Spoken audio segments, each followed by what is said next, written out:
The secret palace and the Lunkades are not one and the same. But to me, Princess Mi is one of my few friends, and Guijian is someone who keeps his mouth shut. After a pause, ORL nodded slightly. Ban Gong and Taikan, now in his mind, were seen as allies of the Lunkades. Then ORL began to describe in detail what Jean did in the secret chamber. Of course, he skipped over Belladin and Dante's part. When he heard how Jean caused a total uproar in the chamber and managed to survive and achieve insight, Shilong smiled faintly. And when Jean noticed Joshua's surveillance and requested to kill 23 Guardian Knights, he burst into hearty laughter. That laughter carried such force that it caused a tremor at the center of the Black Sea. I know why you're here. Afraid I'd hold you accountable for it.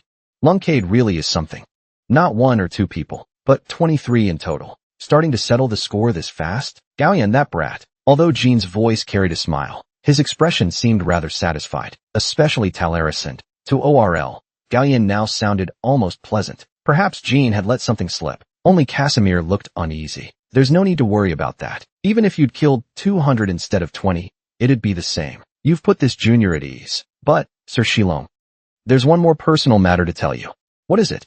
You'd better read this letter. The contents must not be known to Princess Mi or Guijian. Let me see it. Shilong took the letter, his brows subtly twitching. I received the 10,000 poison wine from Sister Yona. So please, ask the nameless king to use this as a reason to speak to my father. Please delay Sister Yona's Lunkade return term. The 10,000 poison wine should at least be worth a 5-year extension. By the way, this wasn't something I got through tricks. It should be returned. But since the nameless king himself said I'd be safe from nameless, it seems greed outweighed fear. Though the method was a little underhanded, I still honored my promise this time. I trust the king will also keep his word to me. Thank you. This was the letter Jean left when leaving Samir. What is it?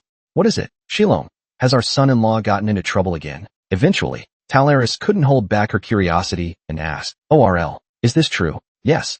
In fact, besides what's written in the letter, I also took a few beatings. Someone like you got thrashed by that lazy brat. He may be clever, but how is that possible? Was Yona acting out of greed? ORL sighed and shook his head. I wish that were the case. It's not just you. To you.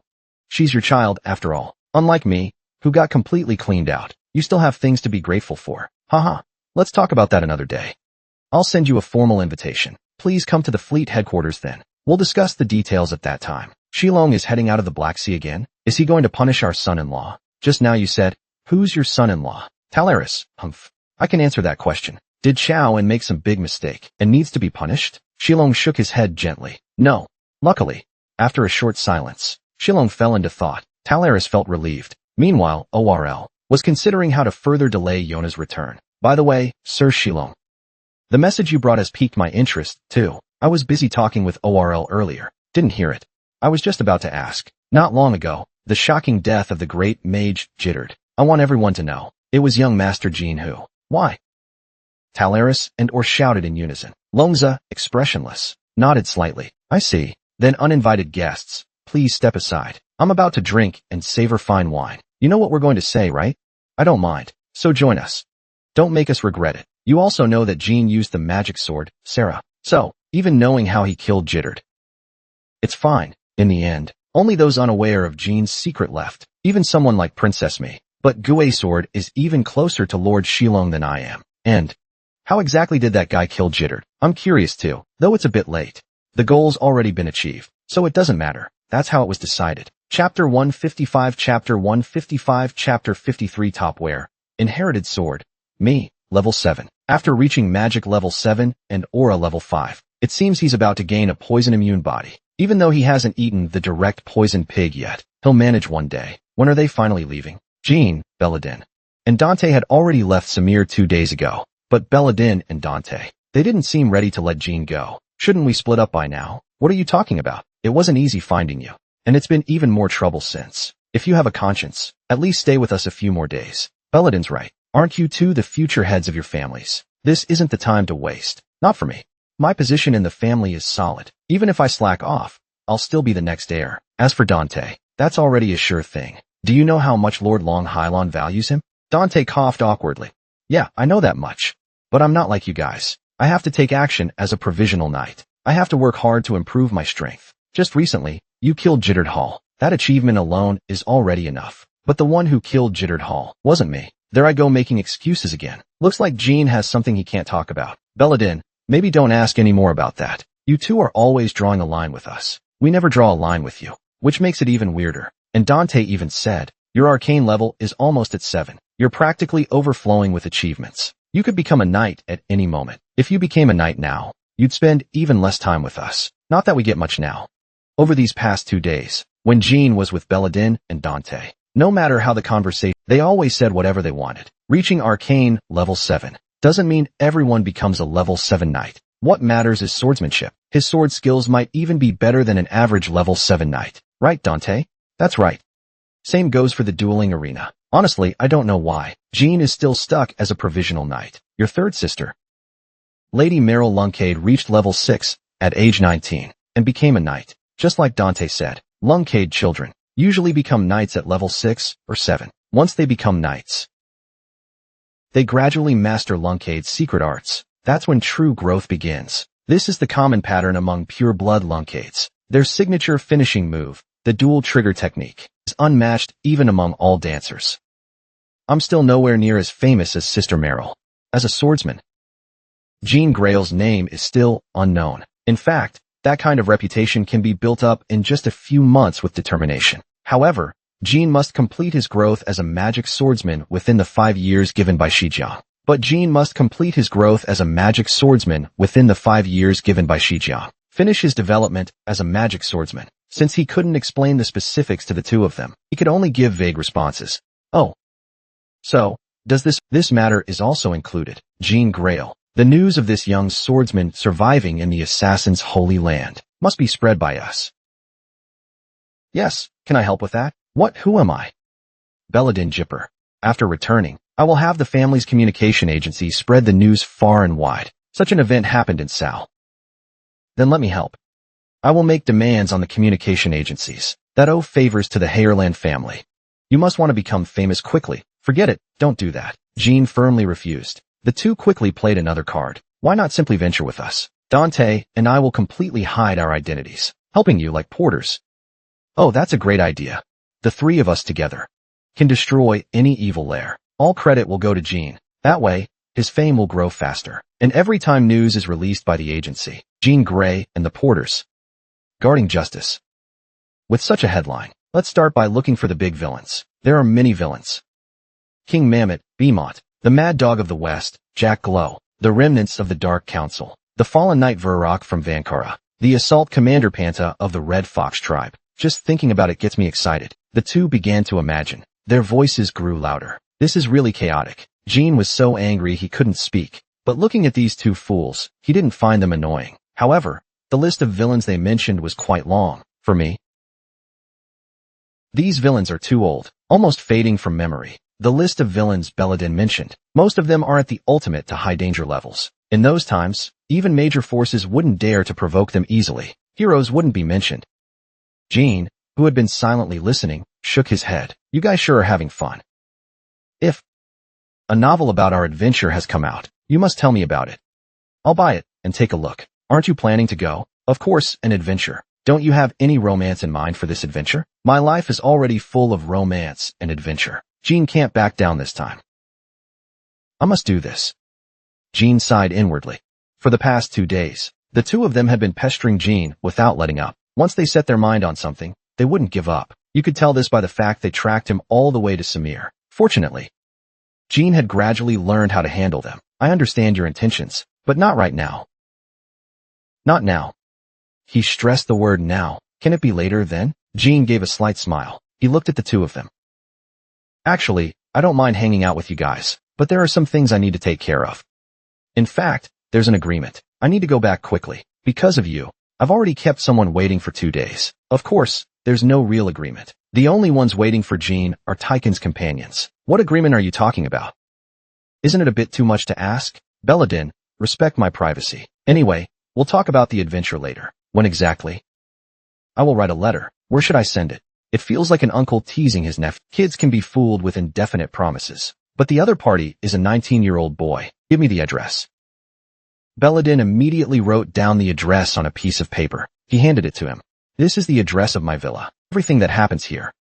The family won't interfere. I don't have such a villa. If Ken is fortunate enough to visit, of course I will inform Dante. Don't worry. Since it's like this, let's use this villa as our base. I'll inform the butler. You're always welcome to visit. Belladin's villa turned out to be an uninhabited island. To avoid the family, he specially bought an island under secret influence. To avoid family surveillance, he also purchased an island under secret influence. Although, as the future head of the family, his position is very secure. Belladin is still restricted by his brothers and other opposing forces. That's why he prepared this. Can you casually tell me about this? You won't leak the information to my brothers, just like I won't tell them Jean. Lunkade is with us. A subtle warning. He folded the note. All right, since it's like this, we should end this now. I must go back today. Tell me where you're going. I've provided the base, and as long as you summon me, Dante and I can come anytime. Belladin and Dante don't know that Jean is staying in Taiken. You still have some conscience. Using the power of Jeeper, it's not hard for me to reach where you're staying. I know the three of us can't be too close, especially you and me. That's not possible. If I use the family's power to check your information, I'll lose my autonomy. And I might never see you again. Or if we meet, it'll be a life or death battle, a regretful reality. In fact, my grandfather doesn't know about my relationship with Jean. He only knows I have an unnamed friend. Seeing the two suddenly become dejected, Jean felt a bit guilty. I'm sorry for making you feel this way. All right, before I leave, I'll buy you a beer. Let's celebrate the establishment of the new base. We drank until Jean's soup, until the night fell. Then he returned to Taiken. As usual, Taiken's companions warmly welcomed Jean, but in response to Shilong's summons, Casimir, heading to the Black Sea, hadn't returned. He must be having a tough time in the Black Sea. With his father's personality, he probably didn't assign him a kind guide. Jean first found Quickcantle, because he needed to thank him first. Thank you, Quickcantle. Thank you, Lord. Thanks to you, I returned safely. Did you gain anything in Samir? That's the poisonous wine. When Jean took out the poisonous wine, Quickcantle stood up suddenly and shouted, I want to show you before you drink it. God, how did you get this? Those guys consider the silver dragon's claw sacred, but they won't easily give it up. Jean detailed his experiences in Samir. Quickcantle's eyes widened in shock. You're getting more and more incredible. Jean not only got the poisonous wine, but he also teased the current nameless king. He even got the chance to borrow his power. If it weren't for Master Quickcanter's seeds, none of this would have been possible. If we return empty-handed, we'll have to expose all of our hidden powers. I managed to avoid an awkward situation. Haha, no need for thanks. I'm just relieved. My century wasn't wasted. A century refers to the time it takes to regrow a claw. He didn't mind giving it. He thought it wasn't a big sacrifice, but for a dragon, a claw is as important as a human's fingers. Quickcanter, just in case Jean would die, sacrificed one of his claws. By human standards, this would be almost a lifetime, but by dragon standards, it wasn't too long. So don't worry about it. Bring the venom wine. I'll refine it for you, because I made a great sacrifice for you. If it weren't for you, Enya would have died. So instead, I owe you a lot. So don't look so sad. Kid, Quickcanter was tinkering with the venom wine, and Jean was thinking why he had received so much care in his life. Chapter 156, Chapter 156, Chapter 53 Part 2. The refined venom wine turned into actual wine. He lifted the bowl and drank it down, and as soon as he finished, everything went dark. Then Jean collapsed. When he opened his eyes again, Enya was sitting beside him, not Quickcantle. Lord Jean, you're finally awake. Where's Lady Enya, Quickcantle, and Lonnie? Chowan felt like he had lost consciousness for a moment, so he found it strange that Quickcantle, who had just been in front of him, had turned into Enya. Quickcantle the Celestial is in the room over there. Lord Jean, you've been unconscious for 5 days. Yes, I really thought you were going to die, Lord Jean. During your coma, your entire body turned black, and then returned to normal dozens of times. Honestly, it was kind of terrifying. But thanks to Luncade's blessing, your body only took 5 days to recover. Most dancers take over a month to digest the all-poison liquor. Quickcantle knew that, but she purposely didn't. You were going to collapse anyway. Might as well have you drink it without knowing. Now you're immune to all poisons. Congratulations, my lord. Seeing you grow stronger by the day makes me so happy. Everyone, he's awake. Enya stepped into the hallway and called out. One by one, the companions came to see Jean, Geely, Malakan, Quickcantle, Elisa Jet, and the others. They were all gathering. Everyone except Casimir. He was still on his way back after finishing drinks with Shilong. Once again, he got into a fierce battle with a monster of the Black Sea. Phew, that was rough. Congratulations. The Nameless won't try to assassinate you for the next 10 years. After that, though, be careful. The all-poison liquor is a recyclable elixir. That's how the nameless top assassins maintain their legacy of poison immunity. Quicantle, sitting on the bed. Thought you'd be out for a week. Didn't expect it to be just 5 days. Consider it forced rest. Don't take it personally. If you're wondering whether it felt bad, it's better not knowing, and just drinking it. If you knew, you'd probably hesitate. Congratulations, young master. You've gained another ability dancers dream of, complete immunity to poison. Here, kid. To celebrate the occasion, Malakan handed Jean a cup filled with a dark, unknown liquid. What is this? Looks like something no one should drink. Asterisk gurgle gurgle asterisk. The cup bubbled, releasing a smoky vapor. That's poison. During your coma. Jet got this from the Bamani black market. Drink it, quick. Let's test if you're really immune to all poisons. Mirakan, are you insane? Jean just woke up and you're doing biological experiments? Yet the companions gathered by the bed all looked expectant, even for a dragon who's lived for thousands of years. True poison immunity is a rare phenomenon. Even Geely only pretended to stop them. She swallowed a mouthful of drool. All right, glug glug. It burned his tongue like fire. The venom slid down Jean's throat. That was awful. How do you feel? Jean's fine. Just a little warm in the chest. That's all I felt. What kind of poison is this? He quickly took the water handed to him by Geely and rinsed his mouth. Are you saying a single sip could kill a level 7 dancer? Haha. You guys actually made me drink this. I'm so touched I could cry. You're all crazy, Quintal said. No poison can kill you instantly now. Jean snuck a glance at Quintal. No poison can kill you instantly? The one you just drank. You're already completely immune to, but deeper exposure might still be dangerous. Still, poison that would kill others in a drop, you can now drink a whole cup of. It's not quite absolute poison immunity. That level, Timar, Xiong, and the first head of the nameless, Korin, might have reached that level. But that's only speculation. It's never been confirmed. So the poison resistance Jean has now is already the highest proven level. No poison will ever threaten you again, whether it's on a blade or in your food. You know what that means for a martial artist. I don't even need to explain it. In fact, poisoning Jean is no longer possible, even if he meets Kazan again. He won't need to fear poison techniques, even more refined one. With that in mind, he felt a bit helpless about the experiment. The venom churning in his chest was already neutralized. It dissipated with his breath. Honestly satisfying. Well done. Now let's eat. No matter how curious you are. You can't give poison to someone who's just woken up after 5 days, instead of food.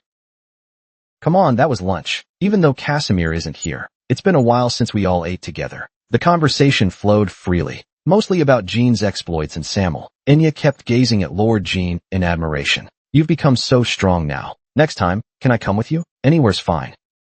I want to grow alongside you. That kid needs to start getting real combat experience too. He'll need to stand on his own one day. Quintal. Your contractee needs to feel the pressure too, even if you don't like it. He's right. We can't stay comfortable forever. Miss Enya, aren't you already training in magic with Lord Quintal and Murakan? I heard you reached 4 stars last time. Jean's achievements shine so brightly. They overshadow everyone else. Becoming a 4-star mage at 16, that's the level of a national treasure. Enya didn't become a scholarship student at Bamani Academy just because she's Orta's contractee. Still, she's only studied theory without real battle experience. That slows her growth. Most importantly, she's never killed anyone. Killed someone? Do we really need Enya to go through that too? Asterisk clang asterisk Quintal slammed down his fork. Jean Luncade. Everyone here is your companion. When you became a knight and fought alongside your brothers of Luncade, it meant we would all be fighting too. There will be plenty of intense battles to come. Back then, did you also think Enya was just a burden? He deliberately spoke as if scolding Jean. But Quicantal's words were directed at Jean. Since coming to Taiken, Enya had done little aside from practicing magic and playing with the children. She hadn't done much else. Of course, Enya was only 16 years old, but now that she was involved in several major incidents and entangled with powerful forces, the ability to protect herself in any situation. More than that, becoming a reliable companion was necessary. In addition, Quicantal also felt a bit envious of Malakan. As guardian dragons, only Jean had shown remarkable achievements, and that was only natural. It made sense. That child was a genius. He's Jean Ortega's contractor, and the enemies we'll face in the future are Luncad and Chi Blue. Enya needs to become stronger. Even if you become her rider, You must be able to call her your companion with pride. Understanding Quicantel's intentions, Jean silently nodded. I didn't consider that. All right then. Anyway, I was planning to deal with some mages next time. Might as well practice my reverse flow magic with Miss Enya. Sounds like fun. As usual. Enya excitedly thumped his chest. Her eyes sparkled. That was how she expressed joy. Going on a solo adventure with Lord Jean. When would be a good time for our wedding? Jean spat out the water he was drinking. Quicantel let out a deep sigh. It was Geely's job to stop Malakan from bursting into laughter. Enya. I won't tell you to act properly anymore. Even Alta the Celestial has given up on you. Just please act with some basic common sense. I wasn't scolding Enya just now. I was scolding you, Jean. Haha, I was just joking. Sorry, though the tone clearly had blame in it. Jean still laughed it off. Enya had always been like this, and for some reason, she reminded him a bit of Yona. They say she suffered discrimination and rejection in Beamit. Miss Enya her overly cheerful personality might come from that. Jean, in his past life, also faced severe discrimination and rejection. During his time in Lungcad, he lost count of how many times he considered suicide. So when he saw Enya smiling so brightly, it didn't always bring him joy. Oh, and also, young master, there's something I need to tell you. I think I'll be heading back home for a while. For some reason, the head of the family personally ordered me to return. Your father? What business could he possibly have with a despised servant? A despised servant should have been treated as a complete outsider. Jean thought briefly and seemed to realize something. He exchanged a glance with Geely. Could it be a reward? A reward for you, young master? Or perhaps punishment for the despised one? Because of me, some of Joshua's knights were killed by the nameless assassins. It's uncertain. But maybe it's to give me a reward for that matter. So they called for you, not me. After all, as a provisional knight, I won the family's unofficial ranking battle. When Jean explained the matter in detail, his companions widened their eyes in surprise. Oh my, Miss Yona actually did that, and even made such a bold request to the nameless king. That Joshua guy. Joshua. So he predicted the young master would be monitored? Not exactly predicted. But since I'd just killed Kittard and issued a warning, it was likely they'd send someone. So I asked the nameless king to make them disappear. I'm sorry, young master. Why are you apologizing all of a sudden? I should have realized it too and taken action, but I just waited for you to return safely. As a nanny, I failed to fulfill my duty. Don't say that. Go on, do your best. If it were punishment, they would have summoned me directly. It must be a reward. You know what a reward in Runcade means. Yes, if it's a reward, the family head will take something from Lord Joshua and give it to the young master. Knights duel one another, and the winner takes the loser's possessions or forces. But that doesn't happen every time. Only when the victory holds special significance. And Jean defeated 3 knights. As just a provisional knight, that's undoubtedly a special victory. I'm looking forward to what he'll take from that guy and give to me. Chapter 157, Chapter 157, Chapter 53, Upper 3. While Geely was back in his hometown, Jean ordered the 7-colored bird to gather information on the Dark Magic Society remnants. The Dark Magic Society, as its name implies, was an organization that reached its peak over 200 years ago. They were a group of lunatics who worshipped darkness, magic, and demons. Despite that, the organization had a long history, and in its heyday, it threw the whole continent into fear. In fact, the one who destroyed them was Lior Jippel. He also cast the spell Obliteration, Dark Heaven, which formally marked the end of the Dark Magic Society's leader. It was part of the history Jean learned in his previous life while studying magic. Shortly after contracting with Xiang Sodaret, Jean researched the life of Lior Jippel, the former family head, because the most powerful destruction spell he created, Obliteration of the Dark Heaven within the Abyss Rock Prison, was related to Sodaret's power.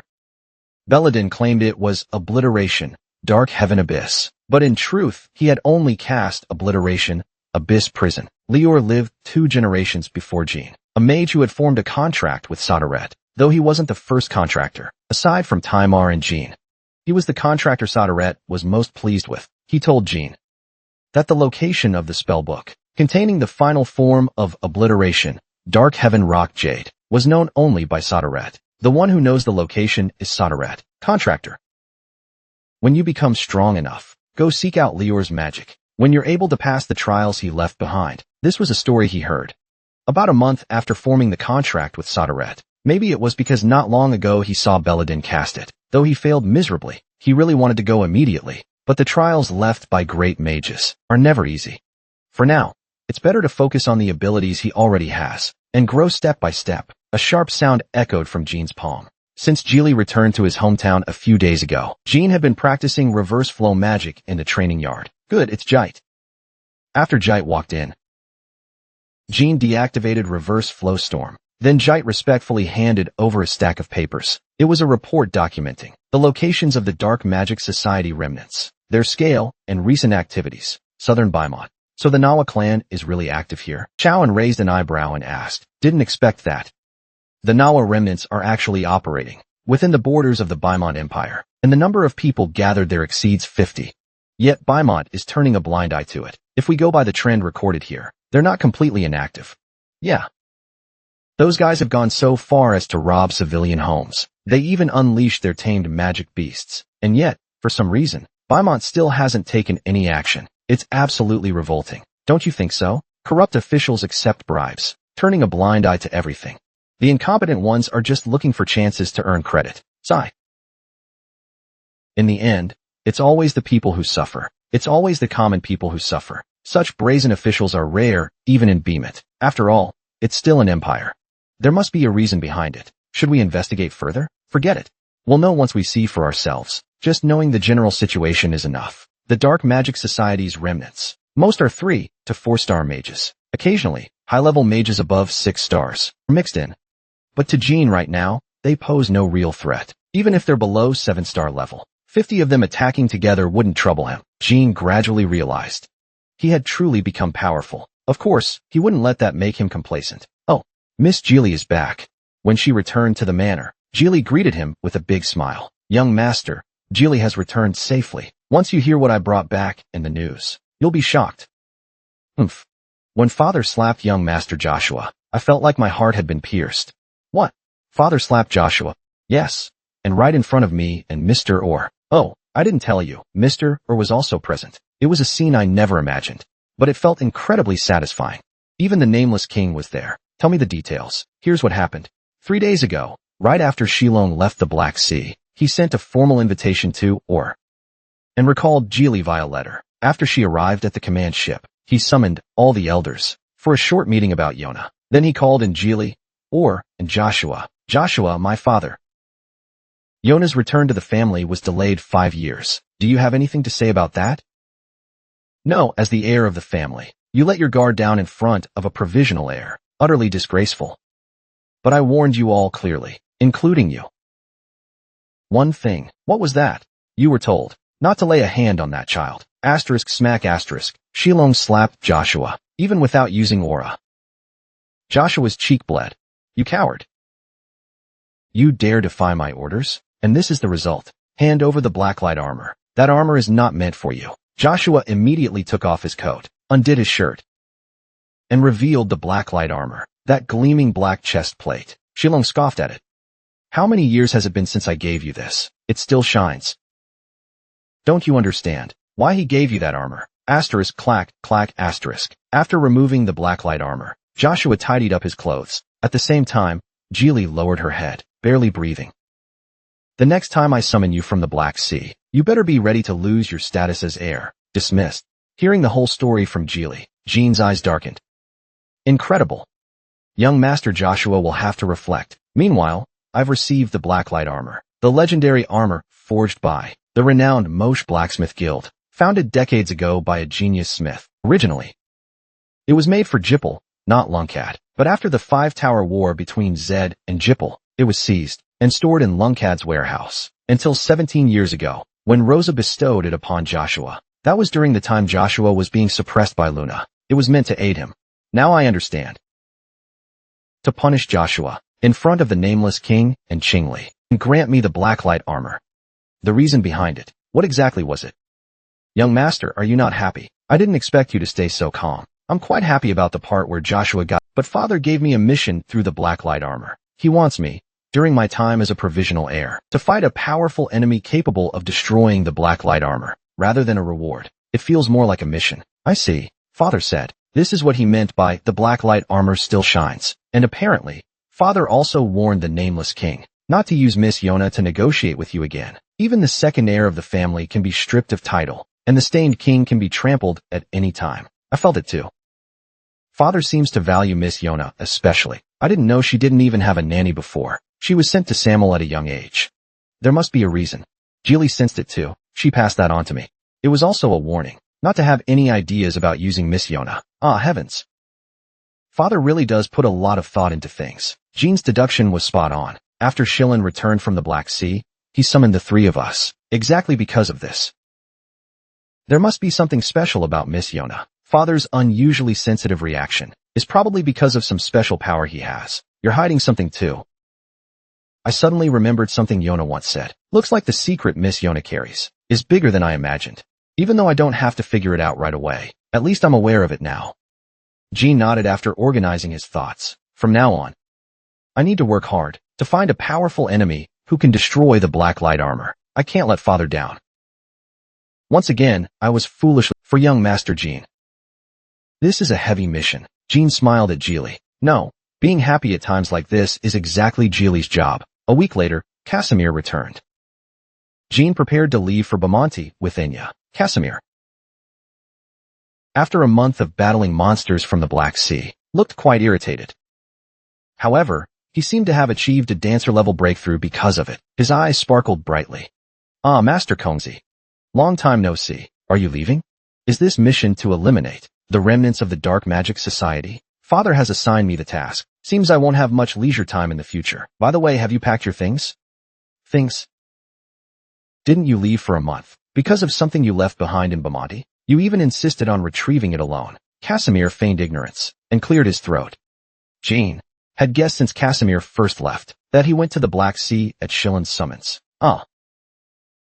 I did find it and stored it in Bankella's eternal vault. That's strange. For some reason, I smell the distinctive stench of monster blood on you since you went to Bankella. You shouldn't have gotten that smell. Monster blood scent. Haha, long time no see. Your sense of humor has improved, Master Kongzi, but is it because of me? That's part of it. I heard that right now. The Dark Magic Society is very active in southern Bamonte. They're looting and acting lawlessly as they please. Yet Bamonte has taken no action to stop them. That's true. I find it strange too. Do you have a theory? Bamonte has always had good security. Ordinary bandits or raiders are quickly dealt with by the city guard. But when it comes to powerful or organized villains, they deliberately turn a blind eye. Why is that? They exist as prey for the nobles, I think. The Baimont Guard not attacking the Dark Magic Society is clearly to give the Academy mages a chance to prove themselves. Casimir was once a prince of Baimont, so he knows well these rotten customs of the Empire. I'm worried Miss Enya came here because of that. If she runs into the nobles who once spurned her, it might bring back painful memories. Chapter 158, Chapter 158, Chapter 54, Section A. October 17th, 11,796. Jean and Enya arrived at a small city in southern Baimont. They settled into an inn in Hosen. Walking around Baimont now feels kind of strange. It reminds me of when I first met Kongzi, back when I was hiding in a carpet trade cabin, trying to escape. So we redid our IDs and put on disguises. Don't worry too much. Also, you should call me brother. Jean used the identity of Jean Grey, a probationary knight. As for Enya, the colored bird forged an ID for her as Austin Grey. Officially, Enya shouldn't be in Baimont. She's even an unofficial wanted person here, so she dressed as a man too. Jean couldn't help but laugh, seeing Enya like that. With a fake mustache and a loose men's robe, anyone who knew her would burst out laughing. Am I that funny, bro? Honestly, it's impossible not to laugh. Your voice needs to be deeper too. From now on, I'll speak casually. We're real brothers, right? If Austin wants, he can speak casually too. ***. Hey, how's that? Deep enough? Not bad. Unlike their bright and cheerful banter, the town of Hosen felt gloomy and stifling, even in broad daylight. The streets were heavy with dread. People wore gloomy expressions, dragging their feet as they walked. Even stray dogs looked terrified on the way to the inn. The market was eerily quiet. The city felt off. There were barely any vendors in sight. The remnants of the Dark Magic Society must be behind it, from their inn. It takes at least an hour to reach the long forest road in the southern central region of Tonka Empire. Currently, The remnants of the Dark Magic Society are holed up there at night. They attack villages in small groups, continuing their rampage. That's why every district has armed guards patrolling, but they're not much better than the locals. They patrol only because the Lord ordered them to. Their boredom and fatigue are written all over their faces. Hey bro. Those Dark Magic Society guys sound really evil, I just heard a guard say. They don't even spare little kids. Hard to believe this is still Baimot. You grew up in the capital. Of course you find it strange. The capital has some of the best public security in the world. As long as we take down those bastards, we're good, right? Something like that. Let's wait for them to show themselves first. However, when night fell, the first to appear were noble mages. A gold-plated luxury carriage rolled through Hosen's gates. Civilians gathered to watch the carriage. Jean and Inya also stepped outside and slipped into the crowd. They're academy mages. They must be here to wipe out those guys. Each carriage bore the golden eagle emblem of Baimot Magic Academy. To the nobles, this was just a hunt, I think. The Baimot Guard not attacking the Dark Magic Society is clearly to give the academy mages a chance to show off. Plain and simple.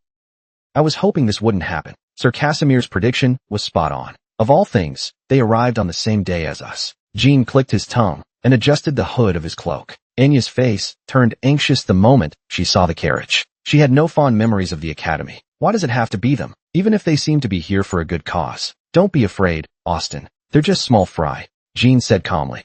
Seeing his tension at the sight of the academy flag, Jean couldn't help but feel a twinge of bitterness. He had never backed down when facing the Dark Magic Society. Yeah. Thank you, Jean. Even in his past life, when studying magic, he avoided associating with mages from Bamonti Academy. Their sense of entitlement and superiority was revolting. Although, not every academy graduate Jean met was like that.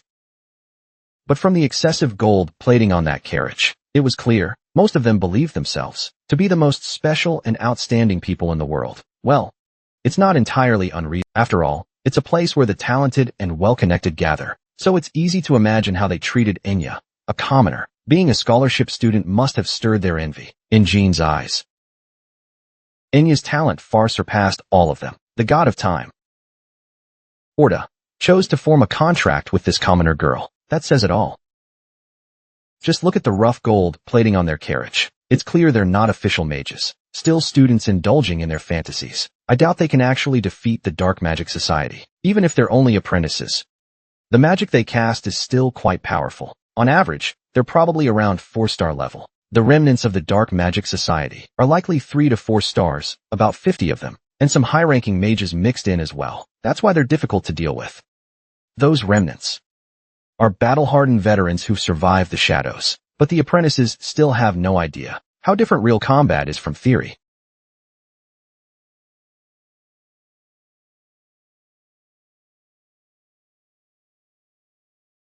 They're outmatched in both numbers and experience. There are 15 carriages in total. Assuming there are 2 apprentices per carriage, that's only about 30 people altogether. Even so, the Academy Committee wouldn't come unprepared. They'll probably send 1 or 2 official mages, so as not to jeopardize the key talents Sir Casimir mentioned. There'll be at least a 7-star mage. If the Academy sends 2 7-star mages, we might not even get a chance to act. We'll find out soon enough. For now, let's grab dinner and a beer while we're at it. Oh, sounds good.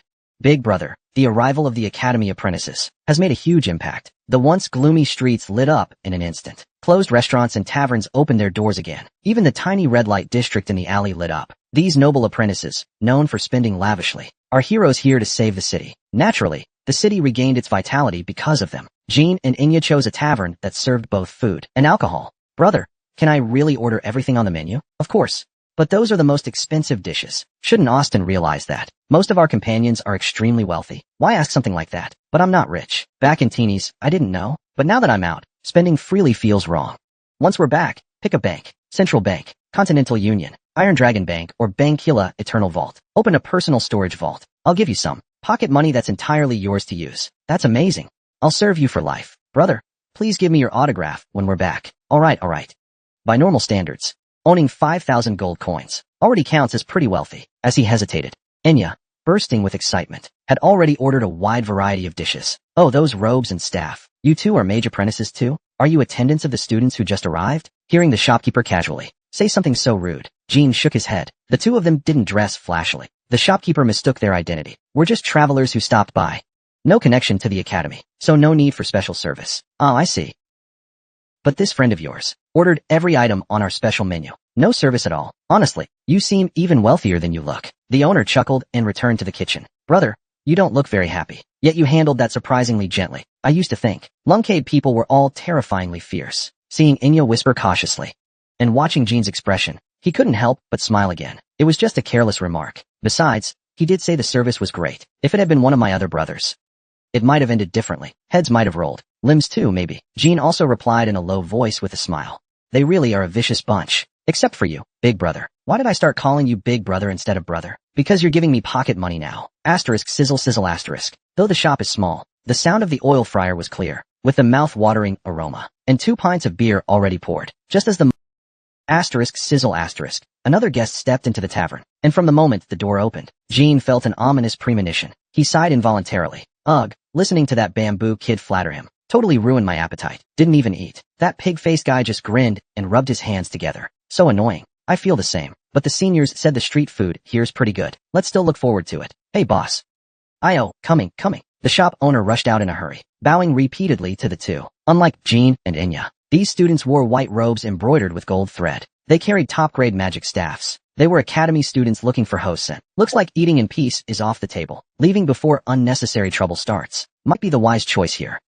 While ordering, the 3 students openly sized up Jean and Inya. Those 2 unimpressive, looking mage apprentices, easy to ignore and walk past. Like a cat can't just walk past a fish. Jean placed 3 gold coins under the beer mug. Even if we're leaving, we still pay for our food. Austin, are we really just leaving? But Inya's reaction was a bit strange. He clenched his fists. His eyes trembled under the loose robe. His small body shook like a leaf. No way it's them. The ones who used to bully Inya? Jean and Inya exchanged glances. Austin, am I right? Brother. Yeah. That's right. Come on, let's go quickly, if you want. I could beat them all up, without caring about the consequences. Though I really want to say that comforting Inya takes priority. Just how much torment did he suffer to make someone as cheerful as Inya this afraid? Asterisk clack asterisk, just as Jean gritted his teeth to stand up. Hey you two, what faction are you with? You don't look like our disciples. One of the apprentices slapped the one who was about to cry. Chapter 159. Chapter 159. Chapter 54. What nonsense. Do you know anything? Jean replied blankly. The tavern fell completely silent in an instant. The owner taking orders thought he misheard. The apprentices were stunned, eyes wide open. After a few seconds of silence, the shopkeeper looked overwhelmed. Besides Jean's group and the apprentices, there were no other customers. What if a fight breaks out? Do you know anything? TCH, ugh, looks like I was rude. Fine, let me ask again, more politely. Which faction's trash are you from? We're just leaving quietly. Don't do anything regrettable. Go eat your food. But didn't I just ask you properly? You should be thankful I didn't slap you right away. Now answer me. Seeing how you tried to flee the moment you saw us, you clearly have some business with us. Are you with the Dark Magic Society? Seeing the senselessly provocative and arrogant students, Jean could no longer smile. In fact, it wasn't surprising they were acting this rudely. Even the local lord fawned over these young noble-like students. So what must a shabby-looking apprentice look like in their eyes? They never imagined the other person might be strong, or someone with powerful connections. Students, huh? Haha. I just said they were travelers passing through. Please don't be like this. I'll bring your special dishes right away. Asterisk smack asterisk. One of the students slapped the owner. Inya tried to get up, but Jean reached out to stop him. Who the hell do you think you are? Filthy commoner. Sorry, hey. Because of you, that innocent shopkeeper got hit. You sure talk big. Tell me who you are. We'll take down your superior too, if needed. Now, how should I answer that? He didn't think too much about it, because an idea came to him instantly.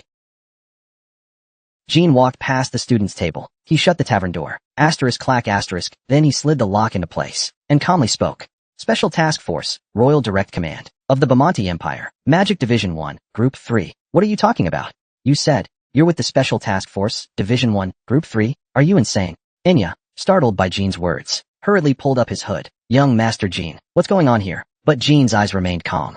Lying and impersonation, another skill of his, though the identities he impersonates are usually more intimidating than his real one. You expect us to believe that? I'm too mad to speak. Special Task Force, Magic Division 1, Group 3, you'll believe it soon enough. Asterisk wham. Asterisk Jean punched the student closest to him in the chest. There was no aura in that punch, but it was a fist forged during the storm era, not something a frail academy student could possibly endure. Ugh.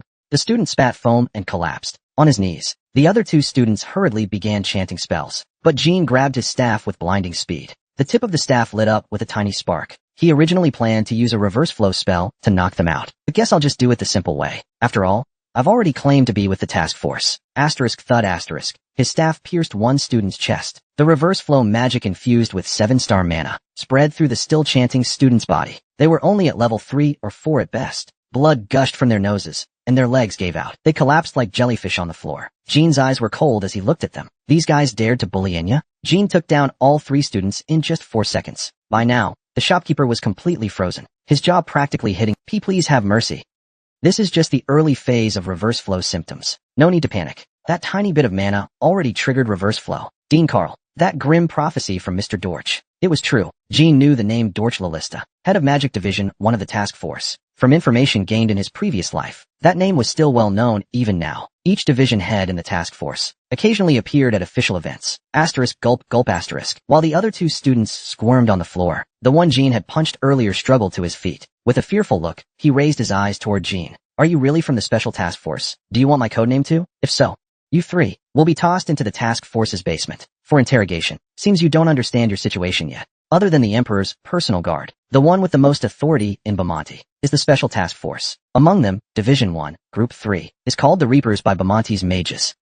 Their main task is to expose corruption among mages and immediately punish them if necessary. If Jean really was with the task force, then the fate of these 3 hinged entirely on his word. He could even wipe out their entire families, because they weren't from the top families like Highland, Hunsark, or Lalista, the major houses of Bamonte. And no, we were wrong. We didn't know you were with the task force. So if he wasn't with the task force, it'd be okay to treat him like dirt? No, that's not it. Within the task force, people like you have a name. Pus-filled parasites threatening national peace. The very kind that we're meant to eliminate. The ones who should protect the people, acting like thugs in a tavern instead. This is outrageous. Jean's reprimand made the cadets shut their eyes. Jean rechecked the emblems on their robes. Symbols of the Academy's elite. Beneath them were small crests of their respective families. The cadets hit by reverse flow were from the Mala family, the Oral family, and the one struck in the chest was from the Jippel family. Mala, Oral, Jippel. The heads of each family were Weiser's Mala, Russo, Oral Mata, and Jippel, right? The current head of the Mala branch should be Weiser's eldest son, Garen Mala. Jean had memorized the list of heads of Baimon's mage families since his previous life. Before the establishment banquet, he had double-checked the key nobles' names. Sir, please don't inform my family. Stand straight. Stand straight. Hey, get up. Hurry up, Jippelpunk, Mala, and Oral shouted. Though still unable to speak due to the reverse flow, they sensed this was the greatest crisis of their life, and they were filled with regret. Why did they have to mess with him? Why stir up trouble when he tried to let things go? Trembling and shaking, they stood shoulder to shoulder, legs shaking uncontrollably. They had no choice but to believe. Jean was truly a member of the Special Task Force. Not only did he mention the 1st Magic Division chief by name, but he also knew the situation, and his combat skills were unlike any regular mage. They couldn't deny it anymore. First, you violated the law that solemnly protects the people of this empire. Second, you broke the code of conduct for Academy cadets. And lastly, by starting a conflict without cause, you interfered with a special task force operation. Except for the last part. These laws are often meaningless to noble mages. But in this situation, it's different. The cadets burst into tears, crying and begging nonstop. According to regulations, you should be taken to headquarters interrogation room for re-education, and your family should thank me for the honor. Jean paused for a moment, as if observing them. But unfortunately, due to my current mission, I can't carry that out right away. I'm under orders to secretly monitor mages at the academy and root out dark influences among cadets. As the cadets sighed in despair, Enya covered her mouth in shock. The shopkeeper, trying not to hear the task force's mission details, had covered his ears on purpose. Now do you understand what you've done? Please give us a chance to apologize. We'll do anything. Anything. Jean smiled. He had a good idea. Fine. I'll give you one last chance. Please tell us what to do. The clearest-headed among them, Jippel, nodded furiously. From today onward, my friend and I will become your slaves. We'll take part in this purge operation as servants under your command. Do you understand what that means? Yes, of course. The slaves we brought earlier. The other cadets already know about them. If that's the case, then you're out of luck again. No. Luckily, at least I didn't bring any slaves. Even if we say, we just hired some temporarily to help move things here, no one would suspect anything. Jean grabbed Jippel's chin tightly. Are you sure? Absolutely sure. If you disappoint, the 3 of you won't get off so easily. However, if your efforts contribute significantly to my mission, I'll forget today's incident. Thank you, sir. Thank you. Thank you. Hey, shopkeeper. The shopkeeper quickly ran over and bowed to Jean. Why, yes, sir. Sorry for troubling you. I didn't see or hear anything at all. You okay where you got hit? Nothing at all, really. They'll die without ever knowing the truth. I'm just a task force officer. More than just the student's worst nightmare. Even being associated with the task force can get you killed before you know it. That's a story widely told among Bamonte's commoners. You handled it better than they did. So in that case, let's just act like nothing happened. Bring out the food we ordered earlier. And you three, go wash those robes in the back. You're not walking out in those clothes. Jean pointed to their soaking wet uniforms. Once the owner and the students rushed into the kitchen, Enya finally let out a breath. Oh Lord Jean.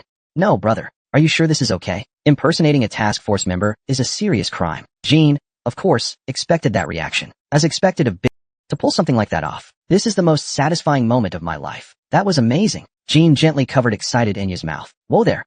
If those students hear you, they might get the wrong idea. Not bad acting, right? Not. Feeling better now. Much better. Those three were notorious among our age group. They bullied me so badly. I used to wake up from nightmares about them. I never thought I'd see them here. Want to teach them another lesson? I can personally serve them up on a plate. No need. This is enough for now. The day I can crush them myself, without needing your help. Brother, that'll be a true Jean-style revenge. Good mindset. That's right. Only when you can handle them does it count as a Jean-style revenge. And in my view, you already have what it takes. Right now what matters more is raising a glass with brother. Asterisk clink asterisk Jean and Enya clinked their mugs and laughed softly. Asterisk sizzle, bubble, asterisk. The sound of roasting meat came from the kitchen, along with the noise of students scrubbing robes. Chapter 160, Remnants of the Dark Magic Society. October 22nd, year 11796. It's been 5 days since Jean and Enya became the students' servants, just as the script predicted. The other students suspected nothing. Surprisingly, the three students didn't recognize Enya at all. Their disguises worked better than Jean expected. Plus, most students kept their faith. Starting today, the official purge operation begins. Over the past 5 days, the remnants of the Dark Magic Society have not attacked the city. A total of 36 Academy mages were sent to Hosen. 3 3-star and 3 4-star apprentices, divided into 11 teams. The remaining 3 are official mages, 2 of them 6-star and 1 7-star. For the past 5 days, they've worked with the local lord's troops to scout the forest where the Dark Magic Society hides, but no battle occurred. Perhaps because of that, the Academy mages have started underestimating the purge operation. Therein shows no sense of tension whatsoever. Everyone seems bored out of their minds. They think the moment the targets see them, they'll be too scared to fight. Even when the students scouted alone, they weren't attacked. So their reasoning wasn't entirely off. Of course, from Jean's point of view, they were just arrogant brats. Nearly 50 enemies are hiding in that forest, and this place is this unguarded. Even knowing that, they're still doing this just for school credit? This whole thing's a mess. Jean could barely stand it. This isn't a good situation at all. Even though no attacks happened during recon, the Dark Magic Society's remnants, there were no signs of retreat, either. They were confident they could defeat the Academy mages. There weren't even traps set in the forest. The remnants seemed to be waiting for the mages to enter the cave they were hiding in. No one scouted the inside of the cave. Too much trouble. They just wanted easy credits, then brag about it afterward. It's understandable for cadets to be thoughtless, but even certified 6-star and 7-star mages were like this? It was unbelievable. Jean shook his head. Mala, Oral, and Jippel noticed the expression on his face. At least those 3 cadets were better than the others, because they knew the special task force was overseeing the purge operation. They couldn't afford to slack off. Because of that, every second spent with Jean and Enya was like sitting on pins and needles. They were also aware of how chaotic the Academy mages were, but didn't dare voice it to the special task force. Sir, slaves sir, did we do something wrong? No. Out of the 36 mages, only you 3 acted decently. That's the real problem. Are Academy mages always like this during deployments? I don't think so. This is our first time being dispatched, so we're not sure. Before the operation starts, pack up your things. Follow the Academy's deployment mission code. Understood. After the cadets left, Enya came over to Jean. I admire you more and more. How can your face be so thick, big bro? Your acting's amazing. If Jean joined a theater troupe, he'd definitely be a huge star. He'd be even more famous than Daniel Mafrio, the best actor in the Kingdom of Yakin. Is that supposed to be a compliment? Of course it is. Big brother, you're better than Daniel Mafrio. But I think this purge operation is doomed to fail. So when it starts, don't leave my side. But we've got 3 certified mages with us. Won't that be enough? There's even a 7-star. To Enya, who had only recently graduated from the Academy. Official mages from the Academy were like gods. Especially 7-stars. They were dragons among clouds. But even among 7-stars, not all are the same. In the past 6 days, everything had gone under his command, but with no direction. Though he had impressive achievements, he seemed to lack real experience. And he wasn't young. Looked around 45 years old. Why does age matter? People who only ever succeed tend not to listen to their subordinates. And the truth is, their success might have just come from their background or birth. If the purge ended up in chaos as Jean predicted, he planned to speak up. Through Mala, Jippel, and Oral, through their mouths, he could offer suggestions. In his mind, He already had strategies for all kinds of situations, but they likely wouldn't listen. In fact, Jean wouldn't lose anything from it. He had come to the Dark Magic Society to train in reverse flow magic and build Enya's experience. Even without the remnants of the Dark Magic Society, he could still learn. As for Enya, just observing the failures and successes of the mages would surely help her grow. We're ready, Sir Jean, and we just received the order. In 1 hour, at 6 p.m., we begin the operation. The 3 cadets came to report, with their packed luggage. They were clearly trying very hard. Their foreheads were covered in sweat. They knew the forest was pitch black at night. After sunset, magical lights lit up all over the city. But the forest, with its dense canopy, was already dark as midnight. That's how it should be. The Academy mages all turned on small magic lights, announcing our arrival as they moved. Using magic lights in a forest where combat could break out at any time is basically asking to be attacked. Absolutely reckless. This kind of arrogance toward the enemy is outrageous. That's why Bamani Magic Academy doesn't dare underestimate the Gibble Institute. Of course, not all Academy members are like this. Gibble is just too outstanding. Bamonti Academy is still a prestigious school that produced many grand mages. That yawning 7-star command mage. If he could perform normally, things would go much better. But they've gotten too used to the perks and ease of specialization. They act like a disorderly mob to the Academy mages. The Dark Magic Society remnants probably seem like mere street thugs. Jean and Enya were at the rear of the group, carrying the students' luggage. They stopped to rest here. Here. Are they insane? Jean looked around in horror. A few low rocks scattered nearby, surrounded completely by forest. A few skilled snipers could wipe out the entire student group. Chess record students, huh? Chess record nodded awkwardly to avoid others overhearing. Jean and Enya used forbidden speech, while the 3 students, please tell them, this place isn't safe. Walk another 30 minutes ahead, and there's a better resting spot. Past the big boulder in 5 minutes. Turn left, and you'll find it. Jean had joined a few scouting missions over the past 6 days as a seed candidate. Back then, he'd already marked a good resting spot. This is fate. Master Azzy. Azzy was the vice commander of the squad, a 6-star mage. He turned back and looked for chess record. What is it? There's a better resting place 30 minutes ahead. You'll see a large rock soon. Go left past it. Enough talk. If you're that worried, go rest under a barrier by yourself. Looking to earn points? Alright then. At least one student is thinking. I'll recommend you to your professor afterward. Thanks. That's enough. Jean decided to drop it too. This wasn't something he should interfere in anyway, and so they rested for 30 minutes. Fortunately, nothing seemed to have happened. Suddenly, 2 figures jumped out from the forest on the left. They were orcs, broken and tamed by the Dark Magic Society. However, after prolonged torture, these 2 were far weaker than the orcs commonly known. One hurled its axe and let out a roar. The mages quickly deployed barriers. At the same time, Squad 2 of the students unleashed magic. Others raised their staffs, entering battle mode. Squad 2's ice spears pierced the orcs' chests and bellies. The fallen orcs let out metallic, grating screams. The mages only shook their heads helplessly. Orcs? Pathetic trash. Azzy, take squads 1, 2, and 3. Find whoever's controlling them. When you find them, don't kill them. Bring them to me. Understood. The rest, keep moving. They were already short on numbers. Now they were splitting off even more to deal with an obvious ambush. As the 3 squads departed, only 23 people remain. Even counting the seeds, there are only about 52. But the seeds can't help in combat. And that mage, ACI, would probably wander around with cadets for a while, before rejoining late. Just as Jean was about to mock the commanding mage, he suddenly stopped. He stared ahead. Something's off.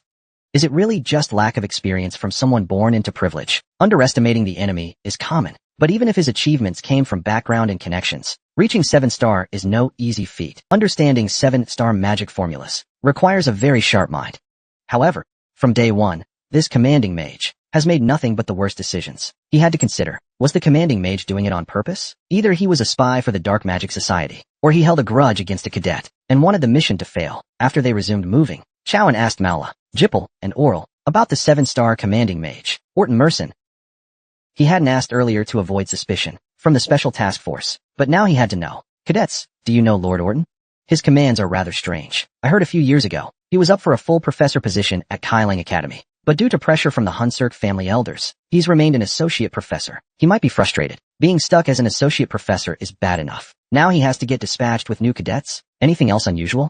Not much, except, yesterday, Lord Orton ate meat. Is eating meat a problem? He's a strict vegetarian. As far as I know, Jipple's answer made Mala and Oral nod. 3 hours later, Jean, Enya, and the other mages saw a massive cave appear before them. A rock cave artificially constructed with earth magic. A base of the Dark Magic Society remnants. Chapter 161, Chapter 61, Chapter 55, The Remnants of the Dark Magic Society. Dark and vast. That was the first impression the Academy mages and cadets had when entering. Enya once again felt the wonders of earth magic. She looked around, scanning the cave. How could it be this wide? They're just lowly criminals. There aren't 50 people inside, more like 500. Are they trying to build a fortress? As some cadets made idle remarks, Jean had a different thought. This definitely wasn't built by a 3 or 4-star mage. Earth magic, due to its overwhelming practicality, is widely used in construction and engineering. Digging caves is one of its most typical uses. From small caves for shelter during travel, to peculiar wizards spending months crafting research chambers. That's one thing. But constructing something of this scale is a different matter.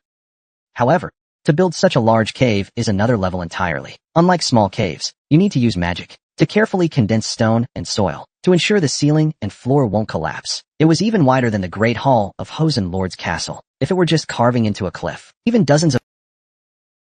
Jean closely examined the floor, ceiling, and wall textures, too uniform. It was clearly the work of one person, and there were many hidden glyphs near the entrance. No one but a master of earth could have attempted to build a cave like this. Jean looked at the back of Orton Merson's head, wanting to gauge the commanding mage's reaction. The cadets and subcommanders might not realize it, but if Orton Merson really was a 7-star mage, he should have noticed something was off. If he still feels nothing this time when Jean is in danger, then Orton is either a spy for the Dark Magic Society, or he's deliberately putting the students in danger. Moments later, Orton uttered a short phrase in light tongue, and raised his staff. The spell was called Ground Perception. It was the same one Jean used on his first mission, when tracking down the Jin's alive. Back then, he also used a branch tracking spell to boost efficiency, but Orton wasn't using dual casting. The mana from Ground Perception extended forward, carefully scanning the surface of the cave floor. Judging by the straight path of Ground Perception, this might not be a cave, but rather a tunnel. Its depth is over 500 meters. What should we do, Master Orton? A squad leader, level 6-star mage, asked Orton. All trainees, be ready to cast protection spells at any time. The rest of you stay here and wait with squads 4 and 5. We'll move once Azzy returns. Understood. Don't be too tense. He might get lost, which is why you're waiting here. First, he pretended to be held back by Azzy and Group 123. Now he's deliberately pulling out squads 4 and 5, along with a 6-star mage. From an initial force of 30 combatants, there are now only 15 trainees, and Orton left. That confirms it. He's either a spy, or sabotaging the operation on purpose. Deliberately scattering the troops is likely a tactic to lure the Dark Magic Society remnants into picking off the rookies one by one. Not to mention, a strict vegetarian suddenly ate meat. Then this Orton Melson might not even be Jean's Orton Melson. We must also consider Buble, Gaston, and the shape-shifting crimes. Jean had information on Buble in this life too. As soon as he appeared, he triggered a storm and transformed into a guardian knight, and was attacked by a fanatic follower of Gibble. That's why he immediately suspected shape-shifting criminals. Let's keep watching for now. Even though the signs strongly point to him being a spy, Jean didn't plan to question it. If the Academy rookies were his allies, or kind-hearted civilians, maybe, but it's not really Jean's concern that Orton is putting them in danger. In fact, when it comes down to it, Bamonte is closer to Gibble than the Lunkades, which means, to Jean, the rookies are potential enemies. More importantly, even if Orton shows his true colors, or the fight with the dark magic remnants begins, as long as Jean wins, or escapes with Enya, it's fine. Even including Orton, he could handle all 50 or so dark magic remnants on his own if he needed to. They kept walking for quite a while. Aside from the cold wind in the cave, nothing much happened inside. It was quite boring. When a rookie at the front of the group made a noise and suddenly stopped walking, their body crumbled like a sandcastle, and a small puddle of blood splashed on the floor. An arrow had pierced straight through the student's chest from the shadows ahead. It came from a hidden orc. Only then did the others realize what had happened. We're under ambush. Someone shouted in panic as orcs burst from the darkness. It was pure chaos. Some students quickly used healing magic on those not hit by arrows. Others raised protection barriers to shield them. The rest stood guard with raised staves. Meanwhile, Orton gathered mana at his staff's tip and stabbed it into the body of the student who first made a noise. He triggered a reverse flow. Whether it's the real Orton Melson or a spy transformed by Buble, the fact remains, he possesses 7-star magic power. Why would Master Orton do this? The cadets standing near Orton all backed away. They had just witnessed Orton's sudden transformation, but it was too unbelievable to accept. Lord Orton, how many orcs are over there? Behind Orton, a group of orcs emerged from the darkness, and even worse, a group of humans in black robes followed behind them. They were remnants of the Dark Magic Society, just as reported by the Rainbow Birds. Around 50 of them. You've all worked hard to have come this far, Orton said in a low voice, looking at his cadets. Their eyes filled with fear and confusion. Lord Orton, what is going on? Are you with the Dark Magic Society? Such a pity. So it's true then. Unleash everything. Whether in the past or now, Academy folks have never known what shame means. This madman. You will all become test subjects for the Dark Magic Council. the students felt death closing in. 50 mages from the Dark Magic Society, 20 orcs, and 1 7-star mage. And in the cave, only 15 cadets remained. 2 of them had been injured by arrows or backlash. Only 13 were still standing. Damn it. Some cadets dropped their gear and started running. The ones who didn't run were Jean and Inya in disguise. The orcs trained by the Dark Magic Society didn't shoot at the fleeing students. They knew there was no point in running. That's right. That lord enjoys hunting prey. Run all you like. Cadets, none of you will be suitable for experiments anyway. The path they used to get here was still open. But not long ago, outside the cave, the monster that had been toying with students and 2 6-star mages would return soon. No one expected things to escalate this far. That Orton bastard even said students have no shame. He must be that fake, transformed by Buble. Jean let out a quiet sigh. He felt Inya beside him trembling, but not out of fear. She was ready to fight. She had unleashed her mana. It was a sharp contrast to the rest of the students, frozen in despair. Mala, Oral, and Jipple were all looking at Jean. They knew Jean was a member of the Magic Special Task Force. They hoped he had a way out. In truth, even a task force member couldn't handle this alone. But for them, it was actually better that Jean wasn't known as one. Big brother, what now? The students are all going to die. Don't worry. Forget about the ones who bullied you. Why care about them? Not everyone is like that. Most are, but there are still a few good ones. Just stay close to me now. Don't take a single step away. From a distance, neither the students nor the Dark Magic Society could hear their whispered conversation. As Jean adjusted Inya's hood, he smiled. Jean also wore a hood pulled low, hiding his face. The enemies were more than expected, but still manageable. The mage who created the cave. As long as they were careful with that one, the rest could be handled. It probably isn't. Orton might be one of them.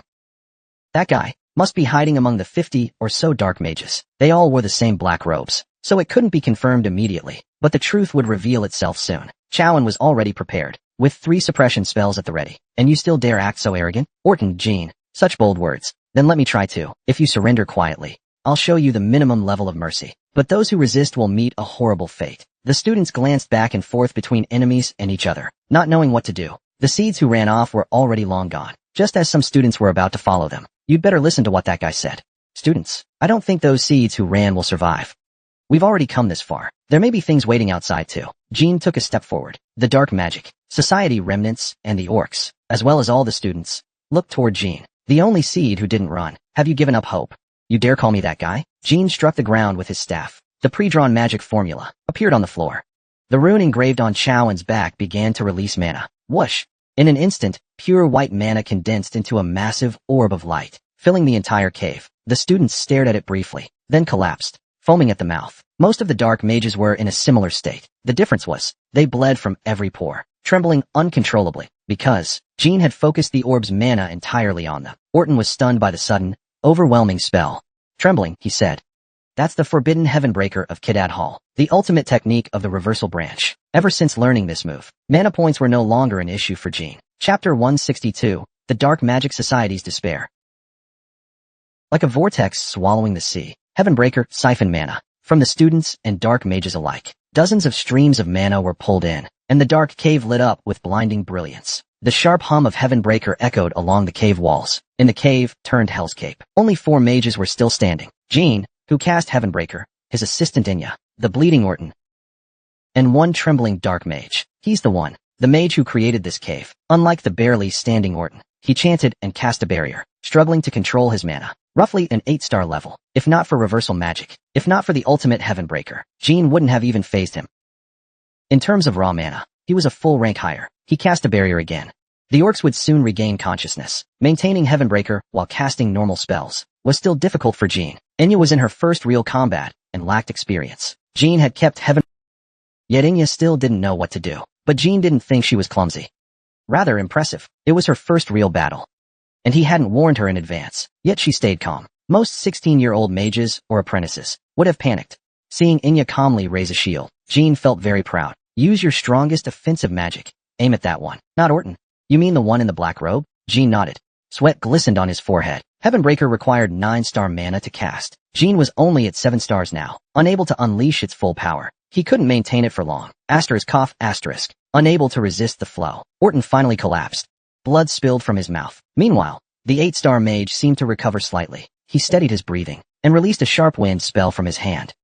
A 4-star wind blade sliced through the air, but wasn't enough to pierce the shield. The wind blade vanished after hitting the shield. The man looked toward the orcs. They stood and began to draw their bows. Fortunately, He was still in the early state of backlash, unable to cast any powerful 8-star offensive spells. But once Heavenbreaker ends, he'll soon be able to use intermediate or higher magic, if possible. We need to finish the battle without losing more mana. After Heavenbreaker ends, just like Orton said, the enemies outside will soon find this place. Clack. The orcs struggled to pull their bowstrings. More than half of them collapsed while drawing, but a few arrows still flew toward the two. The arrows struck Inya's barrier with a dull thud. Big brother, what should we do? If I borrow Oda's power, I can handle a few orcs, but not an 8-star mage's shield. I can't break through it with my power. Let's conserve Oda's power for now. Just block a few more arrows for me. Yes. The 8-star mage gave a faint smile. He could feel it. The reverse flow aura floating above the ceiling was gradually weakening. He knew Jean's mana was being rapidly drained. Therefore, the 8-star mage mistakenly thought time was on his side. That guy must believe my mana is about to run out. He thinks victory is already his. If he doesn't retract the reverse heaven soon, Jean might get swallowed by the counterflow. He wasn't wrong about that. That last hit was pretty ruthless. You some hidden disciple of Kittard. The 8-star mage shouted at Jean. The reverse heaven sphere had shrunk considerably, and his aura was beginning to recover. Why would a man about to die need to know that? Cut the crap. I may be almost fallen for your trick just now, but I've confirmed, you're just a 7-star mage. I am Ralt Joe. Surely you've heard of me, Ralt Joe. He was Andre Jippel's greatest rival in life, known as the brother of Cold-Eyed Joe. Hearing that name, a flicker of interest passed through Jean's eyes. So you're the half-brother of Cold-Eyed Joe, a master of Imperial-class magic. So it's you. Let's get to the point. Join the Dark Magic Society and become a disciple of Kittard Hall. And if I refuse, once your mana runs dry, I'll take your life instantly. Isn't that only natural? From the moment you cast Reverse Heaven and still failed to defeat me, you lost your chance to win. Jean said nothing. Ralt ordered the Beastmen to stop attacking. Because Kittard Hall had a good relationship with us while alive, I'm giving you this opportunity. Reverse Heaven will soon disappear completely. Your mana is nearly depleted. What's your choice? By your logic, I have no choice at all. Either join. Jean sighed and looked at Ralt. What rank are you in the Dark Magic Society? Worried about your future status? Let's just say, within the top 10 fingers, even without mentioning Kittard, or our relationship with Hall, your ability and potential are undeniably tempting. Join us, and you'll immediately become my adjutant. Top 10, huh? Jean furrowed his brow slightly. That means there are at least 9 others in the Dark Magic Society, as strong as you, I thought. They were just a bunch of loudmouth nobodies. Now that really piques my interest. Though he spoke lightly, Jean was honestly a bit shaken. If Ralt was telling the truth, then the Dark Magic Society was no trivial group, of course. If you join, you'll need to fix that arrogant attitude. You're still young. Achieving this much is impressive. It's understandable to be a little proud, but aren't you curious why I came here, hiding my identity? As a seed mage of the Academy, that can be revealed slowly during indoctrination. Clearly, you came to experiment with reverse flow magic. Kittard must have told you. Once you master the Book of Reversal, all mages will kneel before you. Jean revealed a faint smile and gave a nod. Fine, I'll join the Dark Magic Society, but on one condition. Condition? Beat me. I won't serve someone weaker than me. Huh? Jean, are you still pretending at this point? No wonder Kittard chose you as a disciple. You're mistaken. I'm not Kittard's disciple. By the way, you still haven't heard my name. The Book of Reversal was my trophy from killing him. What? The reverse heaven, which had shrunk to the size of a head, suddenly turned pitch black. Then the sphere rapidly expanded again, engulfing the sky once more. The aura is intensifying, reversing the flow of heaven. Aura is at least 2 levels stronger than an equal amount of arcane power or mana. With 5th level aura empowering reverse heaven, it's almost equivalent to 7th level magic. You bastard. Ralt instinctively covered his mouth and coughed up blood. Just a minute ago, he had been forced into early stage backlash by Jean using only mana to cast reverse heaven. Back then, he could still fight with the might of an 8th level mage and resist the backlash's influence on Jean. But now it was different.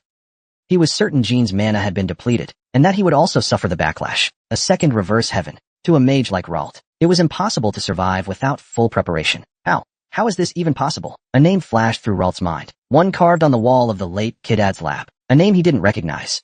Jean Grey. No way. And that black power. Aura.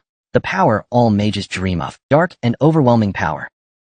A glow of despair spread through Ralt's trembling eyes. The one Jinzalo is searching for. Sadratha's contractee. It's him.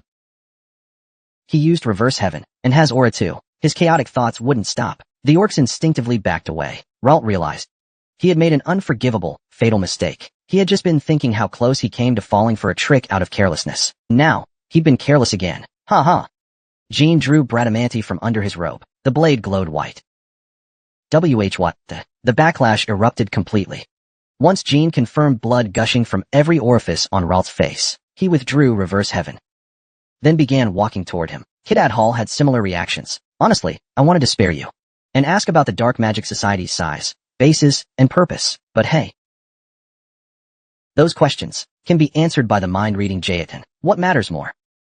Is that very soon, I'll be facing that one who enjoys hunting live prey. Asterisk swish, crack, asterisk. Jean swung Bradamanti lightly and sliced through Ralt's neck. The orcs panicked and scattered. Leave those guys to me. Enyo raised his staff and fired icicles. The orc group wasn't a match for a seasonal mage to begin with. Chasing down fleeing enemies wasn't hard either. The orcs hit by icicles fell among the unconscious dark mages. Nice work, Austin. Thank you, big brother. But now I'll need to step up again. Something powerful seems to have entered the cave. From the direction they came, heavy footsteps echoed. Just after finishing the fight with Ralt, a humanoid figure appeared before the two of them. Even Jean looked confused this time. A White Wolf clan member. He had just returned, after toying briefly with the mages left outside, and now he was back in the cave. Chapter 163, Dark Magic Society Remnants. A towering figure, close to 3 meters tall, with a thick, powerful build covered in coarse fur, as his name suggested. He had wolf-like eyes. He was one of the larger types among the White Wolf clan. On his shoulder rested that terrifying hammer Jean had seen before. It was stained with blood. Evidence of the slaughtered mages outside. Now I get it. Why Jayetin said he likes live toys. As a representative of the Orcish races, the White Wolf clan, unless faced with unusual foes, usually saw humans as prey or playthings. What the hell is going on here? This is a total mess. The White Wolf clicked his tongue as he looked around, then turned his gaze to the fallen dark mages. He showed quite a range of expressions.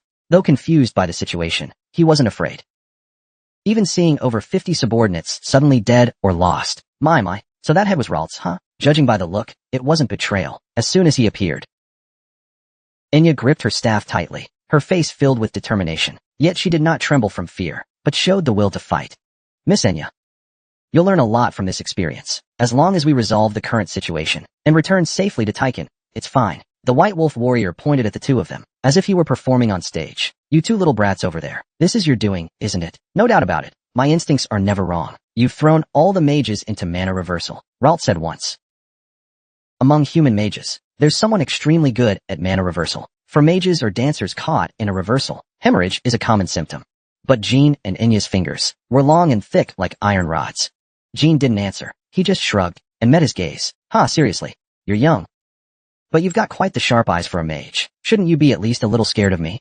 Of course, the White Wolf assumed Jean was a mage, because after slaying Ralt, Jean quickly stowed away Bradamanti, hiding it beneath his cloak. No need to so. The White Wolf thought Jean and Enya were both pure mages. That depends. Does your name deserve my attention? Jean said with a calm voice. The White Wolf flinched, then clapped his hands, letting out a wolfish cry. Not bad. Those humans I toyed with earlier were on a totally different level from you. I like you. My name is Gortep Hapalep, though this isn't an honor duel. Saying it aloud still feels a bit awkward. Once he confirmed the name, Jean felt relieved inside. He had been worried that this might be Tuzadlek or Budowins. Thankfully it wasn't.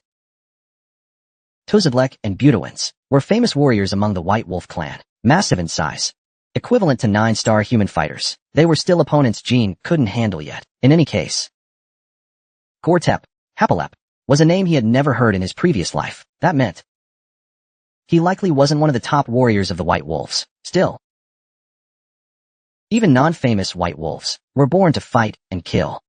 There was no room for carelessness. Gortep Hapalep, a name I'm hearing for the first time. Amen. Greta. And this is Austin Gray. But shouldn't you be a little afraid? We already wiped out your mage allies. What allies? Aside from Ralt, the rest were just meat shields. Don't get cocky from killing a few weaklings. The White Wolf clan is a race built to oppose archmages. Magic below 6-star level can barely harm them. Plus, their fur can reflect magical power. So Gortep judged Jean and Enya to be incredibly powerful mages. But he wasn't nervous. He even guessed that although the two looked fine, their mana was probably depleted. After all, including Ralt and Jinzao Orton, they had thrown over 50 mages into mana reversal. To Gortep, this was an obvious conclusion. Speaking of which, Ralt is dead. If I go back like this, it'll be pretty awkward for me. Gortep scratched his head and clapped his hands again. Alright then, here's a sweet offer. Since your strength has been proven, How about this? Rather than getting smashed and eaten, why not join Jinzalo? Jean's eyes widen. Isn't this cave for the Dark Magic Society? That's right. The Dark Magic Society is a subdivision of Jinzalo. Jinzalo only accepts warriors, so the mages fall under the Dark Magic Society's name. Hearing that was a twist Jean didn't expect, ever since he discovered that members of the Seven-Colored Bird, Kyle and Buble, belonged to Jinzalo. Jean had been keeping a close eye on them, now that he thought about it. Back in his academy days, on his very first mission, he met Quajito Truca, a White Wolf clan member who also belonged to Jinzalo, and to the Dark Magic Society. Jinzalo, the White Wolf clan. What exactly is their relationship? Maybe the entire White Wolf clan. Jinzalo is even more powerful than he imagined. Just within the Dark Magic Society alone, there are at least 9 mages at 8-star level or above, which means you two would become part of Jinzalo's Dark Magic Society as senior officers. Replacing Reup would be a perfect fit, and I can report to the leader. Who is Jinzalo's leader? You'll find out if you become officers. So what do you say?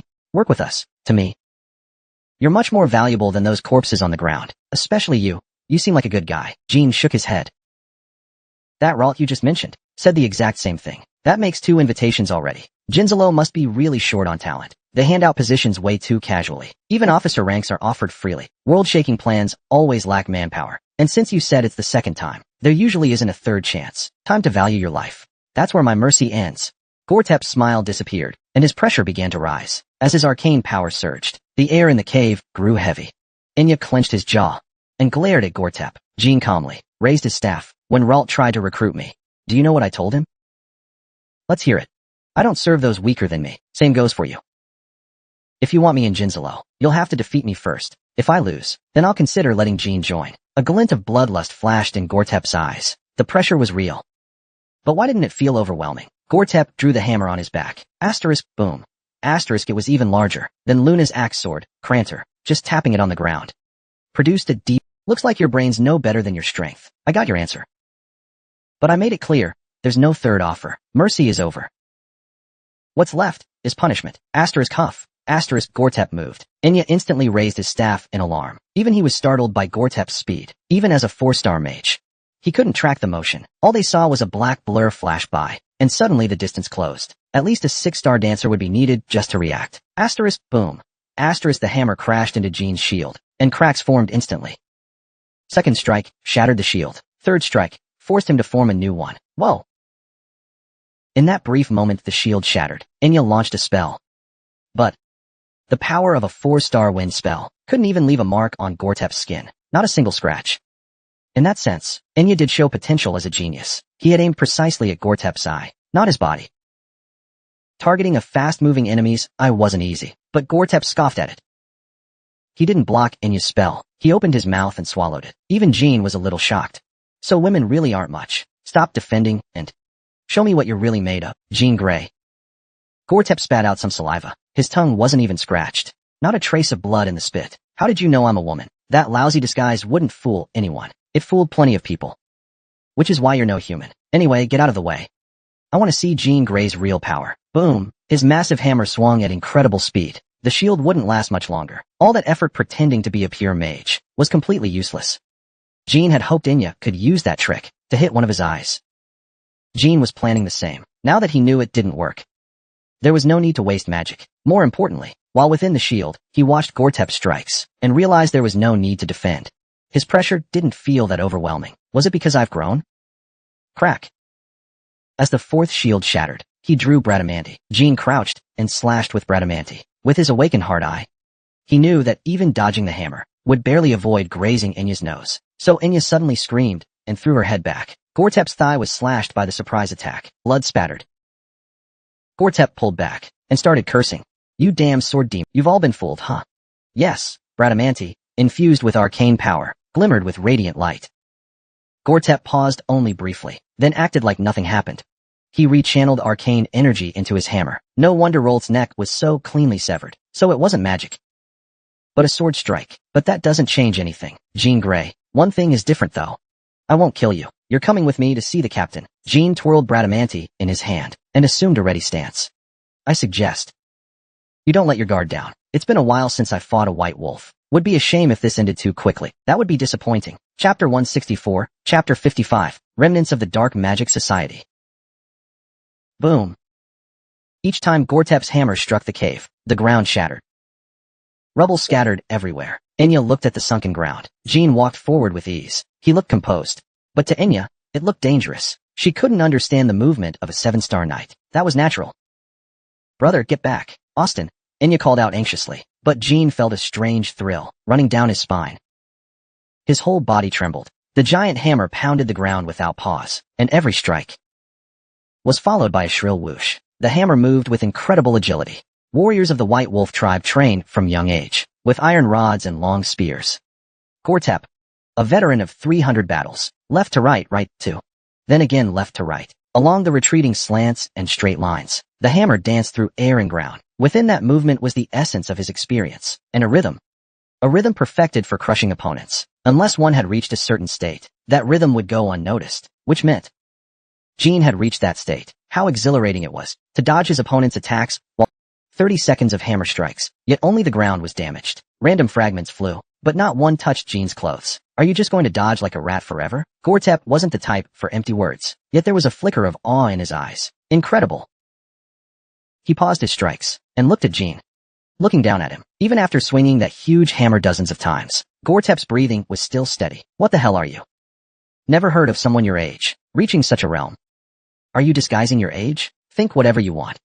I'm not just prey. You're worth enough to be offered to the altar of Yahello, the greatest warrior in beastkin history. Yahello of the White Fang tribe, not just revered, but worshipped as a god among white wolves. For a white wolf to say they'll offer their enemy to Yahello's altar meant only two things. The opponent was strong enough to warrant their full strength, or the opponent was a lunkhead. Gortep believed Jean was the former. I, Gortep Hapalep, from this moment on, will stake all the honor of myself and Hapalep's name on this duel with Jean Grey.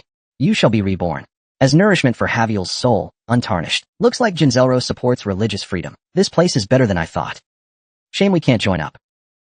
Gortep's hammer expanded, glowing more brilliantly than before. The light lit up Jean's face. So this is Jean's true strength, indeed. If those clumsy hammer strikes were all he had, this would be far too easy. Bradamanti's blade was also cloaked in a halo. Jean's gaze turned calm and focused.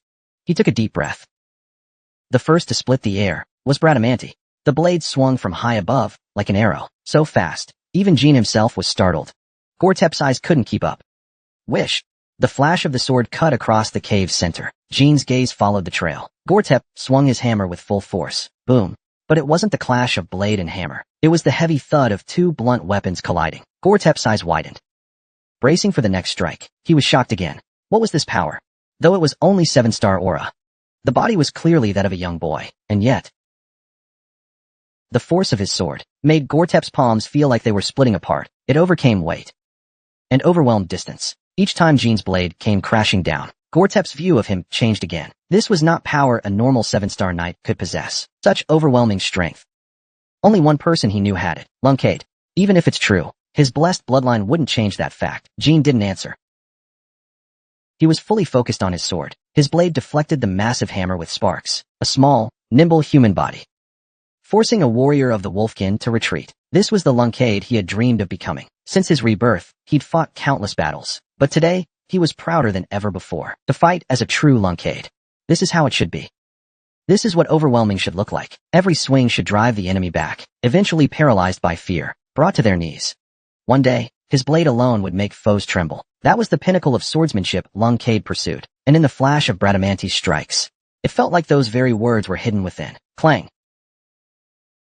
Gortep spun his hammer with all his might, trying to force Jean even a single step back. The closer the distance, the less Gortep could do. Though long and massive weapons could easily unleash destructive power, they were ill-suited for close combat. Should he dodge or block? If he blocked, he would have to endure the physical toll. Even with the blessed body of Lunkade and a 7-star aura, a full-force blow from Gortep would still strain his body. He chose to block instead of a more efficient move, for one reason only, to enjoy being called Lunkade just a bit more.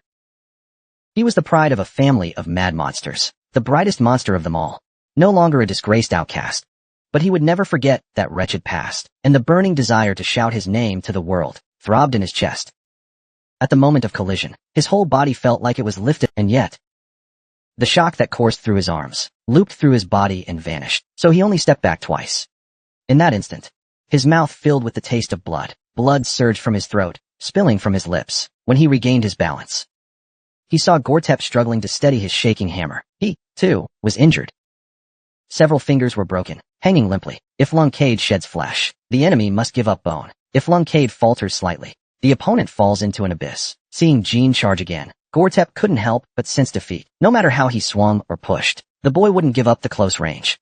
For the first time, he felt regret wielding a hammer all his life. Damn it, even so. Gortep raised his hammer once again. He was a warrior. He knew honor. He understood dignity, and sometimes surrender. Since he had invoked Harviel's name, he couldn't let this duel end in death alone. As if broken fingers didn't matter, he swung the hammer fiercely once more. The moment Bradamanti deflected the hammer, a surge of aura caused a minor backlash, churning wildly inside his body. Between the weapons, only their heavy breathing filled the air. Teeth clenched. Every swing brought with it droplets of blood that evaporated in the heat of their aura. Drip, drip. Gortep's pained expression contrasted sharply with the clang of metal. Gortep's aura was weakening, and Jean was adjusting to match. There was no need to push anymore. The battle was already decided. If you tell me about Kinselo, I'll spare your life. Who knows when I'll get another chance to meet a Kinselo officer? There's Bubel Gaston, but Kinselo's size is beyond imagination. Getting close has become a serious problem. Ha ha ha. Seems you don't know the laws of the wolf tribe. Even if I'm not a traitor to Kinselo, death is the only outcome. And since this has become a duel of honor, it cannot be stopped. Jean Lunkade. You know the law. Sometimes, life is more important than the law. That's why I asked you. There aren't 10 people in the White Wolf clan that fast. Given that, I won't ask you again if you intend to be an informant for your people. As a Lunkade, you're not half bad.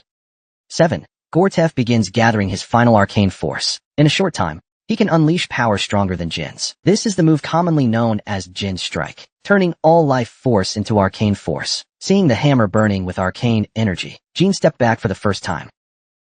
TSK. Just when the fight was getting good. You're really going to end this with the most efficient move? If he doesn't face it head on, no matter how much life force he burns into arcane power, he'll be meaningless. If Jean avoids him, Gortef won't be able to catch him again. Back on the battlefield, not as a dancer, but with respect. Let's bring this to a proper end. At that moment, Jean remembered the battle against Milan Gibble, when Milan opened the gate of hell. Just before losing consciousness, he had brushed against a domain called the Veil Slice. Even though no one had ever told him about it, Jean chanted like the ancient Lunkade swordsman when they gave everything to strike. Slice, let me be the one sliced to death. Darkness spread along the blade. Flickering aura wrapped around Bradamanti, forming Jin's blade forged from shadows. Oh. Facing that power, Gortef let out a gasp of awe, almost honored. Aura, the same power, used 1,000 years ago by the first mad patriarch of the Lunkade family to send Javier into eternal sleep. Some in the White Wolf clan believe this power is a curse, an omen, but Gortef believes if he shares the same end as Javier, it would be an honor. Come, Jean. Lunkade slice. As Jean chanted and stepped forward, Gortef's hammer fell, like a giant torch collapsing. Arcane light lit up their faces appeared for a brief moment. Bradamanti's darkness devoured the light and severed the hammer. The hammer split in two, cleaved to the left and right, revealing Jin's face. When Gortef saw his gaze, he smiled faintly. TCH, just half a beat too late. Gortef's body was split into 3. Jean, retracting his sword, panted and looked at Gortef's corpse. Jean stood in silence for a moment, then turned and walked toward Enya. It was a worthy battle. Gortef. Haferf. A simple eulogy. Chapter 165. Chapter 165. Chapter 55. The remnants of the Dark Magic Society. Enya bowed deeply, bending down to 90 degrees. He was the only one to witness Jean, as a Lunkade, reawaken in this historic battle, even if he didn't know that Jean had deliberately chosen a less efficient way to fight. To him, this too was an overwhelming victory. I admire you. Admire me, brother? You must be shocked. Austin, ever since you dealt with those guys earlier. Jean was referring to the dark mages, those unconscious or dead. When the reversal spell unfolded, around 80% of the nearly 50 mages were killed. The remaining 20% were severely injured and unconscious. They'll be dead soon too. Without the help of a healing type mage, low-level mages can't withstand it. The backlash from reversal really was shocking. In many ways. Though she tried her best to stay composed, she was still a 16-year-old girl with no real combat experience. She wasn't like Jean or Xyrus, who had grown up reeking of blood. They were familiar with battle and death. Seeing so many people die for the first time, she did feel a little sick. But she understood who she was with, and what it would take not to drag them down. Enya recalled what Quintal once told her. Enya Lunkade. Everyone here is your ally, even if you become a knight, and fight alongside your Lunkade brothers. We'll still fight together. Fula is bound to face fierce battles. Do you want Enya to be just a burden then? If you're unwilling, you can stay among the non-combatants. I think it's fine if a companion lives more easily. Jean walked unsteadily toward the dark mages. He checked each one's neck and wrists. Again. For those who still had a pulse, he injected mana into their bodies to accelerate the backlash process, ensuring no one survived. He needed to report confirmed kills to the higher-ups in Jinzalo. He chose reversal instead of stabbing with a dagger to sow confusion in Bamonte's future investigations. Watching Jean expressionlessly, forming confirmation kills. Enya clenched his teeth. I don't want to force you into this bloody, brutal life. Clearly, this isn't a normal life. If you want, you can live a joyful and warm life. When Jean finished his kill confirmation, he gave a bitter smile. Enya shook his head. Big Brother was right. This really isn't normal. Killing. Most people would hate it. If one could choose a peaceful, stable life, anyone would choose that. Enya slowly walked toward Jean, and with a pleading expression, grabbed Jin's hand. But letting Big Brother and the others shoulder all the pain alone hurts me even more. I will fight too. As Jin's companion, I'll fulfill my role. That means in the future, I'll commit countless killings. Jean will seize the Lunkade name, battle Gibble, and surpass Shilong in the end. How many people will fall for that to happen? Jean and his companions have already stepped into an inescapable fate. Taiken Free City. This small home can't be protected without bloodshed. There are many great powers in this world, and they are constantly eyeing Taiken. As time goes on, more and more forces will target Taiken. Until now, there was only Casimir and the seven-colored bird. But once word spreads of the Black Dragon, Silver Dragon, and the one and only Lunkade magic swordsman, things will only get more complicated. Taiken may become the center of the storm at any moment, even if it's difficult now. I'll do my part. I don't want to always be someone Big Brother has to protect. So, please don't tell me again that I can be treated lightly. Austin, Enya stepped back, with one hand over his chest. He traced an arc in the air, and bowed deeply. Enya saluted. I am a contractee of Orda. Enya, one day, I will become the archmage you trust the most. Once we return to Taiken, his days will never be the same again. Jean saw Enya suddenly, turned solemn and serious, and paused for a brief moment. He immediately became serious too. Thank you. I'll always be ready to be someone you can trust and rely on. After the exchange of vows, the atmosphere turned. That oath-like greeting was hard to follow up on. So, shall we head back now? Or is there something else we need to take care of? We need to deal with the fake Orton. That guy deliberately stayed behind. We have a lot to ask about the Dark Magic Society and Kinzalo. Yeah, we'll probably need to use some interrogation methods. Haha, I just swore to help others. And now I'm thinking about torture techniques. Seriously, Jean couldn't help but laugh. Normally, we need to resort to torture to get the truth. Unless they're willing to talk on their own. That's how it usually goes. But this time, we don't need to. Because we have Mr. Latz, Jean's dragon. Even if Yulia can't do the interrogation herself, we can still identify lies in humane ways. It's not perfect, but it's effective enough. If Mr. Latz borrows the power of Yulia's absolute eye, then it can be done. Throughout history, countless nobles have contracted with Casimir, not just for their foresight. The absolute eye can detect lies through facial cues. Unless someone has undergone intense training and has exceptional mental fortitude, they cannot fool the absolute eye. If that still doesn't work, we'll have to fall back on physical interrogation. Jean rolled up Jayatan, wrapped him in a cloak, and slung him over his back like a sack of potatoes. But up close, it was easy to tell. No telling when he might regain consciousness and struggle. Getting him out without alerting the guards was going to be tricky. Suddenly, a low moan echoed from somewhere. Jean turned around. It came from among the fallen cadets. The sound was from them. Unlike the dark mages, these students were still alive. Jean had taken precautions to protect them from the reversed mana effect. Even if they might be future enemies, killing them now could cause more trouble. And like Enya said, there might still be good people among them. The one groaning was Jip. Was his magic level higher than expected? Or was his mental fortitude unusually strong? Or was he simply unaffected by the mana reversal? Jean walked over in long strides. Jip barely lifted his head. T-Tactical Unit. You think I'm from the task force? If you really thought that, you wouldn't have said that word. You're not, with the task force. Jip's body trembled. In fact, the moment the mana reversal activated, Jip instinctively knew, and was no task force mage, because the spell contained all the characteristics of reversed magic he had learned at the academy. Jip didn't know it was reversal mana, but he knew it wasn't something just anyone could cast. To him now, Jean looked like a wandering grand mage, and if it weren't for that mage, they would all be dead. Who are you? Why did you save us? His voice was slurred.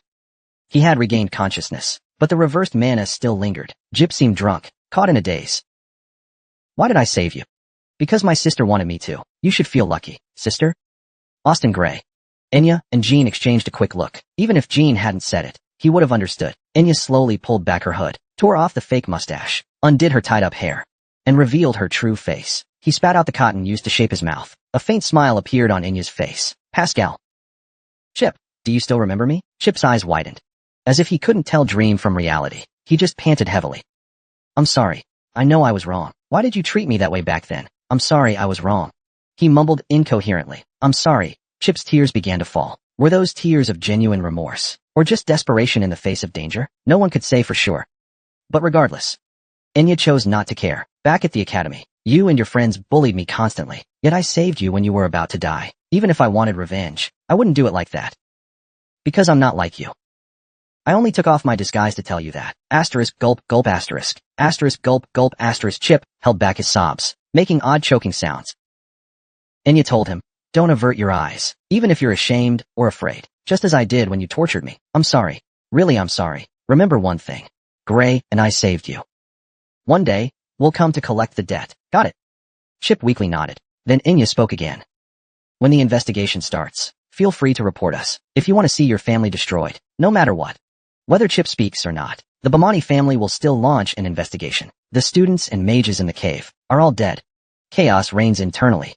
To salvage their reputation, the academy will try to cover up the truth, but the investigation teams and task force will dig relentlessly. The students' testimonies will expose the reversal spell. The seven-colored bird must control the flow of information. Jean quietly looked at Enya. He had just faced the past that bound him for so long. But Chip's response was something neither Jean nor Enya had expected. Enya, I will repay this kindness, Chip said with the last of his strength, then lost consciousness again.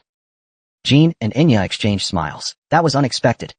Yeah, I thought he'd say something more pathetic. Jean searched Chip and took his family insignia. Using it to command Chip's carriage through checkpoints would save a lot of trouble. Let's head back and see what Orton has to say. Buble Gaston. Maybe we'll hear more about him. From the fake Orton. Only that fat guy could perfectly imitate and fool all the students who knew the real Orton. Chapter 166. Chapter 166. Chapter 56. The Chaotic Sculptor. Asterisk splat asterisk. Bucket of cold water splashed onto the fake Orton's face. Tied to a chair, he trembled in terror. Seated before him was Arisa, trimming her nails. A member of the seven-colored bird saluted with a splash of water, then exited and locked the door. Once the door closed, the light from the hallway was cut off. The underground interrogation room was plunged into darkness. Facing scum like you brings back memories I'd rather forget. Asterisk snip asterisk in the darkness. The sound of scissors trimming nails echoed sharply. The scissors gleamed with a deadly light, occasionally reflecting Arisa's emotionless face. She hadn't objected to Ratley using Woolley's power, but volunteered to lead the interrogation herself, because she was afraid. If Ratley slipped during the resonance process, he might expose this grim scene, and the face of this villain to his daughter's absolute eye. Now, she was the strong and capable, bright and kind captain of Tychon's defense force, but his former identity was with Bamonte's Task Force Unit 2. The primary mission of Task Force Unit 2 was to protect the royal family, but the word protect carries far deeper meaning than it seems. For example, tracking down the mastermind behind an assassination, interrogations during the process, and if necessary, torture. Among Tychon's companions, Elisa Jet was the one most familiar with screams, and in this world, there probably aren't many who know screams better than he does. Damn it. What the hell is going on? Phew, it stopped. Elisa Jet blew gently on his freshly trimmed nails. Let me write a letter. If it's ransom you want, I'll ask the society to— Who are you people? Disciples of Jittered Academy. Attacking us like this? There's obviously some misunderstanding. Jayton still mistakenly believed Jean was a disciple of Jittered Academy. Unlike the now-dead Ralt, he hadn't heard it directly. When Jean denied the connection, there's no misunderstanding. The chair you're sitting in, that's your entire world now. Huh? What? You gonna torture me? What is it you really want? Information about the Dark Magic Society. Everything you know. Why would a Jittered Academy disciple not know already? Even if you expose us, it won't benefit you in any way. Even Jittered himself maintained a careful distance from us. If the society finds out you're torturing me, sounds like you're curious. How many exquisite uses this nail knife has, huh? The mad killer of Heisen, Madabek. Ow, how do you know my name, Jayton? No. The eyes of the mad killer Madabek of Heisen widened. During the 3 days, he was unconscious from the mana reversal.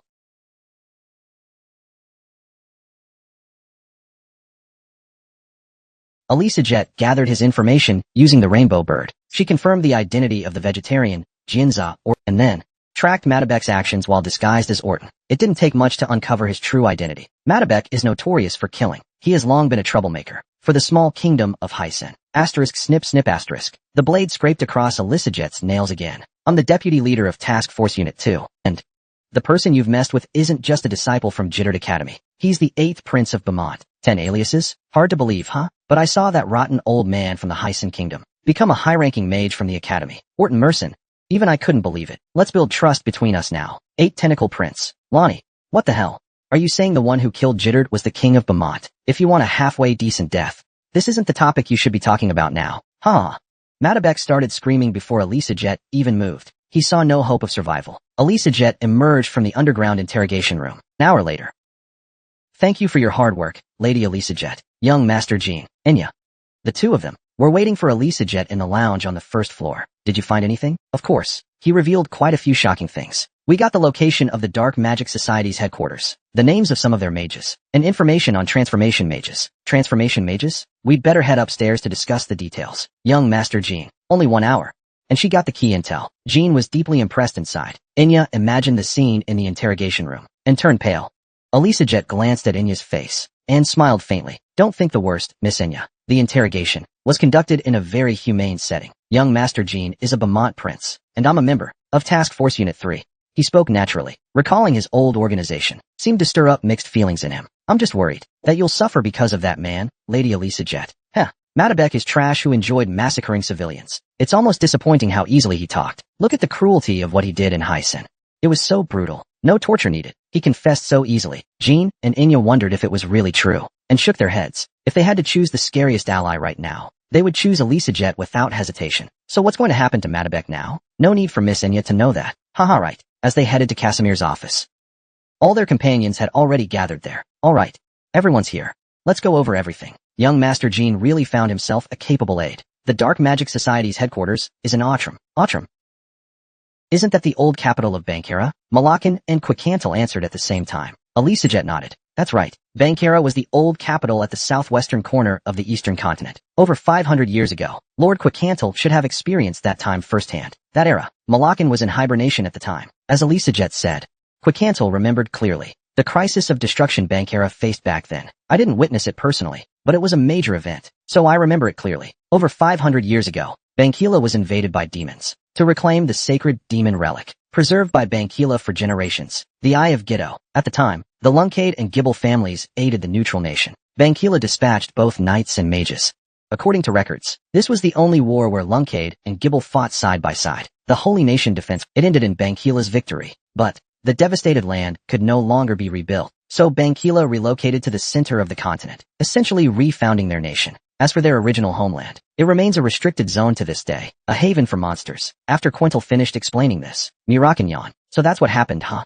Jean had to hide his inner confusion. Gibble's legacy, Annihilation Darkfire Domain. Its final form spell book is located in Outram. Why would they choose that place as a base? Those people, the Dark Magic Society, they wouldn't choose a place like that without reason. After all, the original society was completely annihilated by Gibble. What began as a minor purge of evildoers turned into a deeper investigation, with bigger fish constantly emerging. When did they establish a base there?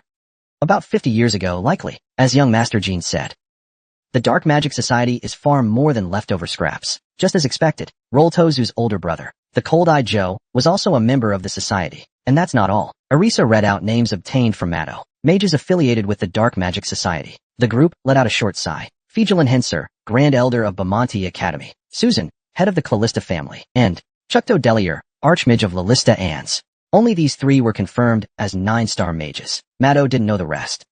Before he died, Rolto Joe told me his rank in the society was within the top 10. Turns out he was number 10. Damn, what kind of organization is this? If the society's that powerful, then Jinzalo must be even worse. Even Jean was shocked this time. He couldn't comprehend why so many powerful people had gathered in the society. Given how strong Jinzalo and the society are, I never heard of any of this before my rebirth. Now I've only just stumbled across it. But the main family, and Gibble, they likely knew all along. That's probably true. If such powerful people are involved, there's no way Lunkade, Gibble, or Beaumonti are completely unaware. Why is that? That's something we'll need to investigate further. But for now, we shouldn't act rashly. Too many major figures are involved. There must be reasons Lunkade, Gibble, and Beaumonti are still watching and waiting. Either they're plotting something, or they see no benefit in stirring the pot. That's how all the great powers operate. Recalling how Jinzalo acted in my past and how no one punished them, Jin's suspicions became certainty. Even just learning this much about Jinzalo was a massive gain. And then came an even more shocking detail. Jinzalo might have shapeshifters. It was Bubel Gaston, who turned Matto Beck into Orton Melson. As Arisa revealed this information, Casimir's eyes went wide. For Jean. This was the moment he had been waiting for. Wait a second, Bubel Gaston. That's the name Duke Jean asked me to look into when investigating Kyle Ibliano. We can't be sure yet.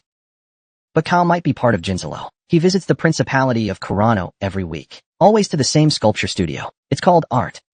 That's the one that exploded. The studio that used to belong to him. It really was Bubel Gaston. And according to investigations, Bubel is a high-ranking member of Jinzalo, and Kyle Ibliano meets with him weekly. That's highly suspicious. Casimir recalled past conversations with Jean, and couldn't help but sigh. The dragons, meanwhile, were fixated on the word shapeshifter. How could humans transform their forms, and even transform others? Isn't that just disguise? This is the first I've heard of such a thing. Transformation is a power unique to dragons. Even Matto didn't know the exact method. He said he passed out from anesthesia. And when he woke up, Bubel had already transformed. The day I left Stormcastle, Gibble, who had already transformed into a guardian knight, attacked me.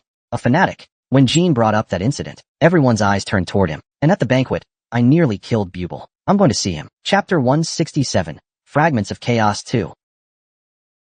In the past, knowing there were shapeshifters, I would have gone straight to him to find out how it worked. How did he use that ability? What was he after? But things are different now. Jinzalo is far more dangerous than I imagined. As the world's, he's likely a core figure within Jinzalo. If something were to happen to Bubel, they would never let it go easily. How fortunate that I held back. Before, I only thought about taking him down at the right time. Back when Seven-Colored Bird brought word that Bubel was a Jinzalo officer, I just found it odd, but thought I'd deal with him when needed. Still, I assumed Bubel wasn't too big of a threat. That was nearly a fatal mistake. I almost acted too rashly. I should be thankful for the Dark Magic Society. Truthfully, meeting Bubel now isn't about anything urgent, but a bit of contact wouldn't hurt. Even without great expectations, in the stronghold of the Dark Magic Society, one might still uncover key intel. Master Jean, are you trying to capture him, like you did with Matto Beck? That's impossible. Lady Arisa, I'm just going to pose as a guest and visit his sculpture studio.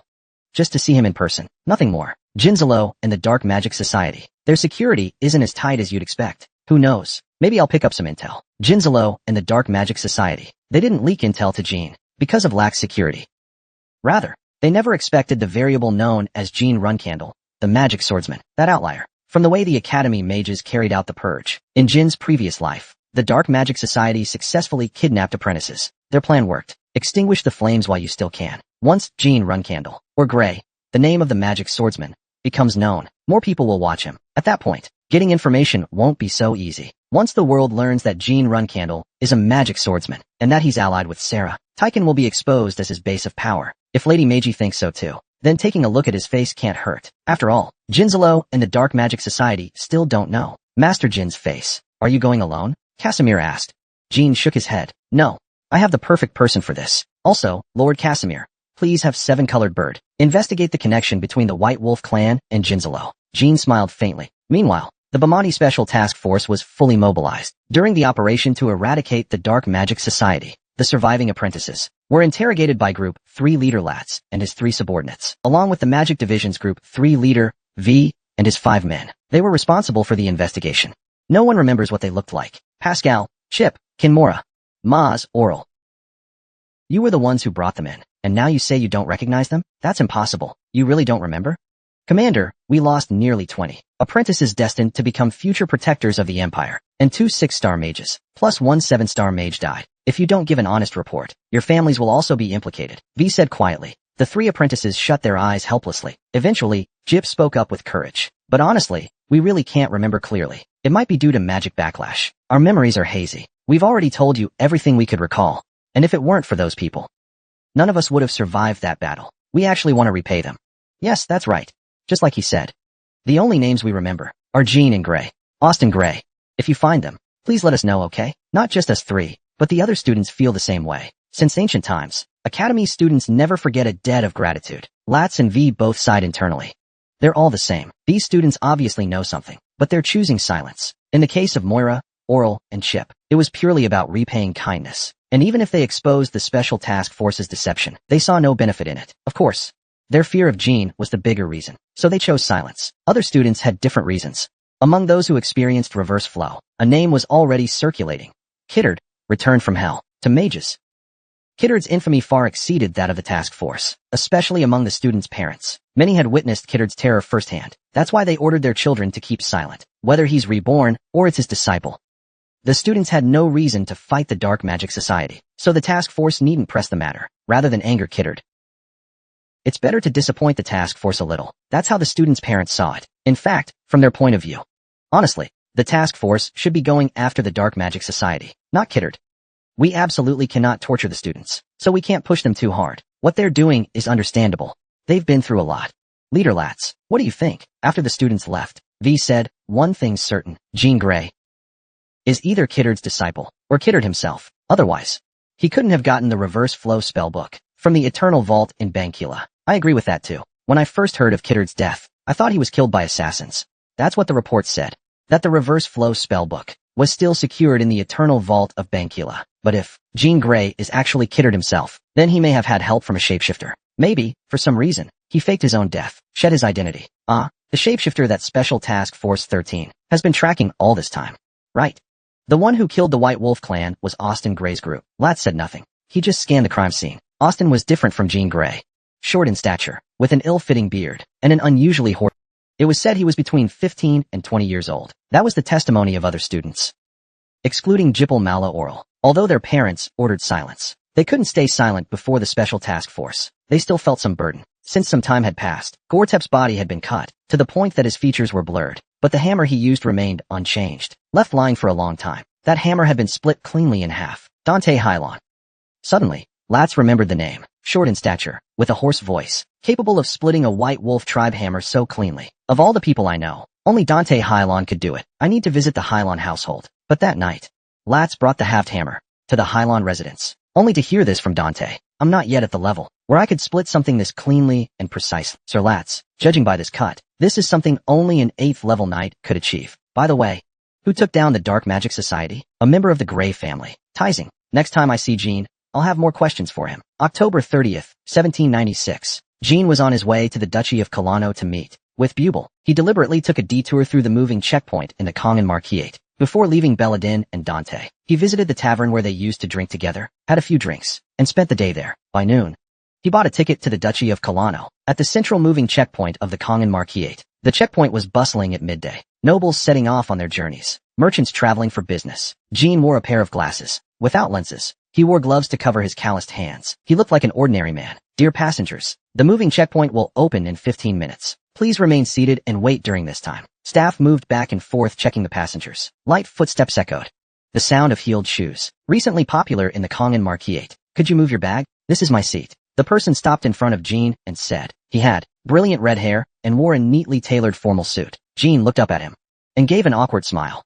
Sorry about that. A moment later, the moving checkpoint activated. Passengers were surrounded by light imbued with magic. As soon as Jean arrived, he searched for the street where the workshops clustered. Bubel's sculpture workshop wasn't in the central workshop district. It was set up alone in the outskirts of the capital. That was intentional, to avoid arousing Jinzero's suspicion. Low profile is always best. He wandered around the workshops all afternoon, naturally asking the owners about the most talented sculptors. To his surprise, almost everyone mentioned Bubel's name. No idea which house that young master is from, but it seems he's looking for a sculptor at Jean's level of genius. Because I want to make a statue for someone I deeply respect. In the western corner of the village, there's a workshop belonging to someone named Bubel Gaston. You can check it out. If Bubel's skills aren't enough for you, then there's no sculptor in Colano who can satisfy your request. I've heard of many renowned sculptors in Colano, but this is the first time I've heard the name, Bubel Gaston, among the Beaumont Society of Fine Arts, and that name was never mentioned again. Being famous doesn't mean you're the best. Bubel, if he had a normal personality, he would have long become a court sculptor. He might have even caught the Emperor of Beaumonte's eye. Is he really that amazing? To those who know the craft, Bubel is basically a god of sculpture incarnate. I honestly don't know why heaven gave such talent to that weirdo. It makes you want to kill him out of sheer envy. Lord Jian, the god of sculpture, You're an outsider, so you might not know. But Carano's artisan district used to be twice as long. After Bubel appeared, many sculptors gave up after seeing his work. That's why the district shrank. Although the Bubel we saw at the banquet didn't quite match that image, among the sculptors here, he's considered a genius among geniuses. What does transmutation have to do with sculpture? With that question in mind, Jean set out for Bubel's sculpting workshop. He walked for a long time, When he reached a dark, quiet forest path, he whispered to himself, "You can come out now, Sister Yona." Chapter 168. The Chaotic Sculptor, Part 3. Sasha? With the rustle of leaves, a woman appeared. A red-haired woman in formal attire, the same one who sat beside Jean at the mobile checkpoint earlier. She moved lightly among the tree branches. After quickly surveying the area, she smiled faintly, then gently leapt down. "Big brother Jean." He. Her voice overflowed with excitement. Since Jean found the Kong in Marquette yesterday, Yona had stayed by his side. Jean had sensed her presence through his mind's eye, though nothing had been arranged beforehand. The sibling coordination was perfect. Pretending not to know each other was exhausting. "Same here. Are you doing okay? Sis, your disguise was way too much like Yaolan. That red hair. I actually thought you were bloodstained at the checkpoint." Mr. ORL said if father finds out we met, your life would be in danger. So I dyed it my favorite color and used makeup to change my face. I still don't get what liking a color has to do with any of this. That line reminded him of a warning he'd buried deep in his heart. Sally had passed along a warning through me. Never use Sister Yona. That warning from when Shilong arrived with the black armor. Don't exploit Yona. But this time, he wanted to turn a blind eye and make use of Yona's ability. Not to kill Bubble, just to listen to their conversation. Even if father found out, this much should still be fine, right? As long as we're not caught, everything's okay. And even if we are, offering Shilong the sculptor's statue should calm things down. What am I even thinking? Such naive thoughts. If father would forgive something this small, our family wouldn't be the way it is now. We absolutely cannot be found out. You don't have to worry at all. Mr. ORL will keep it secret, and I've been on alert the whole time. No one followed us. Good thing. I've been checking too. So then, why did you come to see me this time? Half and half. Half because I missed you, sis. The other half, I need a small favor. Take a look at this. Jean pulled out a small glass bottle from his chest. Inside was an unknown black liquid. He opened the lid and drank it all. That 1,000 poison wine was put to good use. That's how you show off a gift properly. Huh. You're hilarious, Jean. Jean, that was black moss poison. A very rare and dangerous toxin. Did your companions get it for you? Yes. Damn them. Seriously, they actually fed you that stuff? I asked them to get it for me. Quiet. I'm still not happy about it. Seeing Yona's eyes darting around nonstop, Jean shook his head, thinking about waking up after drinking poison and learning his friends had fed it to him. He thought he might have really killed them. But seeing the poison take effect in my body felt amazing. It was satisfying. After 2 months, seeing Yona again, she was still as unpredictable as ever. But Jean no longer disliked that about his sister, nor did he pity her. Yona didn't want anyone's sympathy, no matter where her strange personality came from. So what's your request? Next, I'm going to meet a sculptor named Bubble Gaston. If you're free, please listen in on what he says, whether he's talking to himself or with someone else. Alright, got it. But play with me afterward, okay? It may take a few days of observation. As long as you're free, sis. The siblings chatted as they walked on. After walking for about 2 hours, a small hut with a flashy art studio sign came into view. It was Bubble Gaston's sculpture workshop. The evening sun bathed the workshop on the hill in warm light. Due to lack of space inside, dozens of sculptures of various sizes. Amazingly, even from a distance, you could feel the unique presence each sculpture emitted. They were awe-inspiring. Even someone like me, who knows nothing about art, could feel it. With work at this level, other artists might fall into despair. Getting a closer look only confirmed it. It was as if life had been carved into them. Their expression of form was even more vivid than Jean's. However, Yona's gaze at the sculptures was strange. She didn't look in awe like Jean. Instead, her eyes held dread and disgust. Sis, is there something wrong with these sculptures? Huh? No. Well, a little surprising. They were made by someone like me. I can feel it. Someone like you? Does it have something to do with your powers? That thought flashed across Jean's mind, but he didn't ask. Interesting, big brother. How did you find this place? After thinking a moment, Jean told Yona what he learned from Madabek. She's a trustworthy sibling, like Luna. I see. A transformation mage disguised as a sculptor. He even sparred with you at the family banquet. Still not sure, so I wanted to come and see if I could find any clues. I'll hide my presence. You do what you need to, big brother. Even if you can't feel me, don't be surprised. As soon as she said that, Yona vanished. Even with his senses fully open, he could barely detect her presence. Is this how it feels when she hides herself? She's probably among the sculptures. Still, something about her reaction was strange. Is Yona the same kind as Bubble? Asterisk clang clang asterisk.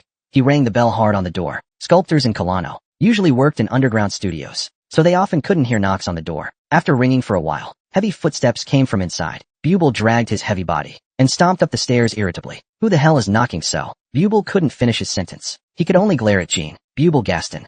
Long time no see. You bastard. Don't you even know where this is before barging in? Bubble pulled out a pouch of salt and threw it at him. In his view, visitors to the workshop were usually unlucky and filthy guests, so he always kept salt on hand. To Bubble, Jean was the unluckiest of them all. Of course. Jean easily dodged every grain of salt Bubble scattered. That's too much. Today I came as a guest. Guests can die. I don't welcome guests like you. Come on, seriously? I saved your life, remember? Saved me? Saved me. If any of the brothers, or the guardian knights, had heard the nonsense you spouted at the banquet hall, you'd have been torn to pieces already. And you wouldn't be making sculptures this beautiful, not even in your dreams. Shut up and go to hell.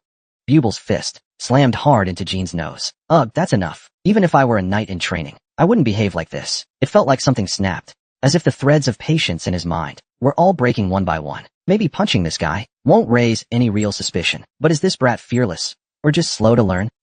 Just as Buble was about to land his third punch, bang! Jean struck Buble's head, as if he'd slammed it with a hammer.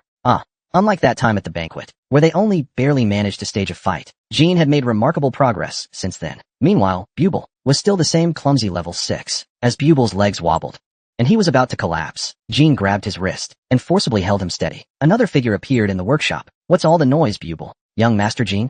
Bishkul the Enlightened. No one expected Bishkul. It was unexpected, but why is young Master Jean here? Shouldn't you be taking the knight qualification test? That's what I said. Bishkul the Enlightened. This guy embarrassed me at the banquet. And now he's back to cause more trouble. Please kill him already. Bishkul's gaze fell on Jean, lying on the floor. He saw Jean's slightly swollen nose and forehead. This disgusting fat guy. He didn't need to ask what happened. Bishkul swallowed his words and sighed softly. Let's head inside first. Buble, apologize. Saying you'll kill someone. Why should I apologize? If you struck first, you need to apologize to young Master Jean. Anything to say? Bishkul watched Buble's frown with amusement. He felt a bit pleased. Though he said this, the pressure Buble had brought lately was no joke. Even so, I still won't apologize. Oh, alright then. Then I'll apologize first. Sorry. Buble. Jean pushed Buble aside and walked into the workshop to shake Bishkul's hand. This calm-looking man was also one of the peacocks Jinzero had mentioned. He said Bishkul outranked Buble, but now it didn't seem so certain. Yona was hiding nearby. Bishkul, as one of Baji's, he should have sharper instincts than I do. Sis will handle it on her own. Bishkul relaxed a little. Sorry for the trouble, young Master Jean. I expected things to go this. I should have had more patience. Seems I've made Lord Bishkul uncomfortable. I'm truly sore. No, not at all. However, what brings you here? I want to commission a statue of my father. All the sculptors in Workshop Street recommended Buble. I hesitated until the very end before coming. We do have some history, but it's a statue of my father after all. When I saw the Jean sculpture displayed at the entrance of the workshop, I knew I'd come to the right. I couldn't help but admire Buble's work. Bishkul's gaze turned sharp. Young Master Jean. Buble's skill in sculpture is outstanding. No one knows that better than I do. But just that alone isn't enough to make the heir of Lencade bow so humbly. It's hard for me to accept. Are you suggesting I have ulterior motives? Exactly. The Jean I saw at the banquet wasn't someone who would compromise his pride for something trivial. And if it's just a statue of Lord Shilong, you could have sent someone else. Chowan gave a resigned nod. You're right. Yes, I do have other motives. The person I really wanted to see was you, Lord Bishkul, not Buble. Jean looked at Bishkul with sparkling eyes. Chapter 169, The Chaotic Sculptor.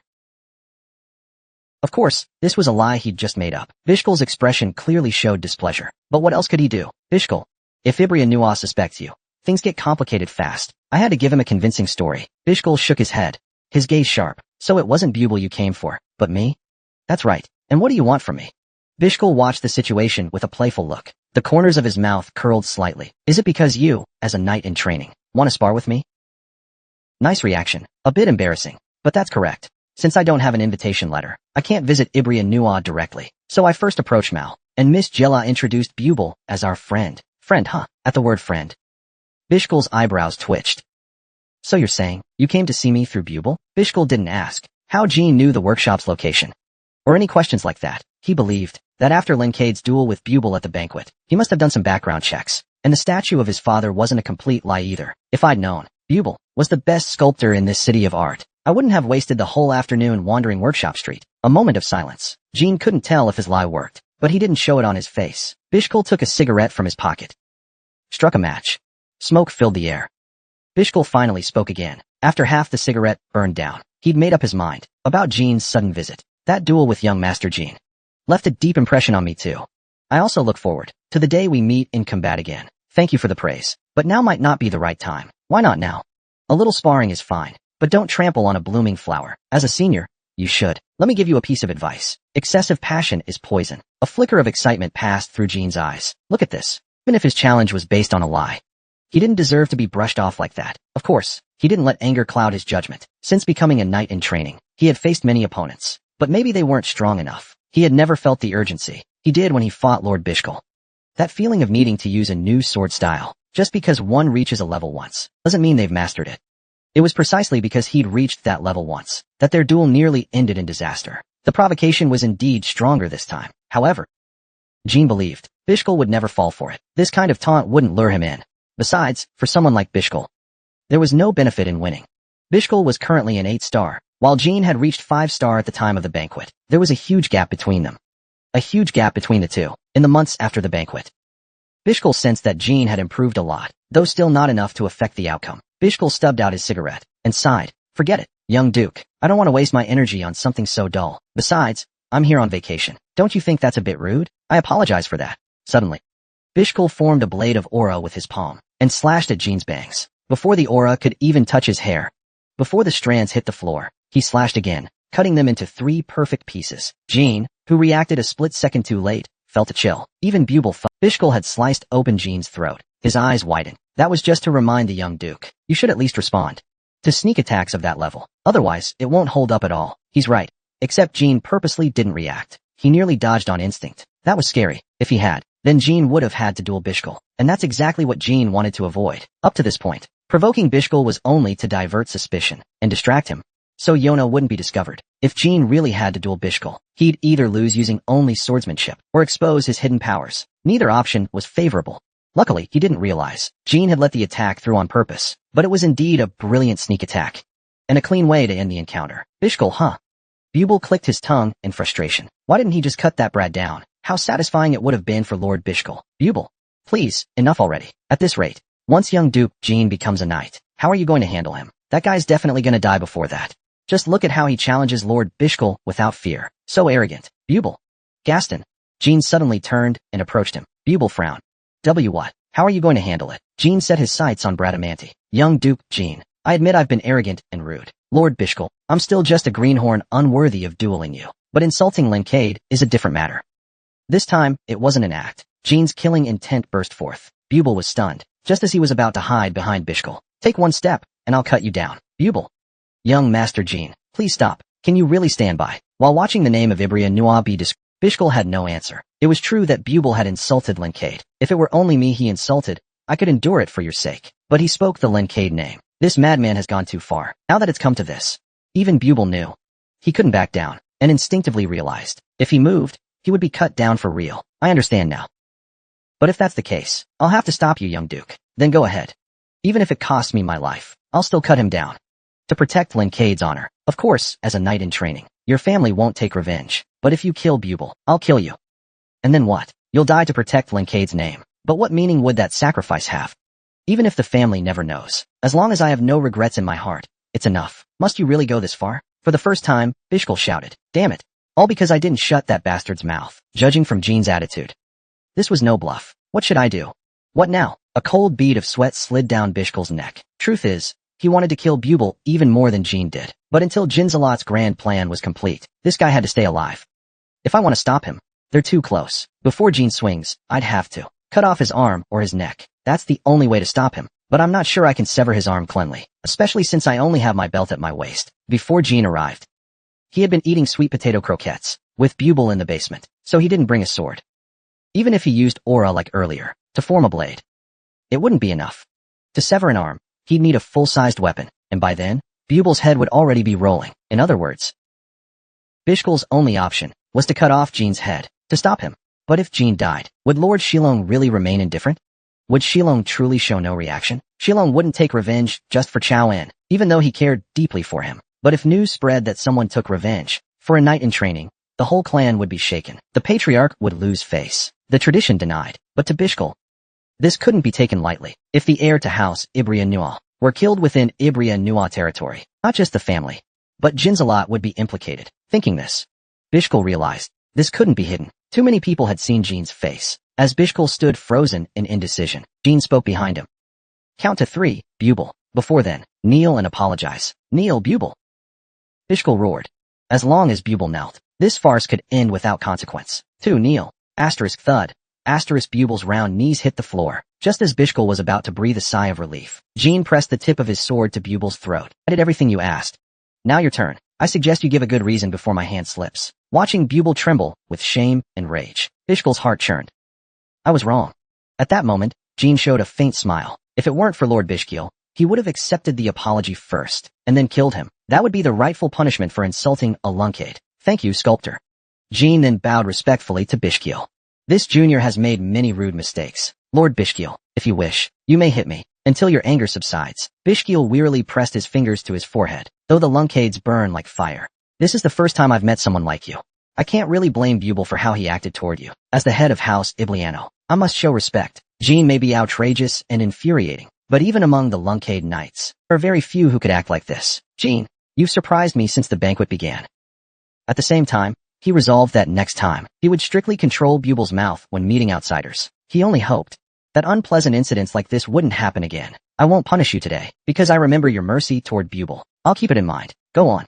After Jean left the mansion, Bishkiel watched through the window, gazing at his departing figure, and when Jean disappeared from view, Bishkiel muttered a curse under his breath. He swore 5 times in a row. Bubel, who was just about to complain to Bishkiel, could only silently head to the basement. This is the first time I've ever seen Mr. Bishkiel this angry. Jean lunkhead. That bastard must have done something outrageous. Bubel had no idea that Bishkiel's fury wasn't aimed at Jean, but at himself. Maybe that's why, when he returned to the first floor, he was carrying an armful of sweet potato croquettes. Hee so. Please have some of these to calm your mood, Mr. Bishkiel. That damn brat won't live long for sure. Chapter 170. The Chaotic Sculptor, Part 56. Bishkiel moved the bag of croquettes to the side, but his hands were slightly trembling. I really want to kill him. Seriously. I utterly hate that disgusting brat. Bishkiel felt that if he didn't scream right now, his head would explode. Be back in 10 minutes. Why? I'm begging you, Xiaowei. Please? Fine. Alright, I'll go now. Are we out of milk? Bishkiel smashed the table and roared in rage. Bubel quickly fled the hall. While running away,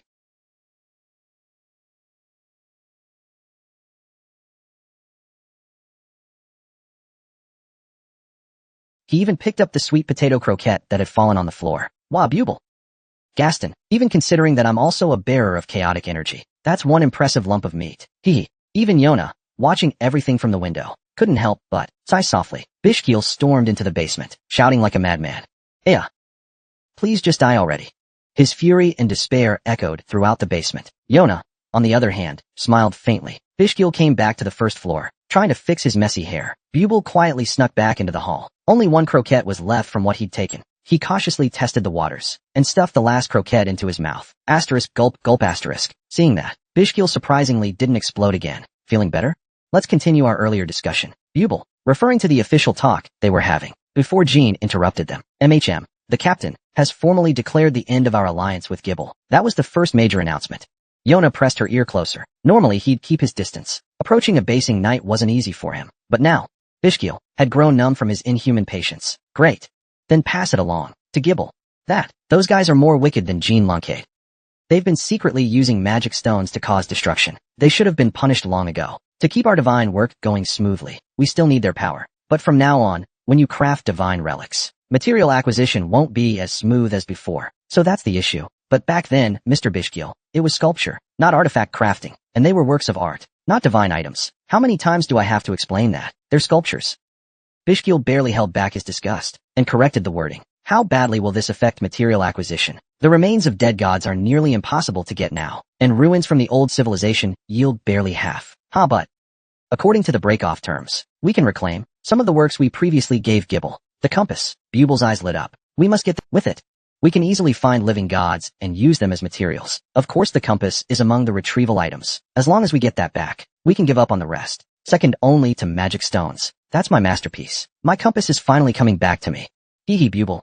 This isn't something to be happy about. Remember how, when Kingper took the magic stone and compass from us, along with other pieces, how humble they were. Extremely humble. They were practically licking the captain's toes. But now, when we mention the break-off clause, they're reluctant to return anything. Isn't that suspicious? They may already be preparing to replicate the items. Or maybe they already have. And the retrieval date is set for early June next year. They still have time to study them. Why so late? Why give them so much time? Because we were the ones who proposed the break-off clause first. They can't refuse it. Bishkiel bit down on his pipe. Bubel nodded. Early June next year. It better not get postponed again. The captain already warned them. If they violate the deal again, it's war. So there won't be any issues. As long as Linkade is with us, they wouldn't dare start a full-scale war. Good. Where's the handoff next year? On the 1st of June. On the southern islands of the Principality of Beladu. Pirate territory. At least it's not where those disgusting monsters appear. Take me with you. Is that necessary? With me there, I can immediately verify if the work has any issues. Avoiding gossip behind our backs, Bishkul's eyes widened. He couldn't believe Bubel would say something so rational. Very well then.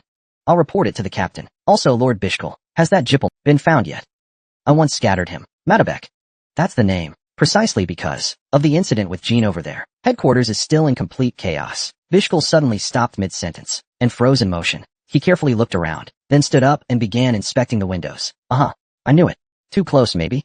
Whoosh. Yona backed away from the window. He quickly hit himself, even as he sprinted across the grass. Not a single blade bent or fell. Did I sense something? Was it just my imagination? Bishkul stepped outside and carefully inspected the ground near the bunker. All he saw were traces left by Jean earlier. Why the sudden action? Lord Bishkul? Bubel followed him out. It's nothing. Sometimes Lord Bishkul just seems overly sensitive, whereas Lord Margila is always so optimistic. It really lifts your spirits just watching her. What a strange pair of siblings. Tomorrow I'll move your residence to somewhere Jippel won't find. Ugh. What a headache. Bishkul stared for a long time at where Yona had stood. Even though he hadn't detected his presence, Yona snickered to himself as he dashed through the forest trail. He didn't know what those two chunks of chaotic meat and nerve sages were discussing, but his gut told him the boss would love it. Oh God. Jean's mouth hung open as he listened to Yona's story. Yona thought his expression was hilarious and clutched his stomach, laughing several times. Was it really that surprising? Your face is priceless, boss. You can look pretty dumb too. This is the cream of the crop. Information gathered in just one day. No, within hours. Even if Lonnie scoured Lincade's top secret archives, she wouldn't find anything more shocking. Really? Tell me in detail. Okay. But first, one condition. Lord Orton must never hear about this. Jean made Yona swear, then explained everything they'd learned today to Jinzalot. Even though Yona looked like he was listening, he really didn't absorb a single word. Truth is, he just thought the way Jean earnestly muttered was adorable, and didn't actually care what he was saying. Now, you see why I was so shocked, right? Very interesting. Well, for Yona, those details weren't important, but he had always sensed Bubelgaston was the embodiment of chaos. His sister and Bubelgaston were the same kind of people. What did that mean? That annoying fat guy and my only sister turn out to be... I can't tell you that right now. Are we still like this? Even the boss has secrets. Huff. Jean gathered leanly into his palm and reached out to Yona. It was his way of saying he had no more secrets. Yona screamed like crazy and backed away again and again, as if she'd seen something forbidden. Kill him. When she directly faced leanly, the whispering in Yona's heart grew louder, more intense. The voice was so strong that it triggered her instincts to stab Jean in the throat with a dagger. She was shrouded in heavy chaos, far beyond Bubel's level. Even Bubel wouldn't react like that. When facing leanly, disappear, Jean hurriedly withdrew leanly. At the same time, the howling in Yona's mind weakened. She escaped the impulse to kill Jean. Leanly had only stayed in Jin's palm for 2 or 3 seconds, but Yona was already soaked in sweat, panting heavily. If Jean hadn't truly cared about her, she might not have been able to resist that voice's will. Sis, you absolutely must never use that power in front of me again. Don't ask why. What? Jean couldn't help but realize that she retreated to avoid attacking him. Leanly had triggered her. Just moments ago, Yona's eyes had widened in fear. The fear she might kill her own little brother. Jean forced down his confusion and shook his head. I don't know what happened. Sorry. I didn't think it would turn out like this. I lose control when I see leanly, because I never properly explained. Hey, I thought the boss would wait until we were equally strong before telling me. Why me? I thought maybe you didn't really trust me, or maybe you come to hate me for it. The first part is a complete misunderstanding. The second part, well, that's honest. I like you. It's true. I didn't want to keep it hidden at least until then. Until before we played in the flower field. Though she answered lightly. If she didn't care at all inside, that would be a lie. If leanly had lasted just a bit longer, Yona might have killed her. However, Jean didn't want to make Yona feel sad. I'll be careful for now. When you're strong enough that I can't kill you, the problem will resolve itself. So don't worry too much. Hey, stop daydreaming. Come play with me. As we agreed. Afterward, Jean and Yona had fun for 2 full days around the Principality of Kong. And in Kong, not only were there Knights of Joshua who had died spying on Jean, but also Shillong's station knights. Naturally, word of the two being together spread, and that news reached Shillong's ears. Chapter 171. A Brief Farewell, Part 57. 1. Asterisk Shu. Asterisk this man, Guardian Knight Karn. As always, he carried a letter by B messenger. He had just slain monsters in the Black Sea, but this time, what he brought to Shillong wasn't just a letter. They say, the young master and Miss Yona spent 2 days together. Right after the 3-day massacre ended, Karn handed the letter to Shillong and said. Shillong didn't respond. He opened the letter first. It was the first letter sent by Casimir since he was recalled to the Black Sea. The first page records the Duke Gene's actions and their consequences. From the second page onward, it details the situation based on the Duke Gene tree. You may skip this part. Hope you enjoy reading. As stated in the letter is neatly organized, not as long as previous ones, but not overly concise either. That Casimir guy has finally started writing normal letters. After reading the causes and effects, Shilong's gaze deepened. 8th Circle Mage Ralt Zhou and the White Wolf Warrior, Hapalep. It's been a long time since he heard that name. In his younger days, he had also clashed with the Hapalep clan of the Wolfkin. They fought once, when he was in his 20s, eyeing the Solid Realm. The chieftain of Hapalep challenged him back then. That chieftain was a formidable opponent worth remembering. Their one-on-one duel lasted more than 5 hours. Naturally, Shilong, of course, now he has surpassed the stellar phase, becoming a one-of-a-kind innovation knight. Even if that former chieftain returned, he wouldn't be a match for him. That day, the Hapalep warriors Shilong saw, each one of them, possessed strength above the White Wolf tribe's average. The White Wolf named Gortep, defeated by his eldest son, was likely from the chieftain's grandson's generation. The Hapalep clan still brimmed with fierce warriors. It was truly a meaningful victory. He turned the page. The detailed account began. Shilong felt like he was reading a long-awaited novel, fully immersed in the letter. It is said that when Gortep's hammer was split in two, he also chanted a splitting spell. That seems to be a trait unique to Duke Gene. When facing something that couldn't be cut by a sword, sometimes belief played a crucial role. That was what intrigued Shilong the most. It wasn't merely a matter of attitude. This was ancient Lunkade, almost identical to what was described in the records. As the family head, Shilong knew all the secrets of Lunkade. In the historical books that Jippel failed to destroy, descriptions of Lunkade during the magic swordsman era, or sword techniques, blessed by Sodaret, were recorded in them. Only the family head could verify such materials. Even the elders and knights couldn't approach those documents sealed in a special space. Spellblades and aura. When he became the head, the first time he saw records of magic swordsman battles, especially the few lines left about Timeout and Lunkade's battle records, his old doubts resurfaced again. As a magic swordsman, had he achieved something greater than I did? That question stirred a ripple in his heart. The record said it was a spirit sword. He even wanted to summon his eldest son and have him demonstrate, but he restrained himself. After all, the technique was not yet perfected. It had been lost for millennia. After reading the letter, Shilong closed it. So, what have the eldest son and Yona been doing these past 2 days? They've just been passing the time, nothing more. The eldest young master is overly perceptive. We can't monitor them 24/7, but reportedly, they were indeed nothing suspicious. Did the eldest son ask Yona for anything? Or receive her help? According to the Guardian Knights within Manhwa, there's no indication. Ever since taking the 10,000 Venom strain, the Lord Patriarch personally warned him strictly. The eldest young master wouldn't dare defy Shilong. Under his gaze, what a strange kid. Fearless in every way. You mean the eldest son? Yes, and Yona. That child, being able to interact normally with others. That was something I never imagined. Even Erluna, who once had some fondness for him, ended up distancing herself. Askin lowered his head. Shilong chuckled softly. From now on, inform the Guardian Knights of the Manhwa to give Yona more freedom. If they even interfere with her playing with her brother, that's enough to make me step in as a knight. Understood. After hearing the news Jean brought back, Taiken's companions had no choice but to hold a meeting. The information was simply too shocking. Jippel and Jinzalot were allies not long ago. What was surprising was, their alliance ended because the demon godstone was destroyed. In the final battle on the deserted island of Jining Domain, it said that Luna was the one who destroyed it. That day, Dream Whisper said, Jippel lost both the head of the Fu family and the Wind Dragon. No one expected that it was Bubel who caused it. Looking back now, it's shocking. In the previous life, they only thought he was just a chaos-loving madman, a shapeshifter. But based on the new information, Bubel was a central figure in Jinzalot, and this guy used a special ability called Fragments to create artifacts like the Demon God Stone, even altering people's forms by using the remains of dead gods and the remnants of ancient civilizations. When Malakan said this, his expression was different from usual. The remains of dead gods he spoke of were things like numerous tears, or blood, perhaps? Exactly. But kid, back when I was near the Principality of Carano, helping to protect a region, I encountered grave giants. Grave giants that guard the tombs of dead gods, those stone statues. They disappeared 2,000 years ago. They were eradicated by the dragon race.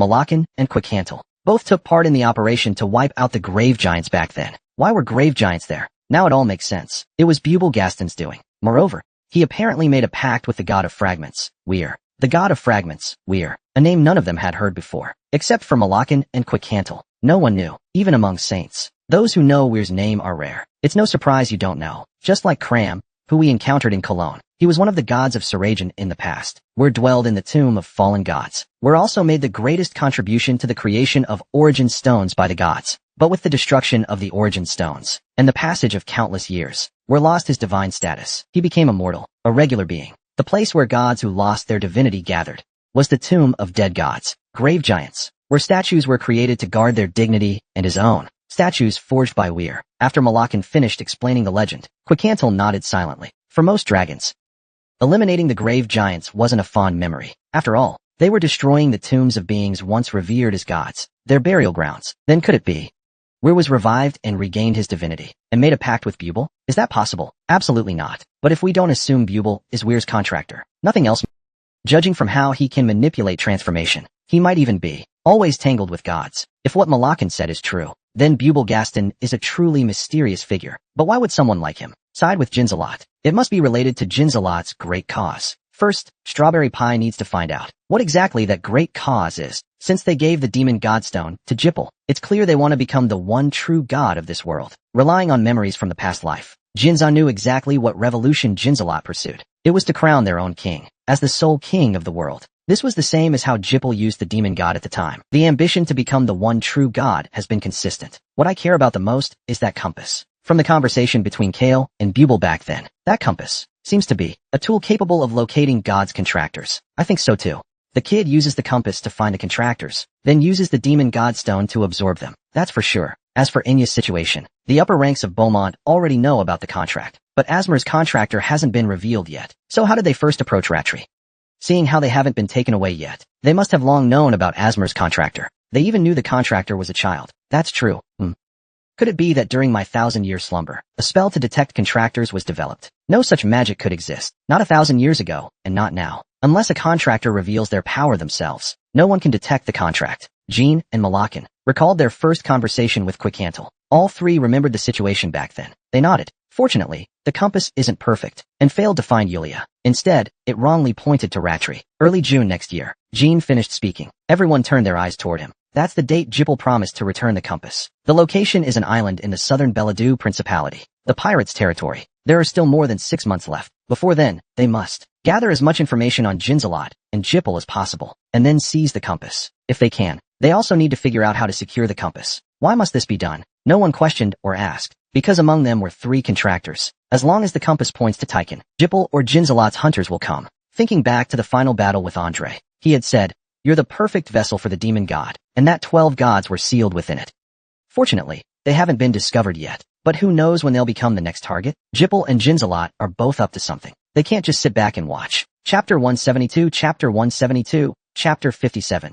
A Brief Farewell, Part 2. A few days passed. Tychon's companions continued holding meetings until mid-November, 1796. Meeting after meeting. A divine tool that detects contractors. Jippel possessing such an item was something they had suspected during the battle with Andre. But when they heard the word compass, they felt uneasy. First, send the kid Bingao and Inya to another place. Before the contractors should leave Tychon. That's the decision they reached. Until Jippel returns the compass to Jinzalot, what will they do? They'll surely hunt as many as possible and capture the contractors if they can't create similar divine tools themselves. For Jippel, there's no hunting ground more appealing than Tychon. Tychon has 3 contractors gathered in one place, not affiliated with any major power, and no transcendence stationed there. They don't know how the compass operates, nor whether it can precisely locate contractors. But the fact that it failed to find Yulia and mistakenly identified Ratri suggests that the compass isn't perfect. However, if the compass does end up pointing at the contractors, that would be a very difficult situation to deal with. Of course, they might create a similar tool again later, but I've never heard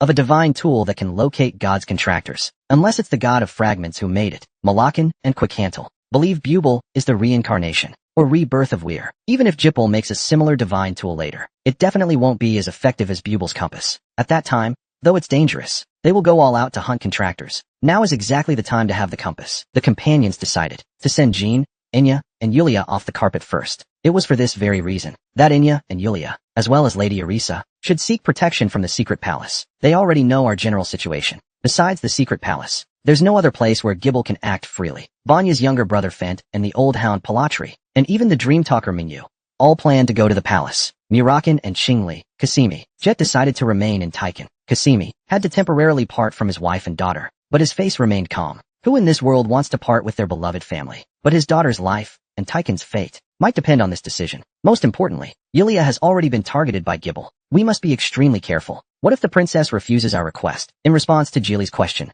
Murakan shook his head. Princess Mi wouldn't do that. On the contrary, he'd see it as a great opportunity to make the strawberry pie owe him a favor. Would your son-in-law really do that? I can guarantee it. And if he doesn't, I'll personally convince her. That woman's interested in me too. After all, back in Cologne, how many times have I heard handsome big brother? Murakin said while sneaking a glance at Geely. In fact, everyone in the conference room could clearly sense his intention. He wanted Geely to show some jealousy. However, Geely only sighed worriedly, showing no real reaction. This left Murakin a little disappointed. Anyway, don't worry too much. Then I'll place my trust in Lord Murakin as a provisional knight with sealed arcane powers. No help again this time, Nanny. Hearing that, Murakin shook his head again. Strawberry pie, just being by our side is more than enough. Then where is Sir Jean going? Kasimi broke the awkward silence. Everyone turned their eyes to Jean. Ah, the kid's got somewhere else to be. Even if it weren't for this matter, I'd still be sending him there. The timing is just right. Is there anywhere safer than the labyrinth? Murakin shrugged meaningfully. When it comes to evading Gibble's pursuit, there's no safer place than that. Not even something stronger than the compass can find it. Even if a god descended, they couldn't enter it. After returning from Hosen, Jean learned about this place early. Then why can't Enya and the Frostborn go to that place? Looking at your faces. But it can't be helped. That land is meant for Sadratha's contractees, especially the Lungcade magic swordsman. At the moment, only Jean, the millennial contractee, can go there. Human, just where is this place you're talking about? Quental frowned. The land of the Underworld clan. The Underworld clan, weren't they a race that went extinct over 50,000 years ago? There are many different beastman races in this world. South of the Akin Kingdom's border begins the territory of the beastmen. On that land, there are the incredibly gentle, so kind it's baffling how they survive, Mizwa tribe. And the gold-obsessed Jinjin tribe, like rats, known for hoarding wealth. There's also the peaceful snowfolk and the catfolk, who live quietly within their own small territories. And of course, the warrior clans, the White Wolves, and the Red Foxes. Nowadays, when people mention warrior tribes, everyone immediately thinks of the White Wolves and the Red Foxes. But before them, a royal clan of the underworld once conquered the Orc lands with overwhelming power. Though they perished over 50,000 years ago, reliable records are scarce. But history hasn't been completely lost. Countless scholars, even today, strive to uncover the secrets of the Underworld clan, because once a royal clan with immense power vanished without a trace 50,000 years ago. Where exactly was their kingdom? And how was it preserved? In the Mitra Desert. There is a contract between Sadrath and the Underworld clan. That's all I can say. Details are not to be disclosed. In any case, Jean will be going there. Upon hearing the name Mitra Desert, his companions began murmuring, that place is way too dangerous. The entire White Fan clan might be connected to Jinzalo, not to mention the Mitra Desert. Even the local orcs can get lost there. It really is dangerous. But no matter what, the kid has to go. That's the trial ground for him to become a true magic swordsman. And right now, Jinzalo still doesn't know what his face looks like. He should be fine. Naturally, all eyes turned to Jean. His gaze was as steady as ever. So no one said anything more. Our next gathering will be in May next year, leaving directly from Gibble and Jinzalo. So we'll regroup in the Principality of Barreto by the end of May. Everyone participating in the compass retrieval mission must be present before then. The group then discussed how to execute the mission. Jilly's request was unexpectedly accepted, with little resistance. As soon as Murakin reached Full Level Island, Talaris came to greet him in person, asking what had happened to her son-in-law. It's nothing serious. Just a little test. Oh, what kind of test? It's a secret. Anyway, we'll send the kids over as soon as possible. And please say hello to your daughter for me. That evening, they held a short farewell party to ease the sorrow of parting. From today on, Taiken's mansion would be southern border of the Kingdom of Yakin, where Jean took on his first mission as a student. It all felt fresh again. He wondered how the kids from the eldest son squad were doing. He thought of his subordinates, undergoing ultimate training. He looked forward to seeing them again when he returned to the Garden of Blades, wearing a traveler's cloak, carrying a large pack filled with rations, water, blankets, and herbs, travel gear, and some salt. The Mitra Desert, a vast desert that devoured the heart of the Orc lands. Even seasoned adventurers dare not enter lightly. There are no treasures left behind by royal clans, no ruins of ancient Sarajine civilization, and no mysterious resources either. That's what the top survey organizations have concluded after years of investigation. Many adventurers, lured by myths, ventured into the Mitra Desert, but their outcomes were always tragic. Most couldn't survive Mitra's heat and ever-changing conditions. They ended up as part of the sand. Those who did make it through found every story about Mitra to be a lie. Even powerful orcs, like those from the White Wolf and Red Fox clans, consider crossing the Mitra Desert suicide. Why go there, little human? Did you get dumped or something? Want to die, is that it? From time to time, stupid humans like that show up. So when Jean encountered a Watertail tribe orc by chance, heartbreak, or whatever, I'm just heading there. Besides, you're younger than me. The Mizui beastkin shook their heads. By the way, do you know anything about the Mizui tribe? From the village west of here, about 2 years ago. It's roughly a 2-hour walk from here. Oh, that village? That's ours. So it was you guys. Jean smiled at the Mizui tribe. The Mizui from that village had once, during his mission to rescue Serm and Babiel, offered grilled fish to him. Missing humans? We don't know about that. The Mizui tribe is kind-hearted. You wore tattered clothes and ate fish as gifts. That's right, that's right. Thanks, it was really tasty. I'll repay you next time. Rummaging in his cloak, Jean took out a small pouch of gold coins and jewels. I can finally pay back what I ate that time. Use it to trade with humans or the Jinjin. One of the young Mizui recognized Jean. In recent years, only Jean and the eldest son's group had come to their village for fish. That's way too much. Money's no use in the desert. It's fine. Guess it really was a farewell. Hope we meet again someday. Just as Jean was about to leave, a Mizui grabbed his belt. Do you really have to go? Must you go to the Beastkin lands? Right now the Red Fox clan is running wild. Avoid the roads we took. Taking random paths will only cause trouble. It's unnecessary. The Mizui are kind people who accept payment even when unneeded. Chapter 173, Chapter 173, Chapter 58. The Mirage in the Mitra Great Desert. According to the Mizui tribe, the Beastkin lands they've always looked down on other races, but now they openly rob Beastkin and travelers under the name of a passage toll. If you're caught by those thugs, you're done for. Even battle clans like Lonnie's pay the tolls. To think they're doing this in alleys. Dream Whisper said, at least you're lucky. Dream Whisper said, you met us. Dream Whisper said, Jean originally planned. Dream Whisper said, to follow the path. Dream Whisper said, through the old forest trail where Jinzalot's outpost once stood, to reach the Water People's territory. Had he not met the Mizui, he would have likely gotten caught up in trouble. Don't the Red Foxes know the route you're using? They don't. Just follow us for now.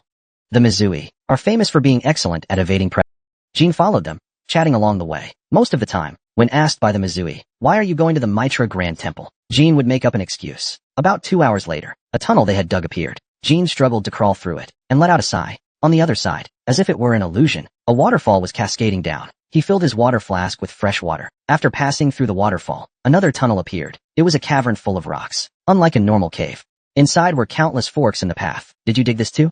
Nope, it's the Myoyan clans. The Myoyan clan's tunnels are like mazes. Their tendency to reject other species is fully reflected in here. The path depends on how you choose the forks. Out of many possible paths, one might lead to the Myoyan clan's hidden home. As if playing a game, they passed through dozens of forks. At the end of the cave, stood figures about the same height as the Mizui, until Jean noticed another group of waterfolk by his waist, with long mouse-like faces, fluffy little furballs. They were the Jinshue clan. Oh no. Why'd you bring someone like that? As a race known for their trading skills, they spoke clearly and quickly. Unlike the Tailfolk. Soon after, Tailfolk and Jinshue were chatting fluidly, in both common tongue and the waterfolk dialect. Jean found them rather cute. In the end, one of the Tailfolk took out a gemstone and ended the conversation. We don't know why you're heading to the Grand Temple, but good luck. After passing through the Jinshue clan, a massive wooden gate suddenly appeared, and beyond it, a general store? A Jinshue clan general store. Turns out it was the entrance to the Yukiyuka market, so the tunnel path led here. Yukiyuka market was a peaceful place, where waterfolk gathered to trade. Just like a human marketplace, goods exchanged hands non-stop. The only difference was, they had special guides for adventurers. Every year, many human travelers visited, so every waterfolk market had guides to assist them. The Jinshue clan recommended one. No way.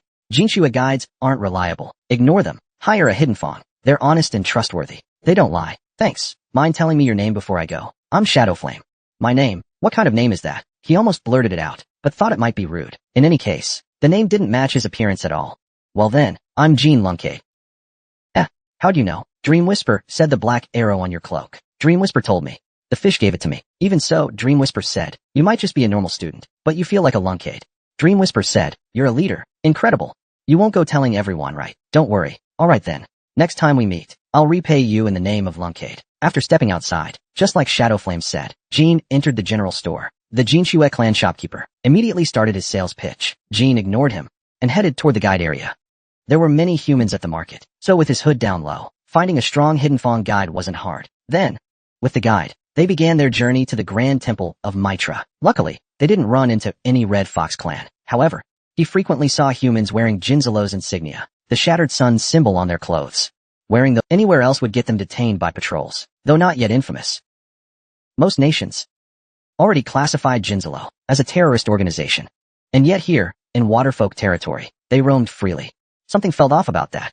Perhaps it's not just the White Wolf clan. Maybe most Waterfolk are connected to Jinzalo. The Hidden Fong guide parted ways at the Grand Temple gates and returned to Yuka Market. Jean gazed long at the desolate desert ahead. Crossing this land alone took true courage. As he set foot on the sands of Mitra's Grand Temple, his first step left a mark, and Jean felt an immense pressure he'd never known. A challenge of life and death. But he had full confidence. However, in this vast desert, clouds hung dark and heavy. Just looking at it was suffocating.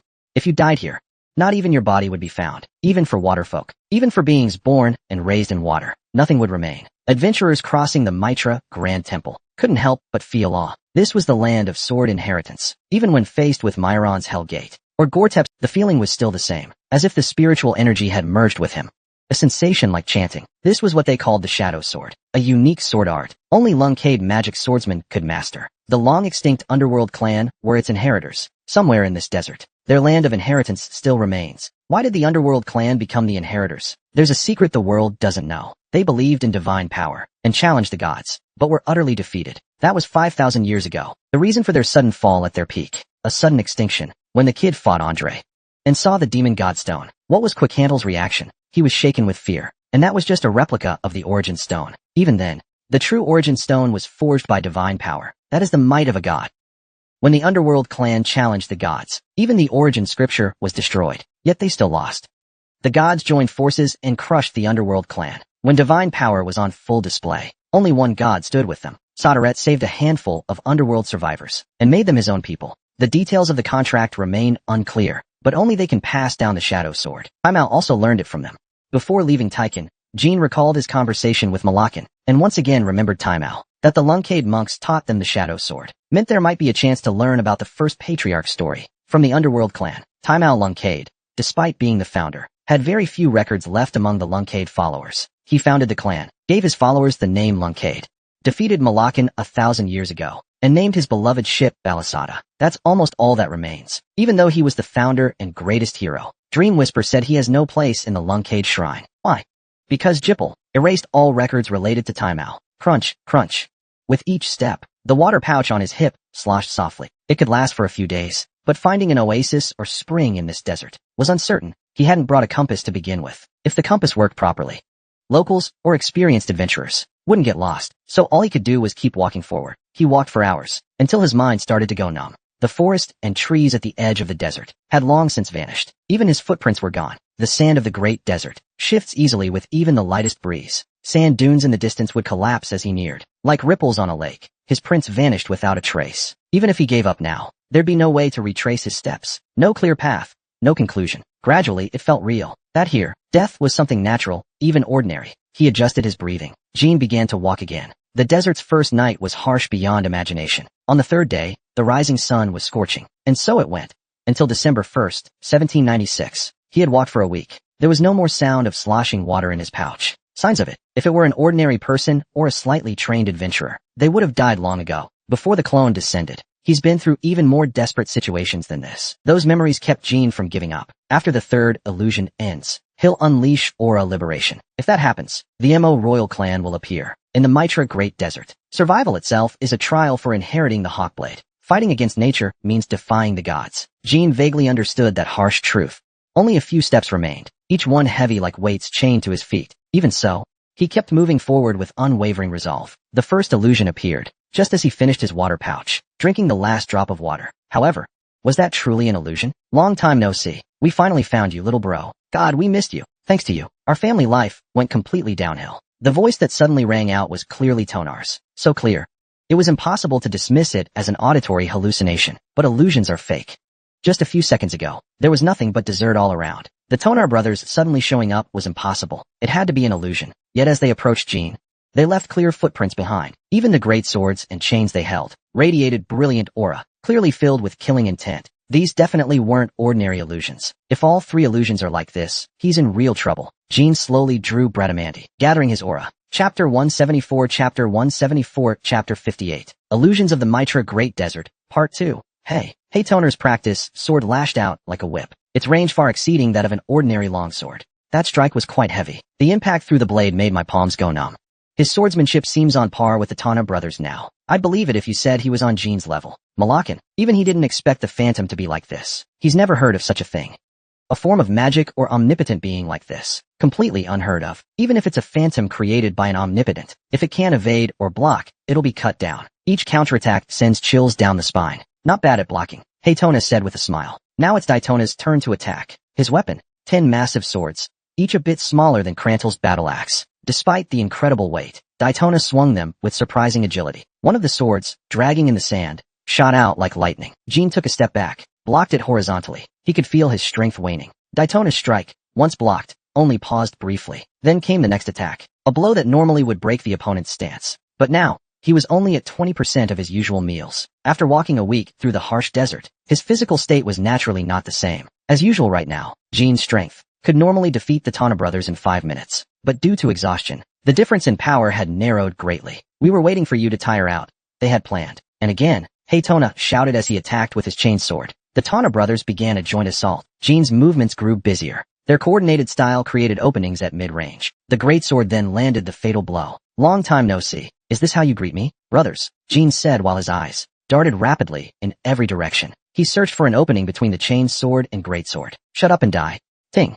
3 different swords clashed together. Sparks flew. Even though he was drained, Jean's spiritual aura was overwhelmingly dominant. His blazing sword aura smashed away both the chain and greatsword. Their coordination was solid. One pressed the attack, the other struck when the chance came. But that was all they had. The 18 Tana brothers didn't exceed Jean's expectations. Though their teamwork was tight, they lacked a truly powerful strike. They were still just trainee knights like Jean. They hadn't mastered a unique lunkade to turn the tide. If Jean were in peak condition, 5 minutes.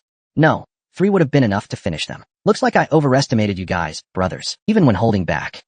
The gap in strength was just too big. He recalled how the Tana brothers were so cruel to him in his previous life. He couldn't help feeling bitter. Since being reborn, since his days in Stormwind, he thought he had exacted enough revenge. But apparently not. Jean glared at the brothers with murderous intent. Come on then, I'm getting pissed. Still talking nonsense? Haven't woken up yet. Don't let a past one go to your head. The chain sword and greatsword crossed in an X shape, aimed right at Jean's head. This strike held even more focused aura than before. But Jean didn't dodge, because he had already seen through it. Their aura output was only at mid 5-star level for now. Even in a worse state, this level wouldn't pose a threat. Not even close. He swung Bradamanti with full force. As the crossed blades met Bradamanti, a deafening clang rang out. The brothers reflexively leapt back. Then Jean kicked up the sandy ground. Silver sand sprayed like flitting birds, and instantly obscured Jean's figure. The brothers quickly reset their stances, covering each other, waiting for Jean's counterattack. However, when the sand fell again, the spot where Jean had stood was now empty. Only the blue sky remained. Jean seized the moment when the sand obscured vision, and flanked the Tana brothers.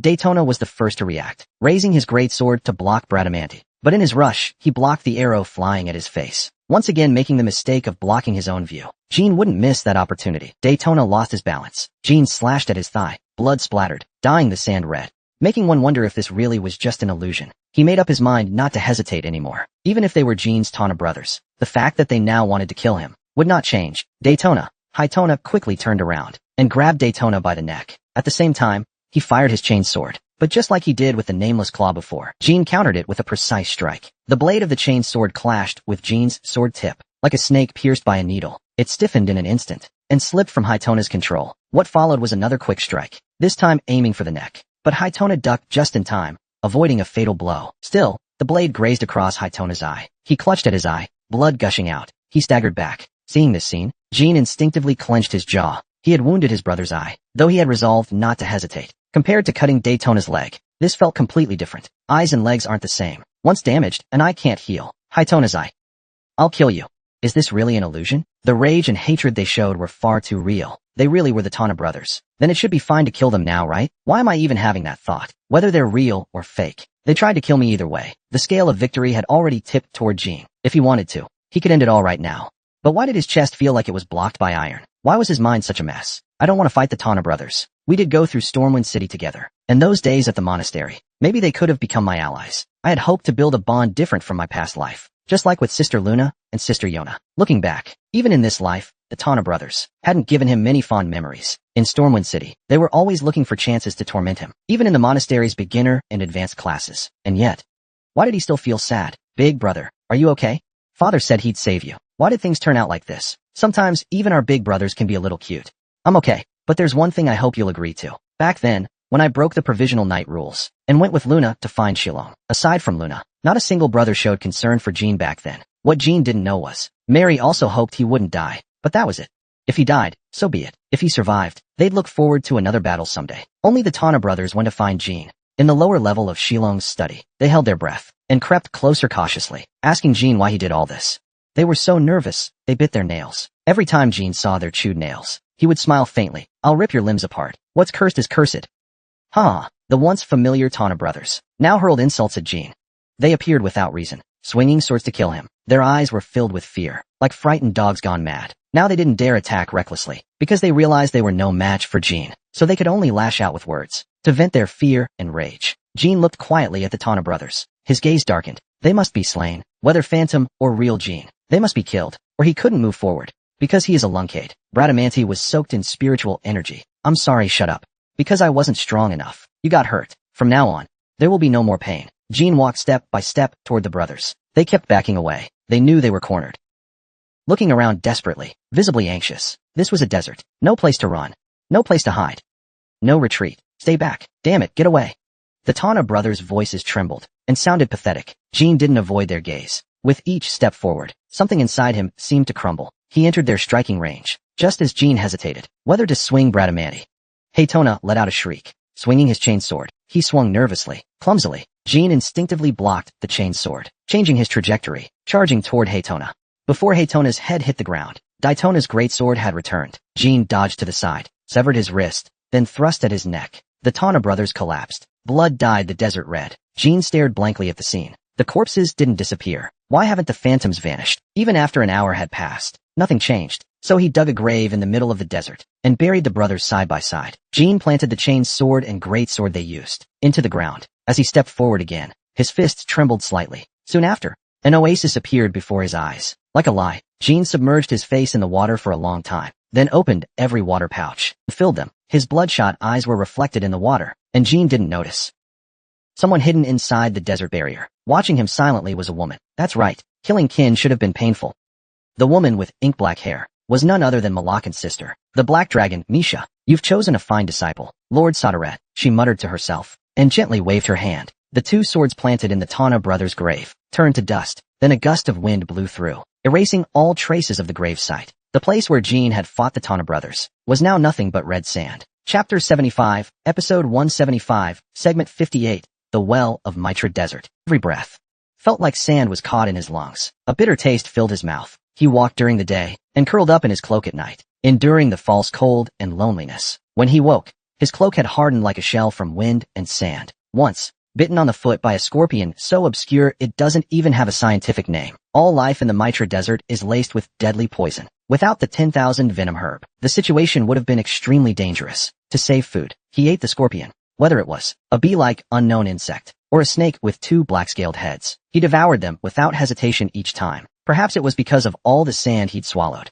but the roughly boiled beast meat by magic, despite its foul stench and revolting flavor, didn't make Jean uncomfortable. Worse still, between his dry cheeks, the venom oozing from a broken snake became his only source of water. Jean felt grateful to Yona once again, and just like that, 3 days passed after crossing the first seep well. Without the change of sun and moon, it was nearly impossible to sense time passing. The scenery in the desert never changed. There truly wasn't a single soul here. That's what tormented him most. He had never felt so alone. It had only been around 10 days since he left Taiken, but in the desert, time flowed at a completely different pace. Another week passed. No more snakes or scorpions appeared. Jean trudged on alone across the endless sea of sand. Perhaps talking to himself would have helped, but even water was about to run out again. He couldn't even manage that, and the phrase adding insult to injury fit perfectly to describe December 11th, 1796, in the Mitra Desert. The food he'd saved, Salami ate it. That morning, Jean woke up and immediately cried out in anger. He had slept hugging the backpack containing his food, yet Salami had eaten every bit. Everything else was untouched. Only the food was picked clean.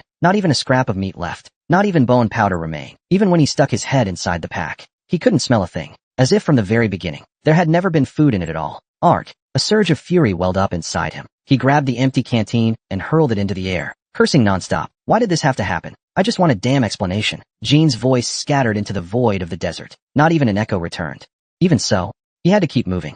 If he stopped now, what awaited him was certain death. No matter how low his spirits, he couldn't give up here, even if his will was iron strong. Without water or food, he couldn't last much longer, though he gritted his teeth and pushed forward. The truth was, Hope was fading fast. Another day passed. The sky turned yellow and hazy. But no one came. 2 days passed. His body began to twitch intermittently. 2 days without food or water. Surviving that in this desert was a miracle. A third day passed. Still no spring, oasis, or edible plant in sight. Thump.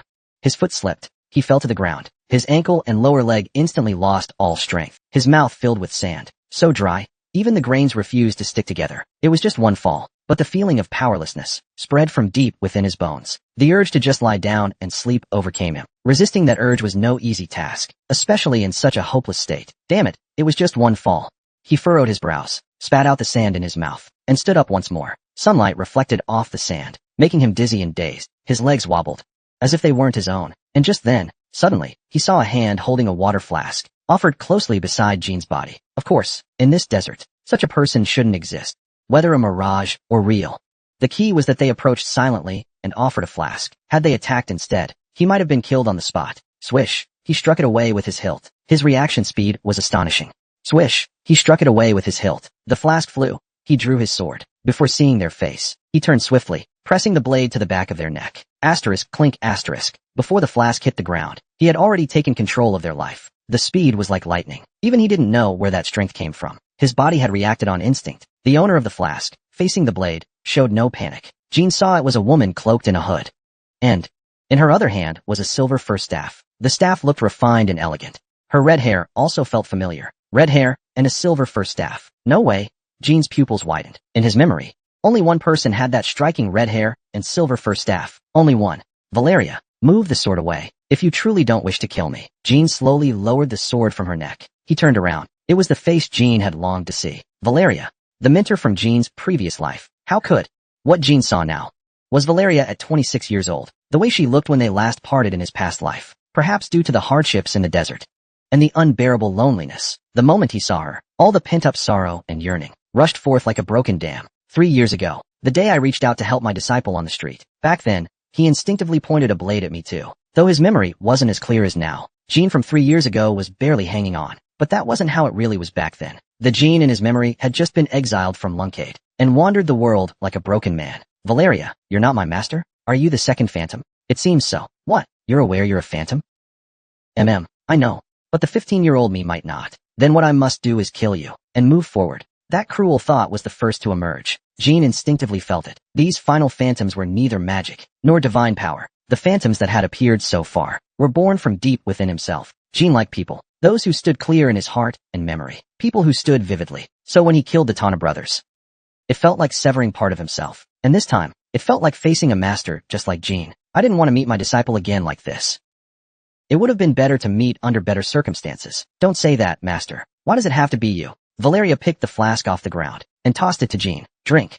If you fight me in that state, you'll die in the first strike. There's no other way. You know better than anyone. Don't deny it. Even if you've become much stronger after rebirth, your mental strength still lags behind the disciple in my memories. Don't say such nonsense. Jean's hand trembled as he picked up the flask by his feet. In the past few days, he had walked through a hellish desert, searching for the water he longed for. However, he didn't want to drink the water, because once he drank it, he would have to kill her. This was nothing like killing the Tana brothers. How could he dare kill her? If not for Valeria Hyst, Jean would never have had a second chance at life. He would have spent 25 years in Luncade in despair. Even when Jean rejected her with his sword, she always came back. That's how the Jean of today exists. You've grown arrogant in our time apart. Sensing Jean's hesitation, Valeria raised her staff. After releasing her magic, a storm of bluish aura coiled around her silver fir staff. 7-star magic. Did you really think you could surpass me with just that? Drink it. Jean Luncade. I am the echo of your heart. You should be ready to fight me. Asterisk click asterisk. He opened the flask. If he hesitated again, she would unleash her magic without mercy. The Valeria Hyst in Jean's memory was a mage who resembled a sword more than any warrior. Everything was sharp and clear. Attack or retreat, fight or yield, all the same. To me. What are you? My only disciple. I hope you won't disappoint me. Even the Jean like you would do the same. I would have loved you more. Maybe hugged you once, at least. Maybe kissed your forehead. Hearing that doesn't comfort me. So don't say any more. Defeat me and move forward. You still have one more to go. You must face it. The phantom. Gulp. Gulp. He drank the water in one breath. But this wasn't ordinary water. He felt his energy quickly return. He could wield sword and aura again. Was his master always this strong in his memory? So much that his current self had to give it everything? It was hard to say for sure, but 3 things were certain. Valeria's staff brimmed with magic, far more powerful than he remembered. an insurmountable presence. Valeria had always felt like that. Even after he made a pact with Soderette, he still doubted whether he could surpass her magic. Now that barrier felt higher than ever, at least for now. Asterisk thump asterisk. Jean planted Bradamante into the sand. Valeria said with a faint smile, "You'll regret it. If you defeat me with your sword, you'll regret it even more. You are all of my magic, and you always will be, because that's just who you are. My fearless disciple, that's your charm." Asterisk crack asterisk. Valeria's magic suddenly took on a lightning attribute. It was the same spell she often used during Jean's training. And because of that, you were always scolded for being reckless. Asterisk boom asterisk. As soon as she said that, 5 bolts of lightning struck down. Jean couldn't dodge the swift attack from Valeria's glowing staff. A new spell was cast. Chapter 176, Episode 176, Segment 58, Mitra's Core. Phantom 4. Shards of lightning scattered outward. Every time they struck the sand, explosions thundered out. The force was equivalent to between 7-star and 8-star level. But Jean didn't know that. The second spell cast was the same. The lightning on her staff turned into a white spear and launched. Valeria, HYSD, Jean's mentor in magic, the sole heir of the HYSD family. Her magic was beyond conventional, because she had mastered all forms of magic and liked to transform them in battle.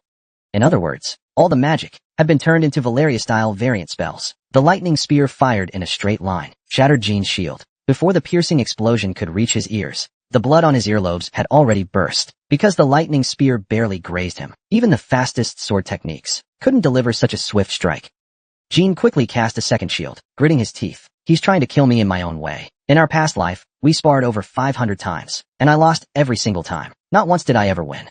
Yet Valeria had never once tried to kill me. Not bad dodging. Disciple 30. Another lightning spear grazed Jean. It veered midair, and just as it aimed for Jean again, on Valeria's staff, another lightning spear formed. They crossed over one another. As Jean tried to dodge the two, he rolled on the ground. A third lightning spear took shape. The lightning spear shot in a triangular pattern. By the time Jean barely completed his first shield, 5 lightning spears had formed. 5 lightning spears lined up before Valeria. Jean could no longer stay passive. He shifted into battle stance, his eyes locking firmly onto Valeria. "Looks like you're finally serious. This is your last chance. Pick up your sword." Valeria pointed her staff at Bradamante stuck in the sand. Bradamante. Jean slowly reached for the hilt of Bradamante, but before touching it, he shook his head and didn't take it. "Just as I thought. I can't do it. You're really stubborn. You'll die like this. That depends on how the battle ends. So will I. Valeria, I'll fight in your way." Valeria's mocking smile turned sharp. "My way? Let's see then, disciple." The 5 lightning blades spread out like a folding fan, and in Jean's right hand, a piercing sound erupted from reverse flow. "Looks like you found a new master. Without me around, your talent really shouldn't go to waste." But Kidad Halrani, was abandoning me really the right choice? The only master, the only disciple. That's how they always addressed each other in their past lives. No archmage could ever be Jean's master, nor any genius ever Valeria's disciple. That's why Valeria deliberately chose the words that would wound Jean the most, to make him easier to defeat, to shake his heart, and create more openings. That was who Valeria was. Once she decided to kill someone, she never cared about the means. Back then, when she offered her canteen and gave him the chance to draw his bow, it was only the final sliver of kindness for her disciple. The swirling reverse flow began to devour the lightning mana. Directly absorbing Valeria's mana was impossible. Jean had to penetrate her hardened power, release it, and trigger reverse flow. Only the reversal could do that. He had to buy time, until he was ready. That reversal, Valeria would surely anticipate it, and Jean was thinking one step ahead. The 5 lightning blades couldn't be maintained long even with her mana. Eventually, only 1 or 2 would remain. The rest were feints. Only by identifying which blade would last to the end could he determine the outcome. Death was on the line. The lightning blades began their charge with staggered timing. He dodged what he could. He used reverse stream storm to distort the wind trajectory. As long as the storm's gravity caused even a slight deviation, his maneuvering space would increase greatly. At the same time, he began charging heaven reversal for 3 minutes. If he could last 3 minutes, he'd be able to unleash 70% of its power. Of course, Valeria wasn't just wielding lightning blades. The 5 blades of lightning were, in fact, a single spell. Like Jean, she was a simultaneous casting user. The silver fir staff touched the ground, and the magic instantly activated. This spell covered the ground Jean had leapt to in evasion. The incantation echoed like a distant voice, moving with Valeria's lips. Hydrogen magic suddenly turned crimson, from which fiery chains burst forth. Massive chains like fiery serpents swarmed toward where Jean stood, engulfing him completely.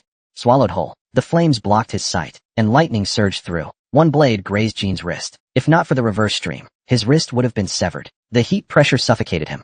Chains of fire closed in from all sides, making evasion impossible. His barrier could only buy a few seconds. Death. Just as a chain latched onto Jean's ankle, the pain surged from his foot to his skull. Thankfully, he had already deactivated reverse stream and opened a summoning gate. Asterisk whoosh asterisk. A bluish flame tore through space. A blue phoenix flew out from the summoning gate. Valeria's eyes briefly flashed with surprise. Teslan, is it? Cold fire and fierce flame collided. Tess shattered the chain, biting into Jean's ankle. Jean collapsed to his knees, gasping, his ankle exposing bare bone. There was no time for healing magic. Though the fire chains lost momentum, the lightning blades relentlessly continued to attack Jean and Tess. 1 minute. Just hang on one more minute. There was only one chance. But if he couldn't find the target in 1 minute, then everything would be in vain. Asterisk KKK.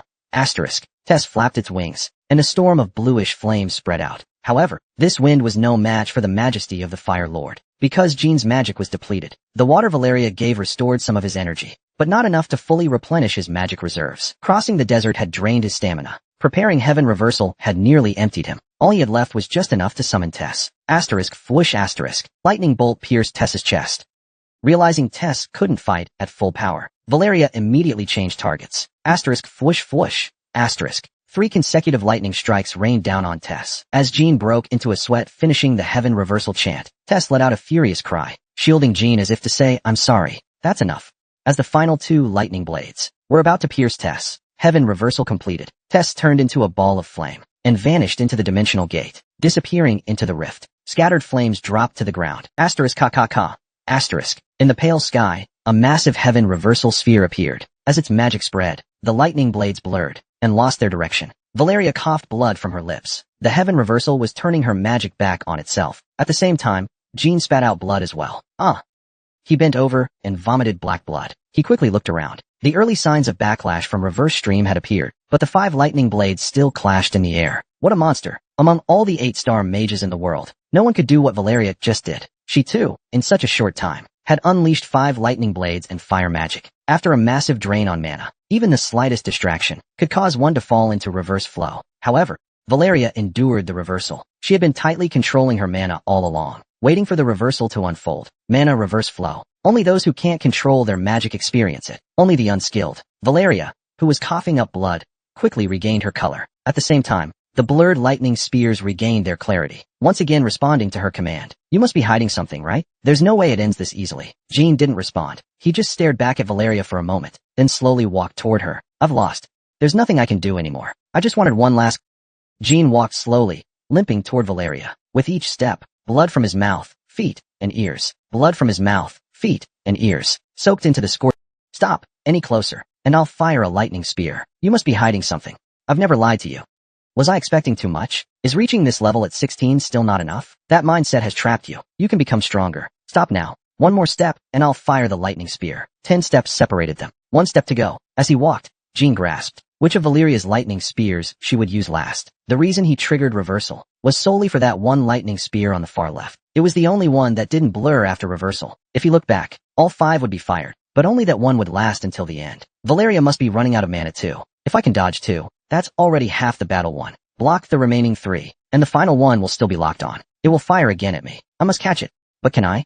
His ankle exposed pale bone. The bone was showing through his foot. Thinking doesn't help now. If I fail, there's only death waiting. As Jean's trembling leg took another step. "Look at this." Valeria widened her eyes and swung her staff. Jean lunged toward the incoming lightning spear, toward the very direction it came from. In a brief leap, the first spear grazed past him. The spear that passed Jean vanished into the air like a dying flame. The second spear struck him square in the torso. Without the blacklight armor, it would have pierced through. The spear dented the armor, and Jean coughed up blood. Valeria hadn't expected that. She bit her lip. The second spear dissolved and disappeared, barely regaining his balance. Jean turned around again. Valeria was carefully aiming the third spear. Her mana was nearly depleted. As she saw the lightning spears begin to fade, she didn't answer. Valeria fired the spear. However, unlike she expected, it was Jean's version of the lightning spear that fired third. The 4th and 5th spears followed right after, all 3 charging at once.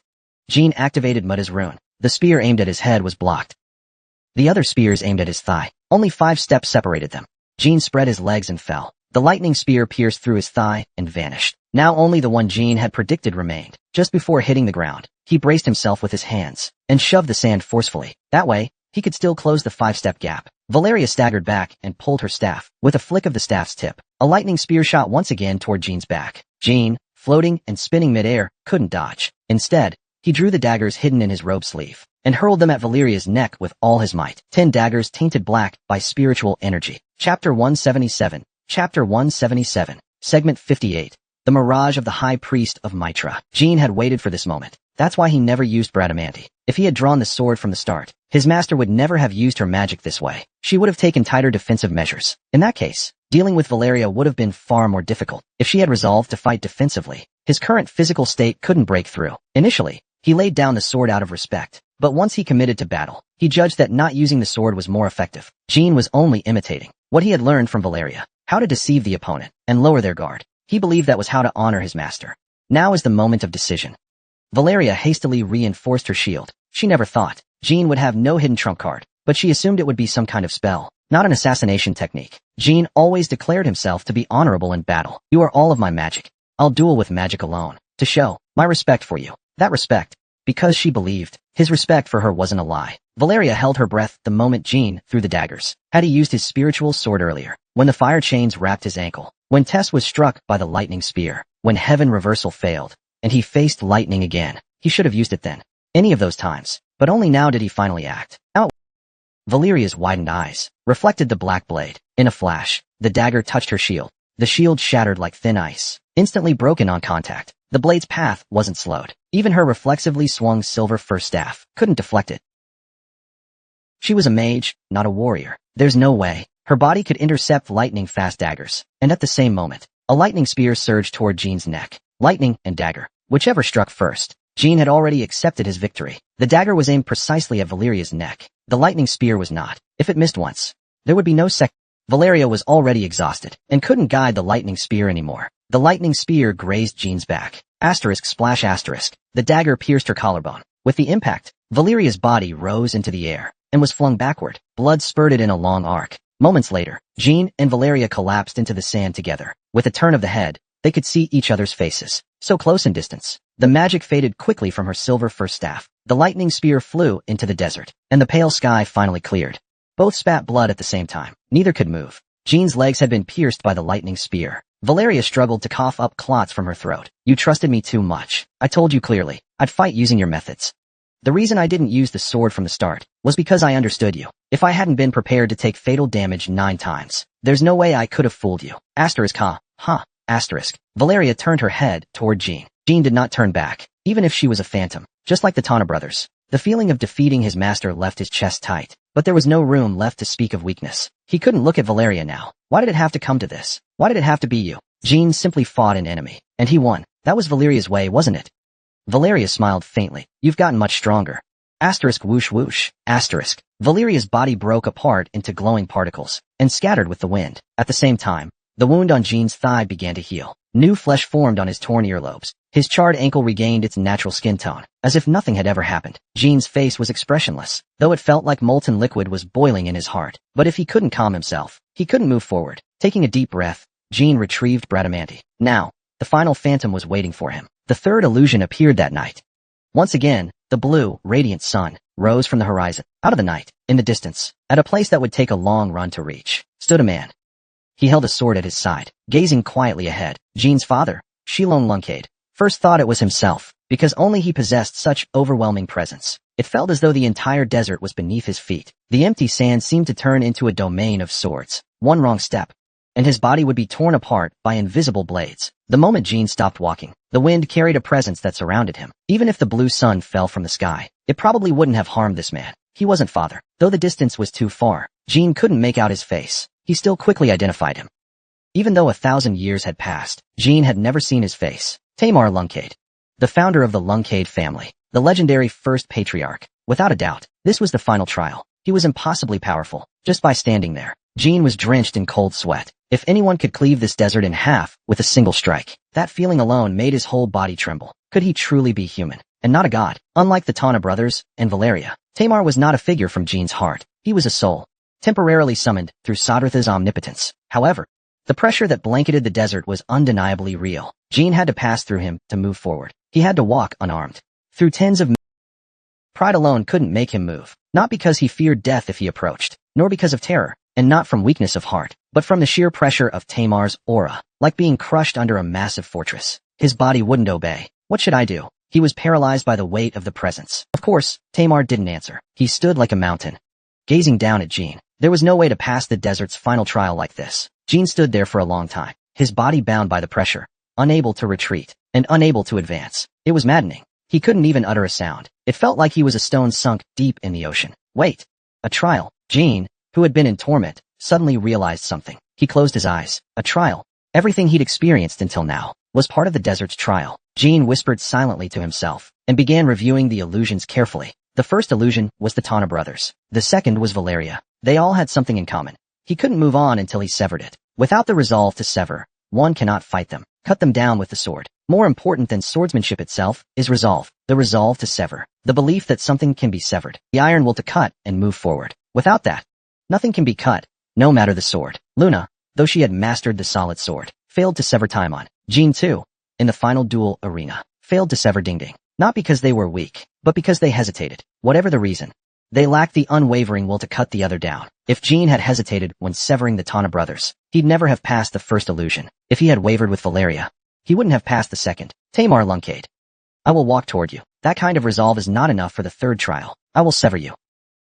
Even if you are a giant who could cleave the sun, I must cut you down. The resolve to sever Tamar, as if it were a mantra, caused the pressure to vanish. His stiff legs began to move. His blocked breath cleared. A great dancer must be able to summon their will at any moment. And Jean was a great dancer. That's why he could make the decision to sever. But that alone wasn't enough to pass the test. After just 2 steps, his knees buckled, as though icy blades stabbed into them. A chilling pain rippled through him. There was no blood, but the fear gnawed at Jean. If the ability to summon will freely is what defines an excellent dancer, then being unshakable in any situation is the realm of a perfect one, or rather, the realm of the strong. Some never touch a sword in their lives, yet are unyielding. Some hold a sword all their life, yet grovel like cowards. To pass the final trial, one needed that kind of will. A will that would never yield, no matter what. A perfect will. If I don't have that will, then even reborn, I'll still end in tragedy. Tamar gritted his teeth, and Jean spat out a shattered tooth, then took another step forward. Tamar's lips curled faintly. Jean opened his eyes at that moment.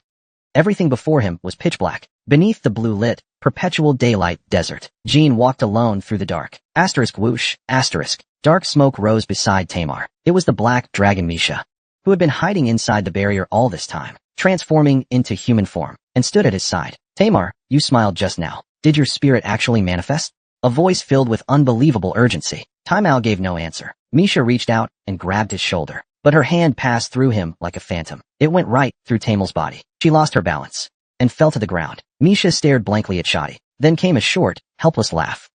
Did she see it wrong? No. He really did smile. To her, it was the smile of the one she loved, seen again after 1,000 years. Then Misha looked up at N. The young man who made Taimao smile had unknowingly walked dozens of steps closer to Taimao, as if he could reach him at any moment. He quickly wiped the tears from his eyes. Chapter 178, Chapter 178, Chapter 59, The First Inheritance of the Hawk Sword. It was like walking toward a star. Though he stepped forward boldly, he felt no closer to Taimao. Like trying to touch a star, he couldn't reach Taimao. The trembling Bradamani sword was hard to draw. Asterisk, huff, huff, huff, asterisk. Every hot, heavy breath burned in his throat, as if a blade had slid into his mouth. The will to cut through, absolute. That was the only thought left in his mind. No matter the circumstances, his will never wavered. Even if he swung the sword 10,000 times, it would always be the same. For a warrior just entering the ranks of the strong, what could be more thrilling? Though his body suffered greatly, Jean felt immense fulfillment from this final trial. Even if he couldn't see, he kept moving forward. Even if he couldn't feel any closer, he had unwavering faith in his heart. How far had he walked now? Gradually, his vision began to clear in the darkness. Tamal's figure was now much clearer than before. Beside her stood a new woman. Dreamlike, dream-spoken. Black Dragon Misha came into view. Dreamlike, dream-spoken? Who was that? When Jean saw Misha, he didn't wonder such things. To be precise, he couldn't wonder about them. His heart was focused solely on slaying Taimao. With the will of a lunkade, no stray thoughts could break into that focus. Who stood beside Taimao didn't matter to Jean. It wasn't a reason not to strike her down. At that moment, Taimao smiled again, clenching her fist. Misha, who was watching Jean, didn't see that smile. What a passionate child. I never thought Lord Sodaret's serenity could produce such a surprise. The meaning of a third heartbreak was just as Jean had expected. No matter who he faced, he had to be ready to kill. Even if it was the giant Taimao lunkade, he would not despair. However, reaching where Taimao stood was not part of the trial. This was a realm prepared for all lunkade magic swordsmen who mastered spiritual energy, not just for Jean Lunkade. Due to the humiliating pact between Lunkade and Jippel, until 1,000 years after Tamel's death. No new. Originally, any lunkhead, magic swordsman who signed a contract with Sodaret had to pass through this land. Without the pact, in the last 1,000 years, at least 10 lunkhead sword mages would have reached this land. But how many could do what Jean did? And at not even 20 years old, excluding Shilong Lunkhead, the current head of the family, likely no one else could, perhaps not even him. Between Jean and Taimao, only 100 steps remained, though it had cost him unimaginable willpower. The closer he got to Taimao, the faster Jean's steps became. If Tamel's presence was like a blazing fire, then time was the hammer. Fire and time together were forging Jean like steel, and the closer he got to Taimao, Jean grew sharper. He was becoming a sword. At last, the sword touched Tamar. Bradamante no longer trembled. It was filled with the sun of the white night, shining with a bluish light. He took a step forward. This strike should be enough to cut down Tamar now. Suddenly, Jean's pupils dilated. The very moment he raised his sword, Tamar vanished. He had focused solely on cutting Tamar down, but unfortunately, it was only a mirage, like seeing an oasis in the desert, and the one who runs toward it will feel no less despair than Jean does now, when they learn it was never real. Tamar! Jean swung his sword at the air and shouted. His voice was filled with desperate grief. Tamar! Where did you go, Tamar? He called his ancestor's name again and again, swinging his sword like a madman. But Tamar was no longer there. The divine aura he had exuded was gone. He no longer existed. Damn it! Like countless taut strings snapping at once, Jean's will shattered. All that remained was a deep sense of loss, an indescribable emptiness, hollowed Jean from the inside. He kept swinging his sword meaninglessly. That woman who stood by Tamar's side, maybe she knew something. Suddenly remembering Misha's presence, Jean turned his head quickly, but Misha had already hidden herself again within the desert barrier. To Jean, she had also become a mirage. Asterisk, thud, asterisk. Jean collapsed to his knees. He bowed his head, unable to accept any of this. To cut down Tamar, he had cut down his brothers, cut down the master he loved dearly. Had it not been the Tana brothers and Valeria, but someone else instead. Mirakin, Jilly, Luna, Yona, Casimir, Enya, Elisa. No matter who it was, he would have done the same. They had crossed the endless abyss, only to arrive here. And now it ended in such absurdity. Along with the emptiness, rage also surged in his chest. However, the surrounding sandstorm obscured even that fury. Nor could he wait for Tamar to return, because he knew Tamar would not return. A powerful intuition told him so. Soon, Jean composed himself again, and quietly looked around. It took time to regain his calm. How ridiculous. That resolve, to cut down Tamar, even if it killed me, is what brought me here. But now he's gone. And I realize, I have no water or food. When I encountered the mirage of Valeria again, my food and water were already gone, though I regained some strength after the battle. Now is not the time to despair over Tamar's disappearance. Besides, I'm not even sure I can make it to a water source. It might have been better to never see Tamar at all. Now that the third mirage has ended, it's time to release my aura. If I do that, the Mo tribe will appear. He decided to follow Murakin's instructions and release his aura. No matter what, all three mirages are now over. Now it should be time to meet the Mo royalty. Asterisk who? Asterisk Jean. His body began to emit black aura. Though he still felt it was absurd, he realized this aura was thicker than before he entered the desert. He had completed all three trials. He had achieved something. He sat cross-legged for a long time, releasing his spiritual energy. But there was no sign of the underworld clan. The three mirages had already ended. Had Malakan misled him? Or perhaps the truth was that within the Mitra desert, there was never such a place of spiritual inheritance. This unease swept over him, because even when he unleashed his full spirit energy, no one came. The night had passed. The blue sun once again bathed the earth in its searing light, emitting a scorching heat. Jean could only stare at the silver-gray desert, with a look of dread on his face. Laughter replaced curses. He just wanted to grab someone and yell. How was he supposed to make sense of this absurdity? What the hell am I still doing here? He roared and stood up. If he didn't scream, the frustration would have crushed him. You bastard mutts. Let's see who lasts to the end. Come on. Let's see who falls first. He didn't even know who he was shouting at. Jean decided to keep moving. Even if he never reached the place of inheritance, he wouldn't die in this goddamn desert. Just as he took another weary step, he heard a voice. Qualified. He froze. Looking back, he saw a beast man he had never seen before. He looked almost human, except for black fur on his arms, a fist-sized gem embedded in his chest, and a tail behind him. A member of the underworld clan, who had once challenged the gods and perished. Jean froze for a moment, then looked up at his towering figure, over 2 meters tall. The underworld clan's face was completely expressionless in the sunlight. Even though such a giant had appeared, Jean wasn't curious. After nearly 3 weeks in the desert, he was used to it. If you choose to give up, to sit and cry or scream to the skies, then you're unqualified. What? When the third mirage disappeared, you thought the trial was over? In Sodaret standards, that was the end. That's right. In other words, the trial did end just now, when the third mirage vanished. He nodded. You could say that, but by our standards, that's not enough. Only those who still fight, in the end. deserve to be taught. So in that sense, you are qualified. Jean's eyes widened. He drew Bradamandi. Then without waiting for a response, he rushed forward. The underworld clan easily deflected the blow and smiled. Why so angry? Soderet's contractor. You want to test me? Jean didn't follow up with a second attack. He sheathed his sword. His face returned to calm, a stark contrast to the killing intent just moments ago. I just felt like you were toying with me. So I couldn't help but draw my sword. Oh? Your sneak attack failed. Was it out of fear? This time it was Jean's turn to grin. You think I'm afraid? If you want, we can keep fighting. The underworld clan looked at him with interest. He was silent for a moment, then gave a small smile. I'm impressed. You're very different from the humans I remember. Back then, when humans saw us, they pissed themselves in fear. Sounds like you only ever fought the weak, huh? Maybe so. Back then, we were indeed invincible. The underworld clan chuckled lightly and patted. Jean didn't answer. A hand touched his shoulder. My name is Zixanal, a child of Sadrith. Tell me your name. Jean Luncade. Very well, Jean Luncade. A word of advice. I'm lenient by nature, so I'll forgive your arrogant behavior. But be careful when you meet the brothers of the Battle of the Decrowned Gods, as the name implies.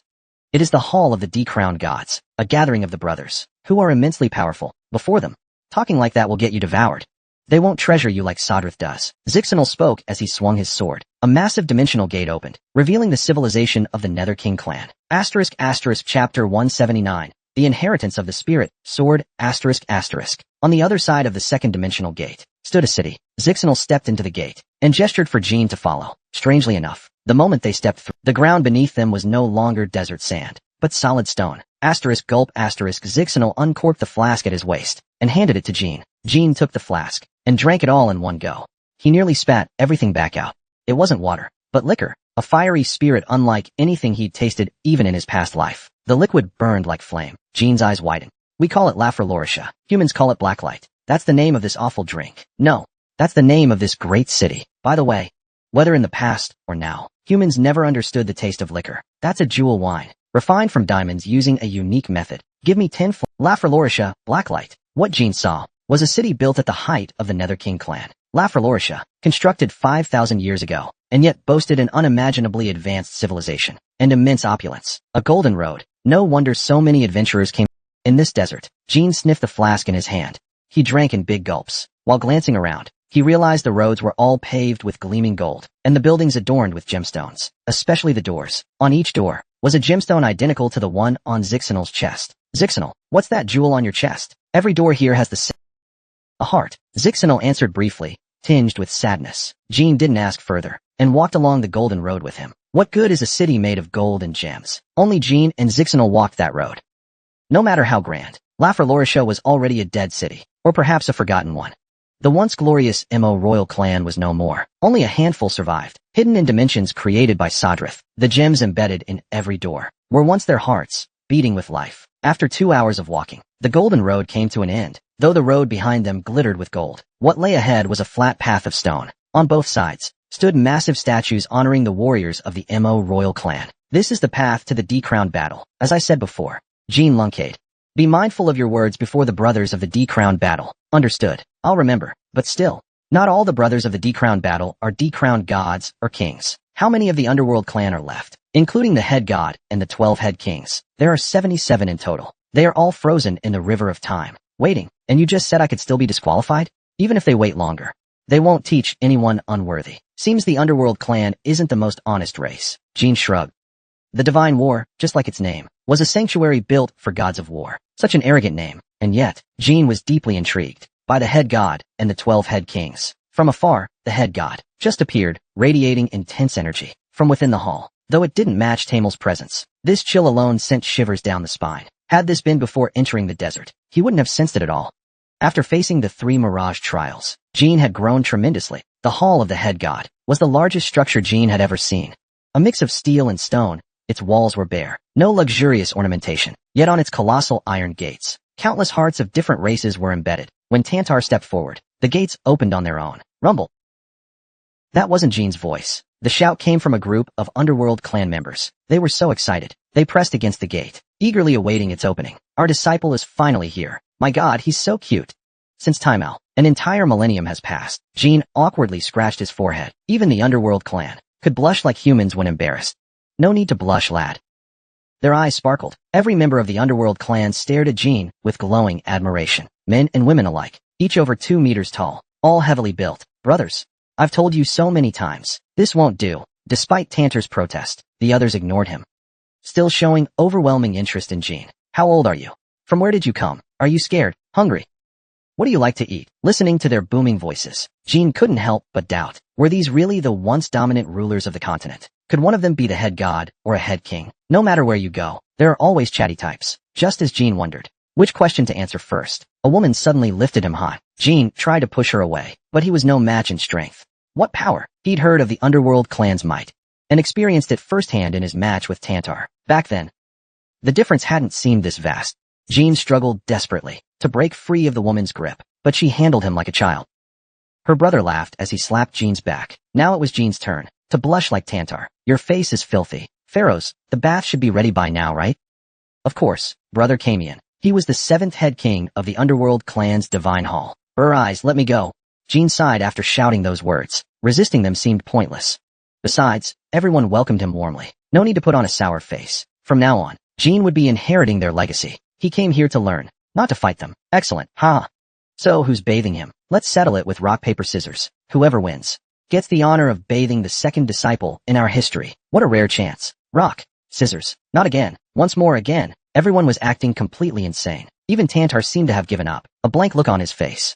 After all, it had been 1,000 years since they'd seen a new human, and one capable of inheriting the spirit sword at that. So their reaction was understandable, though still unbelievable. No, something's wrong. Seriously wrong. If this continues, someone from this bunch of brutes will definitely bathe him themselves. Even as a kid, Jean hated when his sister tried to help him bathe. He always said, I'll do it myself. Jean shouted loudly. The chaos stopped instantly. Everyone turned to look at Jean, who was riding on Belai's back. That's not okay. That won't do. Why not? You're about to meet the head gods. You can't show up in a dirty body. You just can't. Didn't you say there was bathwater? I'll wash myself properly with that. Not good enough. It has to be spotless. Not a single grain of sand in your ears. Exactly. Humans really are dirty. You eat with muddy hands. Rotten human food.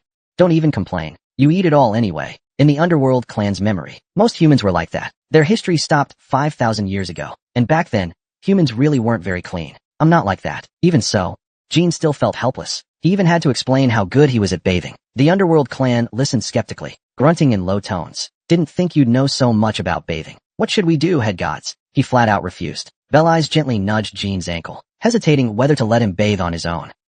Let him wash first. If it's not up to our standards, he'll accept our help unconditionally. Understood. Understood.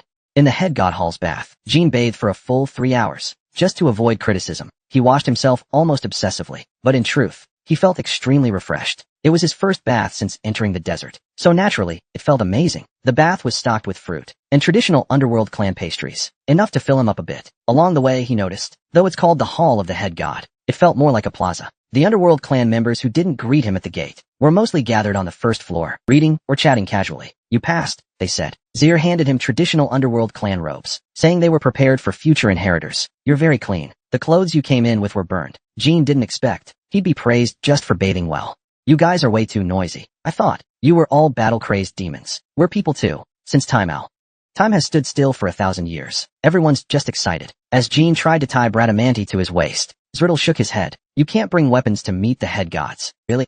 That's a bit much. Like a sword could threaten the head gods. So what? For now, you don't need that sword. That sword, wasn't it once Tamel's, Valasada's twin sword? Before learning the Zero sword, you must train with another blade, because this one will lend you strength. With it, you can better hone your skills. When you go to your quarters, you'll find the sword-slaying brothers have left the weapon there. Jean's room was extremely simple, just a bed and a small bookshelf. The Temple of the Gods layers, unlike the city outside, was devoid of any extravagance. Once you reach the main hall, you'll see the sword-slaying brothers you met before, but the atmosphere will be completely different. Don't be alarmed, just answer their questions. As I said before, there's no need to say much. When will the spirit sword inheritance begin? That's for the sword-slaying brothers to decide. The trial you passed was only the minimum requirement. If they judge you unworthy, you may have to start over from the beginning. A thunderous voice startled Jean awake. Isn't it a bit much to go from 1 to 10 like this? But to forcefully master great skills, shouldn't you expect this level of hardship? If we had wielded spirit swords against the gods, the result might have been different. The closer they got to the Godslayer Hall, the more Tantor's heart glowed, as if influenced by the aura called Godslayer. Chapter 180, The Inheritance of the Spirit Sword. The third Godslayer, unlike other underworld clan members, was unusually short, not much taller than Jean himself. However, The Godslayer's presence completely overwhelmed the 12 God Kings standing at their sides. Their heart glowed like the sun. It seemed to represent the Godslayer's power. The 12 God Kings' hearts also glowed, so bright it hurt to look at. Jean nearly had to shield his eyes. The Godslayer looked down at Jean with deep, heavy eyes. You must be Jean Luncade. A voice, clear and strong, belonging to the inheritor. Yes. How strange. Her face was nothing like Tamel's, but her aura felt exactly the same. Jean didn't respond. He simply looked back at the Godslayer. She was a woman. Her long hair fluttering like flames. A fiery aura. The Godslayer didn't spend long judging Jean. I'm satisfied. What did the inheritor see? Was it really just the similarity to Tamel's aura? Even as this question flashed in his mind, he chose not to ask. Time-Owl Luncade left a special impression on these powerful and proud warriors. Remembering their encounter last night, Jean thought it made sense. Time-Owl Luncade was a dancer who could overwhelm the world alone. That's just the kind of person she was. Godslayer brothers. But whether the inheritor could become greater than her remained to be seen. Galmond, we've said it before. Don't expect the inheritor to be like Time-Owl. That's asking too much. The God Kings murmured among themselves, examining Jean closely. Even though he'd been recognized, Jean felt unsettled in the Godslayer Hall. They all saw him as nothing more than Time-Owl Luncade's shadow. He couldn't accept that. Time-Owl was a great dancer, and thanks to the Luncade name, Jean had become who he was. But even so, he refused to be her lesser. Jean also believed that he could someday surpass Time-Owl. Before coming here, he had already done so, even if it wasn't his own fight. I am Jean Luncade, the inheritor. Don't just talk about the Godslayer brothers. Talk about my ancestors. Seems you don't even know my name. So I'll tell you. This arrogance. A God King glared at him in fury. The God of Combat gently raised his hand. The Do Kings immediately lowered their heads. That's right. We spoke too much. In front of the new successor, Sawan Luncade. That is my name. Royalty has no surnames symbolizing house or bloodline. Regardless of birthplace, they see each other as blood-bound siblings. There's no need for formalities. Just call me directly. Is that okay? Human etiquette doesn't apply to us. There's no issue with you calling me by name. Just remember one thing when speaking. Until all the Do Kings recognize you. Some Do Kings smirked coldly as Manhwa spoke. This arrogant brat has no idea. You will never earn my approval. That was the message in their eyes. Jean didn't mind. In fact, those who wore their emotions openly weren't much of a problem. Blunt people like that were usually simple, and simplicity meant they were easy to deal with. It was the Do Kings who remained expressionless that were the hardest to handle.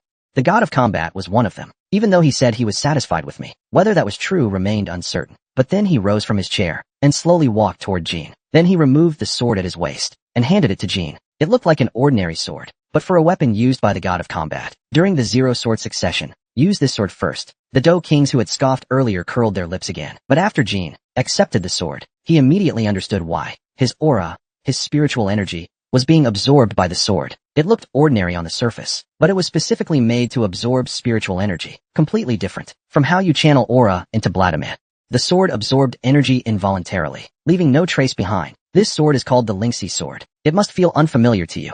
Since making your pact with Sadrith, you've never let your spirit contract leave your body. If you carry it around all day, your contract's energy will be completely drained. Your ancestor, Tamar Luncade, overcame this sword very quickly. Since you confidently stated your name, I hope you can do the same. It was hard to answer right away. The speed at which the sword absorbed energy was alarming. Even after understanding its nature and trying to control his aura, the more he resisted, the faster the sword drained his energy. Such a tricky blade. He chose to nod for now. If he couldn't do what Tamar did, they'd see him as a lesser version. But he'd eventually find a way to overcome it. Just like always. The succession starts tomorrow. You should rest for now. Understood.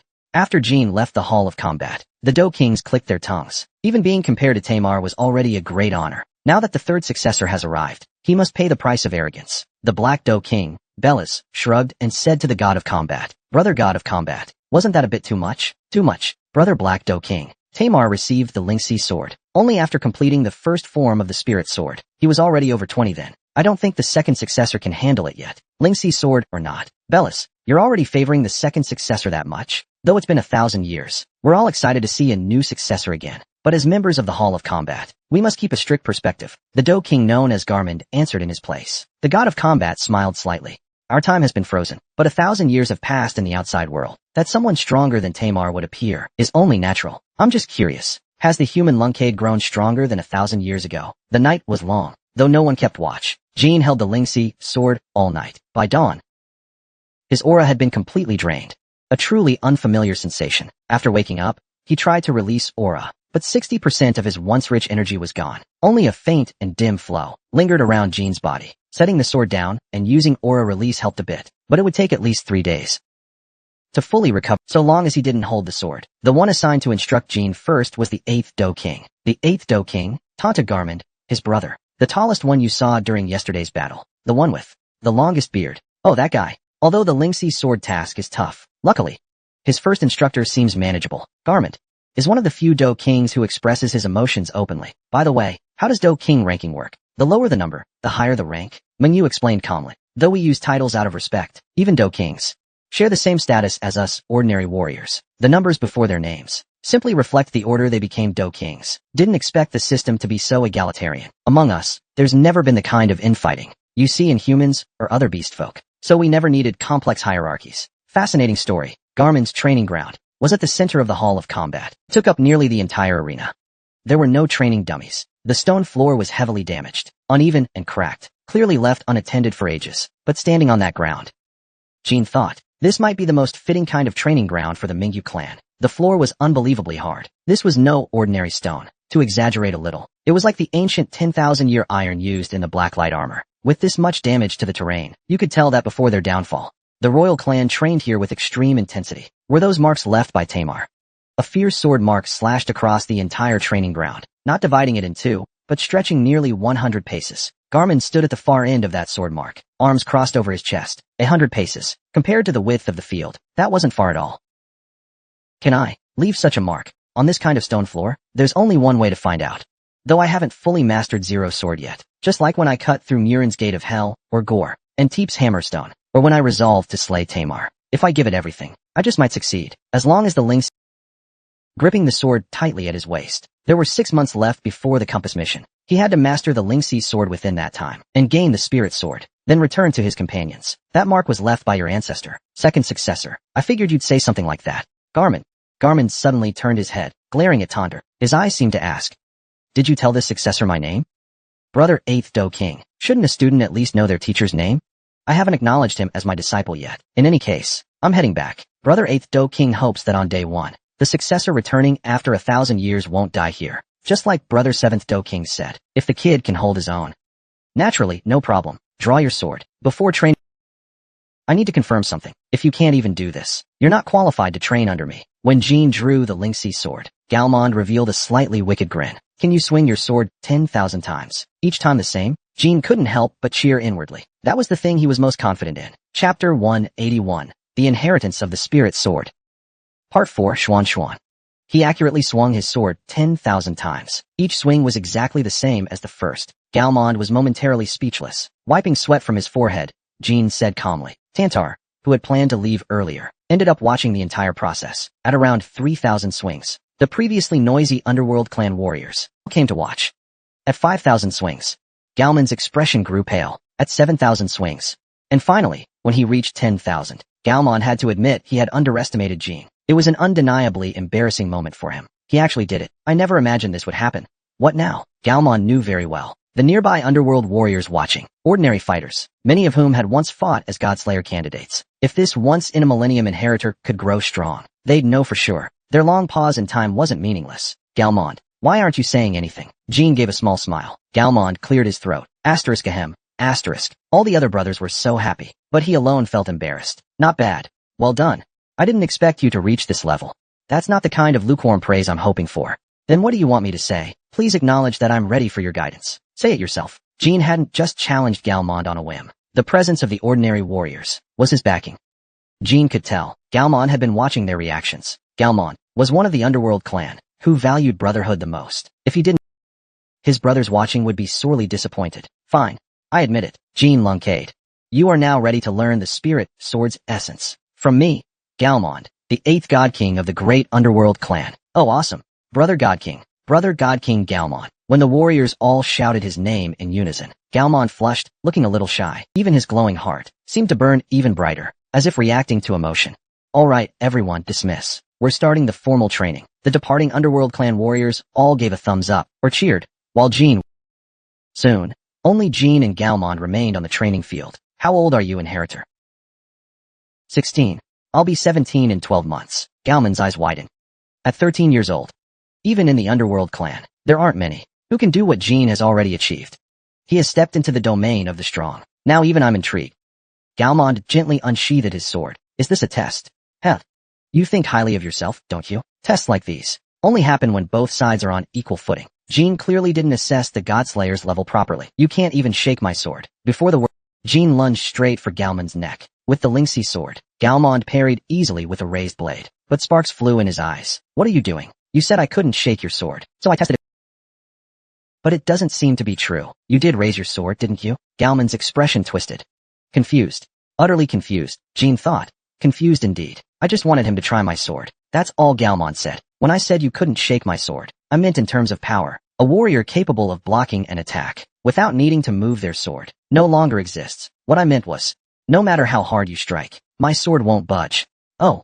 So that's what you meant. No wonder it fell off. I misunderstood your intention, Mr. Galmond. Jean fully understood what Galmond meant. He was just pretending not to. After all, leaving a strong impression isn't a bad thing. More importantly, this was kind of a playful old man. Jean didn't dislike people like Galmond. Try again, but don't aim at me. Aim at my sword. Understood. Jean stepped forward and swung the Lynxy sword. Even Jean had to admit, it was like striking a fortress wall. Not just powerful, though it had. The strike was strong. However, Galmond's sword didn't budge an inch, and he didn't move either. Instead, Jean was knocked back, momentarily losing balance. Galmond, as if expecting it, just watched. I told you. You still can't shake my sword. I'll try again. Go ahead. Jean stepped back, regulating his breath. Then he closed his eyes and focused. The blue aura surged from his palm, wrapping tightly around the blade. This strike carried the essence of Jean's star sword, a technique that can't be used in real combat, because with eyes closed and full focus, no enemy would wait around. When their swords clashed, a thunderous boom rang out, but Galmond's sword remained motionless. Jean was blown half a step back and fell. A trickle of blood ran from his lips. Galmond had planned to mock Jean viciously for failing to shake his sword and looking pitiful, but then his sword cracked. Galmond felt as if his palm were being torn apart, a piercing, numbing pain. He had used 80% of his strength. Jean only used 70%, but with the Lunkade clan's brute strength, and what he gained crossing the Great Desert, he could unleash such power in a flash. Even so, that stubborn Galmond wouldn't easily praise him. You've just arrived at Lamoralosa. Getting cocky after just one day, huh? Who knows how high this kid will climb? Time to teach him a lesson. To land one strike that can shake my sword. Don't you want to know how? Those 3 illusions already told you. It's conviction, conviction. For the spirit sword, conviction is everything. The belief that nothing in the world is unbreakable is the key. It's similar to the star sword ordinary warriors use, but the spirit sword is unique in its expansiveness. It's not just for efficiently slaying targets. All right. The deadline is 1 week. You can strike my sword as many times as you want, with everything you've got, until your palms tear and your teeth crack. This is how you master the spirit sword's foundation. Jean's gaze sharpened. 1 week, huh? Once again, he'd intentionally set a tight deadline. If I finish within the time limit, I'll surely earn his favor. Maybe he'll stop pretending not to notice me. Meanwhile, Galmond was thinking, was Isa being too harsh? You're impressive, yes, but maybe not this time. Keep overcoming and rise again. Second successor. That's how our brothers will come to accept you. Is this really the best you can do? If your resolve falters, the sword loses its strength. Do you still not understand? Tell me. Are you really Siddhartha's contractee? What's with that look? Aren't you prepared? Tamar did it in just 2 days. If you'd known that, you wouldn't have shouted your name so confidently during the Hall of Combat match. So then, Galmond devised multiple pressure strategies. Thousands of times a day, he stood firm as a mountain, taking Jean's blows, trying to break his spirit. However, everything changed on the 3rd day. On the 7,561st strike, Galmond's sword broke. He had to lower his arm. Of all his planned tactics, none had shaken Jean. Even after nearly 7,000 swings, Jean still looked delighted. Instead, the one suffering was Galmond, who now lagged a day behind Tamar. Jean picked up a fragment of the broken blade and said, a faint smile on his face, but a shadow had appeared. He was displeased for falling a day behind his ancestor. I could have broken it yesterday. Galmond froze. He had expected a full month, not just 3 days. He was behind Tamar, yes, but considering the disadvantage of the Lynxy sword and Jean's age, that 1-day difference meant nothing. In fact, it might be a greater achievement. Jean had already become a true warrior. Jean, now a fully fledged warrior, had come to this place. There might not be much the Moore clan could still teach him. Perhaps very little. That's all Galmond could think. Asterisk pat. Asterisk. Galmond heartily patted Jean on the shoulder and said with a smile, you, Jean Lunkade, our second inheritor. Honestly, I didn't think much of you at first, but in the end, you earned my respect. So you acknowledge me now? That's how I see it. But the other brothers, they can feel it too. The pure and strong soul of a warrior within you. Faced with Galmond's sudden change of tone, Jean showed an awkward smile. There's one more thing I'd like to ask. Ask away. Can I taste the results of your achievement? Taste? What does that mean? But faced with Jean's expectant eyes, he just couldn't refuse, even though he didn't know why. Please go ahead. Galmond gently took the soft blade fragment from Jean's palm and chewed and swallowed it. He patted his chest in satisfaction. This flavor suits Lamarolo so well. Starting tomorrow, the Brothers of the Slaughter Kings will also join you in training. Join the training ground. Chapter 1. One of the Slaughter Kings called himself Boris. He was half a head shorter than Galmond, and more talkative. Clearly, Galmond had already told him about Jean. Boris showed great friendliness from the beginning. Jean would probably never know that Galmond had praised him all night long. On closer inspection, the Moor clan somewhat resembled big dogs. Narration, seen from Lamarolosa. Narration, the image of the Moor clan. Narration, was nothing like the fearsome legends. They were simple, and even a bit adorably clumsy. Not bloodthirsty war fanatics. Asterisk smack. Asterisk. The moment they reached the training ground, Boris grabbed Jean's chin. He didn't see it coming. Though caught off guard, it was still a shocking experience. Jean couldn't hide his confusion. Galmond just as if not reacting was totally normal. As for Boris, he casually inspected Jean's mouth. Jean didn't try hard to shake off Boris's hand. He already knew well how terrifyingly strong the Slaughter Kings were. Hey, second inheritor, you're missing a molar. Broke it. How'd that happen? Let go first, and I'll tell you. Once Boris let go, Jean calmly explained how it broke. He said it was to defeat Timeout. Narration, to defeat her. Narration, whoa, seriously? Narration, your teeth are tougher than most beasts. You actually bit down that hard? Just like Brother Barbie said. This stuff is really something. Stuff? Jean asked, looking at him. Galmond pretended not to notice, while Boris grinned sheepishly, and added, No, this won't do. Teeth are precious, you know. Looks like you need a new one. Before Jean could respond, a sharp crack was heard. Boris reached into his mouth and yanked out a tooth. Narration, it was round and pointed. Narration, blood poured from his mouth. Narration, but Boris nonchalantly held the tooth out to Jean. Look, this is what we Moor clan pride ourselves on. We can chew through stone, steel, even diamonds. Of course, you need enough bite force first. I know Moor clan teeth are strong. I saw you bite through a sword shard yesterday. But why exactly is that? Haha. Now I'm going to grind it down and embed it into your gum socket. Go play with Garmin. I'll go handle this. With that, Bellis vanished in an instant. So fast, not even a trace of his back was left. How should one process that? What shocked Jean was, Garmin didn't seem fazed by the sudden turn of events. Can a royal Mo clan tooth really fit in my gum? Nothing is impossible. So this has happened before? Nope, this is the first time. Alright. Enough chatter. Let's begin training the spirit sword. Form 1, New Soul. Let me demonstrate. Garmin drew his star sword and took his stance. Jean had no choice but to follow. Now's not the time to talk teeth. Form 1, New Soul is the beginning of the spirit sword, and also the end. He'd heard the same words. When training aura release with Muraken, the beginning is the end. In truth, all martial arts are the same. The foundation of swordplay is the slash. For spears, it's the thrust. For fists, the punch. When one reaches the pinnacle, the basics themselves become ultimate techniques. Don't be surprised, successor. Suddenly, on Garmin's sword, a dark aura began to gather. It was Jean's aura. Garmin casually swung the now blackened blade, watching Jean's reaction, as if to say, even a contractee doesn't need a spirit tool. So why are you so shocked? I thought Sadrith would obviously share his divine power. If you don't use a spirit tool, how can you wield the spirit sword? Ah, right. Yeah, that left a weird feeling inside. He'd never considered that anyone but himself could use a spirit tool. Then show me what you've got. Fine then.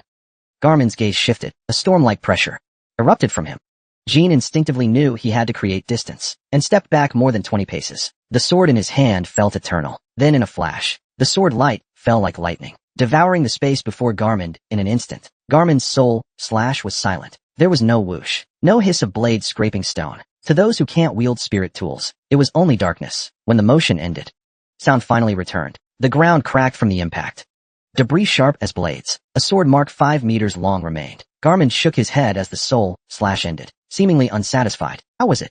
Swift and powerful, silent and commanding. Though he answered calmly, Jean was reminded of Luna's star sword, Crimson Moon. This strike was like a mini version of Crimson Moon, but seemed to cost far less stamina. If used in succession, dancers below level 7 wouldn't last even a few exchanges. What I showed you just now was only 50% power, so compared to Tamar's soul slash, the sword mark is only half the size. But didn't you just say the soul slash is the beginning and the end of the spirit sword? That's right. Then even if you've perfected the soul slash, can it only leave a 100-step-long scar in this training ground? Garmin burst into laughter at that. That may be the limit. But when you reach the pinnacle of spirit sword mastery, soul slash will no longer be just swordplay. Instead, you've achieved omniscience. Omniscience. What does that mean? It's the name of the first form. Why is it called soul severance? You'll be able to reap the lives of enemies whose will is weaker than yours. Even if their strength far exceeds your own, they won't be able to dodge or resist the fate of soul severance. Such words are hard to grasp right now. After all, even Time Owl never touched this realm. To Jean, it's still too soon. You must understand the feeling of merging aura with your blade. That sensation, when I asked you earlier what you felt, there was something you didn't get to say. Swift, calm, powerful. Aside from that, Jean forgot one more thing. Familiar.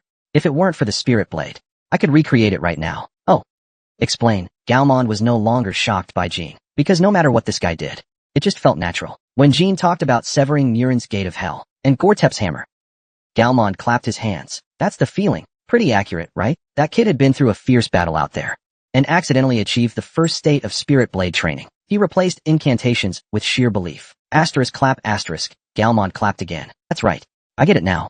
Show me again. The reason for a second demonstration was simple. Through his talk with Jean just now, Galmond himself had an epiphany. This time, when Galmond used soul severance, he muttered something under his breath. The incantation to sever, chanting the same words Jean had. The blackened blade again swept through the void, this time leaving behind over 80 slashes. Oh, that's it. But shouldn't you be telling me that? Feels like it's reversed now. Jean gave a wry smile. Galmond looked embarrassed too. To be honest, I'm more familiar with the more King's Sword than Spirit Blade. So for me, Spirit Blade feels a bit inefficient. Galmond wore a satisfied grin. He actually used the word inefficient. You're saying that now. You're my teacher, remember? It's good for both of us, Galmond said. So don't get mad. Overcome the Spirit Blade style. And once you do, you'll master the first form of the Spirit Blade in no time. Then even the Battle Kings will come here. Feels like I got tricked into something. That's just your imagination. Then let me see the more King's Sword. Now Jean was more curious about the more King's Sword than the Spirit Blade first form. No way. Why not? You're not one of us yet. If others find out that you learned Spirit Blade from me, and not from one of them, you dare threaten me? Me? The 8th Battle King, Galmond. Galmond roared, slamming his foot on the ground. Asterisk crack. Asterisk. The earth split. The air turned heavy in an instant, even more suffocating than when using the Spirit Blade. But it was all bluster, like a kid throwing a tantrum after being caught. Jean responded with his own pressure, staring him down. Galmond gave up with a shrug. Just this once. Alright then. Jean's obsession with the more King's Sword wasn't just because it seemed more appealing than the Spirit Blade. Once the 4 Battle Kings finished their training, daily sparring with ordinary warriors would begin. Before that happened, it'd be best to convince Brother Galmond to give him a glimpse of the more King's Sword. You only need to show me, that's all. Even Tantel must become a Battle King first. If the War God brothers ask who showed it to you, won't I get in trouble? Our talk last night convinced me. I have to see it once. Didn't expect the chance to come so soon. Now I'll demonstrate the most basic move of the Mo clan's sword style. Just as Garmin took his stance, ready to demonstrate. Thump, thump, thump. From the distant training ground, someone kicked up dust, rushing toward them. It was none other than the second Do King, Bellis, back from tooth grinding. Too bad. Can't demonstrate now. We'll save it for another time. We no longer have time alone. It's not that but I can't smile sincerely now. TCH. Bellis was already right in front of them. He handed over the tooth. This time, the tooth was just the right size for Jean's gum socket. Unlike when it was first pulled from Bellis's gums. Jean watched Bellis grab his own jaw like a flash of light. He was secretly impressed. I should learn that kind of movement. But seriously, is it really okay to accept someone else's tooth? A little gross, yeah. But before he could refuse, Bellis had already embedded the new tooth into Jean's socket. Heh. You'll be satisfied. Successor SO. The canine seemed to root itself, as if being absorbed into his gums. Just as Jean was about to frown, he sensed the new canine triggering a magical reaction. Just like when runes appear, magic activated from the tooth. And that magic turned out to be a form of teleportation technique. It poured directly into Jean's mind through the tooth. Chapter 183, Legacy of the Spirit Sword. The reason the 6th Ming King clan could challenge gods wasn't just because of legendary martial arts. 50,000 years ago, they developed a magical civilization that remains remarkable. Unlike other races, we don't have a concept of magic. Instead, those who understood how to use mana became blacksmiths, just like me. Bellis said proudly. Jean tried to suppress his shock. Memory transference magic. There's such a system at the HYSD family's inheritance grounds. He had known about that, but thought it was exclusive to the HYSD family. Not a widespread technique. Memory deletion, maybe, but transmission? That was a field even magic scholars had never explored. What's going on? Did Brother Otto enchant that incisor or something? It's a secret, whatever it is. Jean, you've definitely received a fine gift. Brother Otto is acknowledged in our Ming clan history as the greatest blacksmith. Back then, if you wanted something from him, all our brothers had to line up. That was all before our time was frozen. though his job is blacksmith. Bellis is also a warrior strong enough to be a Do king of the royal clan. Thanks. I'll use it well. No return is Now that I've given you a tooth, you owe me a second achievement. Why are all these royal guys so obsessed with achievements? Though confused, he nodded nonetheless, even if he didn't know what the next achievement would be. January 20th, 1797. Jean arrived in La Florosha. A month had passed in a flash. During that time, he trained under Garmond and Bellis, practiced soul slash with Garmond, and from Bellis, learned methods for using physical strength more efficiently, how to lighten his body, how to control force, how to surpass physical limits, and more. Bellis's royal martial arts were wild yet mysterious. He once thought he'd grown too set in his ways, unable to change his mindset. He never imagined he'd learn this fast. It's because you teach well. Ha, Bellis chuckled. That's not it. All the weapons of the Mo clan. It all stems from the aura accumulated in the heart. Channeling aura from the heart throughout the body to either strengthen or lighten it. The fact that you grasped this so quickly is thanks to your talent. The Underworld clan is born with gem hearts that store aura. But Jean, a human, has no such thing. And yet, Jean's heart glows with a triangular aura, as if he had a gem heart. To replicate the aura manifestation of the Underworld clan, he formed an aura heart within himself. This is no easy feat. Forming a chamber for aura in one's chest, similar to the Underworld clan's gem heart, is something any dancer at a certain level can do. But for this chamber to function like Jean's gem heart, that's another story entirely. Even the most experienced dancers couldn't achieve this in a month. Even 10 years might not be enough. Without the memories of the Underworld clan, I probably mastering aura flow in the Underworld style so quickly was largely thanks to the memories engraved in Bora's tooth. Even so, Bora still praised Jean's talent highly. Teaching you is more fun than Time Owl ever was. In the afternoon, the Battle King brother will come. He'll teach you the second form of the Spirit Blade. Wait, the Battle King brother is coming today? I didn't hear anything. It was only decided at dawn. So of course you didn't know. I personally requested the Battle King brother. Originally, he was supposed to come after you mastered the Spirit Blade. But seeing your progress now, I figured earlier might be better. Galmon smiled at that. You think I don't know that Battle King brother? He just wants a taste of Jean's progress. Boras casually unwrapped their lunch. Lunchtime. They sat side by side, 3 people in a row, eating the Underworld clan's traditional snack, a tasteless treat called Kato, even though it had no flavor. Just like the water Valeria gave him during the great shamanic ritual, it quickly restored his stamina. Can I bring some back with me? If the Ward God brothers permit it. After finishing the Kato, he practiced the soul-severing technique for 2 more hours. That's when the Battle King appeared on the training field. The Battle King was a woman carrying a massive sword. She had never shown emotion in the God of War battles. Galmond was the friendly type. Boras had taken a liking to Jean from the beginning, so getting close to them was easy. But not all Battle Kings were like that.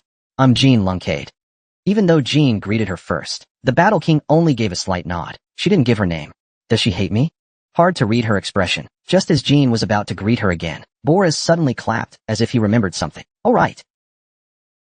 Battle brother, apparently, there's a language issue, so that's the problem. Just as Jean thought this, Galmond added. He's been doing silent training for a long time, since before time stopped in Rafrala Rosa. The Battle King nodded silently. Silent training? Why would someone do that? I've heard of saints from Hankara doing silent training, but dancers doing it?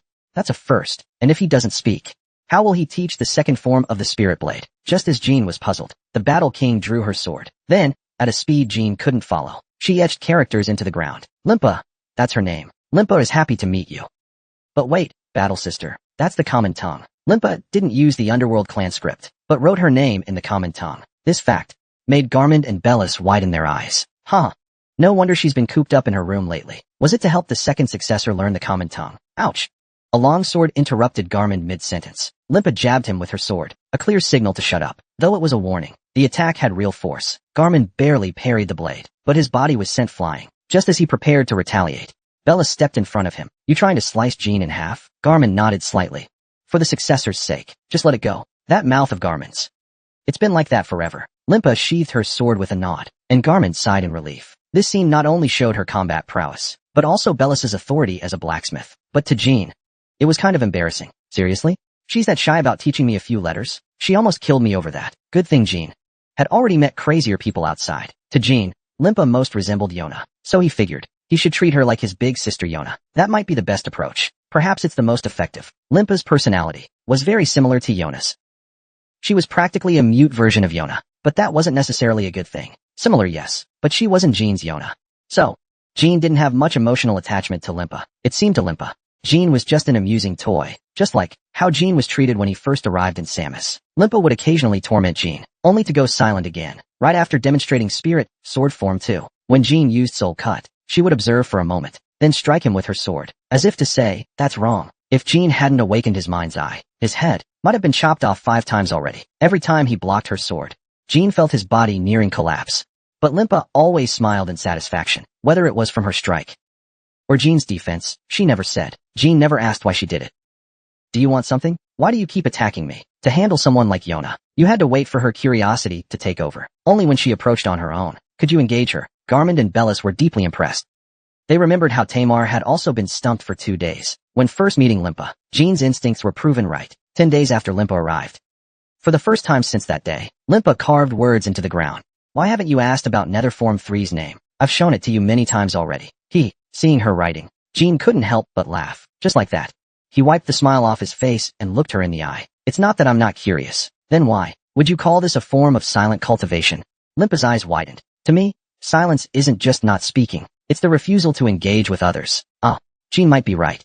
That does make sense. Garmund and Bellis turned to look at Limpa. She seemed to forget what she wanted to say, and just blankly pondered Jean's question. Now's the time to apply pressure. You asked why I didn't ask about Netherform 2's name? I'm not interested in people who only understand things on the surface. So no, I'm not curious. If you want to teach me, then show me something truly impressive. Let me see it, like what Garmund and Bellis have shown me. What followed was a sigh from Garmund and Bellis. They never expected Jean would pressure Limpa like that. Even the head god only once said, why are the Do Kings like this? Just as Jean turned around to resume practicing Soul Cut. That's not it. Limpa spoke, the first time in over half a century. Though in MO clan terms, a half century isn't quite full, but for Limpa, it was the first time she spoke in 20 years. Garmund and Bellis were thrown into a panic. Brother. Silent cultivation. Limpa, are you okay? They clung close to Limpa, their eyes darting around nervously, but she simply looked at Jean and said, I did show something impressive. Such a foolish race. Jean held back his laughter and nodded. Limpa's training would conclude in a few days. Chapter 184. Legacy of the Spirit Sword, Part 7.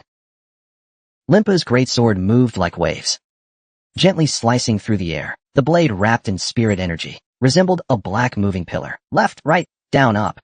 Each motion of the sword released scattered spirit particles. It radiated the majesty of a master-level wielder. But at a glance, it just looked like a normal sword dance. However, a closer look revealed there weren't one but 2 swords cutting the air. 2 blades, obscured by black particles. In the unfamiliar sight, even Jean didn't notice at first. Each swing from Limpa mirrored a matching sword on the opposite side. Swing left. A spirit sword appeared on the right. Same for right swings. Down, up, diagonal, same. Every movement had a mirrored blade, identical to Limpa's greatsword, formed from spirit energy. 2 swords danced, crossing like bookshelves. Is this Jean's nether sword form too? Before yesterday, only the sword wrapped in energy had been shown. As the sword dance reached its peak, sweat glistened on Limpa's brow. The sword left more and more trails, and Jean watched, captivated. Swinging both directions with one sword was beyond anything he'd imagined. What Limpa displayed could only be done by a true dual sword master. Finishing her dance, Limpa lowered her sword to the ground as Garmund and Bellis applauded. Jean joined in, his gaze full of praise. It was worthy of applause. Well, wasn't that amazing? You didn't show me this earlier. Did you want me to act interested first? He almost blurted it out, but held it back in time. You alright, brother Limpa? Garmund and Bellis still couldn't believe Limpa broke silence. Don't worry, brothers. I'm fine. We need to tell the others about this. Yeah. Before the successor leaves, Limpa will finally be able to speak with the others again. She never said a word when Tamar was here. The 2 Do Kings bolted out of the training field. Jean was left alone with Limpa, and could only smile awkwardly. Scissors, huh? What you saw was the name of Nether Sword Form 3. Successor really suits you. The spirit-forged swords crossed like blades of scissors. Can you learn it? It's not an easy technique to master. And then there's this sword. Jean pointed to the spirit stream sword at his waist. It was still continuously absorbing his spirit energy. The spirit stream sword is like a sheath. You draw spiritual energy from it, like drawing a blade. Yes, I've only recently realized that. It doesn't just, it also organizes it. Then why did Limpa train in silence? Because no one would listen to me. What do you mean? I feel like this is my punishment for failing to stop my brothers from challenging the gods. Rather than training, it felt more like a sentence. Limpa seemed to believe the fall of the Underworld clan was his own fault. Jean vaguely sensed how he felt, but he didn't say, this isn't your fault. That wasn't what Limpa, because your punishment and mine have ended. Just like that, so easily? This is the first time I've been able to speak in over 20 years. I'll tell you everything I know in detail. Just as Limpa was about to explain the second spirit sword, Garmund and Boraz returned. They'd heard Limpa had broken his silence. Dozens of Underworld clan members came back with them. Looks like I'll have to tell you tomorrow. Chow In Lungcade and Limpa, brothers in arms. The Silent Brothers had finally broken their silence. The Underworld clan surrounded Limpa in celebration. They began asking all sorts of questions. Some even asked Jean about what happened. But Jean brushed them off, because none of the other Underworld clan members knew why Limpa went silent. They just thought he was eccentric, maybe a bit mad. They never imagined he was actually the most delicate and sensitive soul among them. As Jean tried to quietly leave the training grounds, Boris grabbed him. Your second achievement. I'm taking that. I haven't finished it yet. You got Brother Limpa to speak again. Heh. I should be the first to savor this air. Watching Boris open his mouth wide and gulp down air, I couldn't help but laugh. He looked like a puppy dashing through falling snow, trying to eat every flake. What an unpredictable race. It's hard to believe that they were the first mortals to challenge the gods 5,000 years ago. Limpa is usually quiet and reserved, but when it counts, his words flow like water. Because of that, Jean not only learned how to overcome the Spirit Stream sword, but also how to wield the second Spirit sword. Within just 2 weeks after Limpa broke his silence, Jean was already proficient in its use. Of course, knowing the technique doesn't mean mastering it, but repetition was second nature to Jean. So mastery was only a matter of time. Mid-February, 1797, Ban came to the training grounds personally to retrieve the sword. He thought Jean had done well enough by now. Even though that's all he said, Ban had already begun erasing the shadow of Time Owl from Jean's image. Jean didn't realize this, so he didn't know how much Ban's not bad meant. Returning with Ban was Radamanti. This thing supports my aura. Didn't you say I couldn't use it? Starting today, you must use it. Once you're done training with the Silent Brothers, the duel will begin. To Jean, it was like receiving something he had long been yearning for. Ever since the day I arrived in Rasha Lafra, I've wanted a real battle with the Underworld clan, to face the strength of the Silent Kings. Their level is still beyond Jean's reach. Even without fighting, he already knew that. The Silent Kings are at least 9-star by human standards, maybe even 10-star. As for the Divine Head's power, it's beyond estimation. All we know is that he, Time Owl, and Shilong are on a similar level. As for the strength of ordinary warriors, I still can't gauge it. But the average strength of the White Wolf and Red Fox clans is definitely much higher. The Dual King brothers will choose your first opponent this afternoon. To be honest, I think you're far from ready. You're saying I'm definitely going to lose? G nodded.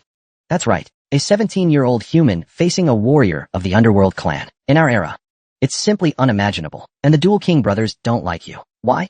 Haha. On the first day in the Temple of Throwing, you acted so arrogant. It's no surprise.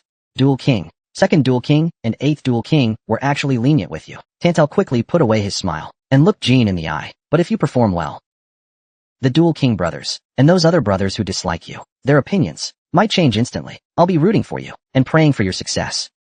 Have you followed my advice about watching the Sword of the Underworld? Though I haven't seen it in person, my memory is filled with its images. After Ban and Tantel left the training field, Galmond shook his head. You're already strong enough. Almost unbelievably so. For a human youth, Jean, it's incredible. So don't lose heart. Tantel said, I would definitely lose. But Galmond said, I'm already Jean. And I've never once given up. Boras and Limpa seemed to feel the same. They avoided Jean's gaze. Haha, they're truly worried about him. Jean seems like the kind of person who, once he suffers a major defeat, might suffer deeply inside. I think so too. Those who always succeed often develop that tendency. The Dual King's expressions were full of worry. But Jean, you also need to learn how to rise after failure. I agree. Failure is also a force that drives warriors to grow. Time Owl never failed outside, but in Rosarafla, he lost repeatedly. It's quite an interesting tale. Galman, what level do you think Time Owl was at when he first fought in Rosarafla? Stronger than you are now, maybe by 1 or 2 tiers. I see. 1 or 2 tiers. Even so, he still couldn't beat even average warriors for a while. You should now understand why we're so worried. Time Owl, after his first match against our brothers, he lost his appetite and couldn't sleep. You and Time Owl are alike in that way. Galmond, Boras, and Limpa completely misunderstood. What's one loss, anyway? Such needless worry. When training with Elisa Jet, I've already failed. Unlike Time Owl, who's never lost, Jean is someone who knows failure and setbacks best, and he's someone who ultimately wins. The ordinary warrior chosen by the first Dual King was named Shaku. He uses a common martial technique. Before time froze for the Underworld clan, he was known as Thunder. Shaku. All 77 members of the Underworld clan came to witness the duel. They arrived at the training field. The mood of the other Underworld members, from that of Galmond, Boras, and Limpa, most of them were betting on how many moves it would take Shaku to defeat Jean. Over 30 of them picked within 10 moves. The rest guessed even fewer. The only ones who thought differently were Ban and Jean. Are the fighters ready? Shaku said with a glow in his eyes. With a swoosh, his lightly drawn sword reflected that glow. You'd better give it your all. Push me to the brink. If you think this is just a spar, you won't go all out. Your courage is admirable, but you've gone too far. There's nothing more detestable than someone lacking humility. Jean gave a gentle smile. Soon, you'll admit even more. The triangle of light in Jean's chest ignited. It was almost identical to the flickering underworld heart, glowing in Shaka's chest. As the triangle lit up, arcane energy spread over Bradamante. A flash of killing intent passed through Shaka's eyes. It was his instinctive aversion to a human wielding an underworld sword. Did the king's sword come from the Doe brothers? You'll never know that. Your sword is quite impressive. Jean was the first to strike. The arcane power erupting from Bradamante was like a lightning bolt. The triangle shining in Jean's chest was like the eye of a great beast. Shaku appeared flustered from the start. He never expected Jean to use an underworld sword. Shaku had thought the duel would begin with spirit swords or normal swordsmanship. Which brother told him? More importantly, could he really use it just by receiving it? The underworld sword is a martial arts system based on the underworld clan's unique power, Light Star. It includes swordsmanship, spears, archery, martial arts, and more. In other words, it's a martial art that can't be used without the Light Star. 5,000 years ago, countless humans upended the world trying to mimic that frenzied star, but they only mimicked its outer form. Reproducing the unique arcane techniques of the Mo clan was impossible. Yet now, the king's sword crashing down on Shaka's head, although wielded by a human, was no different from Jean's Mo sovereign sword. Crackle! A bolt of lightning ran across Shaku's sword as well. He retaliated with the same lightning strike. Two bolts collided, bursting into blue sparks. Gasps of awe erupted from the crowd. He countered with the same technique. A blow to Shaka's pride. Though he was called an inheritor, Jean was still just a human not acknowledged as a brother. A mere boy. For someone like Jean, to use the underworld sword was absurd. Who taught you that? What a strange... I never thought a human could use the king's sword. Even Taimao, who was accepted as a brother, never learned the king's sword, because he never received the Mo clan's attributes, or shared its memories. Memory alone isn't enough. You need at least a trace of the underworld clan's traits to manifest the frenzied star, and Jean's incisor made that possible. I found that strange too. Spirit swords are usually made of delicate and silent technique, but in contrast, every underworld sword strike is explosive and destructive. It's a sword style built for conquest and dominance. Much like Dorincade, the Orton brothers are still fighting Jean. Suddenly, lightning-wrapped Shaku pulled Jean away to find Bolus. What's wrong, brother Shaku? Bolus forced himself to hide his unease. His expression revealed it. How did Jean manage it? The underworld sword. The Orton brothers' fusion tech. It must be the same. At the mention of fusion technique, the Hao clan began murmuring. Of course they did. Then even if the inheritor's limbs are torn off, it's no big deal, right? Bolus couldn't answer immediately. Baltalok the One King gave him a look. Why won't you answer? Orton brothers, was it you who taught the inheritor the underworld sword? No. Bolus shouted in panic. It wasn't me. I swear, it was my Fong of Flash.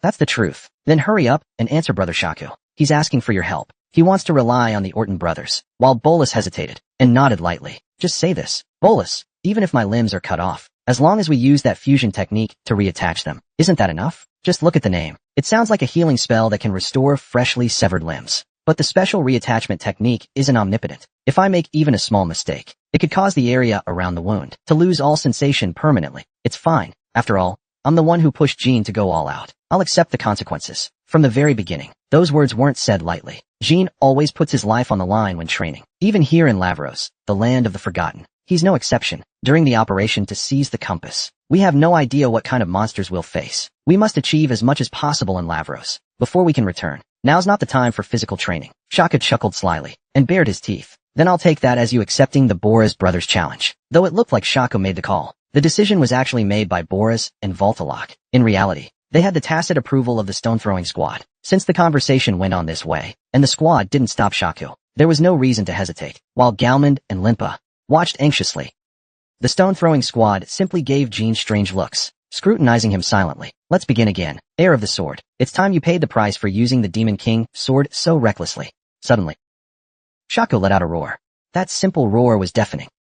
It felt like a hammer striking your skull. Without battle aura shielding the body, one would be gravely wounded by the delayed shockwave. The White Wolf clan's roar was that overwhelming, even more oppressive than a dragon's roar. From this point on, this is no longer just a sparring match. It's nearly a real battle. Jean swallowed dryly.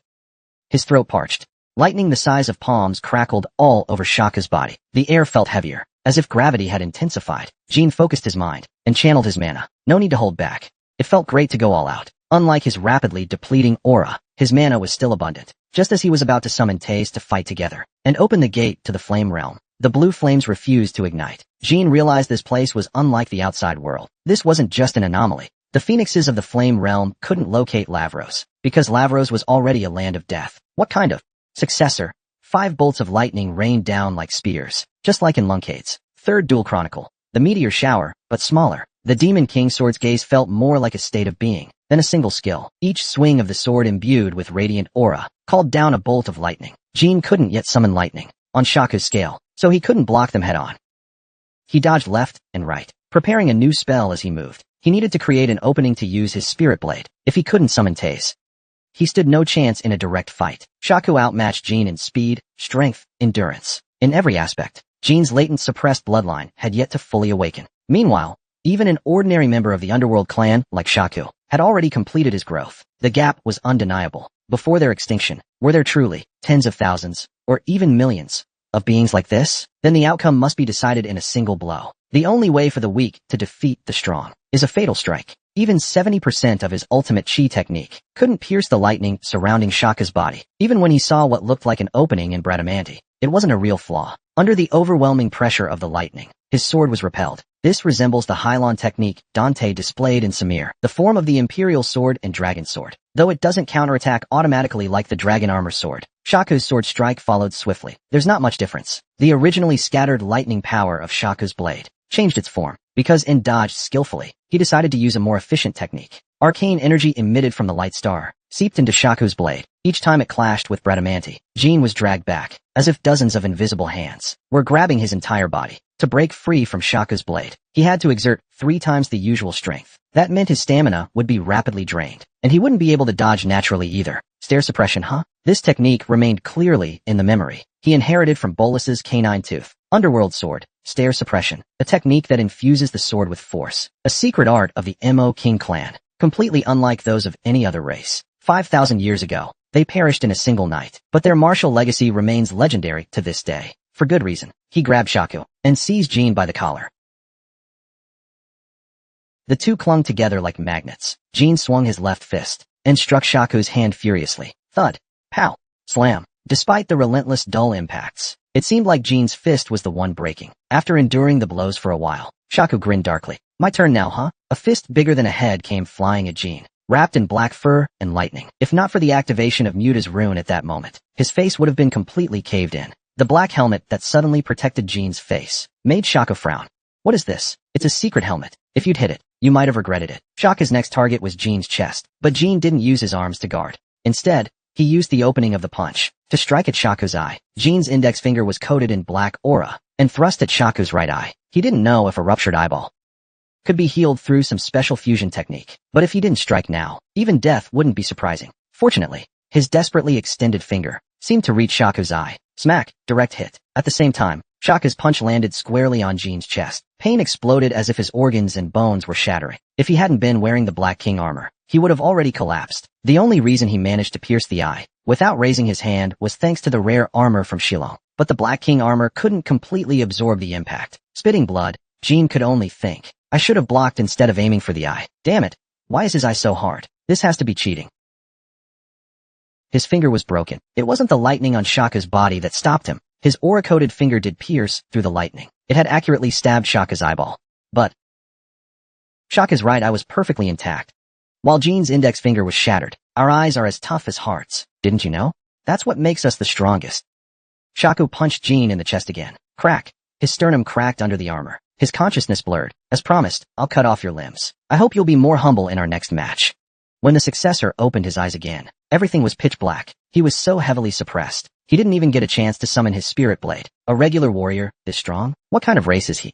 As he regained consciousness, the reason for his defeat came to mind. He never expected to win, but he regretted not trying more. That regret lingered. Are you okay? Boris's voice came from nearby, but Jean couldn't speak. He couldn't call out to him. All right then. The brothers of King Otu are restoring the successor, infusing him with my blood. That was the voice of the divine head. Chapter 186. Blood Transfusion Brothers. Where am I lying?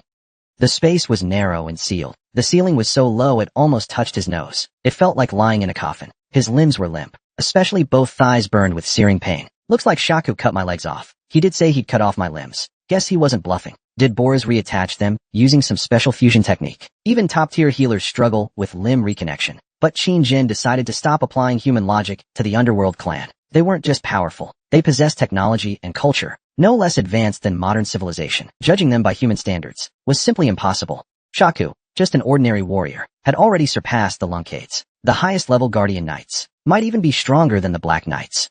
Before the fall, figures like Shaku should have filled the streets of Lavralosa. Just picturing that made one tremble all over. Maybe the gods destroyed the Nether Royals because they feared they'd become too powerful to control. As he pondered, the demigod spoke again. Can't do it, Brother Brolis? It's not that I can't, but I don't understand. Why would the head god brothers give Jean their blood? Is it a test? Didn't the Brolas brothers give him the Fong the first time they met him? And with memory, too. That was a different matter. Can Jean really handle the blood of the head god brothers? Even a slight mistake could kill him. That's why Tamar refused. Tamar is not the same as this boy. To be honest, I prefer Jean. But the other brothers still remember Tamar, because he was incredibly strong. Do the head god brothers think Jean surpasses Tamar? No, not yet. At least, not for now. Jean could only listen silently, unable to speak, unable to move his limbs, unable to express his will. Then why did the fully awakened Tamar, so powerful even I couldn't guarantee anything, still end up the way he did? Like us brothers, he met death. If this boy ends the same way, what then? In that case, we'd just have to wait for the next successor. But since Tamar, 1,000 years have passed outside, and unlike Sodratha's prophecy from half a millennium ago, only one successor has appeared since Tamar. Jean might be the last one. Exactly. What's more, this child can't hear Sodratha's voice. Something's definitely wrong with that dark god. If this boy dies, we might be wiped out completely. Brola sighed softly. The head god brothers seem to want to give everything of the Nether Royals to Jean, but it's too risky. If Jean can't bear the blood, it's all over. But seeing how he fought Shaku, I don't think that'll happen. And even if it does, it would simply be the fate of us and the successor. It's been so long since I've seen the head gods this eager. It's not eagerness, just hope. Alright then. If the head gods say so, I don't really have the right to refuse. Let it be written then. I hope Jean can endure it. Moments later, the coffin began to fill with the head god's blood. Jean quietly closed his eyes, accepting the blood. The 10,000 poison root played a crucial role. The root inside Jean recognized the god blood as poison and boiled for over a month to purge it. Eventually, the toxic elements of the god blood were cleansed, leaving only divine and immense power. It flowed through Jean's veins, and the moment he awoke, he felt it instinctively. Without the poison root, he wouldn't have woken up for at least a year. But he endured the blood of the head god after all. When he opened his eyes, he saw the face of the head god brother. He had stayed by Jean's side, and never left. Awake at last, successor. I don't even know what to say. Brolas gave me a Fong. And now his blood. Without ever asking me. Do you want to refuse? Do I even have the right? You knew I was conscious during my talk with Brolas. If you feel resentment, I apologize. I'm not asking you to apologize. I just think this is simply another pact between me and the gods. After all, you're also called the Divine Head. What a surprise. I thought you'd explode in anger. If you were my enemy, perhaps I would. Although I did have a bit of an urge to hold you accountable. We're too short on time now. I have to return in May. Jean already knows about a month has passed. During the activation of the myriad poison root in his body, he was fully conscious the entire time. It's now March 16th, 1797. Jean only has 2 months left in Raflarosha. He must return by June 1st, because that's when the compass seizure operation. How's your body? Very good. Light and full of energy. But a light core appeared in my chest. That caught me off guard a little. Jean said as he pointed to his chest. This wasn't a light core formed from arcane energy, but one formed from the Divine Head's blood. It glowed faintly, though only half the size of a fist. But the arcane energy pulsing inside it was by no means weak. Even having this doesn't mean we've become the brothers you speak of. Someone like Shaka might dislike me even more because of it. But people like Garmund, Boris, Limpa, and Belris, those who already like Jean, would surely be happy about it. Perhaps you're right. From your perspective, if I didn't receive this kind of help, could I still change their view of me before I leave? Jean calmly met the Divine Head's gaze. If he heard a yes or was lied to, he would have destroyed the light core without hesitation. If the answer was no, then he would destroy his heart, because it wasn't a power he earned himself. The Divine Head saw right through Jean's thinking. This time, Jean had prepared a response that exceeded the Divine Head's expectations. You're right. But this heart was something I fought for, even though I wasn't the one to initiate it. If it didn't meet your standards, I wouldn't have accepted it. This is just one form of inheritance. Then why would you still destroy it? Because if it's something I've fought for, then I can use it however I like. If the power came from your pure goodwill, I would never want to destroy it, because that power wouldn't truly be mine. The Divine Head smiled. Even without my blood, you'd still earn the recognition of the brothers. Then I'll make good use of it. Jean put on the clothes placed next to the coffin, as he absorbed the blood. The sound of pounding echoed. Jean lay down. It was Boris's smithy. Tomorrow, I'll train in the Spirit Sword, Second Life with Limpa. In the afternoon, I'll spar with Shaku. The Mo King brothers will be at the training field. Brother Belriz will teach you Spirit Sword, Third Life. I enjoy a packed schedule. Then see you in the afternoon. Morning training with the Divine Head. Afternoon sparring. And just like that, 49 more days passed. During that time, Jean sparred with Shaku 49 times, and lost every single time. He needed Boris's help to recover after each loss. The Mo King clan was incredibly strong. If getting a light core could instantly close the gap, then countless warriors in the world wouldn't need to train so hard. They'd just seek out miracles instead. Each time he lost, Jean gained a deeper understanding of Shaku's power and the strength of the Mo King clan. At first, he only thought Shaku was far stronger than him. After about 10 bouts, he thought Shaku was on par with Luna. But after 20 bouts, he began to doubt whether Shaku and Luna were really equal. After 30, he completely overturned that judgment. After 40 bouts, he was certain he'd soon slice off one of Shaku's arms. Being able to see through an opponent's changes so quickly meant he was growing at an astonishing pace. If Luna is still a distant peak, then Shaku is a mountain whose summit is now in sight. Because of this clear understanding, Jean always enjoys fighting Shaku. Why do you look like you've just eaten something weird today? Are you getting tired of sparring with me, Shaku? Jean is clearly having fun. But lately, Shaku has been more and more reluctant to fight Jean. Even the proud king of Votu, Bartolok, no longer mocks Jean and his brothers, though they're reluctant to admit it. Both Shaku and Bartolok now find Jean endearing. He earned the Divine Head's approval without arrogance, uses limbs daily without complaint, and never falls into despair despite endless failure. One can't help but admire his excellence. Even the other brothers have started to care for Jean. So now, whenever they see Shaku beat Jean to a pulp, they feel pain. That's not why though. It's just that daily sparring has become addictive. Each bout with you is more stressful than the last. Tai Mao felt the same way back then. No one among the spectators says that anymore. At some point, the Hao clan stopped mentioning Tai Mao in front of Jean. I've said it many times already. If you train with that half-hearted attitude, you won't see good results. Be serious. I know how you feel. Got it. Wait, Divine Head brother. Suddenly, someone among the spectators called out. It was Tantel, the Divine Head. What's the matter, brother Tantel? Chow and Lunkade. The inheritor will be leaving Rafflerosha soon. Only about 2 weeks remain. Besides, the Mo King brothers and brother Shaku have also begun to recognize Jean. So, I think it's time we start accepting the inheritor as one of our own. Jean continued. I believe he should go through all the trials like the rest of us. Give him a fair chance. Brother Shaku has taken up too much time alone. Exactly. Those brothers, who like the inheritor from the start, have always just stood by. Let them have a turn too. Shaku was the first to nod. To be honest, I've also started to feel concerned at some point. Divine Head brother, with time flowing differently in Russia. If the other brothers besides me could spar with Jean too, that'd be ideal. After speaking, Shaku nodded calmly. If now, all the brothers acknowledge Jean as one of us, then let's accept this proposal. Chapter 187, Brother Shushua, Part 3. Even Baldalok, who once hated Jean, has changed his attitude. Those other heads who haven't yet sparred with Jean have all expressed their agreement. Never thought all 12 head kings would approve. But the time is too short. When Jean arrived in Russia in December last year, he had only about 5 months. I think, winning the hearts of all the underworld clan in such a short time is impossible. After all, people like Garment, Boris, Limpa, and Belris are not easily pleased.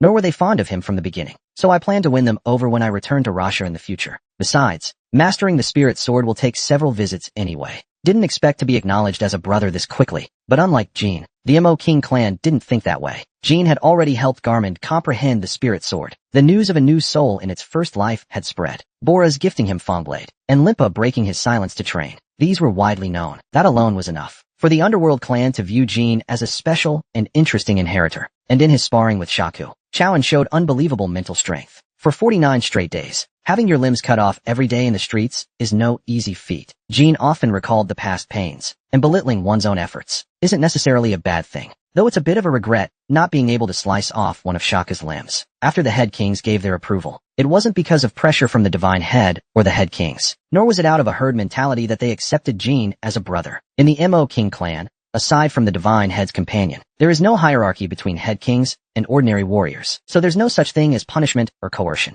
Each individual always has the right to choose freely, even if someone disagrees. The rest of the underworld clan wouldn't care. The divine head's condition that all brothers must agree was set precisely for this reason. In the end, Shaku voiced his support loudly. Yesterday alone, I've sliced off Jean Lunkade's limbs 49 times. Brothers, but now that he's our brother, that won't happen again. Come on now, at least give me one chance at revenge. You impure brother. Among the kings of light, we do not keep score over grudges. That's something you must always remember. Brother Jean. Shaka stepped back with a smile. The divine head nodded. Since all the brothers have agreed, from this moment on, Jean Lunkade is one of our brothers. Thus, we accept Brother Tantal's suggestion. Those who wish to spar with Brother Jean, please decide on an order. The royal warriors immediately began discussing the order. I'll go first. Like children fighting over a toy. I'm the one who personally brought him back, so I should go first, right, brothers? No way, didn't Brother Zinker say? He already sparred with him when he brought him back, so he should be last. Guys, stop arguing. Let's settle it with rock, paper, scissors. When Jean first arrived in Russia, they even used this method to pick who'd bathe him. They barked like a bunch of excited dogs. Truly a funny bunch. In truth, becoming a brother wasn't some overwhelmingly emotional moment. No deep bonds had been forged yet. He was simply acknowledged as a brother because they liked him as an inheritor, and yet, it still felt nice. After all, a good thing is a good thing. The Blackhead King, Belriz, walked toward Jean, even without shared hardships, without shared blood, even with different appearances and weak aura connections. Jean turned back to look at Belriz, because it felt like he could see right through him. Once you become a brother, they'll treat you like you've always been part of Russia. That's the way of the underworld clan. How could that be? Belriz, if we had understood the race of Brother Jean existed 5,000 years ago, we wouldn't have killed so many people back then. It felt like a strike to the head. The Mo King clan isn't foolish, but the vastness of a race like Jean's, familiar only to humans, was beyond comprehension. On second thought, it's not that strange, is it? Brothers are often bonded just by shared blood. No one finds that odd. By comparison, Brother Jean becoming one of us feels even more natural. Strange, isn't it? Just by becoming brothers, a new, unfamiliar bond forms. And so, a little confusion, a sense of unreality. When river water flows into the sea, what does it become? Would the ocean discriminate against the river? A moment ago, you sounded like a bold brute. Now you're talking like a philosopher. Didn't expect that from you. Brother Belriz, the rock, paper, scissors is over. 64 regular warriors split into groups and played rock, paper, scissors. To everyone's surprise, the first to spar again was Shaku. Wait, shouldn't Brother Shaku be sitting out? Didn't Brother Shaku just drop out? And now he's going again? Though complaints echoed all around, the sacred result of rock, paper, scissors could not be overturned. Amid the jeers, Shaku once again stood before Jean. Jean wiped his chest. All right, since you've torn my body apart 49 times already, you should at least give me one more shot. This kind of experience is truly one of a kind. Today, for sure. Bellies clamped down hard on Jean's shoulder with one hand. That grip was still as overpowering as ever. Jean couldn't break free. This is a duel between brothers now, not a spar between a successor and the brothers. That's what Jean said. Brother Bellies, if you don't nod, you're going to crush my shoulder blade. Jean had a hunch. Bellies might be the strongest of the royal brothers. No need for silver slips. Breaking bones or muscles in non-lethal areas is allowed. Of course, what matters most is having no killing intent. Sounds good to me. Then take this. Jean removed Bradamandi from his waist and handed it over. The 50th match will be fought barehanded. Barehanded is even worse. Jean shook his head in concern. Asterisk click asterisk. He clenched his jaw tight. Yesterday he wanted to tear Shaku apart, but now, Shaku had become unbelievably irritating. After Shaku comes Brother Mocha, then Brother Sure, then Brother Arnott. And after that, in short, there'll be many fights. Don't burn out too soon. Brother Jean, following his first bout with Shaku, Jean planned to fight all 64 royal warriors of the clan, straight through until dawn. Today, tomorrow, and the day after as well. Damn that Shaku. That guy gave up so obviously. Jean had actually won their first match. He opened with a lightning cannon, blasting right in front of Shaku, then pounded him hard while he fumbled around. But it wasn't about beating him up. He hadn't even landed 5 blows before Shaku, already on the ground, cried out, "Ow, I give up." Otherwise Jean could have broken a few bones. How frustrating. He was too angry for words when the next opponent already rushed in. What made it worse was that they were all getting beat to a pulp. The royal clan's unarmed combat was nothing like that of human fighters. If they had weapons, maybe they'd take fewer hits. Jean gave a bitter smile. He searched for a traditional Motu dessert, Kato Mingming. His energy recovered quickly. The swelling gradually faded, though his face looked like a watermelon, and bruises covered his whole body. Not a single bone was broken. Those monsters lounged in bed eating snacks, and Kato couldn't help but laugh. Moonlight poured in through the cracks in the window, and everything felt especially fresh. Asterisk knock knock asterisk. Someone knocked. Brother Jean, are you in? Didn't even ask who it was. Already saying they're coming in. Tanta had 2 huge barrels of wine slung over his shoulder. He set them down, then poured Jean a cup. This isn't that same stuff from the first day, is it? That stuff tasted awful. This is moisture wine. The taste should be different from back then. Jean downed it in one gulp. It really was different from the first day. Sweet and rich. You've obtained the Star of Light. Of course it tastes different. You said humans didn't understand wine back then, remember? So, tell me about the outside world. The other brothers didn't seem interested in listening, so I came alone. Come to think of it, the Motu royal clan has never asked about the outside. The lands they once conquered. Who do they belong to now? And how are the places we once called home? What about those who fought against us? They never asked, because we all knew. Once time stopped, there was no going back to that world. Even though La Florosa, where we once lived, was recreated, it felt more like a world of the Motu. Wouldn't that make you even more cute? What's the point of longing for what we can't have? Besides, brother, that place doesn't have the brothers we love. But Tantel cautiously glanced around. Even though no one could be eavesdropping, he still put on a serious expression. I once heard the head god brother mention this, that more than half a century has passed outside, and a method to get us out has already been developed. Unfortunately, Jean knew of no such method. For humans, the world of the Phoenix is thousands of times more familiar than La Florosa, the realm of flame. To this day, there is still no way to connect to it directly. Few even research it. After the Holy Nation Defense War, aside from summoning phoenixes, most associations and orders strictly ban magic related to other realms, and magic tied to other realms. Most of it belongs to the dark arts. Dark magic itself has long been lost and forbidden. There's no chance of developing a similar kind of magic again. So if you can, please help us find out whether the brothers have any way to leave this place. Brother Tantel once came to the great desert to fetch me himself, but that only happened when a successor appeared nearby. Aside from that, there is another way to leave. But that method is meaningless. Why? That's something the head god brother would have to tell you. Chapter 188. Chapter 188. Chapter 61. After leaving La Florosa and becoming one of the royal brothers, Jean had only 2 weeks left. For 3 days he trained with 2 of the head kings, and fought with common warriors. Every day, against 64 warriors, he sparred both unarmed and with weapons. As the day to leave La Florosa approached, as the date to leave grew near, the time to reunite with his companions outside and carry out the compass retrieval operation was drawing closer and closer. The urgency in his heart grew stronger. The compass retrieval operation could very well be the most dangerous mission to date. They would have to face both Gibble and Jinzalo simultaneously. At the sight of the compass recovery, every faction was sure to send their elites. Jean and his team had decided to face them fearlessly and seize the item. Though the head of the Gibble family might not appear in person, they would never send the weak. Naturally, Jean's squad was composed of exceptional individuals. Jean, Murakan, Quintal, Casimir, Elisa. Just these 5 alone were enough to deter most forces from reckless action. But if in the Principality of Belardo, numerous Gibble White Knights or Tower Lords showed up, and Jinzalo was also involved, with 3 confirmed 9-star mages, and who knows how many warriors on Gortep's level. If on the day of the operation, they judged that they couldn't handle Gibble and Jinzalo's strength, they had agreed to quietly retreat. But if they failed this time, who knows when they'd get another chance at the compass? Bubel's sculpture workshop. The intel obtained by Yona was a stroke of rare luck. There might not be a third chance. This had to succeed. That's why he crossed the hellish Mitra Desert and trained here. You look a bit worried. Just as Brother Jean was heading to meet the head king at the training grounds, he heard a familiar voice. Brother Ban, what is it?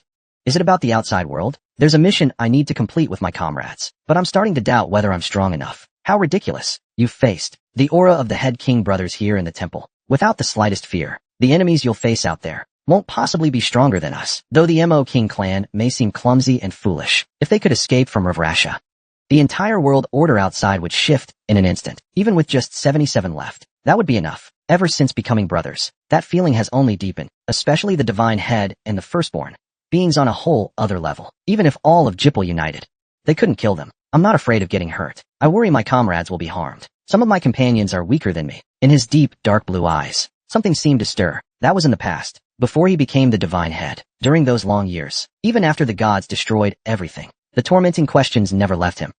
I was going to say, it's still too early to be burdened with worries like that. Brother Jean is not simple or foolish. He must have seen them as worthy enemies to choose to fight. A brother's worries should only begin when facing an absolutely overwhelming foe. Even then wouldn't be too late. Right now it's just pointless stress. But Jipple and Jinzero, they're no small matter. Ban smiled. Brother still doesn't understand brother. Huh? Jean didn't respond, but fell into deep thought. He doesn't understand me at all. What does that mean? Is he saying I'm stronger than I realize? So he thinks. Jipple and Jinzero aren't threats worth worrying about. But not understanding Jipple and Jinzero, even if you do understand, you might not feel the pressure I do. As those thoughts swept through Jean's mind, Ban spoke again. Starting today, until you leave, it's best to spend your time with me. The divine head himself. But I haven't completed the training from the King brothers yet. You are our only hope. So if you waver, it means the entire main clan wavers with you. What is this? I'll catch you. Lighten your burden. Wipe everything away, so you can face yourself. What Ban handed over was a sword. The Sword of Thunder. Sigmund. It's my sword. Boris hammered it countless times, just so you could use it. Jean's sword clashed with Ban's. To Jean, on the 9th day after receiving the sword, he finally laid eyes on Sigmund for the first time. A pale blue blade as if forged from jade, its size identical to Bradamante. For 9 days, Ban had killed Jean over 9,000 times. And during that time, Ban gave only one condition. If you can draw your sword before me and not die instantly, then you may draw. In that sense, Jean had been killed by him 9,000 times. because he believed he'd die instantly. This was the first time he dared draw his sword. Anyone could draw their sword at a silent Ban. However, very few could actually cross swords with him. That was a fine strike. Ban smiled as he received it. How does it feel to have died 9,000 times? Brother Jean, clearly you were always capable of this much. Those 9,000 meaningless deaths. Ban was referring to the past 9 days, where Jean couldn't even draw his sword once. Not even a single round. Before time froze for us. There weren't many who could cross swords with me twice. Over 9 days, Jean's swordsmanship hadn't improved, because Ban had been standing still the whole time. Which makes perfect sense. Brother Jean already had the strength to face me. As early as 9 days ago, he had the conviction and skill. He just didn't know his own true strength. That's why he was killed 9,000 times. But it took 9 days for him to realize that.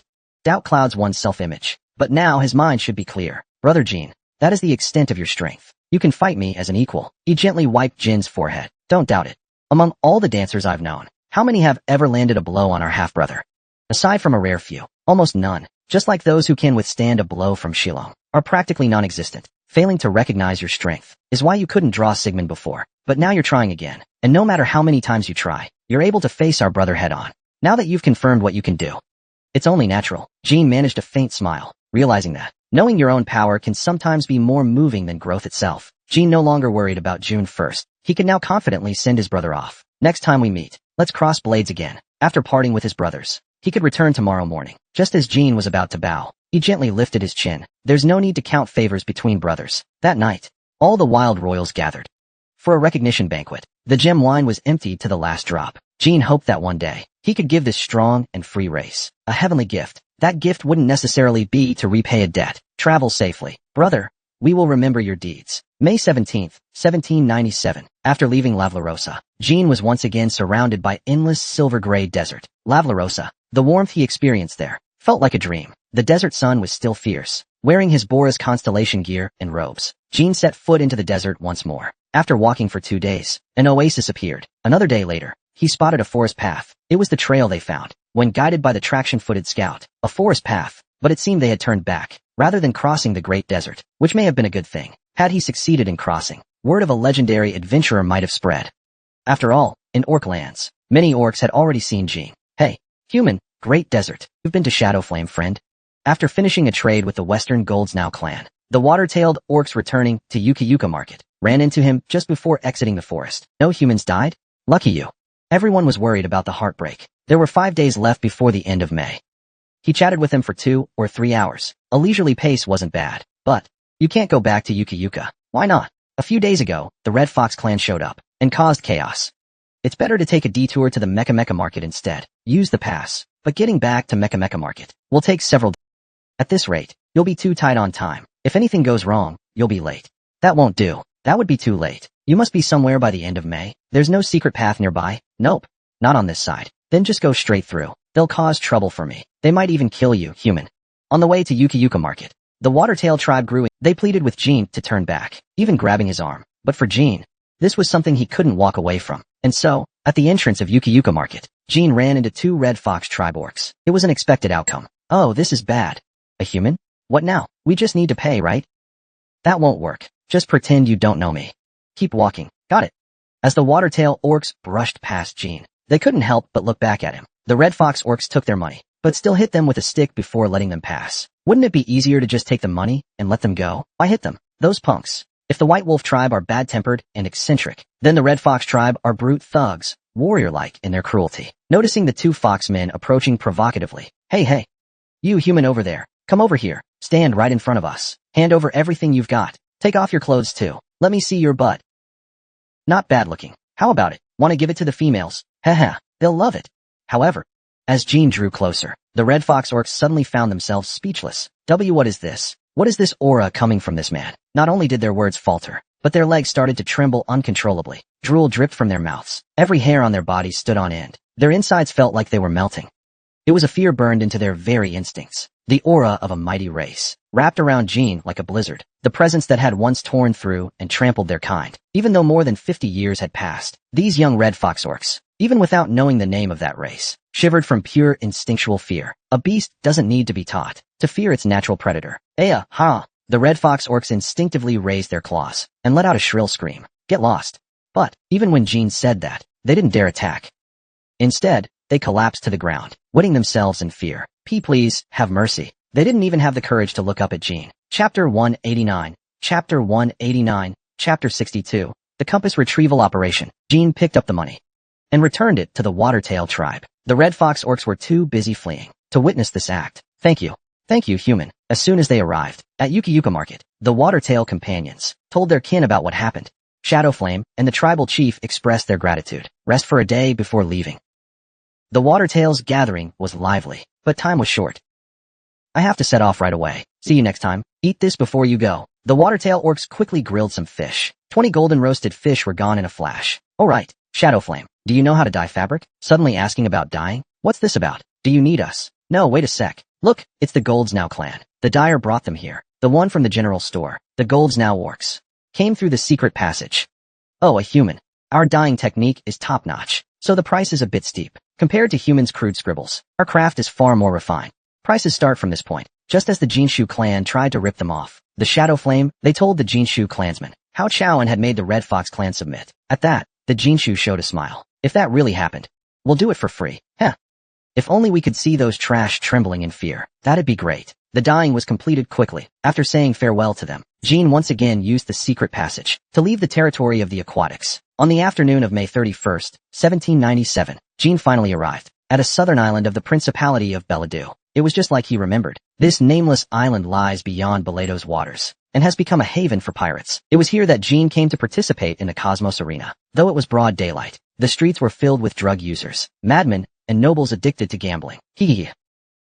A frail man, who looked like both an addict and a vagrant, let out a strange laugh as he wandered near Jean. Such performers were common around the port. Most were mercenaries who'd failed in the arena. However, this seemingly crazed man was someone Jean knew well. Seeing him, Jean felt both joy and a tinge of sorrow. Jite had gone mad 2 months ago. Jite had arrived early and blended in among the port's performers to carry out a secret contact mission. In a way, he performed excellently. Even from a distance, you couldn't tell he was one of Jean's men. Hey there, young master, spare some change? Jite pushed aside the other beggars and stepped up to Jean, raising the jar in his hand. Inside the jar was a slip of paper. Doing well, Bill. Under bed 203 at Hui Inn, Giant Nail. After confirming the note's content, Jean gave him a few copper coins. The beggars behind Jite cheered excitedly. Wah! Ha ha! You'll have good luck. Once Jite left, the others trailed after him like shadows. Looks like he's quite popular among the performers. A well-gathered network indeed. Though they were a tangled mess in a past life, Jean smiled faintly and headed to Hui Inn. The dozing innkeeper heard the door open and waved lazily. If not staying, go somewhere else. Doing well, Bill. With that phrase, the innkeeper handed over the key to room 203. As soon as he entered the room, Jean moved the bed. He pried open the wooden plank nailed with 3 nails. Beneath the plank was a thin red wooden shard and a letter. It's been a while, sir. The other comrades arrived 1 to 2 weeks ago.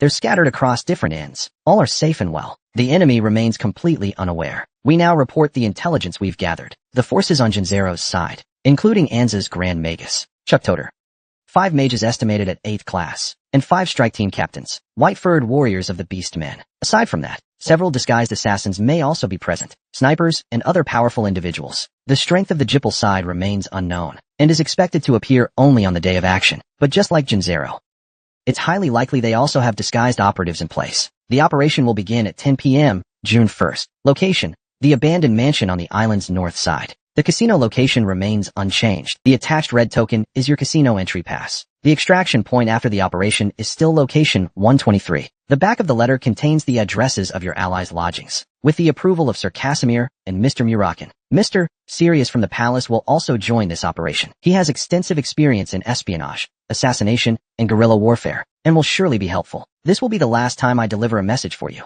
I'll return to Tychon early today, and pass on your regards to Miss Jilly. Good luck. Each ally is staying at a different inn, in order to avoid drawing suspicion from Gibble or Jinzelo. 1 9-star mage, 5 8-star mages, 5 wolf-born commando-level warriors. This force could overthrow a kingdom.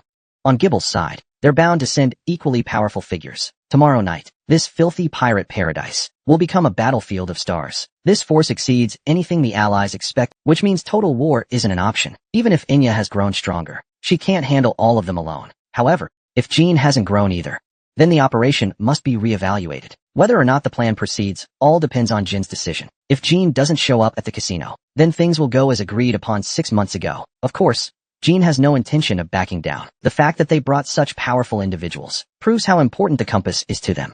Bring it back. No matter what, the battle will unfold. Avoiding direct confrontation. Even if full-scale war breaks out, it may still be worth fighting. The 9-star mages and dancers on both sides. If they start unleashing magic and techniques, this little island will collapse in an instant. It would be a mutual annihilation scenario, and not just for the island. A whirlpool will form in the center of the ocean, just like when Luna used Heart to meet the Crimson Moon and erase the uninhabited island of Bamonte, and once the battle expands, both Lungcade and Bamonte will take notice. This is what Jinzero and Jipple fear the most. Lungcade and Bamonte have yet to realize the existence of the compass. If they found out, the forces of both factions would have filled this island by now. Bradamanti and Sigmund.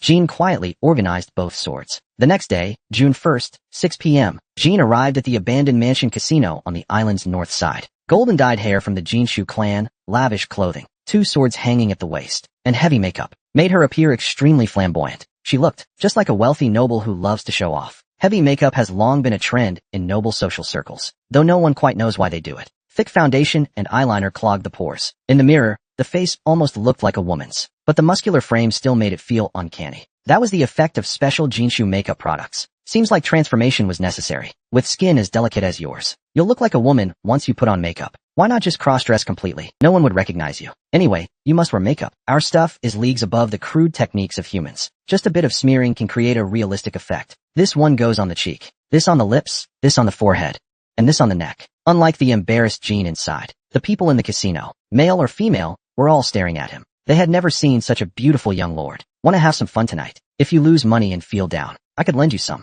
Such straightforward flirtation echoed in his ears. Though he had received attention for his looks before, it hadn't been this noisy in quite some time. Even the men who loved freedom and thrill openly showed interest. Your presence really brightens up this gloomy casino. Nice to meet you. I'm Jiria. However, as a black-haired woman approached, all the chatter came to a halt. Jiria had shown up 2 weeks ago and quickly became the queen of the casino. Her real name was Hilly Zendorma.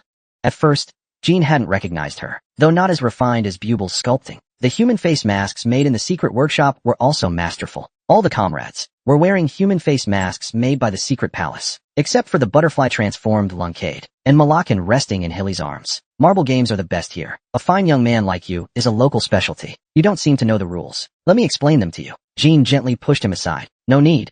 I'm fine. If you're not interested, then I can't help it. But going into a marble game clueless, you'll get exposed. Better stick with what you're familiar with, like coin tosses and odd-even bets. Once you're having fun, come back to the marble tables. There are comrades at the marble tables, as well as at the coin toss and odd-even tables, where Jipple and Jinzero agents lie in disguise. She was telling him to look around. I will. Don't be too late. It's getting dark. To the onlookers, it looked like Jiria was flirting with Anne. After Jiria left, several others began throwing flirtatious glances at Jean. Jean ignored them and walked around the coin toss and odd-even tables, quietly observing the enemy. Jinzero was expected, but even Jipple's forces had put in a lot of effort. The prideful Jipple mages, disguised as gamblers, were waiting here. Who would have thought? The Jipple mages truly were top tier. Just as he was searching for a familiar face, 2 giants in cloaks turned to look at Jean. Their nearly 3-meter height made it clear they weren't ordinary people. They were of the White Wolf tribe, and they seemed to sense something off. They stood up from their seats and strode toward Jean. Hey, can we talk for a moment? Is it the aura of the Netherlord bloodline? I tried to conceal it. Was I discovered? Jean looked at them and answered like this. Oh wow, White Wolf tribe. Didn't expect to see you at a casino. Chapter 190, Chapter 190, Chapter 62.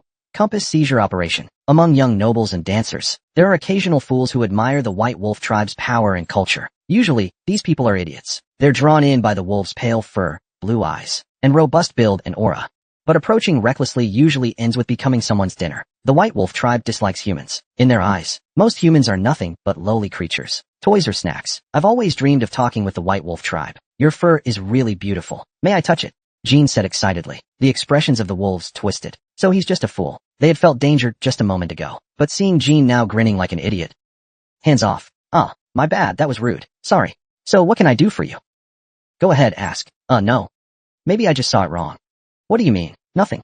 The wolves returned to their seats. Jean gave a sheepish smile. Those who had been eyeing him earlier now looked at him with pity. He nearly got exhausted before the plan even began. I have to suppress the royal aura even more thoroughly. He let out a silent breath of relief. All of Jinzelo's subordinates must be killed in this mission. If even one survives, they'll report back to Jinzelo. About the man with the ominous aura. It doesn't matter if the disguised face is revealed, but if word of the aura unique to the Netherlord bloodline spreads, he could be exposed anywhere. He spent 2 hours at dice and even odd tables, scoping out the enemies.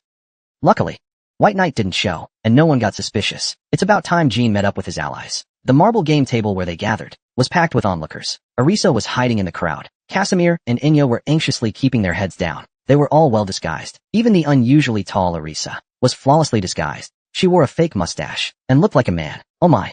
Missing me already? I knew you'd come. Sir Silas naturally wrapped his arm around Jin's shoulder and showed him his palm. There was writing on it. Card exchange will take place at the center table on the 3rd floor. Now it's your turn to tell me your name. After all, I'm the only one who knows yours. The woman clinging to Jean was likely Jilly in disguise. Silas's acting was superb. He flawlessly played the role of a spoiled noblewoman, addicted to gambling and pleasure, yet far from simple. Speaking of acting, Jean had his own tricks. He dipped his finger into his drink and wiped the writing off Silas's palm. I'm Miss Bamo. Asterisk clap. At the circular board, Casimir and Inya's marbles collided. Silas pretended to explain the marble game, while actually detailing the plan they prepared.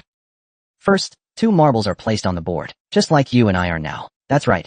Only 2 of us go to the 2nd floor first. That's Jean. He and Hillies continued. As the marbles began to roll, obstacles on the board began to appear too. Some obstacles must be avoided. Others need to be smashed using larger marbles. I prefer smashing the obstacles. I'm more inclined to that too. When seizing the compass, the enemies blocking the path are taken down together. You must choose well. Marbles to break obstacles, and marbles to dash for the center. If you use almost all your marbles, then once there's only one left, you can dash alone. As she said this, Hillies' gaze quietly shifted to Inya. The final decision was that Inya would be the one to escape with the compass. The group agreed that under any circumstance, Inya would be the least suspicious. Inya and Hillies were complete opposites in vibe. The moment Hillies entered the casino, she swept up chips and showed off her stunning looks, whereas Inya was like an ant, always looking nervous. She was the textbook example of a shabby gambler. No one looked more insignificant than her. Does that clear things up? Anything else we should keep in mind? The marbles used to break obstacles. If you hesitate too much because Jean breaks too many, or get flustered, you'll miss your chance. That's how those underlings always lose. Even when a comrade is hurt or killed, if you're overcome with emotion,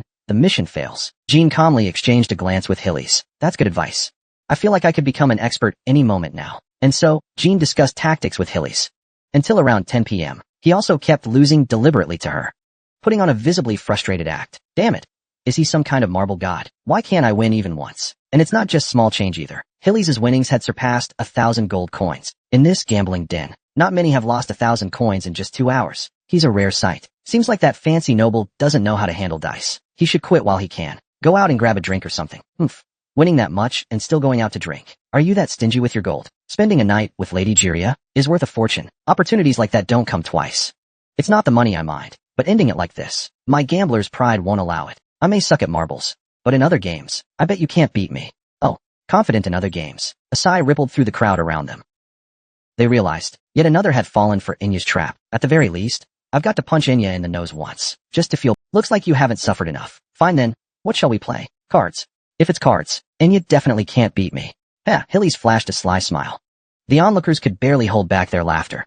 The card tables are on the 2nd floor. Let's go. Lord Bamo. The 2 of them stood up and stepped forward, prompting the crowd to follow immediately. They were eager to witness the handsome young man lose all his money to Hillies and leave with a dejected look. Naturally, most of the crowd at the marble tables rushed to the card tables on the 2nd floor. However, Alice, Inya and Casimir did not leave the marble zone because their mission was to be carried out on the 1st floor. The 2 of them sat near the central dealer's table. This was where Jippel and Jinzero made their deals. Seated at the center table were Jinzero's rep, Chuck Toter, and Jippel's rep. Chuck Toter made no attempt to hide his face. He could be recognized at a glance. Plain as day. Jippel's representative, however, was in disguise. He appeared to be someone of Tower Master rank, but no one knew exactly who he was. As the crowd began gathering, the 2 sides started whispering to each other. It was now 10 p.m. Time to begin exchanging gold and items at the tables. Suddenly the area grew crowded, making them uneasy. Then, Jippel's and Jinzero's men from the 1st floor came upstairs to report to their superiors. They relayed the psychological warfare that began at the marble board, and the story about the ones disguised as regular gamblers. Only 20 minutes remain. Jippel would place the compass on the card table, and 20 minutes later, when the item appeared, Jean and Hillies planned to launch a surprise attack. The key was to ensure that at that moment, Jean had lost all his bets, and the spectators had left. When the crowd dispersed, Jean would slip in among them, looking dejected. Hillies would pretend to leave first, and then Jean would follow.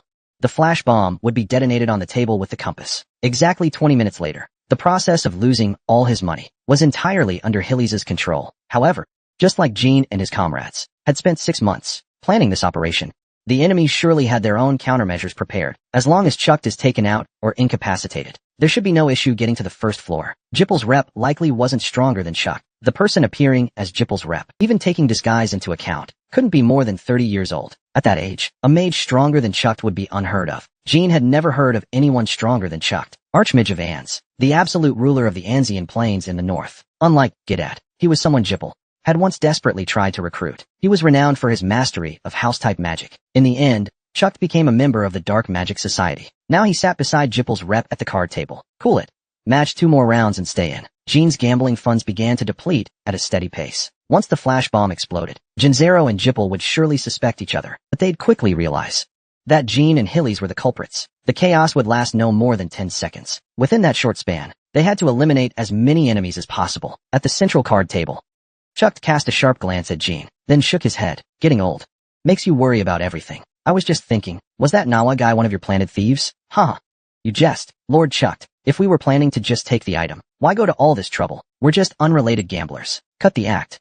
You Jipple folks are just as cautious, putting on this whole show on the island. If you returned it properly, Luncade might catch wind of it.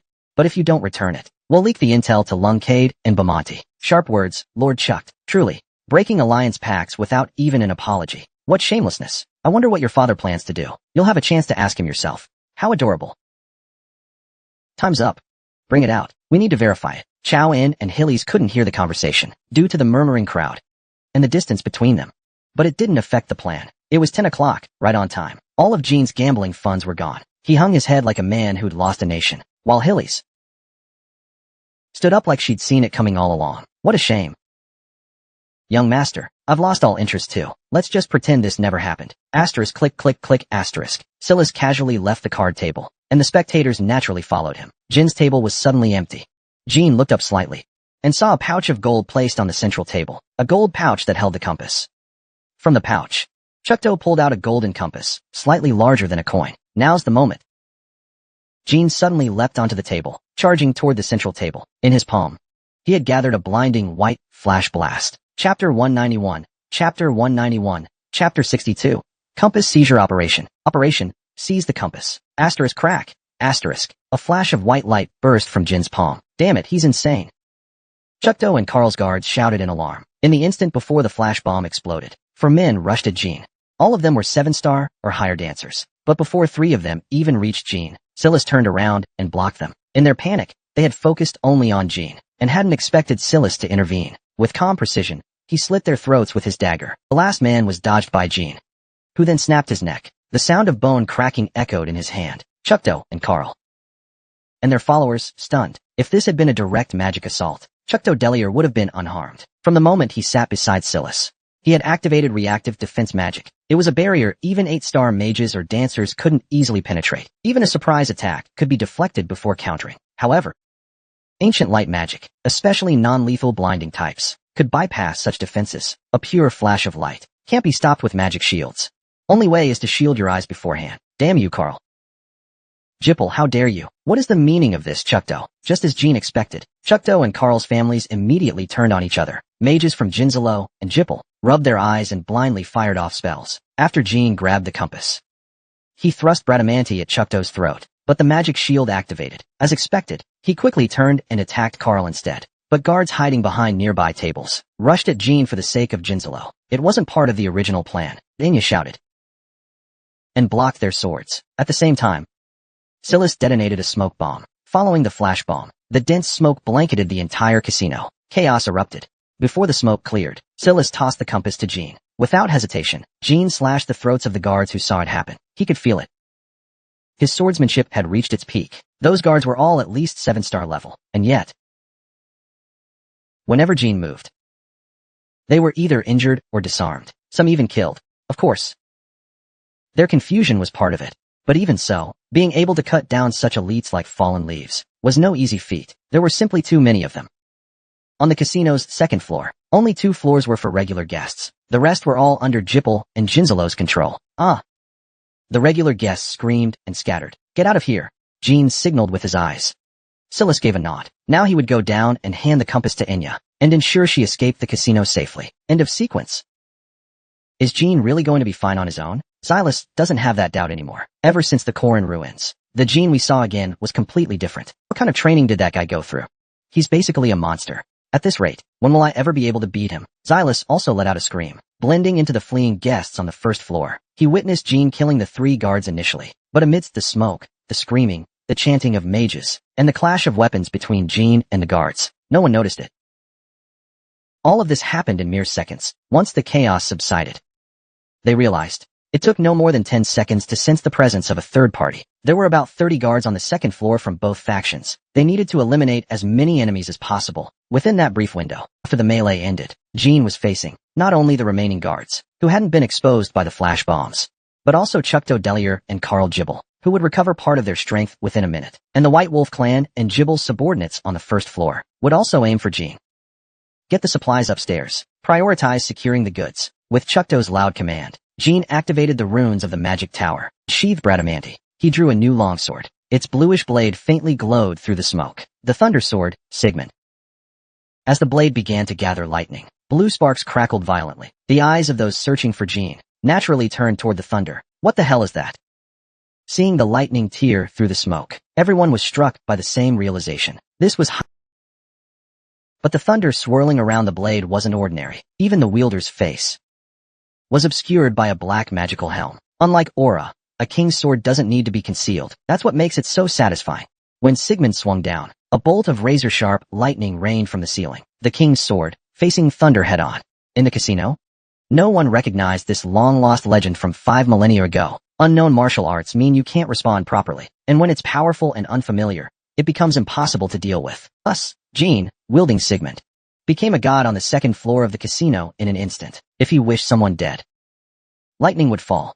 Asterisk boom asterisk. Asterisk crack asterisk. Blue lightning tore through the smoke, ripping people apart within it.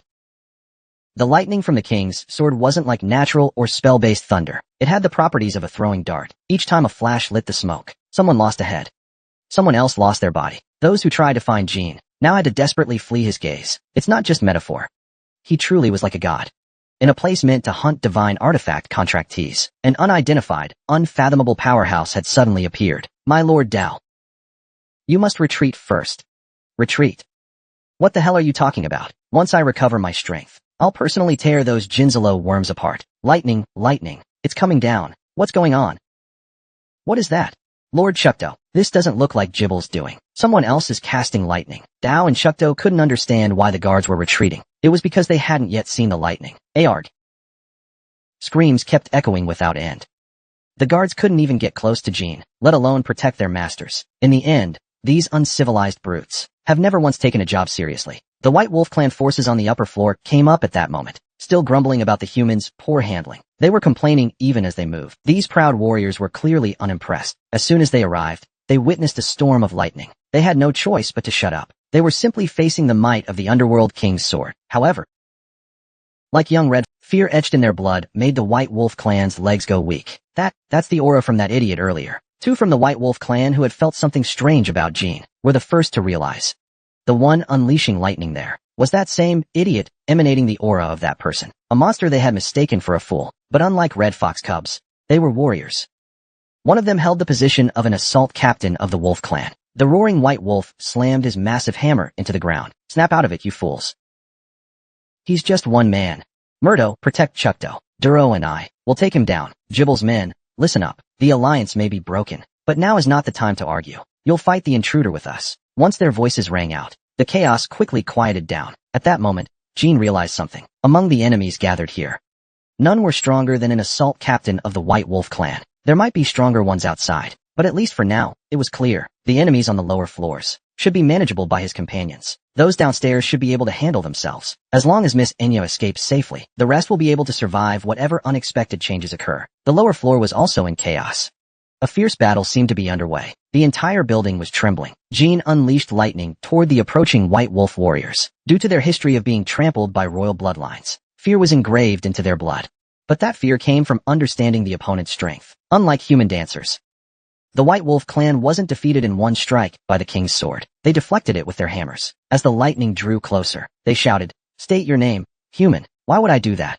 Your power is unlike anything I've ever seen. But my instincts tell me that I must challenge you to a glorious duel and offer your body to the altar of Harviel." Jean let out a light chuckle. "And did your instincts not tell you to run? I don't have time to play around. Limited schedule." Even though Jean spoke with scorn, the White Wolf clan could not feel the same thrill they did facing other humans. They suppressed their fear and attacked Jean, but that fear wasn't entirely gone. It was only the warriors' pride and dignity that kept them fighting. To the White Wolf clan, Jean was not a human, but a massive shadow of a predator they'd never seen before. And that's no exaggeration. Because of the Frenzy Star armor, they couldn't even see Jean clearly. The full figure, blurred and thundering, beneath the dark armor. The aura within the Frenzy Star armor began to spin faster. Even an assault captain of the Wolf clan could face Thunder Gaze directly. But before Chukdo and Carl recovered, it was better to end the fight quickly. And for that, Jean needed to take a small risk, in the name of honor. Oh wolves. This isn't a move I had planned to use so early. Sigmund devoured the surrounding lightning. The pale blue aura covering the second floor gathered into the azure blade. In an instant, the entire arena turned dark. On the first floor, the fear felt by the White Wolf clan deepened. Even though no new lightning had fallen yet, their instincts once again froze their steps. It was the second time he'd used Deity Imprint since completing it. King's Sword, Deity Imprint, Threefold Judgment. When Jean swung Sigmund, the lightning condensed in the blade, transformed into a massive spike, hurtling toward the White Wolf warriors. Chapter 192, Compass Seizure Operation. One man achieved a flawless victory. Only the divine sword of the Mo King clan, and its wielder, Sigmund's master, could perform such transcendent martial art. The divine head sword. Only it could wield this technique. Only Sigmund's rightful master from the Mo King clan had the right to learn this sword art. But now, Sigmund no longer belongs to the divine head. It is Jean's sword. Don't forget, brother Jean, you are a descendant of a noble lineage, the sole heir, so never fear anyone, no matter who they are. Was it because of the despair on the White Wolf clan's faces when faced with the judging spear, or was it because that stance reminded him of the one who wielded the judging spear? In the midst of battle, he suddenly remembered Larth, the stories La Rosa once told him. Blinding lightning filled the entire room. "Get back! Move!" yelled a White Wolf called Durakar. It wasn't a commanding shout, but a cry of fear. When he saw the lightning of the judging spear, he understood instantly. This was not something their mere hammers could withstand. Crackling, a massive lightning spear, formed completely of light, rushed forward like a leviathan. Unbelievable that such power could erupt from a single sword. They shouted to dodge, but the White Wolves couldn't evade. There was no room to escape, and their pride and honor made the fear even heavier on their shoulders. If it were just the aura of an elite from a noble family, they might still raise their hammers, trembling. But this was the aura of the judging spear. 10,000. Even their ancestors dared not gaze upon that majesty. From the sword of a man barely 2 meters tall came such an overwhelming presence. "I did not come to you today as a thief." Crack. The judging spear pierced through Durakar's body. Not a drop of blood or scrap of flesh remained. Once it pierced Durakar, the spear devoured everything left of him, incinerating and oxidizing him into ash. Like lightning, it happened in an instant. "I came as a conqueror." The desperate warning had become a hollow echo. In the blink of an eye, Durakar turned to smoke and ash. The White Wolf clan member beside him witnessed his comrade's death, but couldn't even feel anger. Everything had gone wrong. This couldn't be real. As that thought stabbed into his brain, and lightning surged toward him, he could do nothing but shut his eyes. Boom. The judging spear struck again. He too turned to ash. The judging spear wasn't done. It glowed again, seeking its next target. Who could have imagined that 2 assault captain level White Wolves would die so pointlessly? Everyone doubted their eyes. In their disbelief, Sigmund turned to Chuck. The White Wolves, trying to shield Chuck, began instinctively shaking their heads, subconsciously pleading for mercy. But Jean's gaze didn't waver. Like a king standing beside his own guillotine, there were 3 White Wolves who merely shut their eyes. They didn't die instantly like the others. The absolute barrier cast by Ans the Supreme briefly blocked the judging spear. Had Chuck regained his vision? No. It must have been instinctive. Crackle, crackle. The Grand Magus of the Jipple faction protected him, truly worthy of the title. Though cast hastily after regaining strength, he did manage to stop the judging spear, for now. Even after completing the 3 strikes judging spear technique, Jean's aura continued to surge. If he breaks into early stage 8 afterward, Chuck's barrier couldn't hold for even 3 seconds. Course. That wasn't all. Chuck toddler. Crack. The barrier began to fracture. As the lightning from the spear penetrated, the White Wolf clan recoiled, like frightened little beasts hiding from a predator. The judging spear was never meant to be merciful. It tore through the barrier in no time, leaving the white wolves behind it, to scream like prey in the forest. Before their screams even reached the ear, every last member of the ruthless wolf clan was dead. Only then did Jean stop the judging spear and call back the remaining lightning, Sigmund's blade. The roaring thunder returned. The unstable aura, caused by the judging spear technique, gradually settled. You'd need to reach at least 9-star rank to wield it without burden. It was an almost meaningless limitation. Even with an aura not fit for the technique, he had wiped out 5 assault captain level wolves in an instant. The battlefield fell into darkness once again. Jean's enemies hoped that darkness would never fade, because if it lifted, that monster's lightning would strike again. Mr. Series, did he manage to give the compass to Enya? I really want to go down and check. I really want to confirm it myself. I really do. After Chuck, Carl Jippel regained his sight too. He watched the situation unfold. What the hell is going on? When his men had shouted in panic about the lightning strikes, he hadn't felt anything. But now, everything was charred black. The air reeked of burnt flesh. The white wolves who had shouted loudly had left behind no corpses at all. Carl's subordinates, who saw it all, were trembling, eyes filled with the urge to flee. What terrified them even more was not knowing what that monster even was. Neither Chuck nor Carl could think of anyone like him.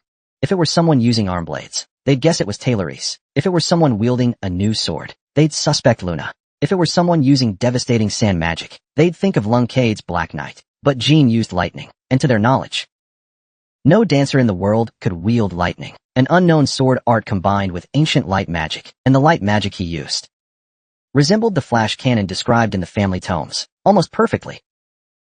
A magic swordsman? Carl and Chuck came to the same conclusion. So did Jippel and Jean Zello. Recently, rumors spread that an unidentified magic swordsman had appeared in Delgi and showcased overwhelming power.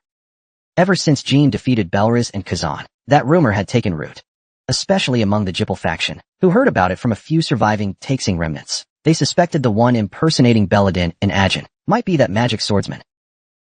So does that mean it's him? Carl and Chuck's thoughts spiraled in confusion. Then Jean took a step toward them. Just one step. But it made all of Carl and Chuck's subordinates tremble unconsciously. What are you thinking? Chuck toddler. Carl Jippel, where did you come from? Chuck replied. He and Carl both felt immense pressure and had no idea how information about the compass had been leaked. They had no leads on how many allies Jean had, how strong they were, or why they were after the compass. They thought they only needed to watch out for Luncade and Bamonti, and didn't expect someone like this to appear. It wasn't Luncade. It was probably Bamonti. Could it be that Bamonti's people have already completed my Ying's experimental subjects? Jean shrugged. It doesn't matter if you know who I am. You're all going to die today, though he spoke coldly. Jean didn't actually expect to take down both Chuck and Carl at once. This was just to buy time and let the berserker calm down a bit, so his allies on the first floor could manage the situation. It was also to gauge Chuck and Carl's stance. That uncomfortable feeling, it's been a while. They know me, but I don't know them. After living in Jippel for so long, that rarely happened anymore. Let me formally introduce myself. I am the Tower Lord of Jippel, Carl Jippel. I know Kellic, third son of Jippel and current Tower Lord, but I don't know much about him. He's never shown his face publicly, a man I hadn't met even in my previous life. All I knew was the Jippel Tower handled all difficult matters, though it sounded. The truth was the opposite. The tower was second only to the famous Gusi Tower, and had the largest manpower. In other words, within Jippel, it was one of the most influential departments. You're bluffing, aren't you? Admit it. You're strong, very strong, but not strong enough to take on both me and... Really? Just now you were yelling about ripping Jean Zello's lackeys to shreds, and now it's Sir Chuck? Misunderstandings can be resolved. Outstanding enemies can become allies. So, I have a proposal. Join Jippel. Whatever it is you want. I promise I can give you even more. Carl Jippel. You bastard. Chuck's eyes widen. You're deafening me. Sir Chuck. The compass is already in that man's hands, and he seems to know a lot about our relationship and many secrets. Continuing this fight will bring no benefit. Nonsense, Jean. Calm down. If he refuses, then we kill him together. If you're uncomfortable, then go ahead and extend the invitation to Sir Chuck of Jean Zello. Honestly, I can't take him alone. Can you, Sir Chuck? 5 assault captain level white wolves have died. Countless others too. Even 7-star level knights and mages fell. Chuck and Carl could do the same, but to do it that quickly? That's another matter. What do you say? Join Jippel. You seem interested in the compass. It wouldn't be a bad deal for you either. Jean let out a faint chuckle and became even more certain. It seems there's no White Knight aerial battleship nearby. Kajek, Kajek, that terrifying warship from the Cologne ruins. Jean casually brought it up, just to see Carl's reaction. If Kajek were here, they would have attacked immediately, not offered an invitation. Even if the island was destroyed, with Kajek, they could have evacuated. He had considered this from the beginning. From the moment he landed on the island, he had confirmed there was no White Knight presence at the casino. But Kajek, being an airship, could still be hiding in the clouds. Still, it made sense they didn't bring it. Kajek would only be deployed if Jipple declared war. This wasn't the kind of event to warrant that. Same goes for Jean Zello. If either side had stationed such massive firepower near the island in secret, it could spark misunderstanding and lead to war. No Kajek. Jean muttered quietly. Carl's eyes widened. There was no clearer reaction than that. I see. Then there's no more need for talk. Mages, continue doing what you're supposed to do. Chapter 193, Compass Seizure Operation. No Kajek. Meant. Jean Zello and Jipple would have to fight with their lives on the line. How many dancers and mages had gathered here? How strong were they? Among them were even 7-star, 8-star, and 9-star Grand Mages. If they fought at full power, this small island would vanish from the map in an instant. And it wouldn't stop at just that. The area where the island once stood would erupt in disasters, explosions, whirlpools, tsunamis. In such a scenario, how many could actually survive? Even Grand Mages can't breathe underwater. No matter how strong a fighter is, he can't swim against a tsunami, even if someone managed to escape, like Chilong. If the island falls into that state, it spells disaster for everyone, because Lungcade and Bamonte would never fail to notice a war of that scale. Jipple and Jean Zello must conceal the fact that they are allies, as well as the existence of the compass, especially if the compass is lost or destroyed during the fight. Jean Zello's losses would be immeasurable, and if Jean and his companions are exposed, that would also be trouble. They would lose Taiken as a safe haven, and could never live in peace again. He said he'd kill us, but it was all to buy time. To confirm Kajek wasn't on the island. To Carl, this was a heavy blow. Now that he thought about it, the black magical helm was exactly what the mages at Cologne called the cursed helm. Tayloris had said he protected his daughter from a man wearing that same black helm. Damn it. Now he remembered. Midair Elna and his brother said similar things. Miran Jipple was also killed by the man with the black helm. It was too late for regret. Even if they'd known earlier, Jean's strength wouldn't have changed. Why had he gone to Cologne? Was it because he knew about the divine relic? What does the secret princess have to do with it? Was it not the secret princess, but this man who destroyed Kajek at Cologne? What exactly is the connection between Jean and Jipple? The divine relic and the compass. How does he know everything about Sabul's secrets? A flood of questions threw Carl's mind into chaos. Crack. Lightning enveloped Sigmund. The underworld blade faces the storm. Now, Jean planned to control the flow of battle and escape at the right moment. The ideal outcome would be to kill Chuck and Carl and wipe out all their men, both on the first floor and outside the casino. But that was impossible. With his current strength, he couldn't break Chuck's defense, and neither side could go all out. So once the battle ends, what kind of result should he aim for? He had made up his mind before even drawing his blade. Take away Carl's combat ability, and let Jean Zello hold him hostage. That would be the best move. If I were Chuck, I wouldn't abandon Carl if I escaped while he fell. Carl Jipple and Jean Zello, neither wanted full-scale war. They may not have shown it outwardly, but in Jean's view, Jean Zello was a group that could grow into a major power. But here, they failed to retrieve the compass as agreed. Instead, they suffered heavy losses. Everything had gone sideways. So taking Carl hostage and using that leverage might be Jean Zello's only card left. There's no reason not to play it. Of course, intensifying the hatred between Jean Zello and Jipple would also benefit Jean. Interesting, Chuck Toddler. You'll understand my intent soon enough, and then you'll have no choice but to follow me, unless you're a fool. Counter lightning began to rain down. At the same time, Chuck Do swung his cane, forming a massive protective barrier. The remaining subordinates of Jinzalo gathered inside it. However, the lightning poured down only on Dao and his men. The barrier was completely useless. Damn it. Don't underestimate us, bastard. Your tone shifts a lot. Is that a habit? The 5 surviving Gibble Night Guards were all seasoned veterans. They seemed to have adapted to Thunder Gaze. They handled it better than they had initially. They used the mage's barrier for cover, or predicted where the lightning would strike to dodge it. Some knights even launched sword aura as counterattacks. Chukdo and his subordinates stayed inside the barrier, watching. Lord Chukdo, are you really just going to stand by? Chukdo shook his head. Our alliance is already over. Didn't you just try to ambush me a moment ago? With that look on your face. Asterisk boom asterisk. An explosion echoed. The sword aura fired by Dao's knights struck Sigmund. The Gibble mages, including Dao, were busy maintaining the barrier, leaving no room to retaliate. To cast spells recklessly to counterattack would only expose them to Chuck Doe's strikes. It would open them up to attack. Everyone except Dao was focused on defending against the lightning. Lord Dao, please retreat. I'll hold them off. Nonsense.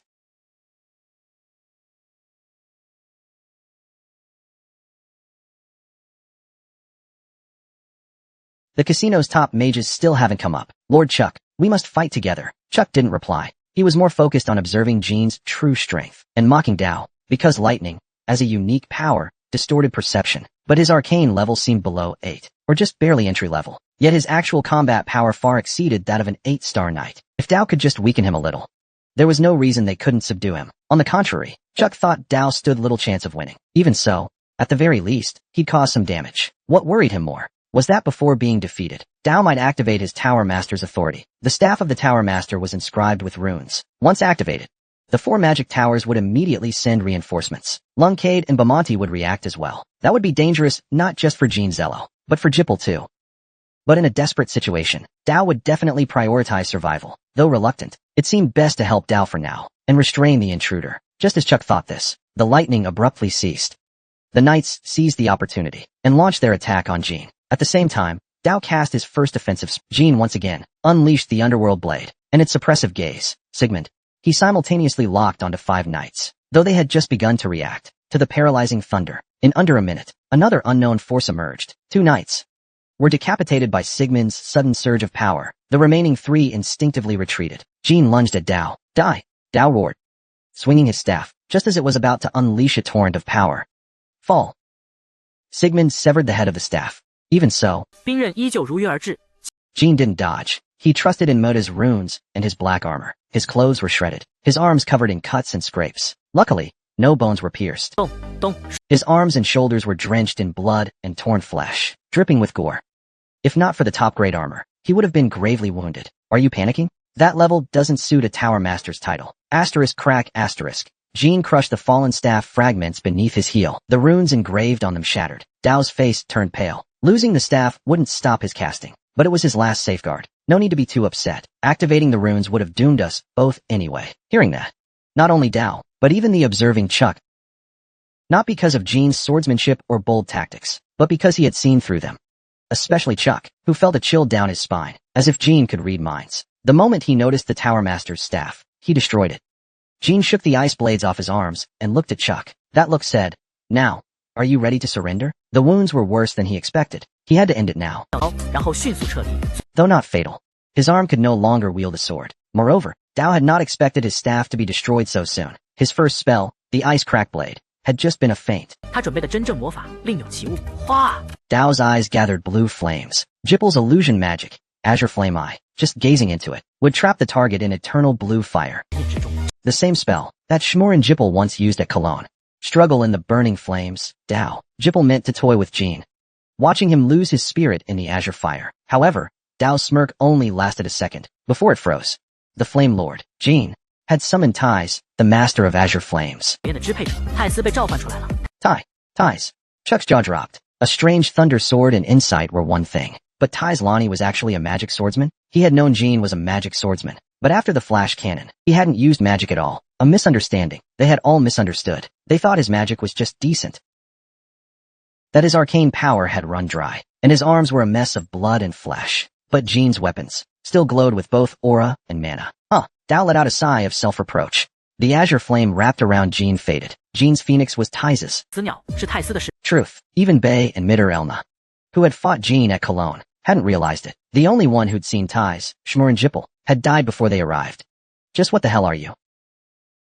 Dao's voice was weak, though he still had enough mana to fight. His will had been crushed, which meant defeat was near. No matter what he did, Dao could not defeat Jean. No matter how powerful his magic, how vast his mana.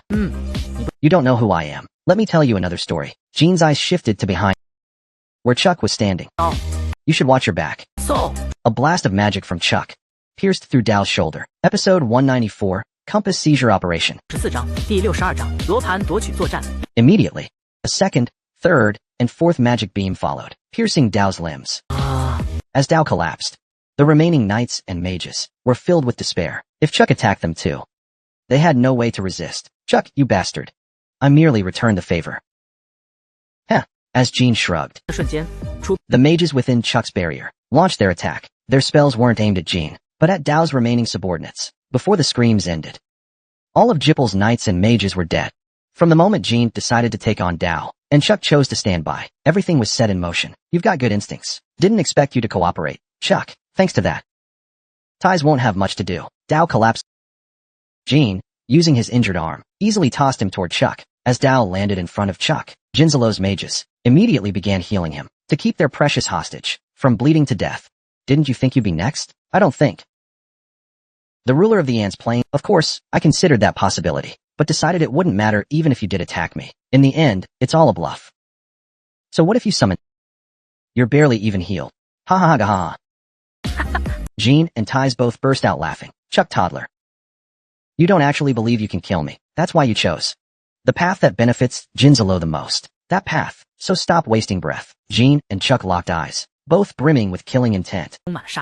They were both right. Jean was bluffing, and Chuck had no confidence. Even if I unleash all my aura, fighting Chuckdo in this state would be madness. Even at my best, without creating variables, I'd have a hard time beating him. If this guy decides to go all in, I'll have to run. That thunder sword with unknown origin, and the magic chosen by Ties. Who knows what hidden powers are behind them? Recovering the compass is no longer possible. Even if I retrieve Dao Gibble, I need to make it back alive to face the Overseer. 5 White Fang squad captains are dead, and most of the high-ranking members are gone. The compass is lost, but unlike Dao Gibble, I haven't lost everything. On the ship at the port, besides the compass, it's still filled with other works, crafted by Bubel. Jean, this wild card, was an unexpected disaster no one foresaw. If I let things spiral out of control now, the Overseer won't let it slide. Besides, he'll definitely try to recruit this guy somehow. We've gathered enough tracking intel. Chuckdo took a step back. Alright, let's both call it a day.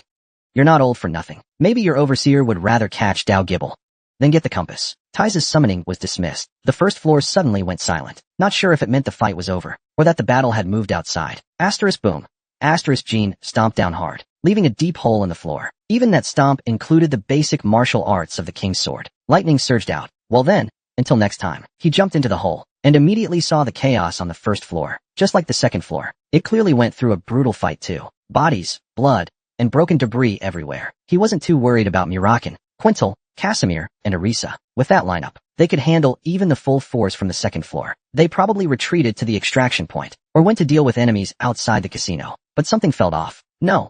If everything inside the casino was settled, they would have come up to help me. Something must have gone wrong. Just as he stepped out, Jean encountered Murakin, who was mid-transformation into a cat. Yo! He hadn't joined the first floor battle. He'd stayed in the shadows, waiting to act if Jean was in real danger.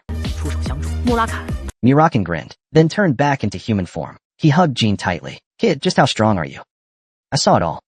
Man, that almost brought me to tears. Strawberry Pie's probably bawling her eyes out. Your arm looks like a shredded rag. What did you do to deal with the Netherlords? Are those wounds from them? You're joking a lot less than usual. What's the situation? Your rabid fans safely left the island. She took the compass with her too. Cool. At least half a year's work didn't go to waste. But things aren't looking good elsewhere. What happened? There are 2 forces we didn't account for. Not 1, but 2. The Bamani Task Force and the Lunkade faction. Unlike us, they didn't have the full picture. They only knew that Gibble and Jinzalo were meeting here. They don't know the specifics of the transaction. So once they heard the casino was turned upside down, they rushed over. If anything goes wrong at the last moment, we're screwed. Mywar, Arisa, and your lady love. They're all dealing with or avoiding those guys right now. Well, lucky us. Since the compass is already secured, as long as we leave without revealing our identities, we're good. Just like Bamontes, Task Force and Lunkade don't know everything about the dealings between Gibble and Jinzalo. Likewise, Gibble and Jinzalo don't realize there are still people on this island, keeping tabs on them. How do you know? The task force and our family know nothing about the compass. If they did, they wouldn't have sent so few people. So the 3 troublesome ones each shook them off and headed for the evacuation point. Yes, but the unfortunate thing is, there's a bigger problem. The biggest damn one. Nothing ever comes easy. Let's hear it. Murakin furrowed his brows, looking annoyed. Then he pointed at the sea behind Jean.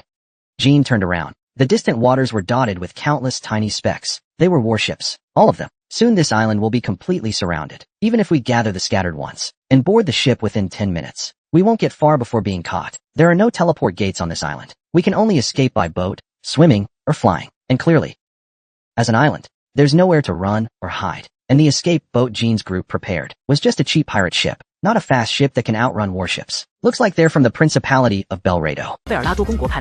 Likely dispatched as reinforcements to support the troops stationed on the island. Probably arranged by the Special Task Force HQ. They're probably packed with special agents, which means for Jean's group, the only remaining option is escaping with Murakan. This was also decided as the final contingency during the meeting 6 months ago. Once Murakan reveals his true form, they might escape for now, but they'll become special targets for Bamonte, Gibble, and Jinzalo.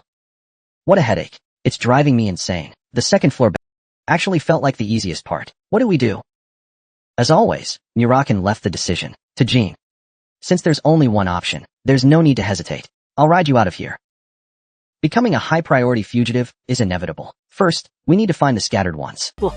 Fly off to search now. That'd be too risky. We'll split up and search near the evacuation points. We regroup here in 30 minutes. If someone hasn't shown up by then, we'll start aerial search. Asterisk crack crack, asterisk. They began searching for allies. But just 5 minutes later, a burst echoed from afar, reaching Jean's ears. It came from the northern port. The ships docked by Luncade's Guardian Knights had been destroyed. Destroy all the ships before the Belrado Navy arrives. No one escapes, especially that woman named Ziria. She cannot be allowed to get away. She must be the key figure in this incident. Luncade really sticking to their usual style, on someone else's turf. With enemy warships on the way, they still destroy someone else's ships first, to stop their targets from escaping. Only Luncade would do that. The damage claims can be filed and reimbursed through the family. Once the Navy arrives and arrests the involved parties, they can take whoever they need by force. After all, it's my future family's style. What can I even say? They're truly impressive in every way. In situations like this, Bamonte or other factions' opinions don't matter, especially in places full of scheming and power plays like this. Exactly, Sir Knight. What are you doing? We're just humble fishermen, trying to make an honest living. If you destroy our boats, the ship owners approached the Guardian Knights and bowed their heads. Don't you understand? Is there nothing on this island but pirates, beggars, and junkies? From now on, anyone who talks nonsense or causes trouble will be executed. In fact, every ship here really is a pirate ship. But even for pirates, this kind of atrocity is unheard of, yet they can't attack the Guardian Knights of Luncade. They could only stew in their rage. Damn it, those guys. Even counting the ones from the west and south, there are barely more than 10 of them. And they're not pure Snow Knights, just Guardian Knights. Why not just bail? These bastards are our life and soul. We can always find another island. A pirate trying to sneak away suddenly shouted out. He's right. Luncade's Guardian Knights. Sarah only brought about 10. How could they catch all of us? There are still over 50 ships left in the northern port.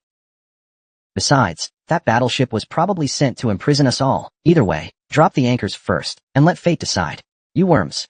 Only those who avoid them and get on board will survive. Huh. Suddenly, pirates hidden all over the port swarmed out. They had underestimated the Guardian Knights of Luncade. These low-level pirates couldn't possibly understand. What kind of people came from the world's greatest swordsmanship family? Fools from the bottom rung, daring to board ships under our watch. 3 Guardian Knights stood at this port, and just the 3 of them, like madhounds, charged straight into the swarm of pirates. Even as their comrades fell, a few pirates kept, some barely made it onto ships. But the problem was, they hadn't raised the anchors yet, and were swept away by Sword Aura, along with the entire vessel. A fate worse than death. Doesn't seem like they had allies nearby. Speaking of which, the guy who started shouting first was the one trying to sneak away. The moment the Beladu Principality's battleship began shelling the island. Looks like they had the same idea as Luncade's Guardian Knights. First, make sure no one escapes. Sink every last ship on the island. Episode 195, Compass Seizure Operation. The Beladu Principality's shells were laced with magic, a type of combat magic that boosts range and explosive power. Enhanced artillery. To enhance hundreds of naval guns would require at least 100 6-star mages, and having that many 6-star mages also implies a significant number of high-ranking magic commanders. This kind of force was never meant to be on some forgotten island. Jean had Luncade send 10 mid to high level Guardian Knights, but Beladu had deployed a true military force. This meant that in the intelligence war between Jipal and Jinzalo, Beladu had the upper hand over Luncade, or was simply more invested. Black dots in the sky rapidly descended. The shells reached the port in a flash. Dodge everything. AWOL. The pirates screamed in terror. Luncade's Guardian Knights frowned in annoyance. Boom, crash. Shells began landing on the port and beach. Explosions sent water plumes flying. Pirate ships were blown apart. Debris flew everywhere. Stones and sand from the port scattered wildly. Unlike the panicked pirates, the Guardian Knights calmly dodge the incoming shells and shrapnel. TCH, what a pain. Inform headquarters. Looks like the brats from the Principality of Beladu have gone mad. TCH. Before the pirates could even react, a second wave of shelling followed immediately. For Jean, this was actually advantageous. It made it easier to avoid the Guardian Knight's attention. Even if all the ships were destroyed, it didn't matter. He planned to escape aboard the Malacan anyway. Unfortunately, the appearance of Belado's warships was also bad news for Jean, because another spell had already begun. Following the artillery enhancement spell, suddenly the pitch-black night sky turned crimson, not because of fire from the shells, but from the barrier cast by Belado's mages aboard their ships, the Grand Chain Barrier.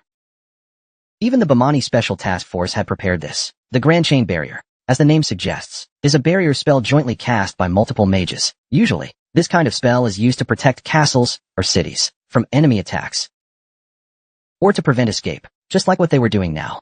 The Red Chain Barrier was cast by Bamonte's Royal Guards. Chain magic. The Royal Guard is here too? The Red Chain Barrier is one of the Royal Guard's signature spells. It was created by them and designed to counter dragons or flying beasts during attacks on the Imperial Palace. Its purpose is to eliminate and prevent their escape. The barrier, once active, disallows any winged creature larger than a sparrow from flying freely. Once a flying being is detected, thousands of red beams will fire at it instantly. It's a magic developed specifically for the Emperor's safety. Its power is immense. Jean's original plan to flee aboard the Malacan was instantly ruined. The barrier covered the entire island. Even if the Malacan could survive it, the passengers' safety would still be in jeopardy. The plan had to change. Escape by air was impossible now, so it had to be by sea. However, the continuous barrage of shells was obliterating the port and pirate ships. The entire island had been surrounded by Belado's fleet. No matter what, they needed to find a ship. Even if it meant being chased by the fleet, it was still safer than flying through the barrier. The first step was to sail out of the barrier, even if the fleet chased them. As long as they got out, he could ride the Malacan again and escape. Finding his companions was secondary now. Getting back to the Malacan was— the Red Chain Barrier was developed 100 years ago, and the Malacan might not be aware of its danger. If the Malacan grew impatient while looking for companions and started flying, it would be disastrous. He had to warn it immediately. The Malacan, that little guy, was returning from the east. Luckily, they ran into each other quickly. As Jean explained the Red Chain Barrier to Malacan, Cirrus also arrived. Jean, you've probably figured out the situation, right? The eastern port and all ships there are destroyed. The island is too small. It's hard to shake off those flies. While dodging the task force, I learned about Xian's situation too. Cirrus, do you know which way the others went? They moved toward the western escape point. Those two are from Bamani. They should know what that barrier means. If they can't find a ship, they're screwed. Damn those human brats. When did they develop a magic like this again? Everything's been blasted to pieces. What the hell, you brat? Didn't you bring the eye demon? If I had brought Moat, would I be struggling like this? The Black Dragon really was like a walking ad for the Hidden Palace. Better for the three of us to move together. Lady Elisa Jet. Can we reach Lord Casimir? From the nearest port, distant explosions echoed. And Malacan turned into a cat again, curling up in Cirrus's arms. Ah, not just the Special Task Force. Even the Royal Guards are involved. I never thought things would get this complicated. Mother told me to help as if I were going out for tea. When I heard that Sir Silas was participating in the operation, I was honestly surprised. You searched the second floor alone. You've become a monster. Jean Luncade, the Guardian. The Knights are searching everywhere for Silas. We need to avoid their line of sight as much as possible. Arisa and Casimir moved west to shake off the Special Task Force. With Silas's help, they reached the escape point quickly. Sir Casimir. Casimir was found at escape point number 7, along with Arisa and Quintal. That place is a warehouse used by resident pirates on the island. The original plan was to hide among the supplies after stealing the compass, then escape on a pirate ship. I figured you all might come this way, so I decided to wait 3 minutes. Looks like my hunch was right. Long time no see, young master. Miss Silas also managed to shake off my juniors. Seeing Murakan safe and sound, it seems he didn't fly within the barrier. I was worried he might fly toward us. He'd get hurt. Those human boys' barrier is no joke. He can't just fly out directly. The Royal Guard mages are on par with White Knight. Dozens of them formed this barrier together. Just the two of us can't break through it. After a brief exchange, they decided to look for a ship. However, the confirmed western port was completely destroyed by shelling. Not a single intact ship remained. Only the corpses of pirates, killed by Guardian Knights. The only remaining option was the southern port, but it would take too long to— even though the island isn't big, it would still take at least 30 minutes on foot. The fleet's bombardment was getting closer. As their allies regrouped, The fleet from the Principality of Beladu tightened the encirclement. They had nearly surrounded the entire island. The chances of escaping from the southern port were slim. Might as well swim through the barrier now. 南边港口有船的可能性很。 Jean sighed and said, what if we get hit by a cannonball?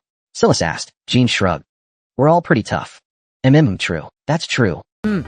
There's no other choice anyway. Even if we get hit, we might survive. But if the fleet spots Jean, that would be the real problem. The soldiers on board would immediately attack. 但被舰队发现才是吉恩的问题。 While swimming, 那时，舰上的兵力会直接发起。 mages of Royal Guard level would aim and cast spells. No matter how powerful Jean and his companions are, they can't fight properly in the water. If exposed to the task force or mages, they might get suppressed without a chance to counterattack. Because of the barrier, the two dragons can't fly, and they can't fight properly while swimming either. This tiny island offers no place to hide from their view. Though he spoke calmly about swimming to escape, deep down, he knew they were relying more on luck than strength. 也没有地方可以躲避他们的视线。 Who would have thought the Royal Guard would cast a red chain barrier? Damn it. 但内心明白，这更多依赖运。 His companions felt the same. 谁会想到亲卫队会是？ If they're lucky, everyone might get out of the barrier safely, but they had to be mentally prepared. Some of them might not make it back to Tychon. They left the escape point. Before them was an island turned into a war zone. The sky dyed red by the barrier, and cannon fire streaking across the air. Pirates were still fleeing in all directions. So were the nobles and artists. This island looked like the end of the world. Shelling was focused on the port. It'd be best to find a cliff. What's wrong? Jean suddenly stopped talking. His companions all turned toward him. Isn't that the guy who was at the northern port earlier? 最好找个悬崖。 The one who incited the pirates to flee by ship. A pirate entered Jean's view. He'd stirred up the others, then ran in the opposite direction himself. That scene flashed in Jean's mind, as if it had just happened. He stirred up the others, but was the first to run away. At this moment, his expression was much calmer than it had been in Northport. Another pirate, cursing, while everyone else was fleeing in panic. Only these two pirates came to a halt. Mr. Silas. Mr. Arisa, can you make out what those two pirates over there are saying? Is it even possible to ask something like that out of the blue? Yes. Silas and Arisa didn't hesitate, and read their lips.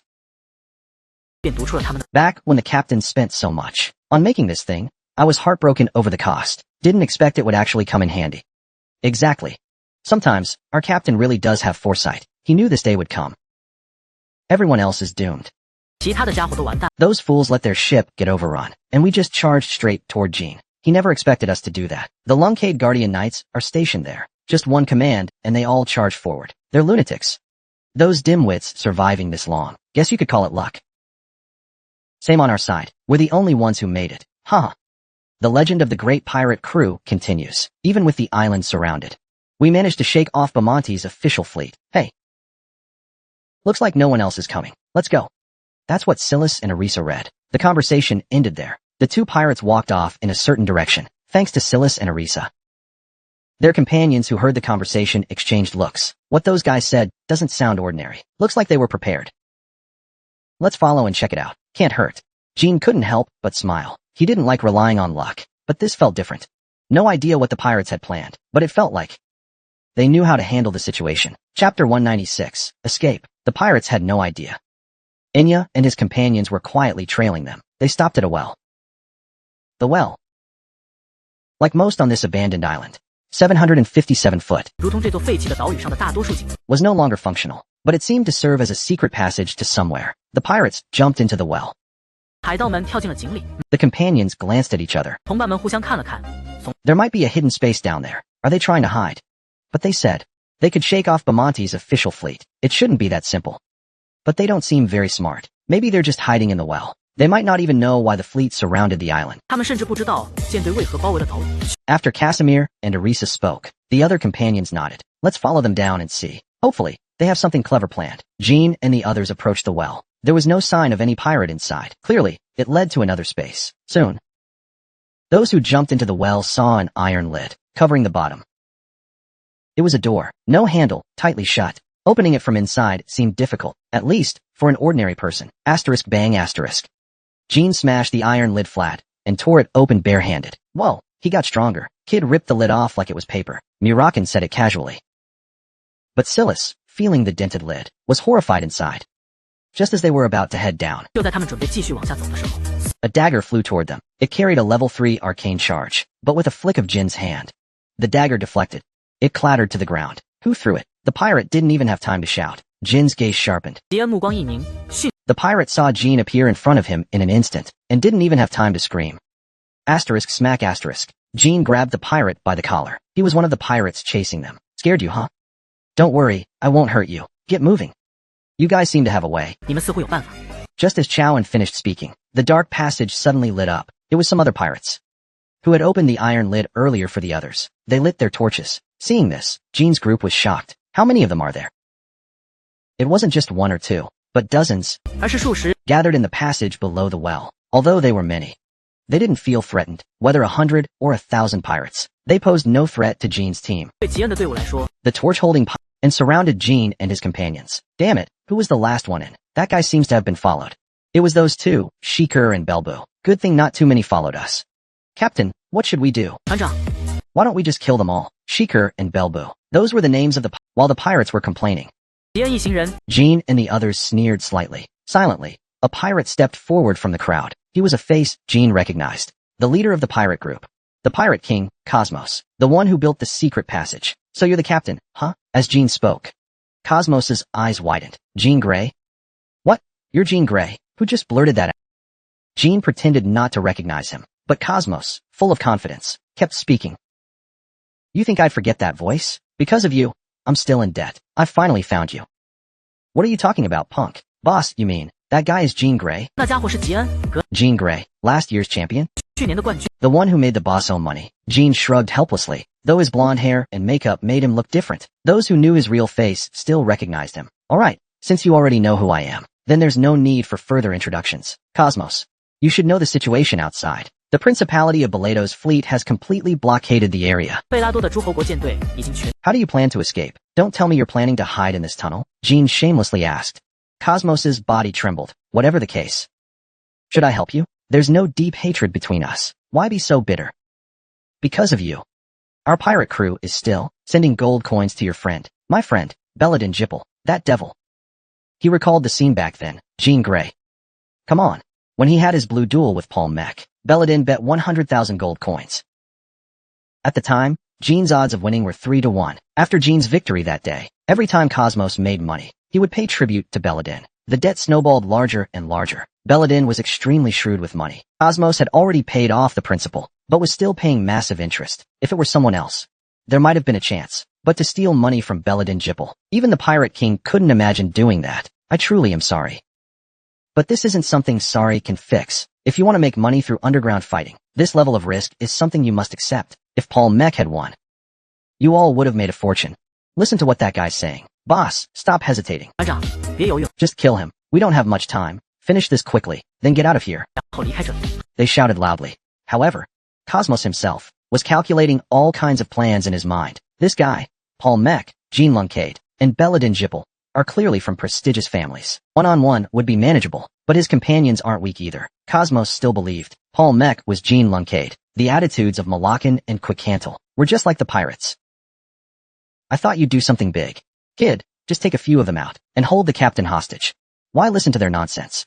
I agree, there's no time. Fight as we talk, and confirm if there's a way off this island. Malakan stepped forward boldly. The pirates were ready to pounce at any moment. Hey Cosmos. If this guy starts throwing punches, all of you punks are dead. So I have a proposal. What nonsense? Just hear me out. We all gathered here to escape this chaotic place. 我们都是为了逃离这。 No matter what method you have, if we can help you escape, then your debt will be cleared. What? You mean that literally? Yes, literally. Your debt cleared, and you'll even be handsomely rewarded. Asterisk swish asterisk. The moment Cosmos drew his sword, Jean released his aura. Under its pressure, hundreds of pirates backed away. At the same time, Malakan dashed forward like lightning and subdued Cosmos, breaking his sword. Jean looked down at him quietly and spoke in a voice only Cosmos could hear. To stop you from refusing or bargaining. 用只有 Let me make this clear first. I'm not Jean Grey.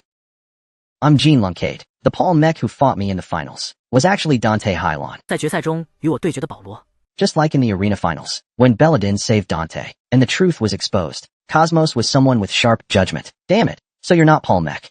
You're Jean Luncade. That's right. Dante Hylon, and I'm meeting in your arena, was no coincidence. Belladin Xingjiner was also watching nearby. 贝拉汀， Cosmos finally understood. Now he understood why, during the finals, Belladin Jippel would save the one called the Luncade Reserve Knight. Jean, disguised as Paul Mech. He had once thought it was fate or a secret deal. 之前还以为是天。 The other pirates Seeing Cosmos subdued in just a second, we're left panicking in confusion. Now it seems, the fleet didn't sail because of us, but because of you, and one condition. Jean Lunkade. Speak. Once you escape the island, you must swear to ensure our pirate crew's safety, meaning the Duchy of Belladou must stop hunting us. Not just you and your companions. But even after you become a Lunkade Knight, the Guardian Knights won't come for us. The Belladou Duchy is no big deal to us, though Cosmos didn't know. Not just the Belladou Marquisate, but Bamonte, Jippel, and Jinzurlo would also come after them. Should I tell Cosmos this truth now?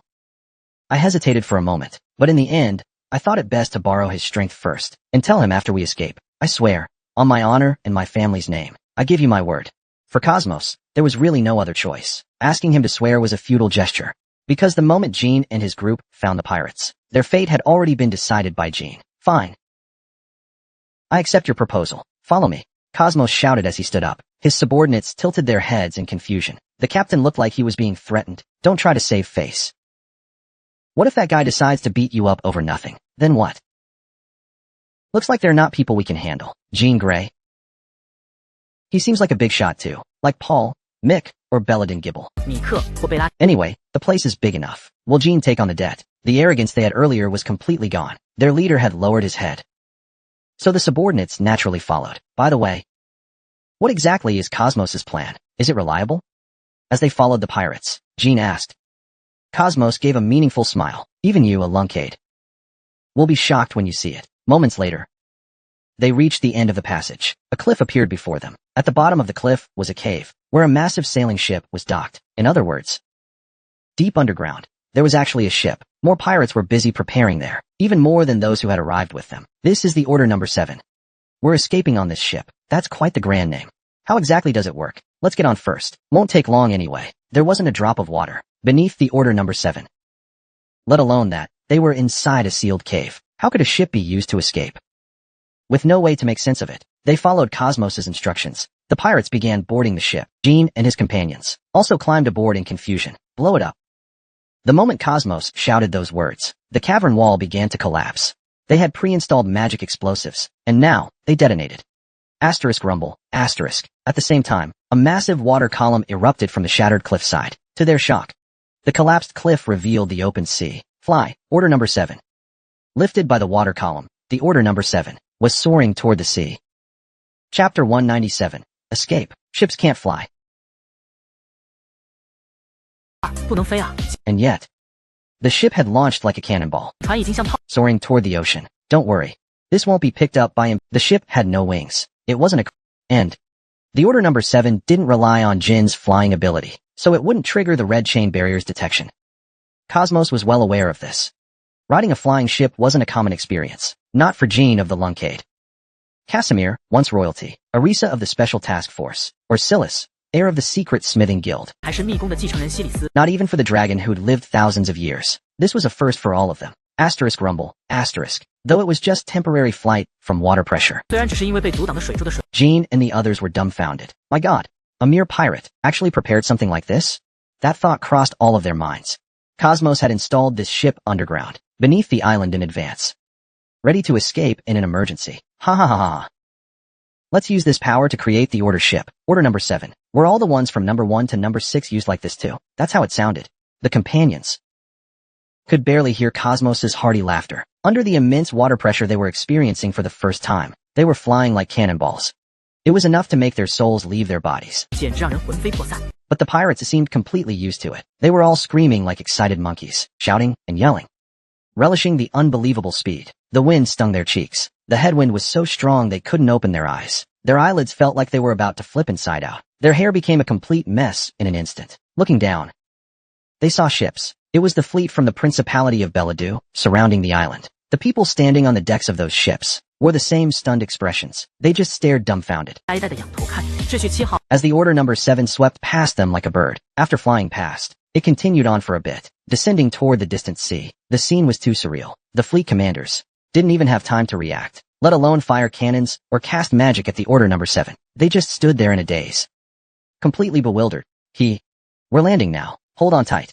Before Cosmos even finished shouting, Jean and his companions had already jammed their fingers into the gaps in the deck.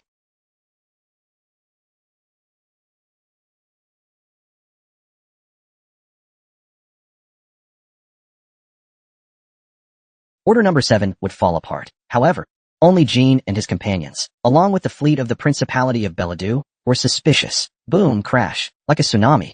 Huge columns of water shot up around them. The ship crashed onto the sea. At the same time, the sound of rupture rang out. The hull shook violently. Parts shattered one after another. Debris flew everywhere. A large amount of wood splinters scattered out. The deck cracked and bounced. Even so, the pirates were still laughing and joking. Some even said this was better than last time. Still, despite that, the ship was utterly shattered. What shocked everyone was, after the massive water columns receded, order number 7 continued forward steadily. The keel appeared to be completely intact. Jean let out an involuntary sigh. He looked back. The island and fleet were now mere specks in the distance. You know how us pirates manage to survive among monsters like you? It's because of this. Out at sea, neither the fleets of the principalities nor of the empires can catch us. Seems like the ship's in rough shape. There was a creaking sound from the keel too. The entire deck is broken. Can this ship really shake off the pursuers? Cosmos patted Jean on the shoulder, smiling. Don't worry. The sea will favor us. Don't worry. Once emergency repairs are done, in half an hour, they'll be just specks. In an hour, we won't even see them. The repair team got to work. The sailors sobered up. Cosmos's few words got the rowdy pirates right back to their posts. Only Jean's group and Cosmos were still standing around doing nothing.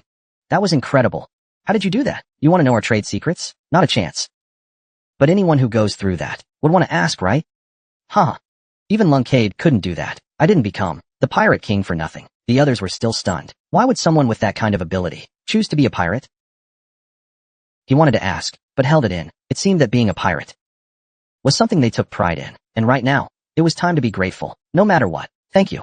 Thanks to you, we were able to leave the island safely. That's a pretty half-hearted thank you. If it weren't for me, you wouldn't have gotten out at all. Keep your promise. You swore after all, but I still need to trust you. As long as my companions and I make it to land safely, I'll keep my word, no problem. What about the route? Straight toward the kingdom of Yakin. We'll restock on a nearby allied island. That'll take about 2 weeks. You can disembark and go your own way then. How much will you pay? Way more than you expect. Enough to make the money from the arena feel worthless. You'll never regret spending that much. Escaping on Malakan or Quickhantle was already our last resort, not to mention the red interlink barrier. We were prepared to sacrifice a few companions. Fortunately, we met Cosmos. And more than that, Jean had joined Cosmos's arena last year, where he met Belladin and Dante, and received the map of the Cologne ruins. In truth, Cosmos was an irreplaceable benefactor to Jean. Puffed, Cosmos chuckled. I only took you with me because there was no other option. But Lunkade really is a softie. Isn't the Lunkade way to just kill us all once it's safe?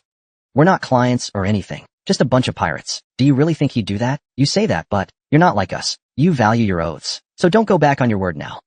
Looking forward to it. Don't forget, clear our debts and pay the reward. Of course, you've done something worthy, an irreplaceable favor. Pirate King Cosmos didn't explode with anger. Even after learning that aside from the Belladou Principality, forces like the Bamani Task Force and the Jipples might pursue him, he remained calm. Those guys are always chasing us anyway. We always manage to escape. Just like now. Maybe they'll even send dragons this time. No matter how fast order number 7 is, it can't outrun a dragon. You think we're fools? With the money you promised, we can hide out for a few years. There are so many islands in the world, they can't search all of them. So don't worry. Just send the money. That's all we ask. June 18th, 1797. When all his companions gathered again in Tychon, the first thing Jean did was send gold bars to the Cosmos pirate crew. He also wrote a letter, stating that as long as they did nothing immoral and used the resources reasonably, he would one day offer them a home in hospice. Hoping they consider turning over a new leaf, young Master Geely's eyes welled up when he saw Jean. After returning from the Maitre embassy, Jean had immediately joined the compass retrieval mission. For him, it had been a painful period of waiting, but he didn't show any panic. As Jean's caretaker, he immediately saw how much Jean had grown stronger. You've grown and achieved what you wanted. Geely smiled and handed Jean the golden compass. Seems everyone has been through life and death. While you were away, I've been working with the Rainbow Bird members to learn how to use it, just like other divine tools. Inject magic to activate it. There's still so much to tell you, but I'm guessing this is what you want to see first. Let's check it right away. It's been so long since I've had Geely's cooking. I'll get everything ready. Holding the compass, Jean calmly started channeling magic into it. Asterisk clink clink clack asterisk. The components inside the compass began to rotate. In the next moment, the magic reflected from the compass's surface, drew a map in the air. This is the continent. At first glance, it looked like an ordinary enchanted travel map, just a bit bigger and more vibrant in color. But the floating red dots across the continent, those red dots left everyone stunned. They were concentrated on the lands of Bamonti and Jipple. There were also some in the Lutero Magic Federation, almost none in the Hospiced United Kingdom. Other areas had scattered ones. Could those be contract? Seems so. Lord Casimir, They're definitely clustered in Jipal and Bamonti. The red dots don't pinpoint the contractors' exact locations. They only show how many are present, and they light up only at regional centers. The red dots don't reveal appearances or status either, but just knowing that contractors are in a region is enough. For powers like Jipal, that's more than enough. With manpower and resources, they can narrow the search and eventually track them down, especially in small places like Mammoth. A lawless zone now shown on the compass. If there's only one red, it'll be easy to find. On the other hand, in vast continents full of red dots, even with the compass, it'll be hard to locate them. Before young master arrived, I had already checked multiple times the location of the red dots. They change subtly every day. Maybe it's because the contract holders are moving. A chill runs down the spine. Leaving Taiken with Enya and Yulia half a year ago was definitely the right call. If we had stayed, Gibble, who knows what those people would have done? Gibble probably knew all along that 3 contract holders were gathering in Taiken. Taiken Free City is an island, so it's different from the main continent. If red dots appear there, there's no need to narrow down the area. Whether one or several, it's the same. If we had stayed there, 3 red dots would have lit up on the map, just like now. When Enjian looked at Taiken on the map, he suddenly stopped talking. For some reason, there isn't a single red dot on Taiken, even though Jean, Yulia, and Enya, 3 contract holders, are all here. Could this be a mistake? Why are there no red dots on Taiken? Hearing Jean's words, the others also looked in the same direction. Something's not right. I remember the contract holder tracking function. It should work. 3 days ago, a red dot appeared in the kingdom of Shuchalong. And just this morning, a small piece of news, saying someone in the Shuchalong kingdom signed a contract with the God of Shells. God of Shells. Was his name Ormango? Or was it Sorrow of Orlin? Whatever. Even minor gods like that can be marked with red dots. That guy's too incompetent. Calling him a god, Mirakan scoffed. But the others looked serious. Something is definitely off. According to Geely, the device works on people like Jean. So why is Taiken not showing any contract holders? Quintal, who was quietly observing, seemed to have thought of something. He looked at Jean and Mirakan. You two, step outside. All of a sudden, just go for now. Where to? Outside Taiken. Chapter 198. Chapter 198. Chapter 64, Rumors and Trackers. Just like that, Jean and Mirakan were kicked out right after returning home. They even used a portal to travel to the island of 10,000 on the Western Sea. Kicked out just like that. Isn't that enough? Mirakan grumbled. Quintal shook his head. No change on the compass. Enya, your turn. Head outside. Huh. Me too. Enya was also kicked out. She, too, went to Fangji Island of the Secret Palace. Then, the compass finally showed a change. As soon as Enya arrived on the island of 10,000, a red dot appeared on the compass map. I think I get it now. This compass seems unable to detect Sadratha's contract holders. But if Jean is nearby, does that mean others can't be tracked either? When Enya went to Fangji Island, a red dot appeared. But when she returned to Taiken, it disappeared again. I'll take Enya and Yulia out for a test. After Jean left with them, red dots appeared on the island of 10,000 on the compass map. 2 red dots, one for Yulia, one for Enya. When Jean left Taiken alone again, the compass showed nothing, neither on Taiken, nor on the island of 10,000. So strange. The compass can't detect Jean. That much is certain, but Enya and Yulia are also affected, and can't be detected. It's not impossible. Saya. After that, Enya and Yulia went to several places beyond the island of 10,000. Each time, the results were the same, regardless of whether Jean was present. As long as the 2 of them moved, a red dot would appear anywhere. Looks like there's something inside Taiken. Quintal reached a conclusion. It was the mirror to Jean. That was the only explanation. Then, they ran the same experiment with the mirror. In less than an hour, the group discovered it has the effect of hiding contract holders from compass detection. To summarize, Jean can't be detected even without the mirror, but Yulia and Enya can. Unless the mirror is present inside Taiken, then it becomes a safe zone for contract holders. The compass cannot detect gods with certain levels of omnipotence, nor their contract holders. The mirror carries the sealed attributes of both the god of magic, Kram, and Sadrath. That's why it further interferes with the compass function. In that case, even without moving the little guy, the zealot, and Icebeard wouldn't be easily detected by the compass. Even if they left Taiken and were detected, it would still be difficult to pinpoint them right away. In the past, Gibble was unable to track Yulia's exact location. That might have been due to this limitation. Even so, this wasn't a wasted effort. Jean and the others can now roughly grasp the global positions of contract holders, and through this data, determine if Gibble has been kidnapped. If red dots suddenly cluster in Lutro, on the side of the Magic Federation, then it's safe to assume a kidnapping really happened. Not only that, if a new contract holder appears, especially one essential to us, we can locate them before or at the same time as Gibble. Also, it's reconfirmed that Taiken is a safe zone. 6 months of effort wasn't in vain. We need to form a dedicated team to check the compass status every day. Casimir, please handle this. After confirming his daughter's safety, Dongzi was finally at ease. Young master, I have another report to deliver. All right, go ahead. First, please look at this. Jilly spread out an intel sheet on the table about the pirate island in the Principality of Beladu. A mysterious warrior in a magical black helmet appeared. Is he a hero or a villain? Huh. Hero or villain, huh?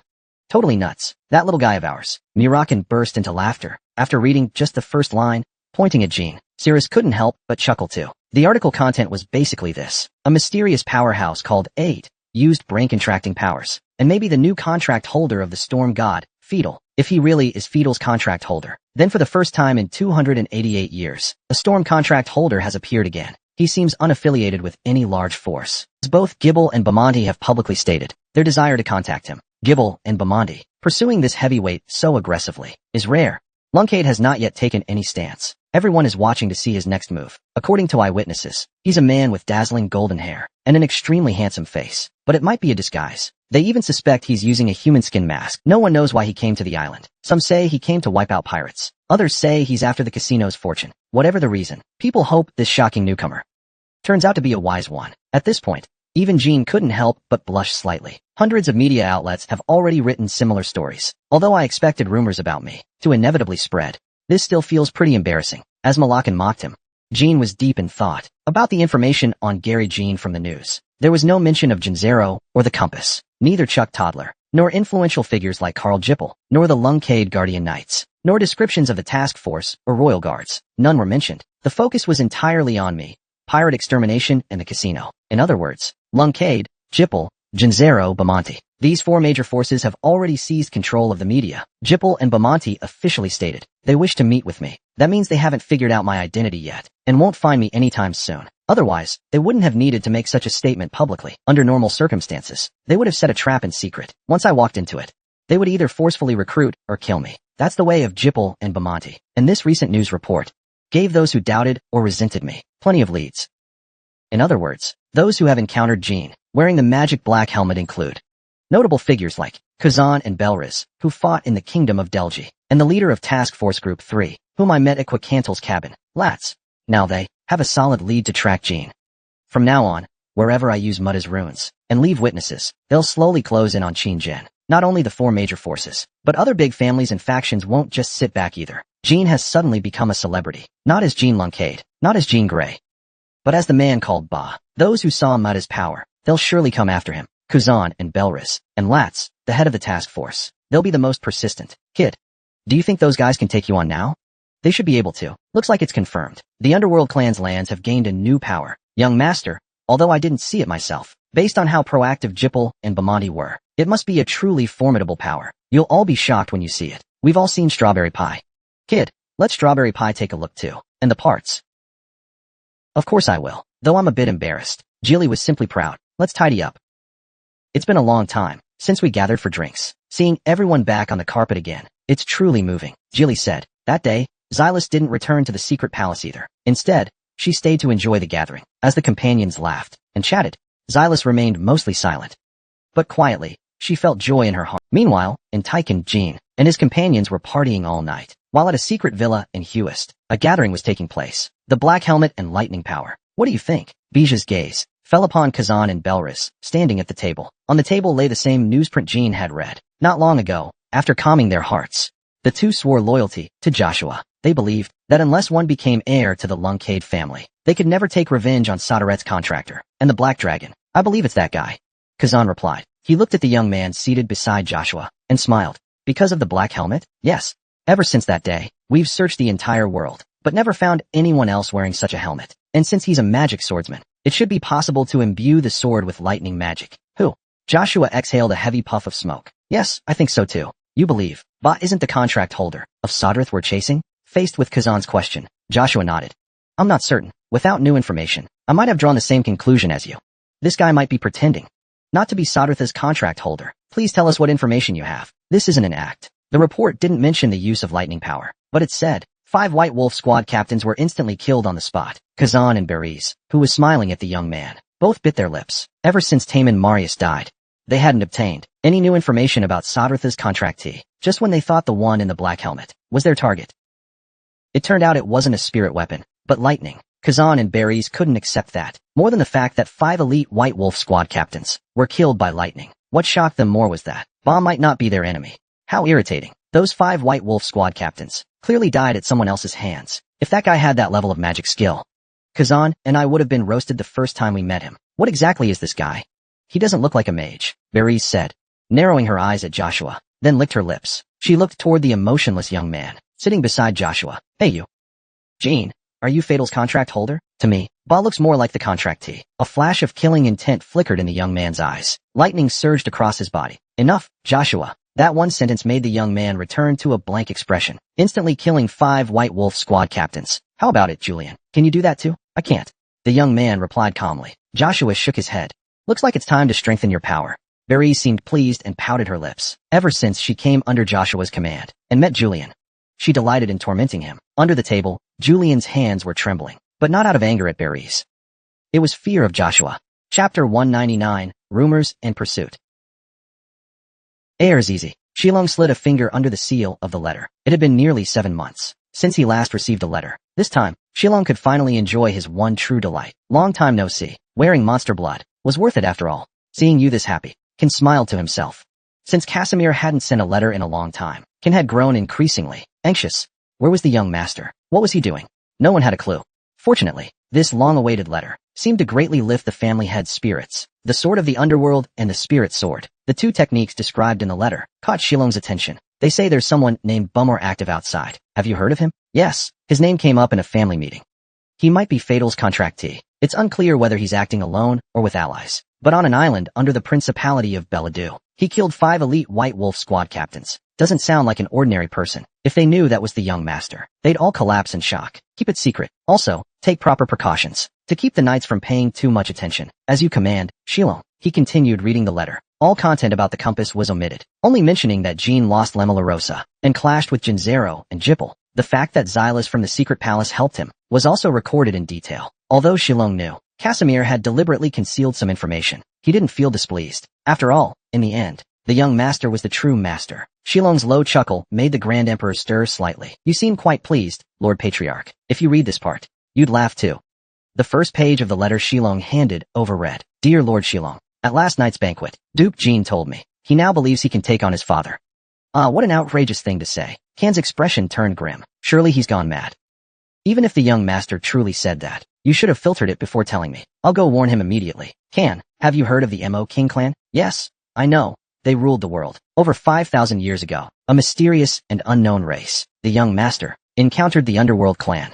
Through a trial granted by Sadaret, there was one individual among them, Divine Head. According to Jean, his power was enough to rival mine. Kan had no reply. Who in the world could rival Shilong, let alone the king of a clan thought extinct for over 5? To Kan, it sounded utterly absurd, but the young master and Jean were not ones to lie lightly.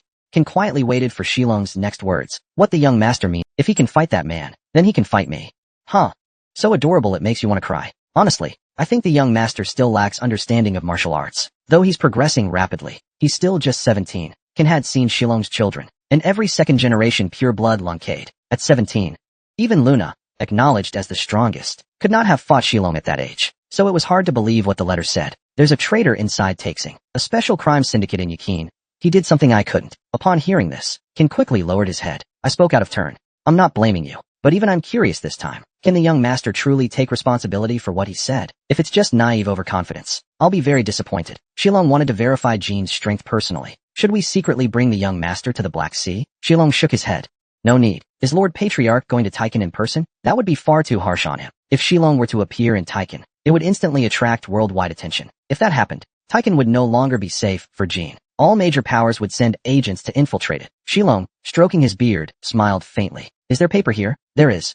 Shilong picked up a pen and began to write. A smile remained on his face throughout. Whenever this happened, Kan always felt something strange stir inside. Ever since Luna gave up the throne, the Patriarch had lost his smile for a long time. After writing, Shilong handed the paper to Kan. It was a letter. Seeing the recipient's name, Kan's eyes widened. Although it wasn't sealed, and there was no instruction not to read it, Kan still didn't peek at its contents. Not until he delivered it. Would he look? After delivering the letter, Kan fetched 2 bottles of royal wine from the butler, Heinz. 1 bottle for Talaris. 1 bottle to be delivered to me in 10 days.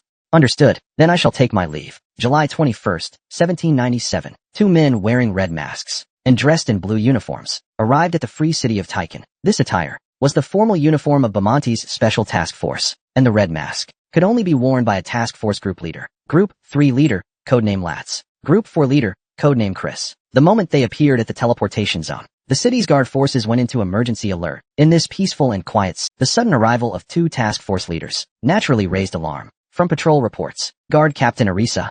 Less than 10 minutes passed. They weren't here to track Quintal and Inya. Quintal and Inya are currently unofficial fugitives of Bamonti. If they came to arrest them, it wouldn't be just 2 of them, and it would have been a covert operation. Could it be they found a lead on Duke N? Fortunately, that doesn't seem to be it either. Though their visit was sudden, they respectfully paid a visit to Casimir's residence. Casimir's home is publicly claimed to be the residence of the 7 council leaders. Some among them were acquainted with Lats and Chris, all originally from Bamonti and part of loyalist families, but knowing each other doesn't mean their relationship is smooth. The 7 council were those exiled with Casimir, so their relationship is quite awkward. 7 colored bird agents stationed throughout the city notified Jean's group of their arrival. Seems they're not here for me. Still, just in case, Lady Enya and Lord Quintal, please hide in another room. I'll meet them myself and find out their intent, then send them off quickly. The hastily summoned 7 council led Casimir to the reception room. Neither Casimir's side nor the task force leaders carried weapons, yet tension filled the air between them. A prince in exile, last of the Hui family, meeting with Bamonti's Imperial Special Task Force. Such tension was to be expected. Thank you for your hospitality, Lord Casimir. Casimir gave a faint smile. Why are you here? Task force captains? If you're in a hurry, please get to the point. Though polite in tone, his attitude was cold. The task force captains didn't mind and pulled out a document from their cloaks. It was a banknote bearing the Emperor of Bamonti's seal. Killing intent flickered in Casimir's eyes. What is this? His Majesty orders the 7-colored bird to assist. The reward is 500,000 gold coins. The mission, to protect a person named Bumor. The reward will be doubled upon success. How laughable. Casimir tore the banknote apart. Lord Casimir, this is an offense against the royal, especially a direct insult to His Majesty. Seems the current emperor is in no place to speak of insult. Captain Chris, you came to mock me, didn't you? Tell His Majesty. He succeeded. You've misunderstood, Lord Casimir. Do you know? Bumor has become a hot topic lately. His Majesty simply wishes to meet him before Gibble does, so he requests your cooperation. Outrageous. Casimir suddenly stood up and shouted loudly. Do your eyes not see the descendants of Bamonti's loyalists? I lost my status as a prince, and their loyalty was betrayed. How dare you think you can toy with us? Casimir glared with furious eyes, yet the captains remained calm throughout. After a brief silence, Lat spoke up. We will overlook your disrespectful words toward His Majesty. In exchange, please forgive us for disturbing your rest. We'll be taking our leave. The task force captains gathered the shredded banknote and stood up. They left the residence the way they had come. Only after confirming they had gone did Casimir calm his fury. That was quite a performance, after such a long time. Casimir's outburst had been an act, even if his anger was real. Showing it to the captains was still a calculated performance. Your voice carried over here, only by acting like I still long for my former status. Will the Emperor think he still has control over me and my family? Jean had yet to hear why Casimir had been made a dethroned crown prince. He was waiting for the day Casimir would tell that story himself. The Emperor sent envoys, not just to mock me. It seems he's very interested in the idea of cooperation between the 7-colored bird and the task force. It's probably because of Lord Quintal and Enya. That girl, Lats, has seen me before, wearing the black helmet and with them. Bamonti likely believes if they catch me, they'll find their whereabouts. 500,000 gold. What a pity. I thought it might be a chance to repay Cosmos and his pirate crew. Just then, Jit came running over, gasping for phew. Lord Casimir, I thought my ears would burst. Jit, a mysterious old woman has shown up, saying she wants to sponsor the 7-colored bird. That's something for the staff to handle. And what do you mean by mysterious? Because the donation amount is extraordinary. She apparently filled a large sailboat with gold coins. The members rushed to check, but no one knew who she was. No one knows. Seriously, what a strange day. So many visitors. Where is this old woman now? She's on her way to the residence. Chapter 200. The Identity of the Old Lady.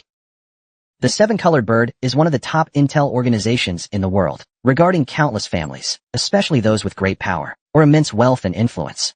They've gathered nearly all possible information. However, even the elites of the 7-colored bird couldn't guess this old woman's identity. It couldn't be helped. She didn't use a teleport gate, but arrived by sea. No record of her identity. Her face gave no clues, and her clothing bore no family crest. Even more shocking, she brought a sailboat full of gold coins, yet no attendants. When they questioned the sweaty sailors hauling the coins, all they got was, only her. If she's from the bird, hurry and bring the money cart. She's clearly someone extraordinary. The visit from the task force captains was already troublesome.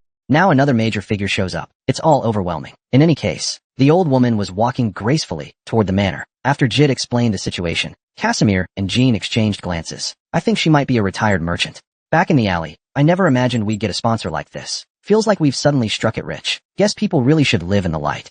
A sailboat full of gold coins. Definitely has a purpose. Either she wants to give us an impossible mission, or get information that can't be made public, Casimir said with a snort. Maybe she's just being generous. A large sailing ship's gold. Even the minimum would be over 1 million. But Lord N over there. He gave the pirates half that amount not long ago. Wasn't that an act of kindness too? That was the price. Jite. If I were you, I wouldn't give the pirates 500,000. Just 50,000. If they wanted more, I'd settle it by force. Gah, you really admire that guy, don't you? Don't talk nonsense. If it were Cosmos I admired, I'd give him a bonus. That's what you call goodwill. As expected of Lord Jean, I'll serve no one but you. In any case, this mysterious old lady, Lady Casimir, why not send one of the 7 council to check on her? While pushing away the clingy Jite, Jean replied, I was thinking the same. If she's a genuine sponsor, we'll give her a grand welcome. If not, we'll send her off appropriately. Bran Flay, the youngest member of the 7 council, was sent to greet the old lady. 30 minutes later, Bran returned to the mansion, chatting and laughing with her. My god, oh my god. On the 2nd floor balcony, Jean and Casimir, who were waiting, couldn't help but gasp. It wasn't Bran's demeanor. That made them think she was just a sponsor. No, this monster was no ordinary monster. That elderly woman, her hair neatly done, was clearly a formidable martial artist. Her hands, clearly trained from wielding weapons all her life, were covered in silk gloves, her muscles compressed to the limit, hidden beneath a graceful, tasteful dress. Though it was their first time meeting her, Jean and Casimir understood instantly. She was far more than just a wealthy old woman. Without a doubt, they simply didn't know that somewhere at some point in time, she had once been known as a legendary martial artist. This was what the sharp-eyed Jean had sensed. The old woman silently walked with a gentle smile, just as true masters of martial arts often do. To those whose perception hasn't reached at least 80%, she was so well hidden, they'd never detect her. And to those with even sharper senses, she revealed the unique hue of her martial skill. It was a technique. The old woman lifted her head, smiling at Jean and Casimir. The moment she stepped past the mansion gates, she had already pinpointed their location. Jean and Casimir were suppressing their auras. Amazing, someone murmured. Do you know who that woman is? I have no idea. What's with you two all of a sudden? Is this old lady really that strong? When the special ops arrived, the defense squad and 7-colored bird went into chaos. But compared to this monster, they were nothing.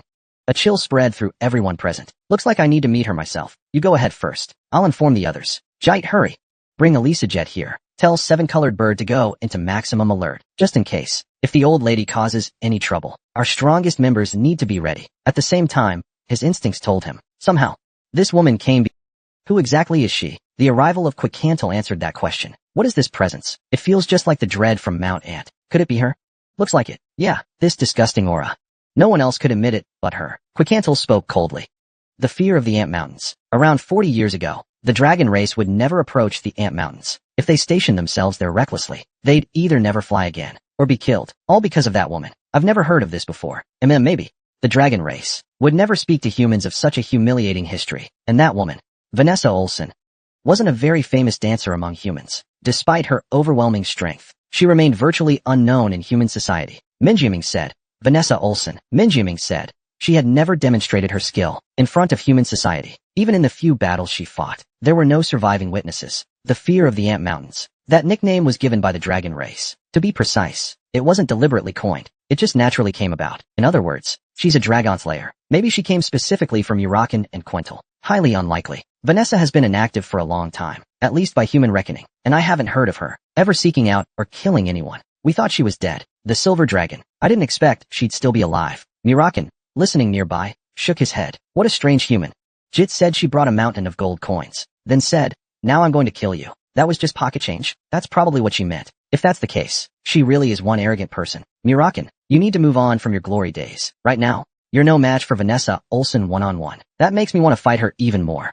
As they chatted, Vanessa and Casimir entered the first-floor parlor. After a moment's thought, Jean decided to face Vanessa directly. Letting her act alone unsettled him. Don't just say scary stuff. Mr. Quintal, you'd better keep your distance from him. At this rate, how strong does your aura need to be before my powers return? Even half restored, Quintal wouldn't talk such nonsense. Feels like your recovery is way too slow. Leaving behind a grumbling Murakan, Jean headed for the parlor. No need to be confrontational. Approach as a guest first, before she bares her fangs. Maybe she was sent by father? That thought suddenly occurred to him. Either way, someone like her would never come to Tychon, just to offer sponsorship.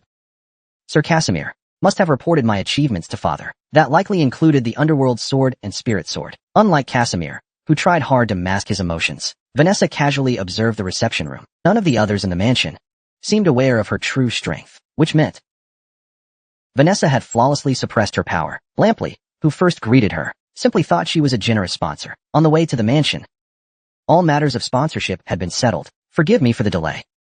I am Jean Grey, Group 1 leader of the Taikan Intelligence Division. So it was the young boy I saw sitting on the balcony with Sir Casimir. So young. And already the leader of Group 1 of the 7-colored bird. Impressive. Though your title is leader, I wonder if you're really just handling errands. But a mere errand boy would never appear before the bird's top ranks.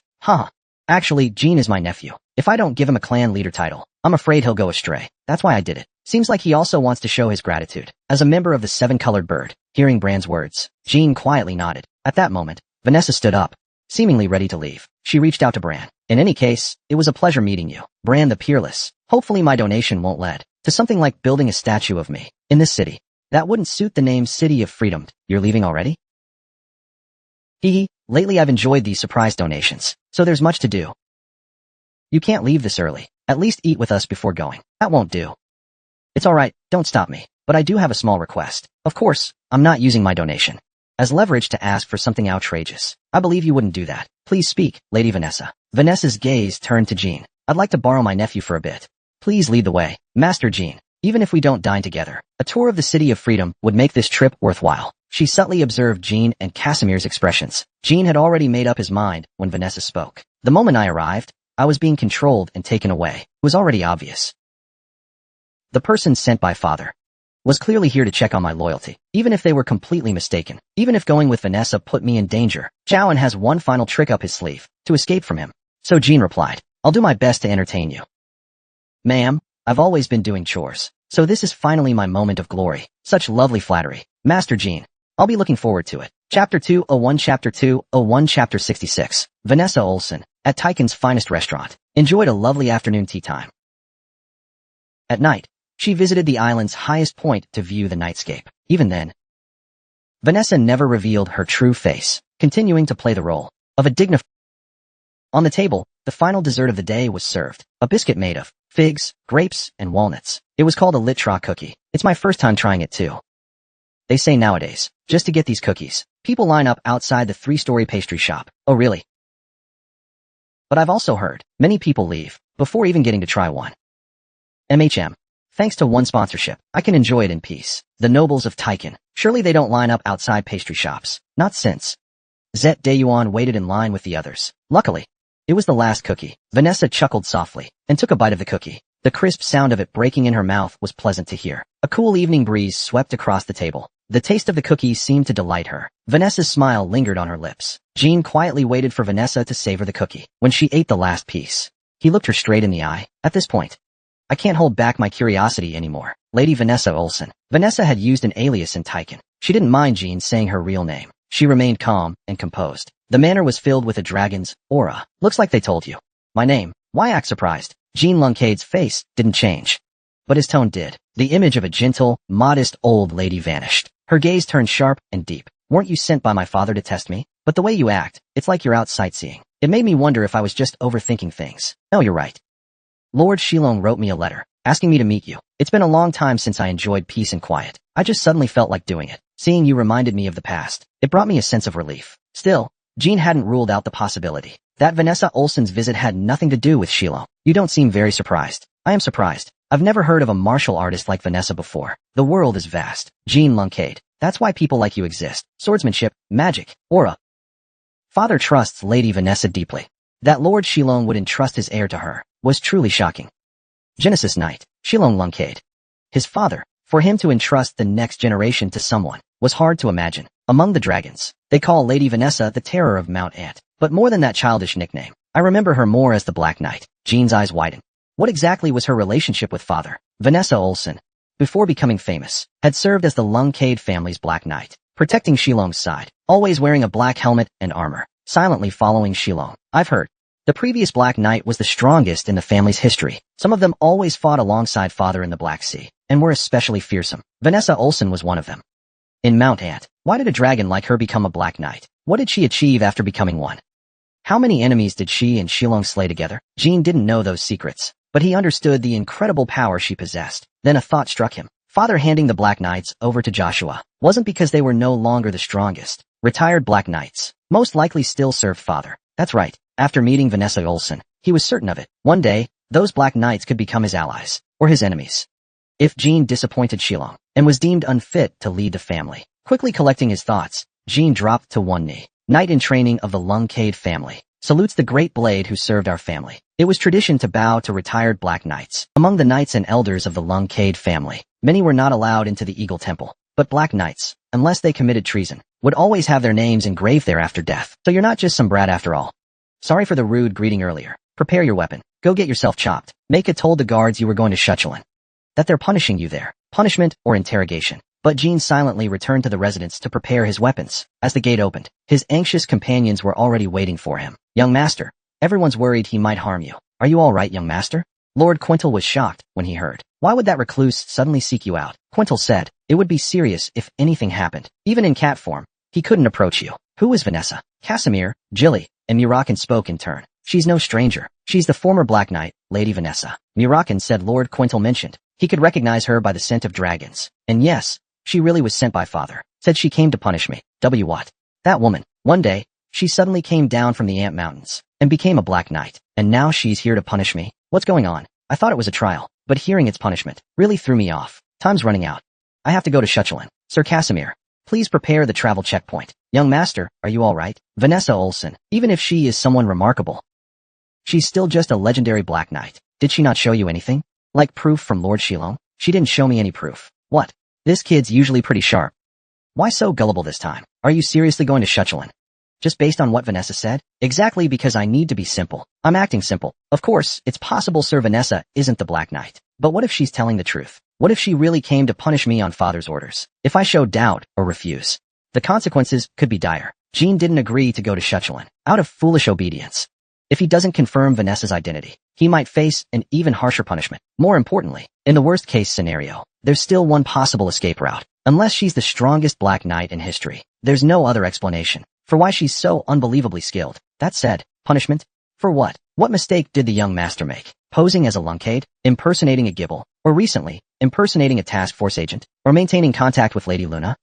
Or secretly meeting with Lady Yona? That's already more than enough. Damn strawberry pie. Sorry, and he's committed quite a few crimes. Even if I list them, honestly, I don't even know which ones exactly. Murakan patted Jilly on the back and shook his head. That aside, even with the Lungcade intelligence network, how would they know all this, right?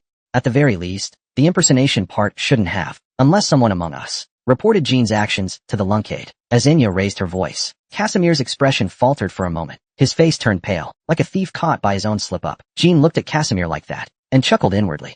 Sir Casimir probably didn't report everything to father, and even if he did, it wouldn't matter much. Father must have his own reasons for punishment. I wanted to tell Casimir it's all right, that he didn't need to be so tense. But considering his position, I held back. Casimir wasn't to blame. No one was. If it were a serious crime, father wouldn't have sent someone like this. He would have handled it quietly, or summoned me to the Black Sea for interrogation. Maybe this so-called punishment is just for show. If it's only symbolic punishment, then it might mean they'll overlook the matter with Yona and the poison wine, just like with the black light armor. In any case, I can't keep Vanessa waiting any longer. I'll head up again. Let me know when the checkpoint is ready. As soon as they reached Shuchulin, they rented a carriage. Vanessa personally drove it. They traveled non-stop for days. Their destination was the Tokal Wastelands. There was nothing there but dry grass and stone. Vanessa had her reasons for choosing this place. You can go all out here. Jean Lungcade. Vanessa unhitched the horses from the carriage. The horses galloped into the wasteland. Only the two of them remain. So the punishment is a duel with Lady Vanessa? Something like that. Along the way, did you think about what your crime might be? Faced with Vanessa's silence, Jean had spent the past 3 days seriously reflecting on why he was being punished. But in the end, he still couldn't figure it out. I don't know. Honestly, I admire that. Because you're honest. That's why you're being punished. Your crime is spreading unverified information. Unverified information. Do you really believe you could fight Lord Shilong? Now I feel like I could face father. Sir Casimir. Oh, young Master Jean. Really? To reach that realization, I had to be killed 9,000 times by the Tao brothers. He recalled the words he said to Casimir after the Compass mission, at the post-battle banquet. Damn it, he actually told father all that. Enya's comment about spies echoed in his mind. He never thought it would turn out like this. So, Vanessa slowly drew her sword. Proving your innocence is simple. Prove it with everything you've got, and take responsibility. Those arrogant words you said. What if you can't back them up? Vanessa replied with a blank expression. The price of slandering Shilong Lungcade, from what I've seen, is at least death. Chapter 202, Chapter 66. Vanessa Olsen, too. At least death. For Jean, it was a sobering thought. Today, Vanessa likely wouldn't kill him, but if he couldn't show ability she recognized, the price would be severe. Most likely, he'd lose his provisional knight privileges. Asterisk Shing. Asterisk Jean drew Sigmund. Sounds like today is the end of my life. That depends on your performance. So I have to defeat Lady Vanessa? Vanessa burst into laughter. Even though he was clearly being dismissed, Jean remained expressionless. Not long ago, he killed 5 White Wolf squad captains, and in battles with Kyle, Gibble, and Chuck Dodelier, he showed extraordinary strength. Vanessa, on the other hand, once casually slew a giant dragon in the Ant Mountains, as easily as a wild boar. She's a monster among monsters. Known across the world as one of the strongest ever, and Jean is only 17. An exceptional talent, sure, but still developing. Defeating Vanessa? That's pure fantasy. There's no way his father would be that unreasonable. Thank goodness. So what should I do? Vanessa casually swung. An ordinary, just once. No matter how, if your sword can touch me, you pass. Even if it's just the corner of my sleeve. I admit it too. Swish, Jean swung Sigmund. The distance between them was only 5 or 6 steps. With lightning-infused energy, Sigmund unleashed the Stygian King's sword. A frontal suppression strike. Clang.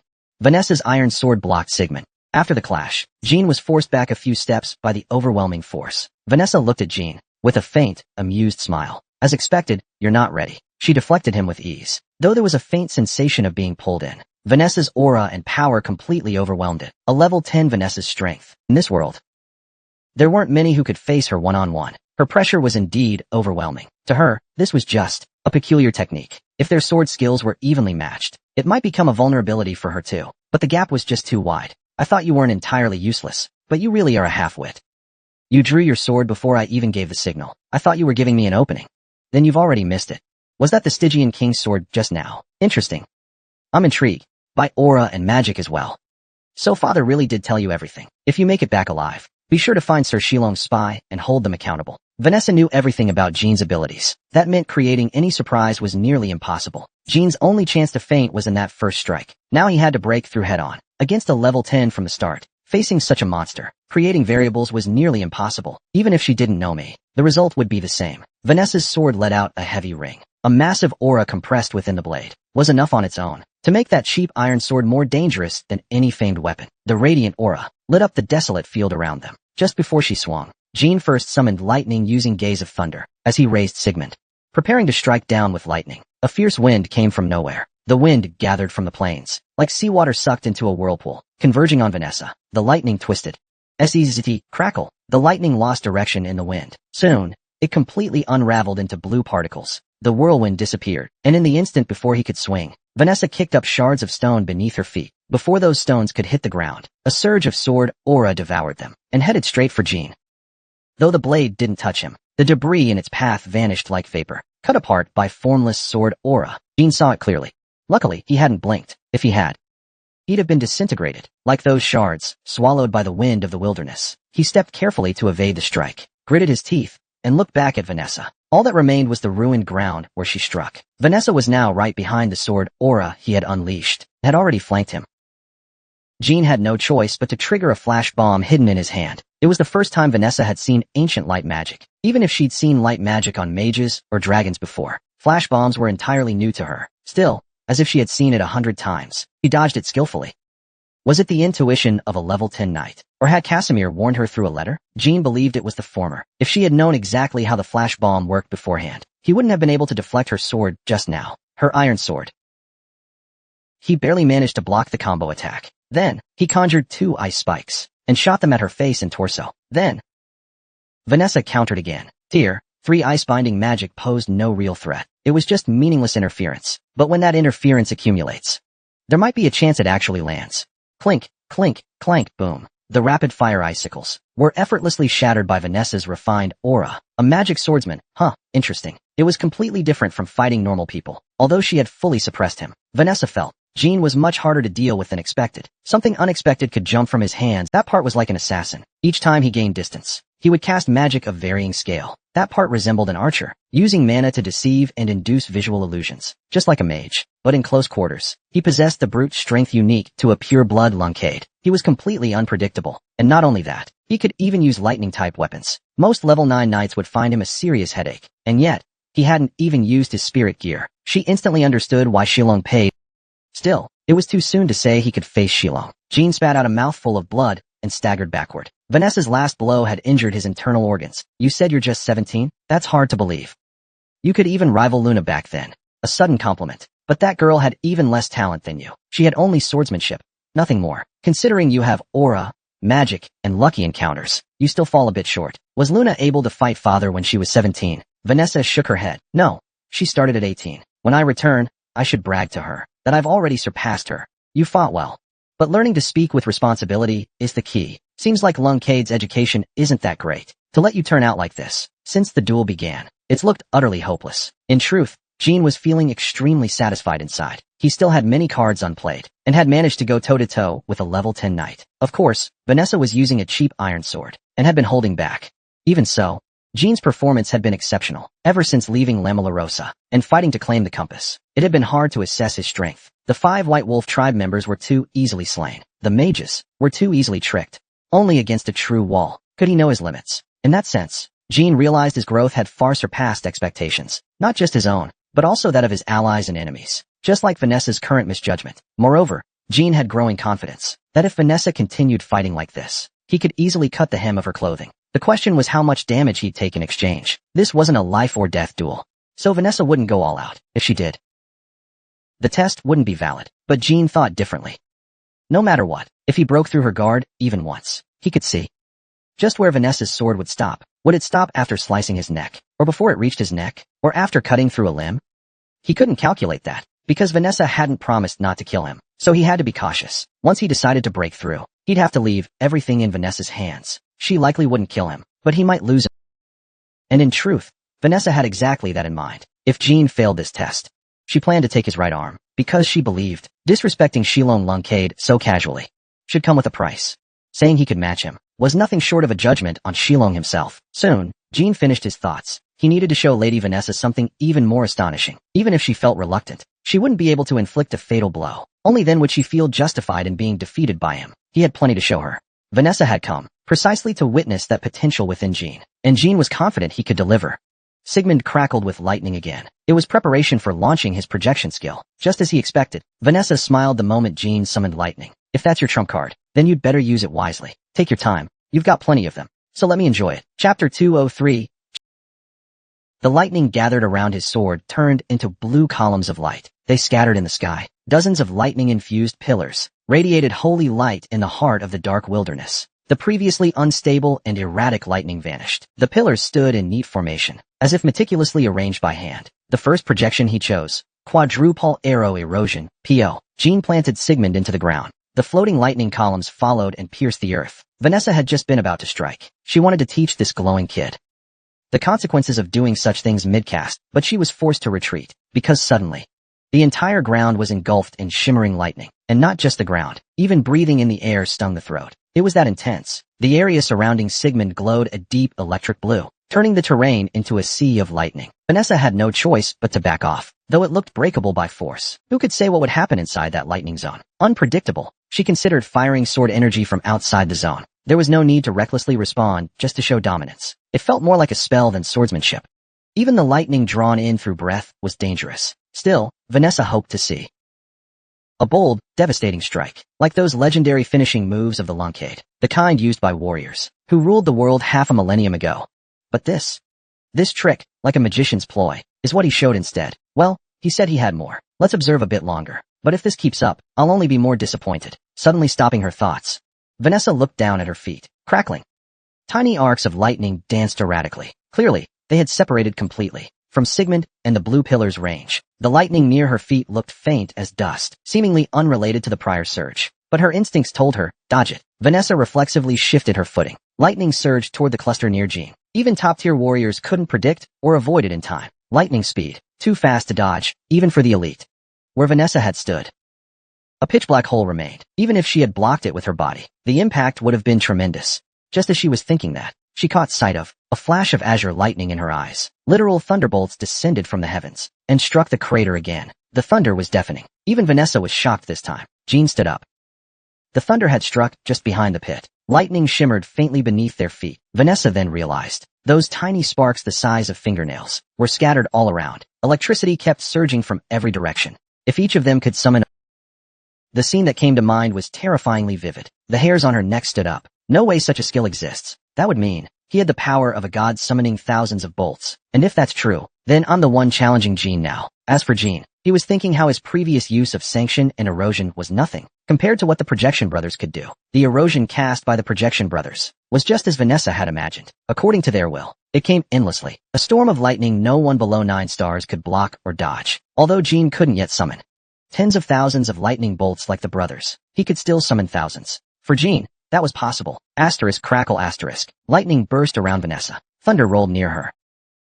Vanessa was indeed someone trusted by Shilong. Though lightning danced all around, she could, within a single second, pinpoint exactly which bolts would explode. That skill was what some call dynamic force. The sages called gravity. Jean had expected this. Lady Vanessa would definitely avoid the eroding lightning. She'd see that deflecting it head-on was too risky. So, after planting Sigmund into the ground, he immediately prepared to summon Tess. After the lightning would come a crushing fire. Even Vanessa would be caught off guard. From above Jean's head, a dimensional gate opened with a hum. Tess's shimmering wings poked through. Once Tess was summoned, Jean immediately withdrew Sigmund and charged straight at Vanessa. He aimed to strike during her evasion from the lightning. A surprise assault. Even a seasoned expert will show an opening when dodging in haste. Just as Jean closed in. You thought I'd dodge?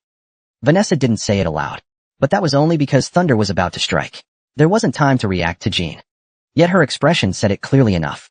This boy Jean really wants to show what a solid knight can do.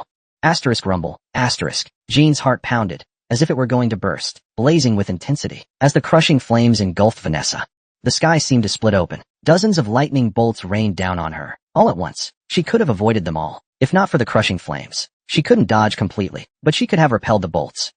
Yet Vanessa chose instead to pour all her power into her sword. Was she planning to block them all? Jean couldn't help but swallow dryly. Within the blue-flowered lightning, a pure white sword light flashed. But to those who hadn't reached a certain realm, it was just a single flash. Dozens, even hundreds of sword auras danced within that light, some grasping the lightning, some tearing it apart, others rushing toward Jean. Now it was Jean's turn to feel the chill, even though he didn't blink when the light spread. He already foresaw what would happen. The night Vanessa would flawlessly block every bit of the eroding lightning. Even Tessa's azure flames wouldn't so much as touch the edge of her garment. They'd be swept away by sword aura. In other words, Jean had miscalculated. He had to admit, he had underestimated this dancer powerful enough to shake the world. Asterisk crack. Asterisk Vanessa let out a furious roar. A shockwave spread outward. Tessa's blue flames and the lightning were dispersed by sword energy. To protect Jean, Tess exhaled another breath. Just like that, Jean and Murakan were kicked out as soon as they returned home. They were even teleported to Manchi Island in the Western Sea. Kicked us out just like that. Now can we? Murakan grumbled. Quicantle shook her head. No change on the compass. Alright, Enya. Your turn. Me too. And Enya was kicked out next, right along with them. They also went to the secret palace's Manchi Island. At that moment, the compass reacted. As soon as Enya reached Manchi Island, a red dot appeared on the map of the compass. They started to understand. This compass seems unable to detect Soderet's contractor. But if Jean is nearby, does that also interfere with detecting other contractors? When Enya went to Manchi Island, a red dot appeared. But when she returned to Taiken, Saraza vanished. I'll take Enya and Yulia outside for a test. After Jean left with the two of them, red dots reappeared on the compass map at Manchi Island. 2 red dots, belonging to Yulia and Enya. Jean left Taiken on his own again. And the compass showed nothing. Not in Taiken, not on Manchi Island, until the island turned red again. Very strange. The compass clearly can't detect Jean. That much is certain. But Enya and Yulia being hidden due to his presence might also be possible. Later, Enya and Yulia traveled to other regions beyond Manchi Island. Each time, the result was the same. Whether Jean was present or not, if it was just the two of them moving, a red dot would show up anywhere. Looks like there's something in Taiken. Quicantle came to a conclusion. The mirror. To Jean. That was the only possibility. They ran the same experiment with the mirror. In less than an hour, the group discovered it had the effect of allowing contractors to evade compass detection. To sum it up, Jean isn't detectable even without the mirror, but Yulia and Enya are. The mirror is inside Taiken. Then this place becomes a safe zone for contractors. The compass can't detect divine beings of a certain caliber. The mirror possesses the sealing traits of both the god of magic, Kram, and Soderet, so it further interferes with the compass's functionality, which means, even without moving the little ones, the fanatics, and Icebeard, won't be easily found by the compass. Even if they leave Taiken and show up on the map, they won't be located immediately. In the past, Andre and the Jipple side couldn't pinpoint Yulia's location, probably due to this limitation. Even so, it wasn't a wasted effort. Jean and the others could now roughly identify the positions of contractors worldwide, and based on that intel, determine if someone like Jipple had been kidnapped. If red dots suddenly gather in Lutro, on the Magic Federation side, would confirm that a kidnapping took place. And not only that, if a new contractor appears, especially one essential to their side, they could find them before or at the same time as Jipple. Also, they reconfirmed that Taiken is a safe zone. 6 months of effort hadn't been in vain. They had to form a special team to check the compass daily. Casimir, I'll be counting on you. Understood, sir. Having confirmed his daughter's safety, he could finally relax a little. Young master, I have other reports for you as well. All right, go ahead. Please take a look at this first. Jilly spread a news sheet on the table. A mysterious powerhouse with a magical black helmet has appeared on Pirate Island in the Principality of Belladue. Is he a hero or a villain? Huh? Hero or villain, huh? Ridiculous. Our little guy here. After reading just the Murakan burst out laughing at Jean. Even Xylus couldn't hold back a chuckle. The news read that a mysterious powerhouse named Ba used brain magic and might be the new contractor of the storm god, Fetal, if he truly was Fetal's contractor. Then after 288 years, a storm contractor had reappeared. He didn't seem to belong to any major power, because both Gibble and Bamani have officially expressed interest in approaching him. Gibble and Bamandi, such strong pursuit of a single person, is extremely rare. Lunkade has yet to make any statement. Everyone is watching their next move. According to eyewitness accounts, he is a man with dazzling blonde hair and a handsome face, but it could be a disguise. Some even suspect he's wearing a human skin mask. His reason for coming to the island is unclear. Some say he's here to eliminate pirates. Others say it's for the wealth of the casinos. Whatever the reason, people hope this man, shaking the continent, will prove to be a wise one. At this point, even Jean's face felt slightly warm. Hundreds of media outlets had already written similar articles. Although he had expected rumors about him to spread eventually, it still made him a little embarrassed. As Murakan teased him, Jean thought over the report's mention of Gary Jean. There was no mention of Jinzel or the compass. Not a word about Chukto Delia, or even major figures like Carl Gibble, or the Lunkade Guardian Knights, or the Task Force and Imperial Guard. None of it was mentioned. All the focus was on me, the pirates, and the casino, which means Lunkade, Gibble, Jinzel, and Bamonti. These 4 major powers have already seized control of the media. Gibble and Bamonti have officially declared they wish to meet with me. That means they haven't figured out my identity yet, and won't be able to anytime soon. Otherwise, they wouldn't need to make such a public stance. Normally, they'd set up traps in secret. Once I fall into one, they'd either forcefully recruit me or eliminate me on the spot. That's how Gibble and Bamani operate, and this round of reports has provided plenty of clues to those suspicious or resentful of me. In other words, people who have encountered the black-helmeted Jean with magic before notably include Kazan and Berries from the Delki Kingdom battle, and the squad leader of the task force, encountered at Quintel's cabin. Now people like Latz have a concrete lead to track Jean down. Wherever he uses the Mutafin rune and leaves witnesses, they'll get closer and closer to Jean. And it's not just the 4 major powers. Other noble families and groups won't sit by, either. Jean has become a celebrity overnight, not as Jean Lunkade, not as the traitor Anger, but under the name Bar. Those who saw the Mutafin sigil will now hunt for him relentlessly. Kuzan and Berries, and Task Force leader Latz, will be among the most determined. Kid, are those guys even your match now? They should be. Seems clear now. The Underworld King's domain granted you new power, though I didn't witness it myself. From Gibble and Bamonti's enthusiasm, it must be incredible. You'll all be shocked when you see it. Strawberry Pie and the rest already saw it, and were blown away. Kid, show Strawberry Pie later too, and the rest of the parts. Of course I will, though it's a bit embarrassing. Gilly only felt pride. Let's tidy up now. It's been a while since we drank together, seeing everyone gathered again, on the carpet like this. Gilly said, that day, Cirrus didn't return to the secret palace either, but enjoyed the gathering with her companions. As laughter and chatter filled the air, Cirrus mostly stayed quiet. But she felt joy in her heart at Taiken Jean, while his companions partied through the night. Inside a secret villa in Huist, a group had gathered, the Black Helmet and Lightning Power. What do you all think? The gaze of the villa lord fell upon Kazan and Belris, standing by the table. A new scroll identical to the one Jean had read lay on the table. Not long ago, the two had reorganized their hearts and sworn loyalty to Joshua. They believed that, unless they became the heir of the Lunkade family, they couldn't take revenge on Soderet's contractor and the Black Dragon. I think it might be this guy, Kazan replied. Belris, however, looked at a young man sitting beside Joshua, and smiled faintly. Is it because of the black helmet? Yes, ever since that day, we've searched the entire world, but have never seen someone wear a helmet like that. Since he's a magic swordsman, he should be able to imbue lightning magic into it. Joshua exhaled a heavy puff of smoke. Yes, I think so too. You believe Ba isn't the Soderette contractor we've been chasing after?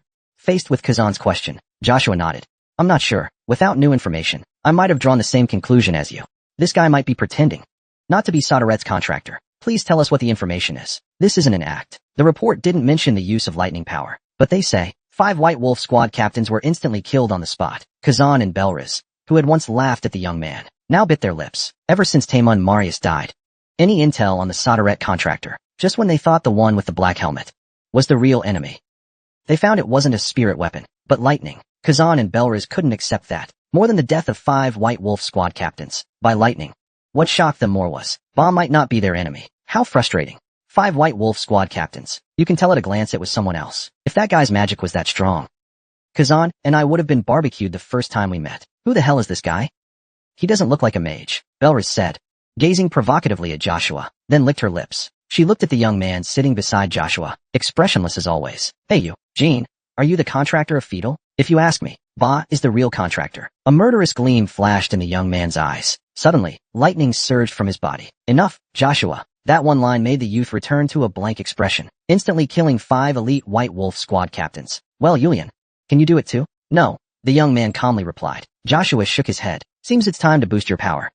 Belriz smacked her lips with satisfaction. Ever since she joined Joshua, she's found joy in tormenting Yulian. Under the table, Yulian's hands trembled, but it wasn't out of rage at Belriz. It was fear of Joshua. Chapter 199, Chapter 199, Chapter 64, Rumors and the Trackers. Zizi. Shilong unsealed the letter with a swipe of his fingertip. It had been nearly 7 months since he last received a letter. Shilong finally got to savor this one joy. It's been a while, donning the blood of beasts. It was worth it. Seeing your joy, Ken smiled in his heart.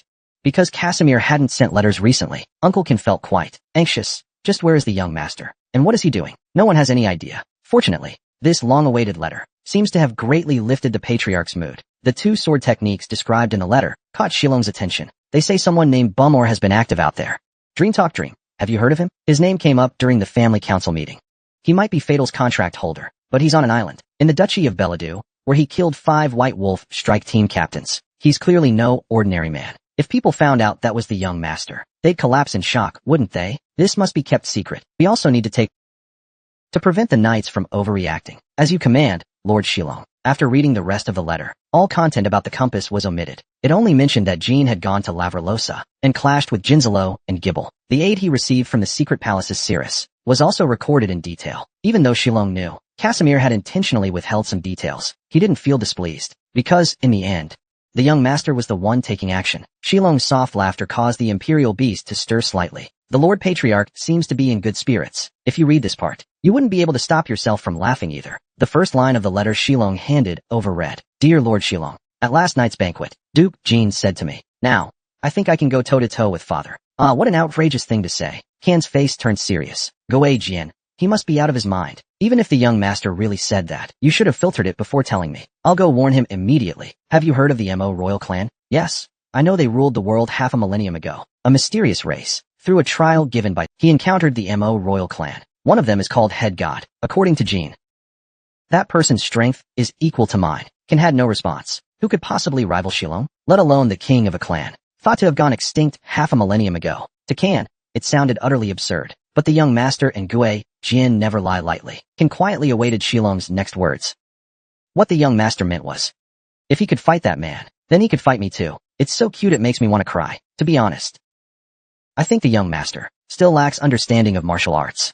Though his growth is astonishing, he's still just 17. Ken had seen Shilong's children with his own eyes, as well as all other second-generation pure-blood Lunkades. At the age of 17, even Luna, acknowledged as the strongest, couldn't fight Shilong at that age. So the claims in the letter were hard to believe. Kan, as the patriarch's aide, had never heard the young master say he could do what Shilong couldn't. Hearing that, Kan quickly bowed his head. I spoke out of turn.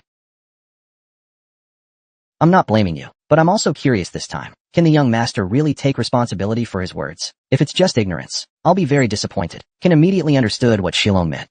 Shilong wanted to verify Jean's strength personally. Should we quietly bring the young lord to the Black Sea? Mengdian's Shilong said no. Menjiaming said it's unnecessary. Mengshi said the lord will go to Taikan personally. Menjiaming. Ao Shilong is personally heading to Taikan. In that case, Taikan is no longer a safe haven for Jean. All major powers will send agents into Taikan. Shilong stroked his beard and smiled slightly. Is there any paper here? Yes. Shilong picked up a brush and began to write. A smile remained on his face. At such times, Ken always felt a strange sensation. Since Luna gave up the throne, the family head had lost his smile for a time. After writing, Shilong handed the paper to Kansas. It was a letter. Kan's eyes widened at the recipient's name, although it wasn't sealed.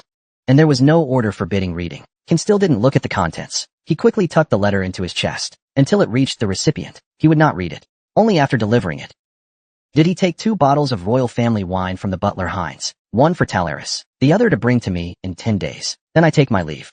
July 21st, 1797. 2 men wearing red masks and blue uniforms arrived in Taikan, the city of freedom. This outfit was the standard for Bamani task force members during official operations. As for red masks, only task force leaders could wear them. Task Force Group 3 leader, codename Lats. Task Force Group 4 leader, codename Chris. The moment they appeared near the portal, the local guards were immediately put on high alert. In this peaceful and quiet, the sudden arrival of 2 task force leaders naturally raised alarms. From patrol reports to Captain Elisa Jet of the guard, less than 10 minutes had passed. They weren't here to track Quicantle and Enya. Quicantle and Enya were currently unofficial fugitives from Bamani. If they were here to capture them, there'd be more than 2 of them, and it would be a covert mission. Could it be they found a lead on Duke Jean? Thankfully, that didn't seem to be it either. Although the visit was sudden, they behaved courteously and visited Camille's residence. Casimir's estate publicly claimed to be the residence of the 7 colored bird leaders. Some of them were acquaintances of Lats and Chris, all originally from Bamonti. But knowing people from a loyalist family didn't mean harmony.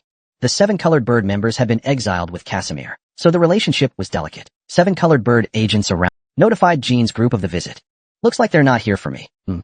No clue either. Just in case, please have Miss Enya and Lord Quicantle hide in another room. I'll meet them myself, learn their purpose, and send them away quickly. The 7 colored bird was summoned urgently and joined Casimir in the parlor. On both sides, no one carried weapons, but the tension between them was palpable. The exiled prince and last heir of the loyalist family, meeting face to face with the emperor's task force. This tension was to be expected. Thank you for the hospitality, Lady Casimir. Casimir gave a gentle smile. What brings you here, task force captains? Since you're clearly busy, then please speak directly. Though polite in tone, the task force captains casually pulled a paper from their chest pocket. It was a promissory note stamped with the Emperor of Bamonti's seal. A glint of killing intent flashed in Casimir's eyes. What is this? A direct imperial order for the 7 colored birds cooperation. The reward is 500,000 gold coins. The task, protect someone named Bamir. There will be a doubled reward upon success. Ah, what a joke.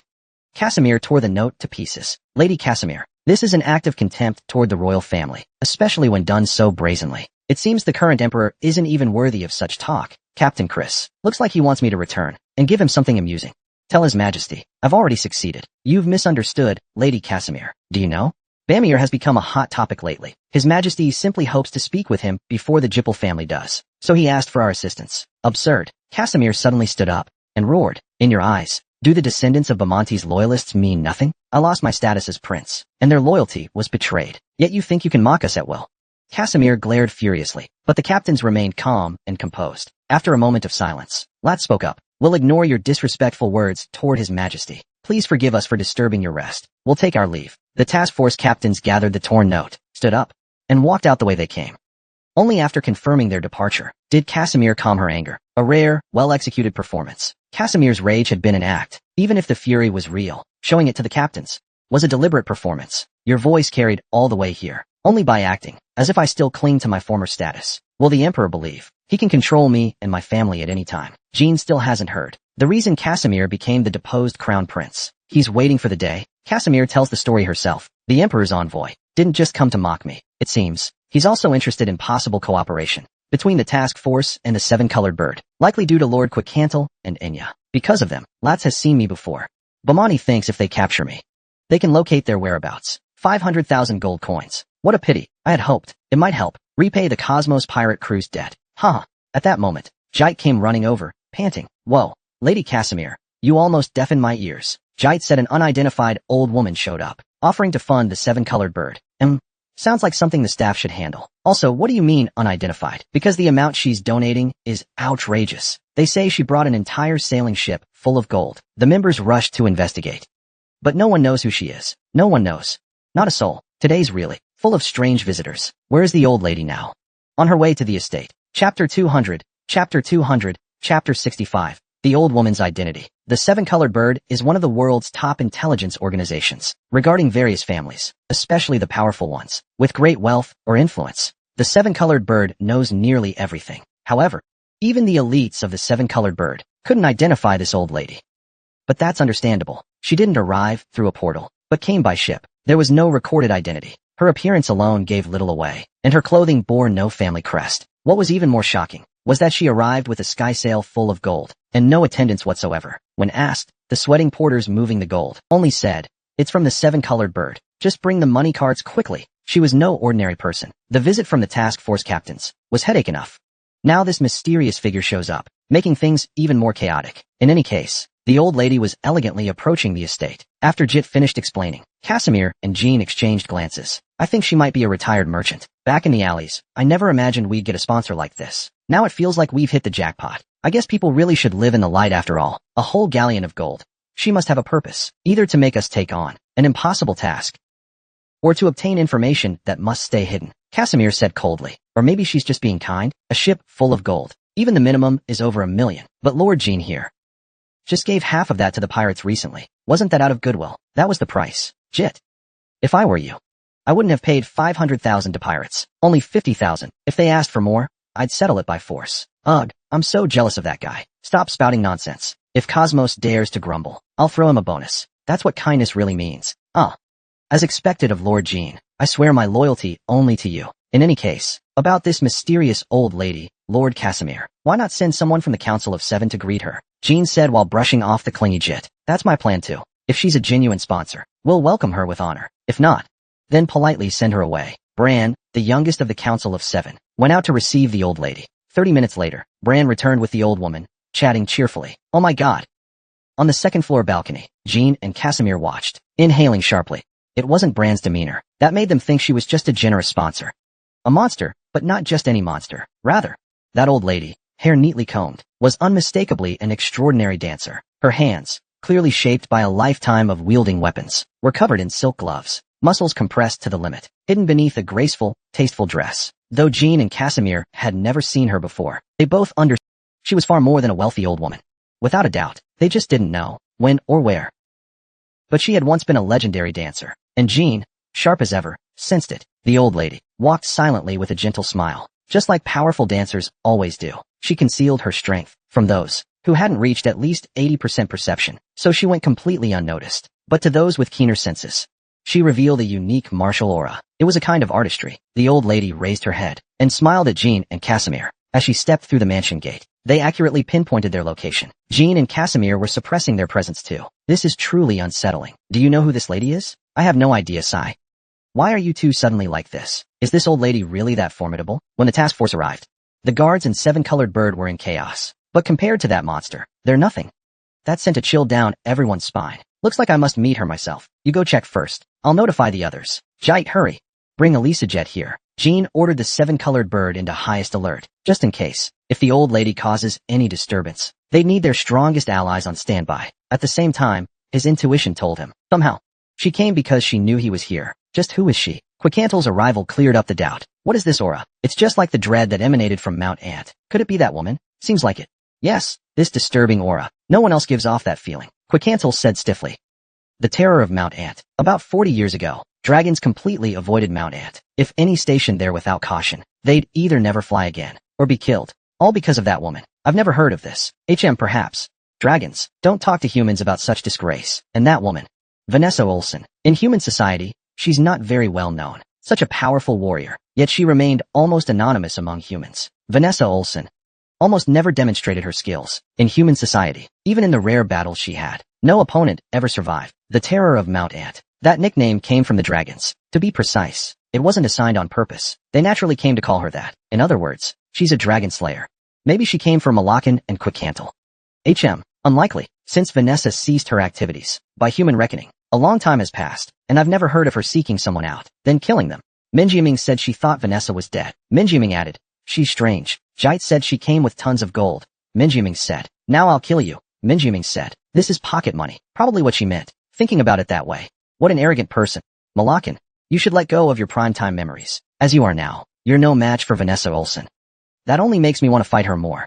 While they spoke, Vanessa entered the parlor on the first floor. Alongside, after a brief thought, Jean decided to face Vanessa directly. Having her deal with that unnerving person alone made him uneasy. Stop with the scary talk. Mr. Quickcantle, you'd better keep your distance from her. How strong does your aura need to be to restore my power? Even half would do. Quickcantle wouldn't say such nonsense. Why does it feel like recovery is so slow? Grumbling, Malakan headed toward the parlor without being invited. Before the other side even showed their teeth. It's best to approach her as a guest. Maybe she was sent by father. That thought suddenly came to mind. In any case, someone like her couldn't have come to Taiken just to sponsor us. Sir Casimir must have reported my achievements to father, including the underworld sword and the spirit sword. So father sent someone to evaluate my strength. Unlike Casimir, who struggled to hide his expression, Vanessa calmly scanned the parlor. The others in the house seemed unaware of her power, which meant Vanessa had perfectly concealed her strength. Brampley, who first greeted her, thought she was simply a generous sponsor. On the way to the estate, they had already finalized the terms of her sponsorship. Pardon me, madam. I'm Jean Grey, captain of Support Unit 1 of the Seven-Colored Bird. So that young boy, sitting with Sir Casimir on the balcony, was you. So young, and already captain of Unit 1. You must be very capable. Just a title, really. I mostly run errands, to be honest. People who run errands don't get to stand before the top ranks of the bird. Huh. Actually, Jean is my nephew. If I didn't give him a captain title, he'd go astray. That's why I did it. Seems he also wants to show his thanks. As a member of the Seven-Colored Bird, hearing Bran's words, Jean quietly nodded. Then Vanessa stood up, seemingly ready to leave. She reached out to Bran. In any case, it was a pleasure meeting you. Lord Bran, I hope no one erects a statue of me in this city just because I donated too much. That would go against the name of the free city. You're leaving already? Hee. Lately I've enjoyed surprise sponsorships, so I've been quite busy. You can't leave so soon. At least stay for a meal. That wouldn't be proper. It's fine, Bran. It's just, I'd like to make a small request. Of course, I'm not using my donation as leverage for anything excessive. I believe you wouldn't do that. Please, go ahead, Lady Vanessa. Vanessa turned her gaze to Jean. I'd like to borrow your nephew for a while. Lead the way, young Lord Jean. Even if we can't dine, a stroll through the free city would make this trip. She subtly observed Jean and Casimir's reactions. Jean had already realized at the moment she said that he had been controlled and led away right after she arrived. It was clear as day. She was sent by father. It was clearly to test his strength, even if he was completely wrong, and ended up in trouble following her. Jean still had a final escape plan prepared, so Jean answered. I'll do my best to host you. It's rare, madam, that I, always stuck with errands, get such an honor. Such a charming compliment. Young Lord Jean, I look forward to it. Chapter 201, Chapter 66. Vanessa Olsen enjoyed a lovely afternoon tea in one of Taiken's finest restaurants. At night, they went to the highest floor of the island to enjoy the night view. Even then, Vanessa never revealed her true face. She continued to act. On the table, the final dessert of the day was served. It was made of figs, green grapes, and walnuts, a type of biscuit. It was called Litra biscuits. It was my first time tasting them too. Apparently, people line up 3 floors downstairs just to buy these cookies these days. Oh really? However, I heard many people left without getting a taste. Thanks to one sponsorship, I can finally enjoy it in peace. The nobles of Taiken probably wouldn't queue at a dessert shop, right? No. Ever since he began serving you, madam, Zed always waited in line with the others. Luckily, it was the last cookie. Vanessa chuckled softly. The sound of the cookie crumbling in her mouth was delightful. A cool evening breeze brushed across the table. The taste seemed to please her greatly. A smile lingered on Vanessa's lips. Chow-In waited quietly as Vanessa savored the cookie. When the last bite was finished, she looked at him and said, at this point, I can't hold back my curiosity. Miss Vanessa Olsen. Vanessa had used an alias in Taiken, but she didn't mind Jean calling her by her real name. As always, she maintained a composed expression. The mansion was filled with the aura of dragons. Looks like they told you. My name. What's there to be curious about? Though Jean Luncade's face didn't change, his tone did. The gentle image of an old woman vanished. Her gaze became deep and sharp. Weren't you sent by my father to test me? Yet you act like you're just out on a stroll. Makes me wonder if I've overthought things. No, you're right. Lord Shilong did right to me, asking me to meet you. It's been a long time since I've enjoyed peaceful moments. I just acted on a whim. Seeing you reminded me of the past, and I felt a sense of relief. Just now, Jean hadn't ruled out the possibility that Vanessa Olsen was sent by Shilong. You don't look surprised at all. Because dancers like Vanessa, I've never heard of them. The world is vast. Jean Luncade. That's why someone like you exists. Swordsmanship, magic, aura. Father trusts Lady Vanessa deeply. That he would entrust his heir to her was shocking. The Genesis Knight, Shilong Luncade.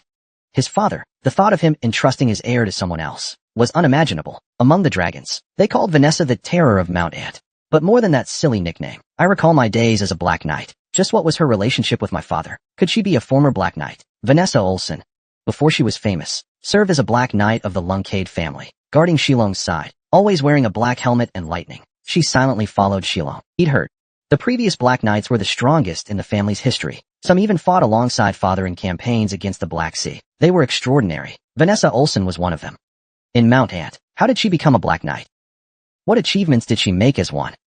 How many enemies did she and Shilong slay together? Jean couldn't know all the details now, but he could understand the immense strength she held. Suddenly, he thought of something. Father gave the Black Knights to Joshua, not because they weren't the strongest. The retired Black Knights might still serve father loyally. And indeed, after meeting Vanessa Olsen, he was sure of it. In that case, those Black Knights might one day follow me, or turn against me, if I disappoint Shilong, and am deemed unfit to lead the family. Jean quickly composed himself and knelt on one knee. A provisional knight of the Lungcade family greets the great sword that once served the family. It is tradition to salute retired Black Knights. Among the Lungcade family's knights and elders, many have failed to enter the Great Eagle Temple, but unless guilty of treason. A Black Knight's name is always engraved in the Eagle Temple after death, so you're not just some clueless brat after all. Get your time for a solid beating. Tell the guards you're heading to punish a fake Dragon King. That's where your punishment begins. He wanted to ask more, but Jean silently returned to the estate to prepare his weapon. His anxious companions waited. Young master, everyone's worried she might harm you. Young master, are you okay? Lord Quintal was startled when he heard. Why did that recluse suddenly come looking for you? Quintal said, if something goes wrong, it'll be bad. Even if I turn into a cat, I won't be able to get close. Who exactly is Vanessa? Casimir, Jilly, and Murakin all chimed in. She's not just anyone. She's the former Black Knight, Lady Vanessa. Murakin said. Quintal mentioned, you can tell it's her just by the scent of dragons. And she really was sent by father. Yeah. She said she came to punish me. What? That woman. She once came down from the Ant Mountains to Lungcade and became a Black Knight. Now she's here to punish me? What's going on? I thought it was a test, but hearing its punishment really threw me off. There's no time. I have to go to the Dragon King's domain. Lord Casimir, please prepare the transport checkpoint. Young master, are you sure? Vanessa Olsen. She may be an impressive figure, but she's still just a so-called Black Knight from legend. Did she show you anything to prove she came from Sir Shilong? She didn't show me anything. That's exactly why. You're just going to follow her to the Dragon King's domain. Precisely because it's suspicious. I must act as if I believe her. Of course, it's possible. Vanessa isn't truly a Black Knight. But what if she is? What if she really was sent by father to punish me? If I act skeptical or resist, the consequences could be disastrous. So I'll obediently agree to go to the Dragon King's domain. If I don't confirm Vanessa's identity, I might face even harsher punishment. More importantly, in the worst case, I still have a way to escape. If she isn't the strongest former Black Knight in history, then there's no other explanation for how she possesses such fearsome skill. Even so, punishment. What exactly did young master do wrong? Impersonating a Lungcade? Impersonating a Gibble? Pretending to be with the task force recently? Or maintaining contact with Lady Luna? Or meeting with Lady Yona? Just those are already more than enough. Strawberry pie, you're gonna get us killed. Sorry. I mean, young master's offenses aren't few. Although I said that, to be honest, even I don't know which one it is specifically. Murakin patted Jilly's back and shook his head. Still though, even if the Lungcade family's intelligence is sharp, how could they know all that? Exactly. At the very least, they shouldn't know about the impersonation, unless someone among us reported Jean's actions to Lungcade. As Enya raised her voice, Casimir's eyes flickered momentarily, and his face turned pale, like a thief caught in his own trap. Seeing Casimir like that, Jean couldn't help but chuckle inside. Sir Casimir, he probably didn't report all of this to father. Even if he did, it shouldn't cause any major problems. Father must have some other reason to punish me. I wanted to tell Casimir not to worry, that it's no big deal. But considering his position, I held my tongue. Casimir isn't to blame. Don't worry, everyone. If this were a serious crime, father wouldn't send someone like this. He would have dealt with it quietly, or summoned me straight to the Black Sea for interrogation. So maybe this punishment is just for show. Yeah. If it's only a symbolic punishment, then it might mean he'll let the matter with Yona and the poison wine slide. I can't keep Lady Vanessa waiting. I'll be heading out again. Let me know once the portal checkpoint is ready. Once they arrived in the Dragon King, they immediately rented a carriage. Vanessa drove it herself, traveling nonstop for 3 days. They finally arrived at the Tokar Wilderness, a place with nothing but dry grass and rocks. Vanessa chose this place for a reason. Here, you can fight without holding back. Jean Lungcade. Vanessa unhitched the horses and said. The horses galloped off into the wilderness. Only the two of them remain. So this punishment is a duel with Lady Vanessa? You could say that. Along the way, did you think about what your crime might be? Faced with Vanessa's silence, Jean had spent the 3-day trip, seriously reflecting on the reason for his punishment. But in the end, he still couldn't figure it out. I don't know.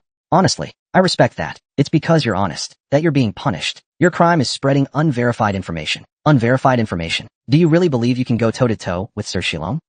I did say I could now Sir Casimir. Oh, young Lord Jean, you're serious? To realize that, I died 9,000 times. To the two clan brothers while training, Jean recalled what he had said to Casimir at the banquet after the compass mission ended. Good grief. So Casimir really told all of that to father? Enya's earlier talk of a spy flashed through his mind. He had never imagined this possibility.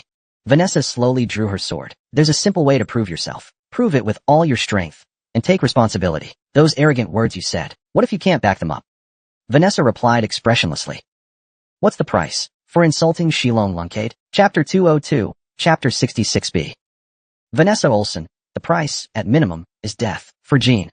This was a question worth serious reflection. Though Jean was unlikely to be killed by Vanessa, still, if he failed to show strength worthy of her recognition, he'd undoubtedly pay a steep price. Most likely, he'd lose the privileges granted to a provisional knight. *SHHHK***. Jean unsheathed Sigmund. Sounds like today might be the end of my life. That depends on your performance. Am I supposed to defeat Lady Vanessa? Vanessa burst into hearty laughter. Though clearly mocked, Jean remained calm and composed. He had recently killed 5 White Wolf assault captains, and in battle against Carl, Gibble, and Chukdo Delia. He had shown extraordinary strength. But Vanessa had once slain a dragon in the Ant Mountains, like it was nothing more than a wild boar, a monster among monsters. Aside from Shilong, if her name were widely known, she'd be considered a top contender in the world's strongest rankings. In comparison, Jean was only 17 years old, still growing into a transcendent force, but still growing. Expecting Jean to defeat Vanessa was pure fantasy. That's impossible. Your father wouldn't be that unreasonable. Thank goodness for that. So what should I do? Vanessa casually swung an ordinary iron sword. Just once. No matter how you do it. If your sword can touch me, you pass. Even just brushing the corner of my clothes. I'll acknowledge it. Shing. Jean swung Sigmund. The distance between them was only 5 or 6 paces. Sigmund surged with thunder aura as the king's blade activated. A straight force suppression. Clang. Vanessa's iron sword deflected Sigmund. Jean was forced back several steps by the pressure. Vanessa looked at him with a faint smile. As expected, he's not ready. She deflected it effortlessly, though there was something captivating about him. Vanessa's overwhelming aura and strength completely smothered that feeling. As a level 10, Vanessa's power. In this world, very few could go one-on-one with her. Her pressure was real. But to Vanessa, it was merely an unusual technique. If their sword skills were equal, that pressure could be a threat to her too. But the gap was too wide. I thought you weren't completely incompetent. Turns out you really are a half-baked swordsman. You drew your sword before I even gave the signal. I thought it was the chance you gave me. Then you've already missed that chance. Was that the MO King's sword just now? Interesting. I'm starting to take an interest in aura and magic too. So father told you everything. But I never told him I could use the Feast King's sword. If you make it out alive, be sure to find the spy in Sir Shilong's circle and bring them to justice. Vanessa clearly knew everything about Jean's abilities. That meant creating surprises would be extremely difficult. Jean's only chance to trick her was in that first strike. Now he had to break through head-on. Minjiaming said, level 10 from the start. Minjiaming said, facing a monster like that, even if she doesn't know me, the result would be the same. Vanessa's sword let out a heavy hum. A massive aura condensed within the blade. With just that, her cheap iron sword became more dangerous than any named sword. The dazzling aura light illuminated the dark wasteland around them. Just before she swung, Jean triggered thunder using flat gaze lightning as he raised Sigmund. About to unleash a thunder strike, a sudden gust of wind swept in from nowhere. The wind gathered across the wasteland, like seawater drawn into a vortex, converging toward Vanessa. The lightning twisted. Crackle. The thunder lost direction within the wind. Soon, the twisted lightning dispersed entirely, leaving only blue particles behind. The whirlwind vanished immediately after. Boom! At the moment he swung his sword, stones shattered beneath Vanessa's feet. Before those fragments could fall, they were swallowed by sword energy. And the slash came for Jean, though it didn't hit him directly. The stones along the slash's path, sliced apart by invisible sword aura. Jean saw it all clearly. Thankfully, he had no hesitation. Had he hesitated, he would have been shredded like those stones. Dispersed into the winds of the wild, he stepped swiftly to avoid the slash. Clenching his teeth, he looked at Vanessa again. Only the shattered earth from her attack remained. Vanessa had already moved, slipping to Jean's side. Because of that, Jean had no choice but to detonate the flash bomb. Clearly, it was Vanessa's first time seeing ancient light magic, even if in the past she'd encountered light magic from slain mages or dragons. A flash bomb was definitely a first. However, she dodged the flash bomb as if she'd encountered it countless times, effortlessly and skillfully. Was it the intuition of a level 10 knight, or did Casimir warn her through a letter? Jean assumed it was the former. If she'd been fully briefed about the flash bomb beforehand, he would never have blocked her sword just now. His iron sword barely managed to parry her strike. As a follow-up, he conjured 2 ice spears, aimed at her face and torso. Of course, third-tier ice magic posed no real threat. It was simply a meaningless distraction, but enough meaningless distractions might eventually create a real opening. Ding ding boom. The ice spears fired in succession were easily shattered by Vanessa's aura. Magic swordsmen really are interesting. Fighting them is completely different than fighting regular opponents. Though she had him fully suppressed, Vanessa still felt Jean was much harder to deal with than she'd expected. You never know what trick might leap from his hand. Similar to an assassin, every time he created distance, he unleashed spells of various sizes. He used mana to mislead and create optical illusions, just like a proper mage. But in close combat, he possessed the monstrous strength of a pure blood lunk, and not only that, he could use lightning as well. Even a typical level 9 knight would struggle against him, and he hadn't even used a spirit weapon yet. Now she understood why Shilong paid him so much attention. But for now, she couldn't yet agree that he was worthy of dueling Shilong. Jean coughed blood and staggered back. Vanessa's final strike had injured his organs. You say you're only 17? That's hard to believe. You're even comparable to Luna at that age. Sudden praise? But that child had less talent than you. Only swordsmanship, nothing more. Given your aura, magic, and special experiences, you still fall a little short. Could Sister Luna fight father at age 17? Vanessa shook her head. No, she started at 18. When I get back, I'll boast to her that I've already surpassed her. Your performance wasn't bad, but learning to speak responsibly is key. Seems the Lungcade family's education isn't very effective to let you turn out like this. From the start of the fight, things had looked hopeless, but internally, Jean felt incredibly satisfied. He still had so many cards left to play, to have fought a level 10 knight this far. And yes, Vanessa was only using a cheap iron sword and restraining her full power. But even so, Jean's performance had been remarkable. After leaving Lemolarosa, during the compass retrieval mission, he hadn't had a clear grasp of his strength. The 5 White Wolf tribe members were too easy to kill. The mages too easily deceived. Facing a true wall was the only way to understand his limits. In that sense, Jean realized his growth had far exceeded expectations, not just his own, but also what his allies and enemies anticipated, just like Vanessa's current misjudgment. Moreover, Jean was gradually gaining confidence. If Sir Vanessa kept fighting like this, he could easily slice her clothes. The question was, how much damage would he take in return? This wasn't a life or death duel. This wasn't a mortal combat to the death, so Vanessa wouldn't go all out. He believed if she did, the test itself wouldn't be valid. But Jean thought differently. No matter what, he just needed to break through her guard once, then see where her sword would stop. Would it stop after grazing his neck? Or after reaching his chest? Or perhaps slicing one of his limbs? That he couldn't predict. Because Vanessa never swore not to kill him, he had to stay alert. Once he chose to break through, he'd be completely at Lady Vanessa's mercy. Though the chance of death was low, he could very well lose an arm. In fact, that's exactly what Vanessa had in mind. If Jean failed this test, she planned to take his right arm, because she believed one must pay the price for speaking lightly of Shilong Lungcade. Claiming to match him in a duel was a form of judgment in itself. It was a declaration about Shilong. Soon, Jean finished his thoughts. He had to show Lady Vanessa something even more astonishing. Even if she hesitated, she couldn't deal a fatal blow. Only then would she believe it was right to lose to him. Jean had a lot to show. Vanessa would wait. That was the whole reason she had come to see him. And Jean had full confidence he could satisfy her. Sigmund crackled with lightning once more. He was preparing to initiate projection. As expected, the moment Jean summoned the lightning, Vanessa smiled. If that's your ultimate move, then yes, it should be used carefully. Take your time and watch. There's plenty more. Chapter 203, Chapter 66C.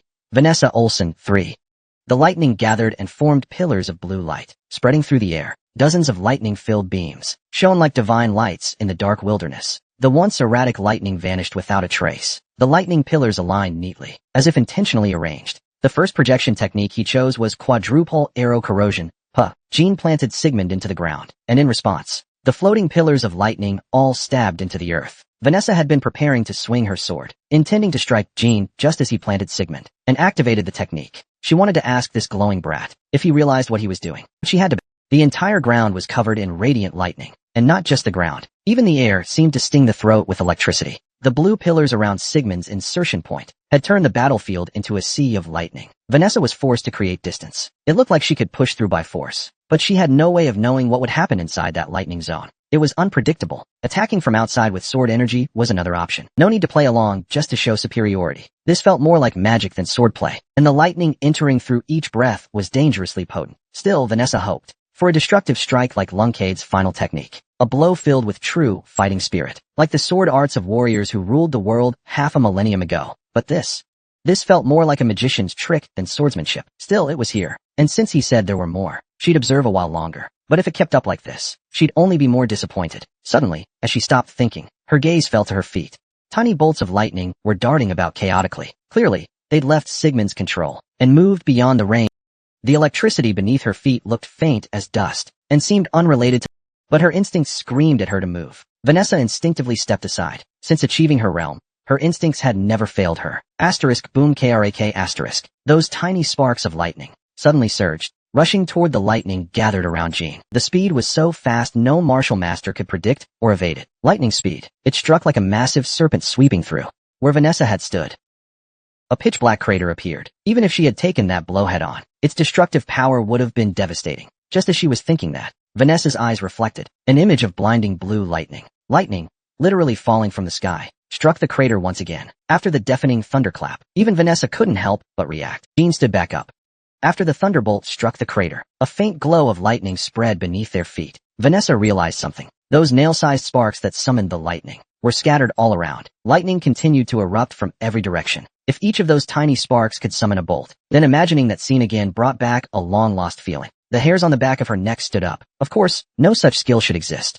That would be like possessing the power of a god who can summon thousands of thunderbolts. If that were the case, then I would be the one challenging Jean. And Jean was thinking that his last uses of judgment, corrosion, and projection were utterly insignificant compared to the brothers. The corrosion used by the projection brother was exactly as Vanessa had imagined. According to their will, it never ceased. No one below 9 stars could resist or evade it. Thunder came crashing down like 10,000 bolts. Though he still couldn't summon tens of thousands like the projection brothers, he could call forth dozens of bolts. Summoning several dozen bolts was already within Jean's capabilities. Asterisk crack, crack, asterisk. Thunder erupted around Vanessa. At the same time, Vanessa was clearly someone Shilong deeply trusted. Even surrounded by countless tiny thunderbolts, she could, in just 1 second, precisely pick out the ones that would explode. That kind of ability far exceeded normal human limits. The so-called dynamic potential, some call it gravity. Jean had expected that much too. He also knew that trying to strike her directly would be dangerous. So after planting Sigmund into the ground, he immediately prepared to summon Tiz. Right after the lightning, an overwhelming flame descended. Even Vanessa would be caught off guard. Boom! Through the dimensional gate above On's head, Tiz's youthful wings emerged. As soon as Tiz was summoned, Jean immediately retrieved Sigmund and rushed toward Vanessa at full speed. He intended to strike while Vanessa dodged the invasive lightning. That was his chance. Even a solid powerhouse would reveal a gap when forced to dodge. The moment Jean closed, "Did you think I would dodge?" Vanessa never said it aloud, but that was because the thunder was already upon them, and she had no time to react. But from her expression, it was clear. That's what she meant. "Jean," that brat said, "he'd show us the power of a solid knight." Asterisk rumble asterisk. Jean's heart felt like it could explode at any moment, burning with fiery heat. As the pressure flames surged toward Vanessa, the sky itself looked torn apart. Dozens of thunderbolts rained down toward Vanessa's position. They came crashing down. She could have easily avoided them, though under the pressure flame, perhaps not completely unscathed, but at the very least, she could have repelled the thunder. Yet Vanessa chose to channel her power into her sword. Was she really planning to block all of it? Jean couldn't help but gulp. Amid the azure flame and thunder, a pure white sword light flashed. But for those who hadn't reached a certain realm, it was just sword. Tens, even hundreds of sword auras danced within that beam, some grabbing the flame, others tearing the lightning, and some heading straight for Jean. Now it was Jean's turn to feel a chill down his spine, even though he didn't blink at the spreading light. He had already foreseen the outcome. Sir Vanessa would block every bit of it, and perfectly neutralize all of the invasive lightning. Not even Tiz's flame, nor the hem of Jean's coat, would be touched. Everything would be swept away by sword aura. In other words, Jean had miscalculated. He had to admit it. He had underestimated this dancer who could shake the world. Asterisk crack asterisk as Vanessa let out a roar. A shockwave burst outward. The flame and thunder were crushed and scattered by sword aura. Tiz, protecting in, exhaled another breath. This is insane. Beautiful artwork. A man in simple clothes, holding a sword, and 4 knights clad in black armor. Shilong and his former black knights. Unarmored Shilong stood in the center, clearly the most prominent, easily recognizable. "Do you know who my father is?" The one in the middle. Meow. The creature nodded. Its body trembled, ever so slightly, overwhelmed by deep fear. "Was it your father who hurt you?" Meow. The creature nodded again. "I see. Your father pierced you. But you didn't die. Survived." Meow. Such a terrifying curse. Worse than anything I've ever experienced. Jean couldn't imagine what it would feel like to be struck by an arrow from Shalona at the disintegration level and still survive. Survival is no blessing, especially when abandoned alone in a horrifying thorny jungle. Even more so for Jean. "I wonder what your master was thinking when they placed such a curse on you. Which Halurum? Did he truly abandon you?" That question seemed unwelcome.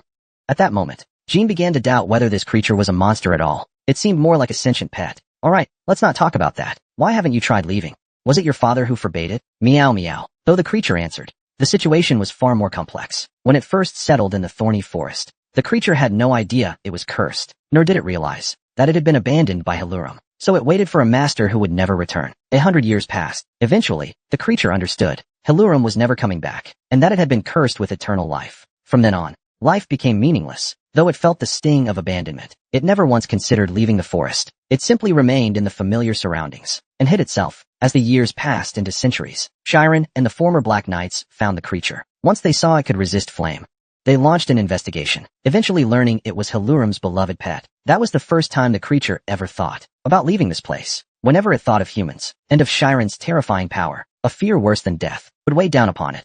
However, escaping Chiron was impossible. Every time it tried to leave the Black Sea, he would appear, and he would always say the same thing.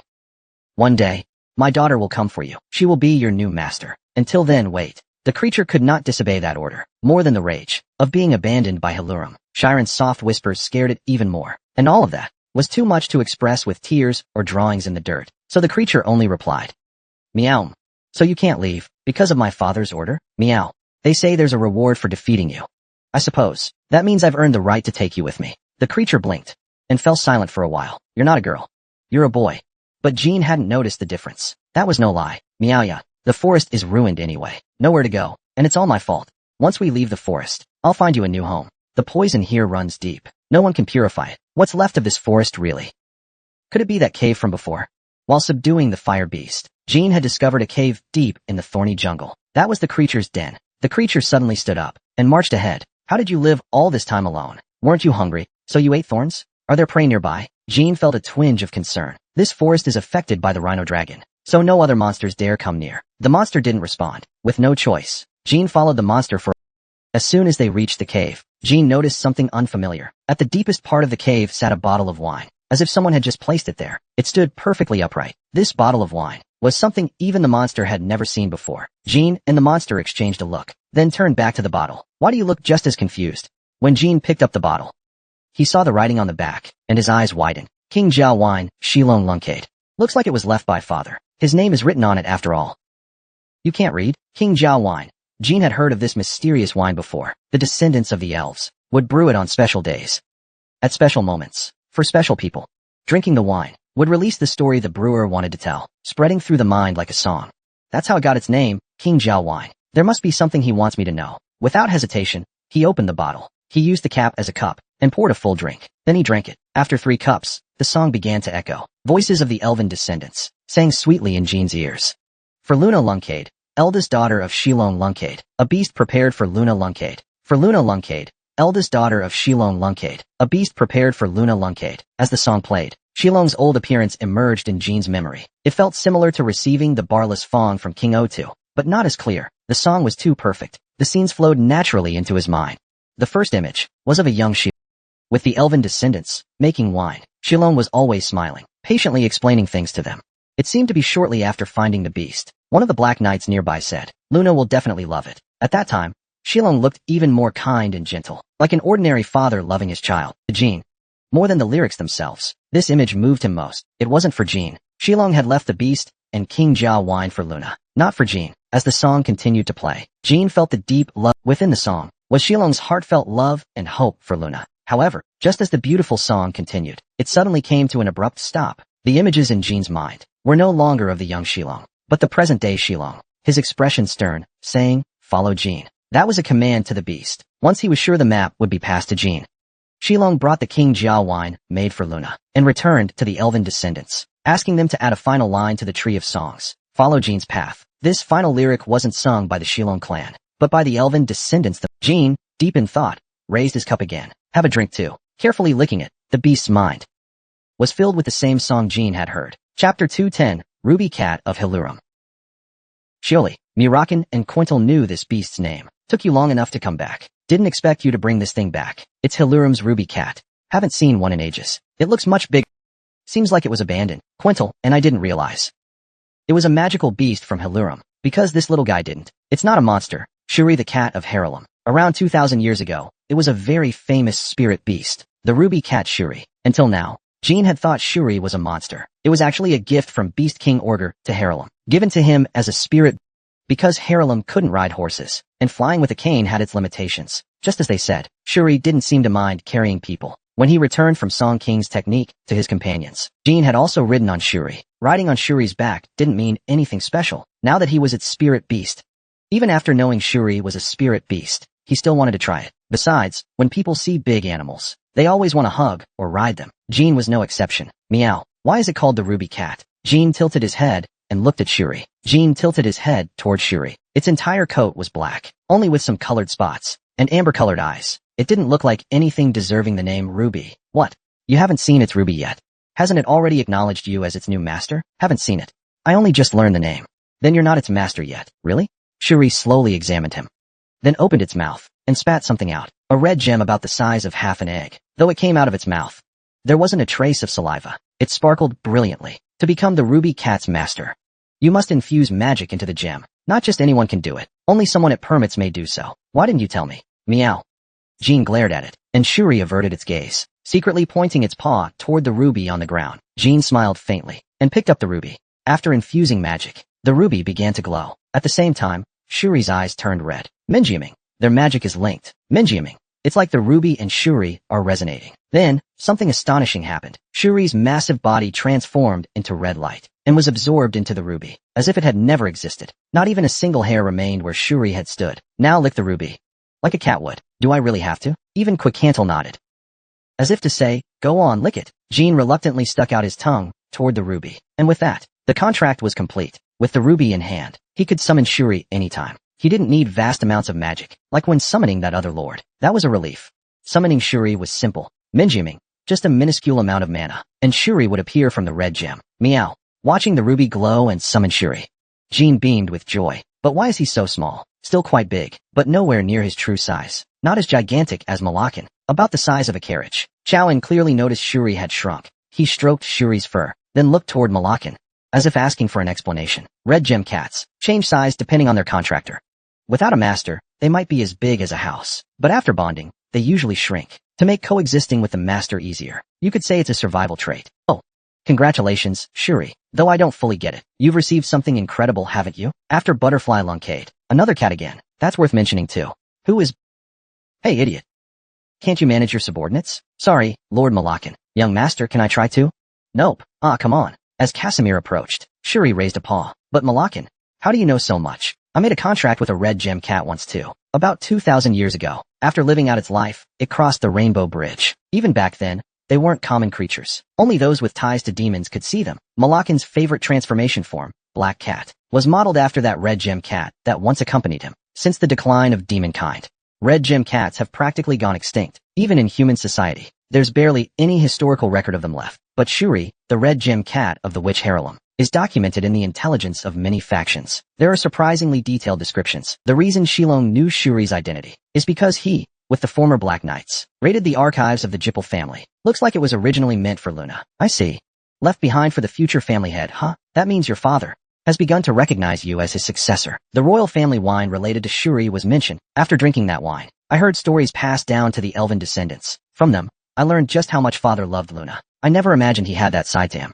Indeed, Shilong Lani, who brewed the royal family wine for his children. Even after experiencing it through the wine, it still feels unbelievable. But in the end, Shuri formed a contract with you, and not your sister. Menjiaming, ever since father abandoned the position he so cherished for Luna, he stopped caring altogether. At least 20 years ago, the royal family wine he brewed for her became mine. He could turn on me at any time too. You're overthinking. Right now, how many of your brothers can actually compete with you? Who knows? We'll see when the time comes. Anyway, Jean explained the curse on his body to Shuri. Malakan and Quickantle's expressions turned grave. To think she cast such a vile curse, just to avoid being called a witch. That really is the curse of immortality. Only those contracted with the moon god, or the witch Harlem, can use such a curse. As a catalyst for the curse, you need at least 1 million humans. I think the catastrophe caused by Harlem was all to curse Shuri this way. Wow, that woman's got to be insane. No matter how much you love your cat, you can't use 1 million humans as fuel, just to make it immortal. Seriously, I've had a hard life, but I've never seen a woman that twisted. Quickcantle shook his head gravely. No way that's something you do to someone you love. Think about it. A body that can't die, no matter what, living forever. That's a terrifying thing. A witch like Harlem couldn't possibly not understand that. She probably did it just for fun, and the fact that it still works means Harlem is still alive. If she truly loved Shuri, why curse him with immortality, and then toss him into the Black Sea? She even broke their contract. Wow, when you two dragons talk, it's seriously bone-chilling. Look at my arm. I've got goosebumps. SSSHHH. Suddenly, Shuri lowered his head and let out a sorrowful whimper. Hearing that sound, Malakan and Quickcantle both cleared their throats awkwardly. Compared to that witch, You're a million times better, little one. So don't be too sad, alright? Seeing you cry like this really. Sorry, so stop crying, please. Good job, very convincing. Quicantle, that was just too much. Words like that will make him even sadder. ZZZ. Crackle huff. Damn it. You're fast with that mouth, little guy. Call Lord Taze. He's a pro when it comes to soothing spirit creatures. Whoosh. As soon as Taze was summoned, he saw Shuri, excitedly flapping her wings to greet the Lord of Flame. Quicantle bowed respectfully, but Taze only looked at Malakan and Shuri. Ah yes. Long time no see. Where'd you pick up such an adorable little one? This little one right here. Yes. I wasn't crying, Jean. It's his fault. Quicantle. Then she smacked Malakan hard on the head. Quicantle silently knelt down and avoided Taze's strike. Meow. In any case, what Malakan said about Taze being good with spirits was true. Even though it was their first meeting, Shuri snuggled up under Taze's wing and let out a contented purr. They seemed to understand each other, just like Malakan and Quicantle could grasp what Taze meant. So could Shuri. After comforting Shuri for a while, Taze returned to the Flame Realm. Before leaving, he reminded Malakan to take good care of Shuri. Lord Taze said that one day, he'll personally take Shuri to the Flame Realm to lift her curse. Quicantle wiped his cold sweat, saying that Taze still remains the one he fears most. That lord really does hand out empty promises like candy. Anyway, once the little one can go there herself, it might not be impossible to confront Haralem directly. Meow. Fortunately, Shuri's personality allowed her to shake off her gloom quickly, and that's exactly why she was able to endure thousands of years of loneliness in the Black Sea Forest. But that only made Jean feel more sorry for her. In any case, let's go back. Time to introduce our new family member. The group was able to cross the Black Sea quickly thanks to Shuri, so the issue of food shortage never became a real concern. Of course, once they entered inhabited areas, they returned Shuri to the Red Gem and proceeded on foot. Young master, forgive my boldness in speculating, but the family head doesn't seem to dislike Lady Luna. Her gentle personality. Gilly said this after hearing Shuri's story. That child was cursed with immortality.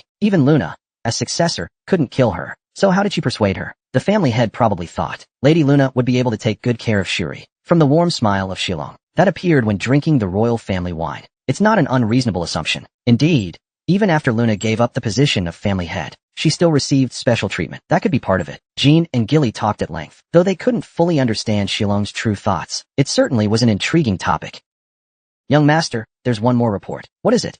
Recently, there's been unusual movement with the compass. One of the contractors has been traveling frequently between the Huist Union and an uninhabited island in the Northern Sea. Upon investigation, that uninhabited island is one owned by the Lunkade Guardian Knights. The Guardian Knights belong to Joshua. So in fact, that island is most likely Joshua's personal property. Chapter 211. Chapter 211. Chapter 69. Bluebird Archipelago. The secret of Island 32. Yes, that island is located in Huist, among a cluster of islands in the Northern Sea. It's called the Bluebird Archipelago because over 100 small wooden islands gather together. They look like a flock of migrating birds when moving, hence the name Bluebird Archipelago. But it's not suitable for human habitation. The islands are frequently hit by storms. Lightning strikes and resulting rockfalls and fires are common. The nearby seas are also turbulent, making access to the mainland very difficult. So the place is neither livable nor of military value. The Bluebird Archipelago is only used during winter, when there's less lightning, as a low-tier tourist attraction. The owners of these islands are mostly civilians, dreaming of island life, or romantics trying to impress lovers with gifts of land, or fraudsters pretending to be rich after buying islands cheaply. It's suspected that a contractee tied to Joshua travels daily between the Shupist Union and island number 32 of the Bluebird Archipelago. Coincidentally, the area he moves in is exposed on the compass. After 6 months of work by Jean and his companions, they finally managed to steal the artifact. The compass doesn't show exact locations of contractees. If there are 20 contractees in Shupist, 20 red dots will appear in the Shupist center, but you can't tell exactly where each of them is. Islands are different. Even if still in the Union, if a contractee is on an island, not the mainland, a red dot will appear in the island's center. In that case, the compass can track better. Yes, young master. Only when a contractee goes to an island will the red dot in Shupist start to move. Since it's confirmed that Island 32 belongs to Joshua, we should investigate it. It seems unlikely to be a coincidence. Yes, let the 7 colored bird members keep watch. Have them collect on the Bluebird Archipelago as well. Going directly might raise suspicions. Does Joshua know about the compass?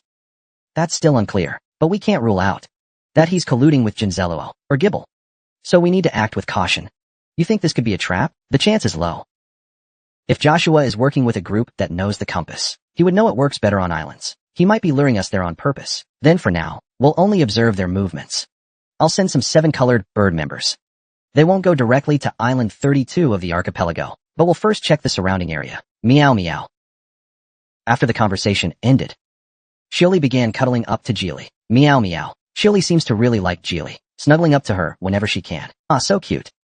At first I thought she was too naive, but the more I look, the prettier she seems. But are we really going to give this child the Lunkade name too? There's also Butterfly Lunkade, Shuli Lunkade.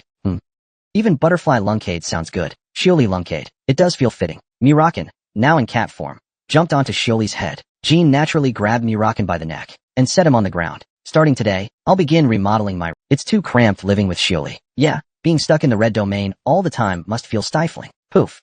Muraken reverted to human form, eyes sparkling. Then until the renovation is done, I'll share a room with Strawberry Pie. What nonsense are you talking about? I'm remodeling my room. So why would you share a room with Geely? That's ridiculous. Aren't you going to expand my room? It's been feeling a bit small lately. Even if I wanted to renovate your room, there are plenty of empty rooms in the house. No way am I letting you share a room with Geely. Out.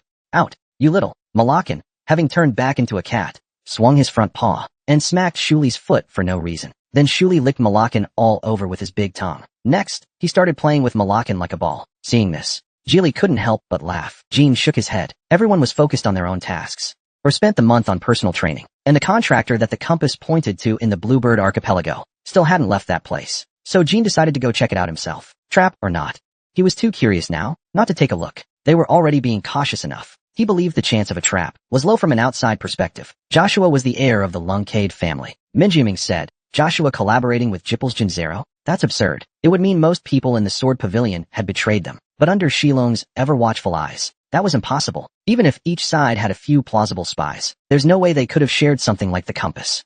Is it okay to only bring Lord Malakan? If it's a trap, Minjiming, what danger might there be? If something happens, just ride Malakan and flee. And Shuli, in the Jipple territory of the Lutro Magic Federation, flying dragons freely is extremely dangerous. But in the Huist Union, it's different. As long as you're not wanted, or openly identified as a Jipple dragon, and don't attack proactively, you won't be hunted or captured nationwide. Besides, Jean flying on a black dragon wouldn't be a problem, even if it's not official. Malakan had already been acknowledged by Huist's highest authority, Shilong, his father. Should we also bring Lord Quickcantle? No need for that.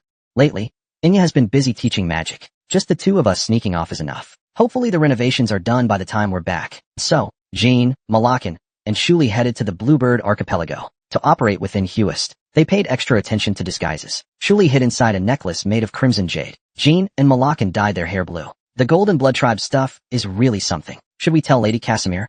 Officially starting a business like this wouldn't be hard. Getting the goods, we could make quite a profit. After passing through several portals, Malakan kept throwing up the whole way. It took them 3 days to reach Nazca Port, the closest to the archipelago. The port already had members of the Seven-Colored Bird dock a fake trade ship. There, they boarded the trade ship and departed at night. They didn't sail directly to the archipelago. If they went directly, problems could arise later, and the Seven-Colored Bird might be implicated. Besides, it wasn't tourist season in the archipelago right now. Most of the islands were closed off. Once the port vanished completely from view, Jean and Malakan decided to swim to the archipelago, under cover of darkness. Before leaving the ship, they used the compass they brought to confirm that a contractor was indeed on island number 32. Then they returned the compass to Taiken. Meow meow. The swimming task was left to Shuli. Ever since returning from the Black Sea, Jean and his companions had been amazed by Shuli's agility. That ability wasn't limited to land either. Splish splash. Shuli easily navigated the Bluebird Archipelago's unique surging waves. Thanks to that, the two weren't even soaked by the sea, and thus they reached the archipelago. They had landed on island number 7. Finding island number 32 would still be a challenge. Now that it's dark, we might as well fly around and look for it. Each month, flying around like this, without a navigator, it's hard to find island number 32 among hundreds of islands. It's very difficult. Just when they feared they might have to stay over, Shuli began drawing on the beach. Meow meow meow. Using his paw, he effortlessly sketched out a map of the archipelago. Hairball, so you had this talent. Have you been to this island before? Meow. Back when he was the cat of the witch Hirurum,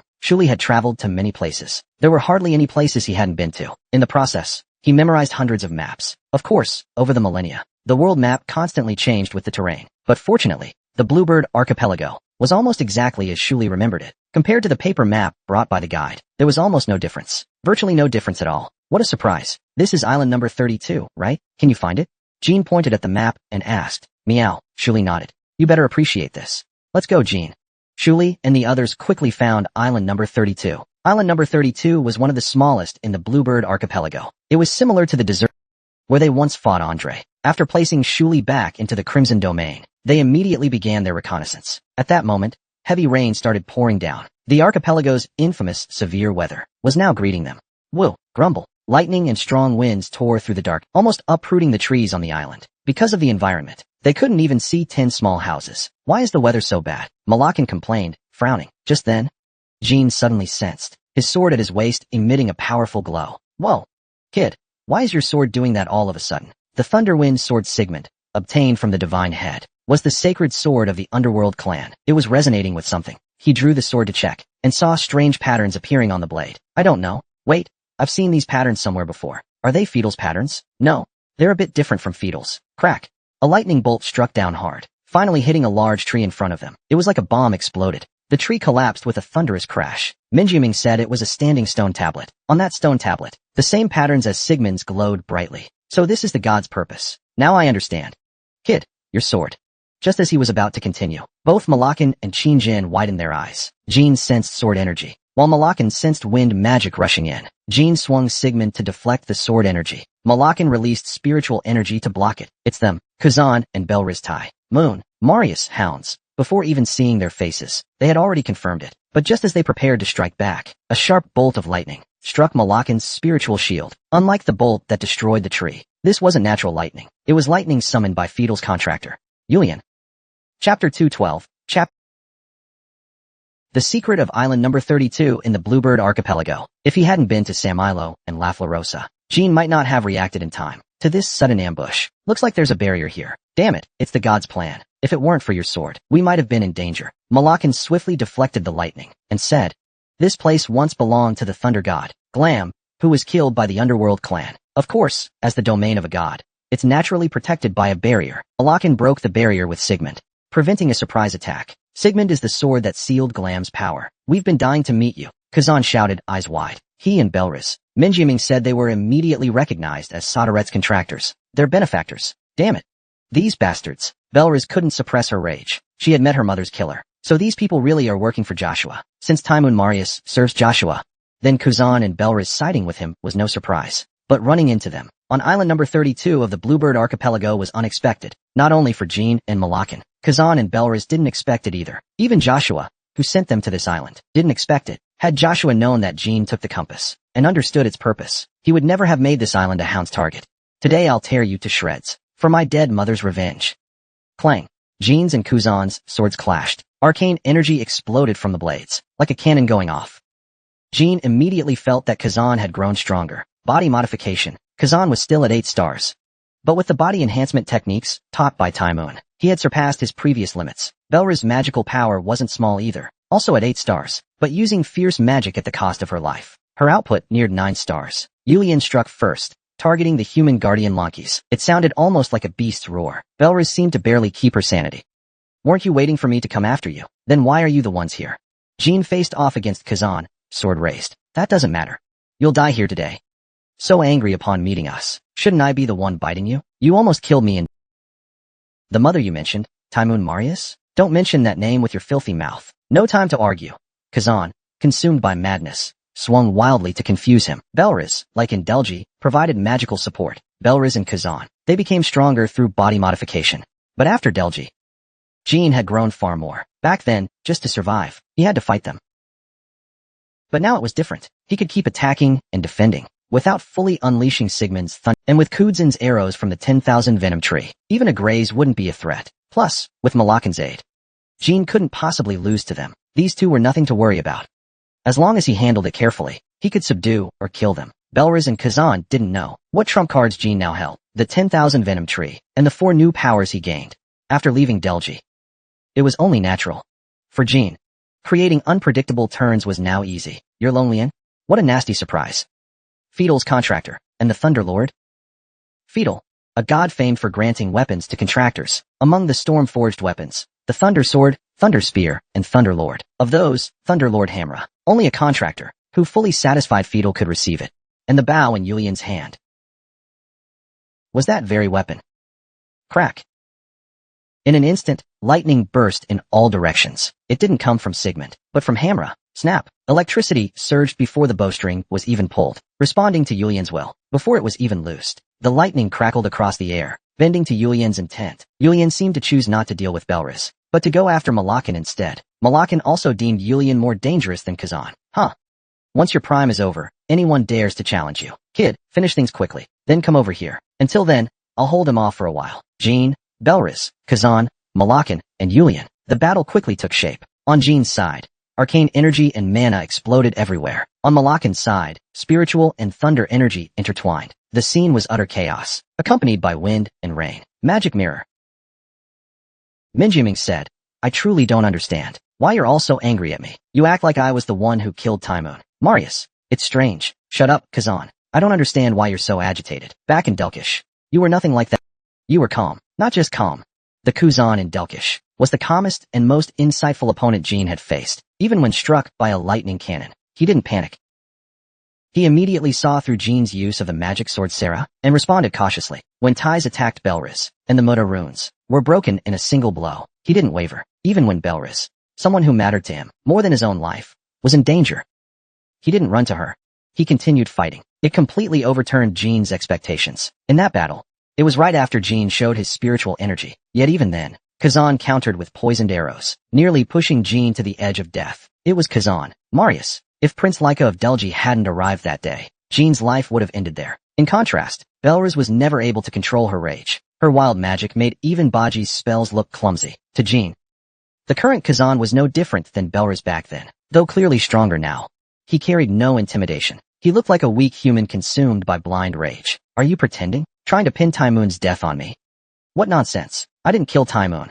It was 5 assassins disguised as Lunkade royal guards. Their weapons were laced with your poison. Kazan's pupils trembled for a moment. This guy, so normally composed, was shaken so easily. Just hearing Taimoon's death mentioned, and he reacted like that. A strange sense of dissonance struck Jean's mind. I always thought that Joshua used your poison to eliminate Taimoon, but seeing your reaction, how could I not be confused? Shut up. Kazan, don't listen to him. He's clearly making things up to save his own skin. Snap.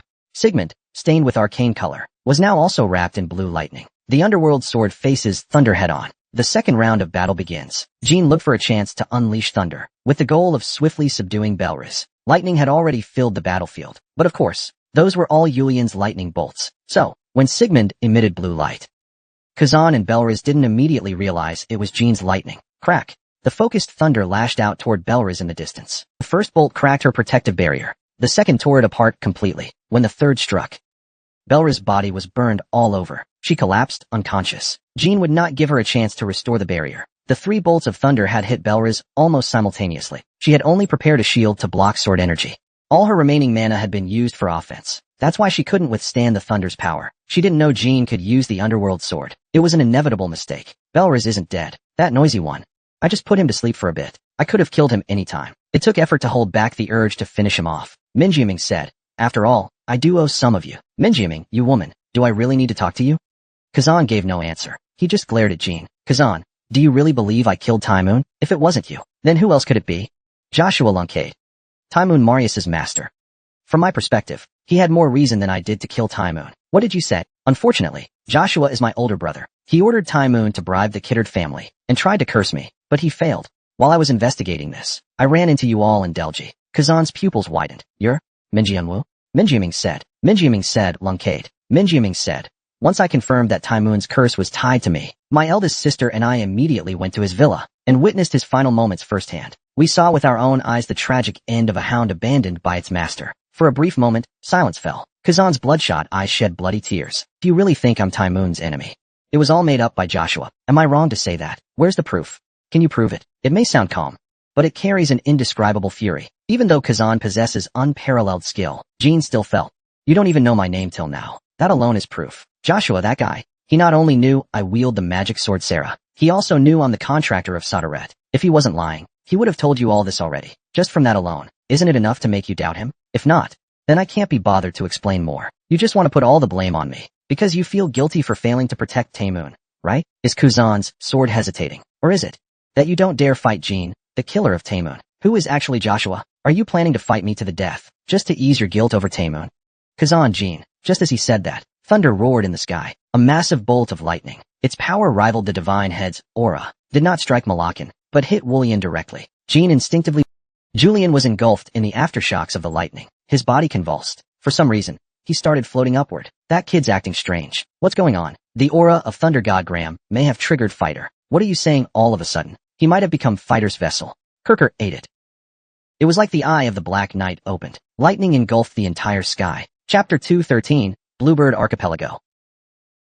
The Secret of Island Number 32, Part 3. The lightning that blotted out the sky converged on Wullian. Thunder filled the downpour with faint sparks. Strong winds swept the island. Blue sparks flickered now and then. Were all this lightning spells cast by someone? Just moments ago, to Jean, Julian was merely an opponent to be cautious of. But now, he seemed like a force Jean couldn't handle. He got a light scolding, then suddenly lost control. Looks like your sword put him in an unstable state. You've seen spiritual rampages before, right? This is similar. Only this time, a god has descended directly into the contractor's body. This is chaos. This isn't just some outburst. Running might not work. Are you trying to get me killed? Sorry, just saying.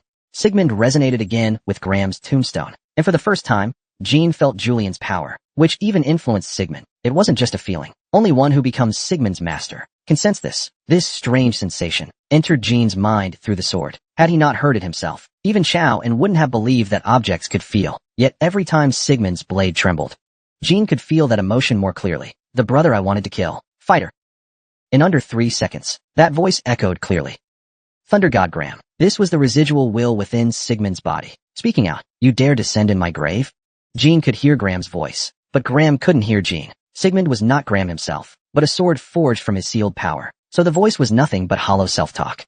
He made no requests of Jean, only poured out endless rage toward Fighter, even if it's just residual consciousness. Graham was once a being who overwhelmed many gods. His fury toward Fighter swelled like a growing snowball. The pattern formed on Sigmund's blade condensed together, transforming into lightning energy. Sigmund emitted a blue glow. This aura far surpassed Jean's own lightning energy. It was the fury triggered by Graham's lingering will, causing Sigmund's aura to erupt temporarily. Young Murakin pointed at Sigmund in shock. He also sensed Sigmund's transformation. Have you lost control too? Or is this part of the artifact's power? No time to ask. Put up a shield first. Lightning could strike from the sky at any moment. The lightning energy Julian absorbed earlier had now formed into a massive storm cloud. Hey, Kazan, Marius, you didn't expect things to turn out like this either, huh? What now? Keep fighting, or tend to our comrades first. Samhain pointed Sigmund at Beres. He had completely lost consciousness. If lightning strikes, he'll surely die. Meng Yushi clenched her teeth. If Jean really killed Tamor, then even if Beres dies, I must fight Jean to the end. But what if Jean was telling the truth? What if it was actually Joshua behind it all, and they were all deceived? In Kazan's moment of hesitation, Kaz, a bolt of lightning struck the ground. It didn't hit Jean, but landed near Murakin, Kazan, and Beres. The light from the first strike hadn't even faded. When a second bolt followed instantly, the lightning descended in a flash. It shook not just Island 32 of the Bluebird Archipelago, but even the distant beach and sea were affected. One bolt struck where Meng Yushi stood. As the lightning started falling, Kazan instinctively rushed to Beres. But Julian's lightning was far too fast. There was no time to block it. Crack. 2 bolts collided. It sounded like shattering glass. Jean cast a barrier. A lightning strike deflected the bolt aimed at Beres. Ugh. Details can wait till later. But don't forget this debt. Jean blasted the ground next to Beres with lightning. The recoil flung Beres' body upward. Kazan, sprinting over, caught him midair. If you want to live, you'd better wake up now. Looks like I don't have time to babysit. Jean decided not to worry about Kazan and Beres. Not until the fight ended. He had no intention of protecting them. The only reason he spoke to them was because he detested Joshua's actions, not out of sympathy or pity. If they can't dodge it and die by lightning, then that's their fate. Better for them to live, so they can offer intel on Joshua. Or maybe, I'll just kill them myself. Even if the misunderstanding was caused by Joshua. Jean will never forget how they almost got Delki killed. Jean turned and ran toward Murakin. Kazan rolled through lightning strikes, holding Beres, fighting to survive. Murakin, man. All this chaos. Even the avatars are out of control. Thankfully, Jean hasn't fully descended yet, so there's still a way out. Tell me what to do. I'll do my best to help. Between the cracking earth and raining lightning, the only somewhat safe spot is inside Murakin's energy shield. Remember? The one from the Storm Fortress basement. The first time he showed it? Of course I remember. That thing devoured all the surrounding shadows. I'm going to reshape it and forcibly break that guy's avatar state. Buy me some time. So basically, how long do I need to protect you? 10 minutes. And I'll need some of your energy too. Meng Yushi, will this much do? It won't be easy. Up to now, the lightning hasn't even been aimed to attack. It's just a case of divine incarnation gone berserk, as Malakan said. Julian wasn't attacking his allies. He was merely releasing thunder energy, that primal, natural force itself. Suddenly, a rift opened in the thundercloud-covered sky. A dimensional gate opened. From it emerged a massive, radiant bow. The bow, surrounded by thunder energy, took the shape of thunder deity Hamilla's gene-like form. Soon, Hamilla began to shrink, until it fit into Julian's palms. That's Hamilla. as if a god was preparing to unleash divine punishment. A long and sharp bolt of lightning wrapped itself around Hamilla's bowstring. The descent had ended. He could feel his foolish brother's power. Julian's gaze turned oppressively towards Sigmund. Even if incomplete, this was a divine descent. Just from his gaze alone, Jean felt breathless. But compared to his father or the Divine Head's brothers, it wasn't much. Thunder God Graham's life was taken by the Divine Head. What a worm. Sigmund raised his voice. Then Jean burst out from Malakin's protective barrier and adjusted his stance. At the same time, Julian grabbed the bowstring. At the moment the lightning was released, Jean instinctively sensed if Graham's lingering will hadn't awakened. Sigmund. TSS, beat him. He only blocked one bolt, but it felt completely different from Sigmund. The unfamiliar thunder energy made his body feel torn apart. That kind of impact he could probably endure for 10 minutes. But the problem is, there's no way that guy's power ends there. And yet, Jean also realized, if used right, before Malakin completed his aura release, he could still hurt Julian. Behind him, Malakin's aura was unfolding, creating countless vortices made of pure energy that surrounded his protective barrier. Jean's own aura was being pulled into it as well. How ridiculous. Power so arrogant, yet sealed, and now wielded by a worm. Jean channeled thunder energy into Sigmund. Just a trace of Wildstar essence would make the thunder energy explode like fire. Even the slightest break in concentration, even for a moment, the energy would escape the sword on its own, rampaging freely. In other words, Sigmund could lose control at any moment. That's the difference between Jean and Julian. Julian, unable to control power beyond his limits, went berserk and became an avatar, whereas Jean controlled Sigmund entirely by his will. So, Worm, do you like your brother's power? Can a god not have a shred of dignity? He could win. For some reason, his instincts told him he could win. Jean was no longer tense. He faced Julian directly. Huh? You really thought you were one of the Underworld clan, even if I don't know how you got that sword. Jean chuckled and took off his drenched coat. He removed the black armor, revealing the radiant Wildstar beneath. It was a show of meant to buy time. The 10 minutes Malakin mentioned felt like a gamble, but the safest option, as Minjiming said, was to wait for Malakin to finish. What? Is that the Underworld clans? Even though the thunder obscured his expression, the moment Jean revealed Wildstar, a flicker of fear flashed in Fighter's eyes. Until now, Fighter had mistakenly believed Jean's thunder power came solely from Sigmund. This sword was passed to me by the one who killed your brother. Ever heard the name Divine Headband? When Fighter heard that name, he backed away in the air, as if stunned, like a person or beast completely ruled by fear. Then, something unexpected happened. Because of his incarnations, Julian fully received everything Fighter felt. Deep inside Fighter's heart, he took in all the emotions and sensations. And just now, Fighter's fear toward Divine Headband was something Julian's will couldn't endure. As a result, that fear nearly shattered Julian's mind, causing a rift in the bond with Fighter. A visible crack. Although Jean didn't fully understand the process, he clearly sensed an opening in the enemy. No need for further calculations. Just seize the opportunity to strike. The immense thunder energy within Sigmund began to surge. Soon, the aura condensed into a massive sword wave. It tore through the air, rushing toward Fighter. Chapter 214, Bluebird Archipelago. The Secret of Island Number 32, Part 4. This sensation was unprecedented. Just like back in Cologne when facing Talaris. Each swing, Sigmund released dazzling sword energy. The lightning-infused aura tore the void apart. Compressed air exploded, with a thunderous ripping sound. Then shockwaves rippled out layer by layer. Heaven is on my side. If not for Graham's residual will awakening, Sigmund would have surely been in danger. Of course, even without relying on Sigmund, he could probably last 10 minutes. But afterward, he wouldn't be able to deal with Julian if his incarnation state hadn't subsided. Also, even after subduing Julian, there's no guarantee more enemies won't appear. After all, this is Joshua's domain. Julian, still screaming, looked at Jean again, clearly ashamed of his earlier fear. Ashamed of the truth. His brow furrowed. Get out, Fighter. He swung Hamilla, clearing the surrounding sword energy. Get down and stop floating. Jean seized this opportunity and leaped toward Julian. When fighting archers, you must close the distance. Boom. Julian hurriedly caught Hamilla with both hands, blocking the sword strike. But the shockwave sent him plummeting straight down, while Jean, propelled by the rebound, soared higher. Crack. The scattered lightning in the air regrouped, and the sparks floating around, attached to Sigmund. Tracing lines of light, that line of light transformed into lightning, and struck the fallen Julian. Die. The lingering will's voice made Sigmund resonate, as if reveling in crushing his younger brother Fighter. Die? Die. Ha! Die? As the thunder ended, Jean prepared the next strike. He could no longer hear the will's manic voice. The moment he landed, he swung Sigmund again. Julian, just getting up, barely defended himself. He was pushed aside, stones and dirt scattering everywhere. For a moment, the dust cloud blocked Jean's vision. When it cleared, Hamilla's lightning was aimed right at Jean's face. It grazed his cheek and struck something nearby. A thunderous bang. Jean struck, using Sigmund. Crack. Thanks to the power of the residual will, Jean clearly had the upper hand. Every time Julian blocked a strike, he bounced off like a ball. Though most attacks were defended against, if it weren't for his incarnation body, his bones would have shattered by now. On the surface, Jean seemed to hold the absolute advantage, but in truth, Julian's incarnation form was stronger. Fighter was a star god not used to battling the strong. He always descended from the heavens to punish mortals with thunder, which is why, when it comes to combat, he's inexperienced to someone like Fighter.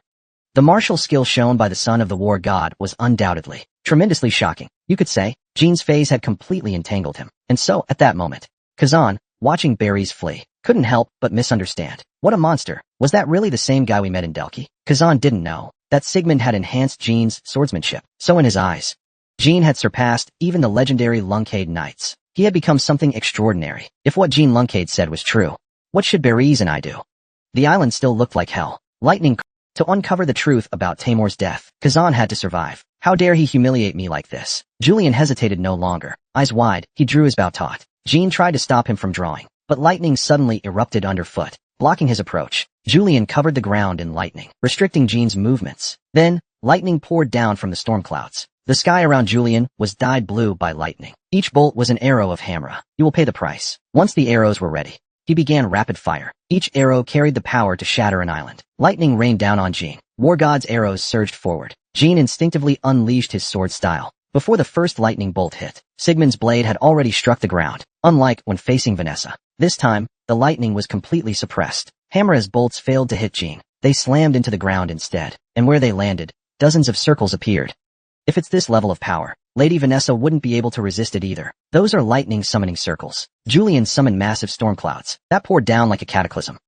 The lightning's deafening roar, blinding light, and crushing thunderclaps completely engulfed Island 32 for a time. Every lightning strike shook the ground.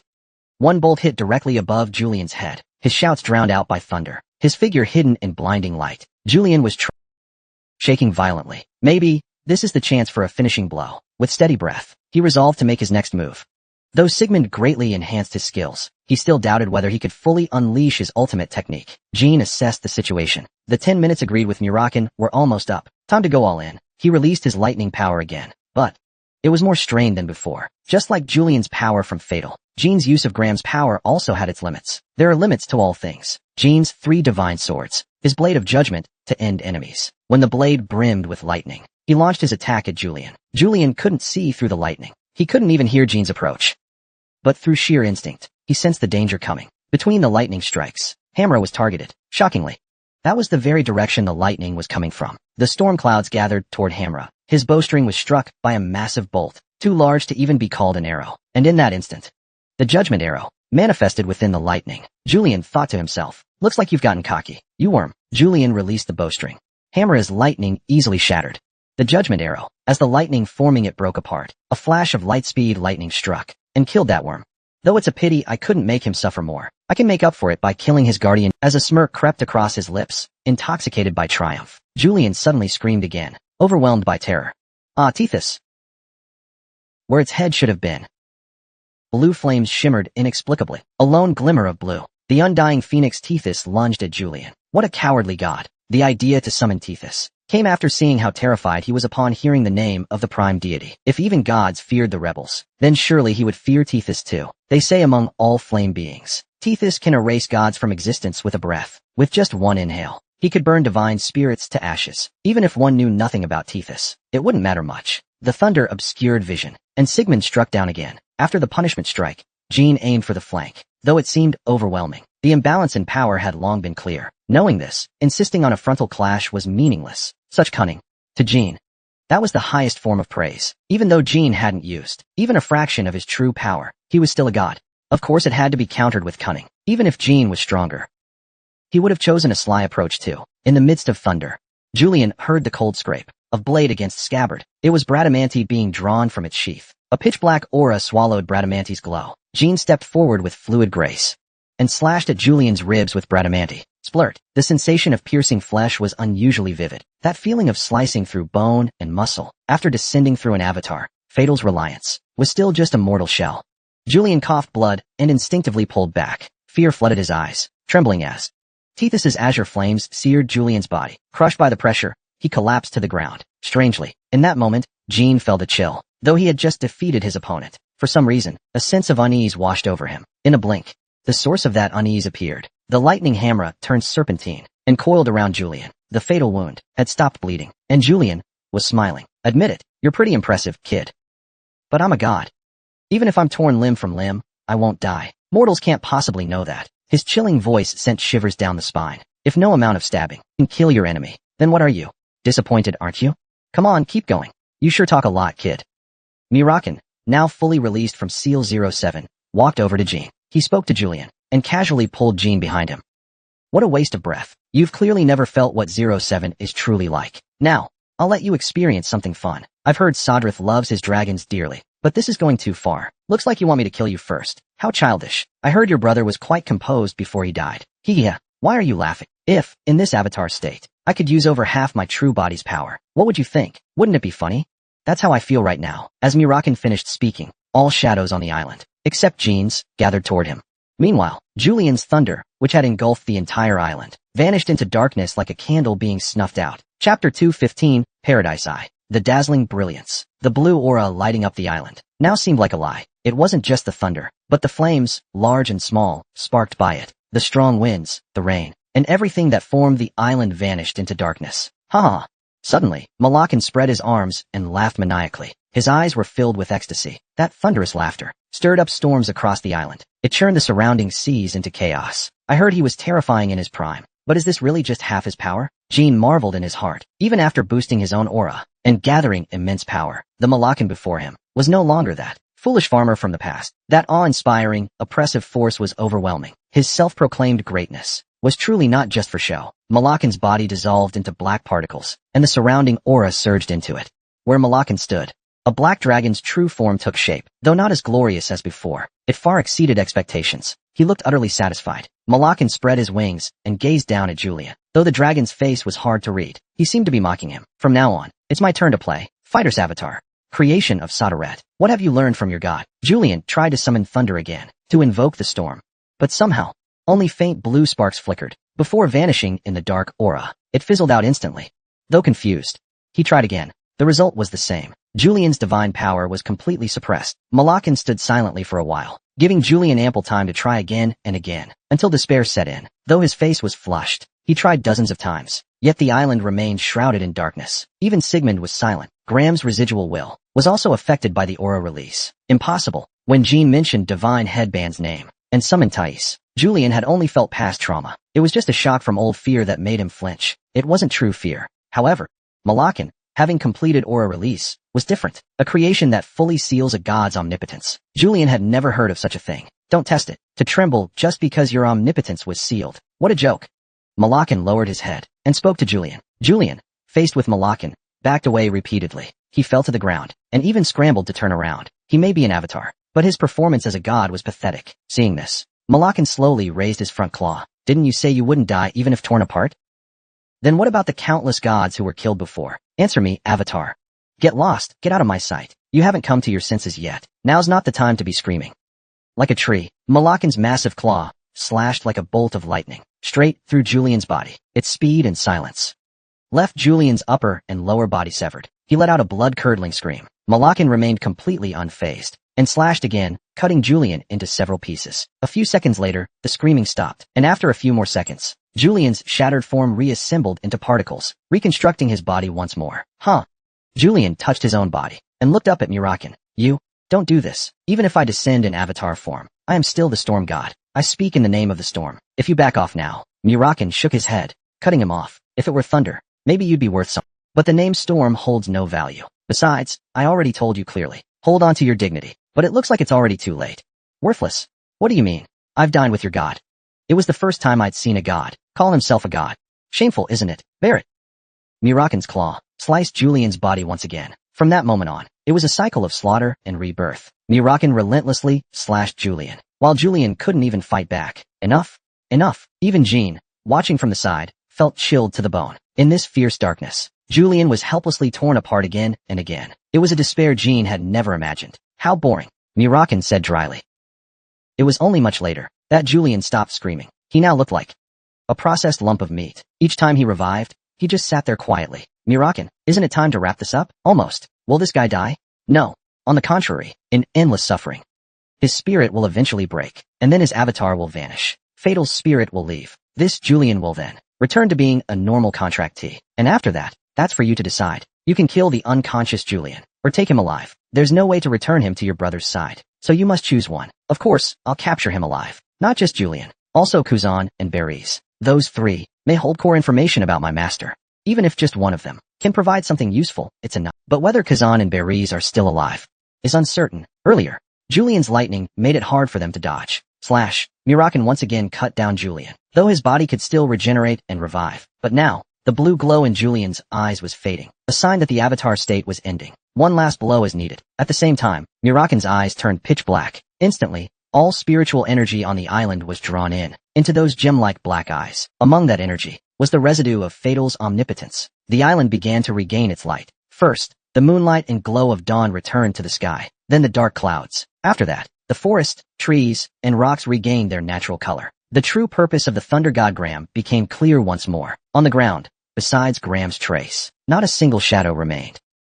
All were completely absorbed during the energy surge. Once Murakan returned to human form, shadows once again reappeared across the desolate land. It's been a while since I went all out like that. CRK.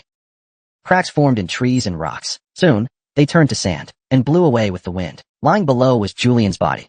His incarnation had completely ended. He wouldn't wake up for at least a week. If things got worse, he might be in a coma for half a year. As Jean checked Julian's condition, he passed by Graham's tomb. Sigmund didn't respond again. Just as you said, he's still alive. Go check on Kuzan and Belriz. Thud, suddenly. Malakan collapsed onto the ground, panting heavily. Malakan. Jean rushed over, but Malakan waved him off. I'm fine, damn it. My body can't keep up. Are you really okay? Of course. If I can hold out even after ending the incarnation, otherwise I'd be in trouble. Fighting a god felt ridiculously unfair. The efficiency was low, but oh well. After all, even the opponent couldn't fully unleash their power. You did well too. Anyway, thanks to the compass, we succeeded. Jean reached out a hand to help him up. Malakan tried several times to grab it, but seemed to have no strength left. Can't get up.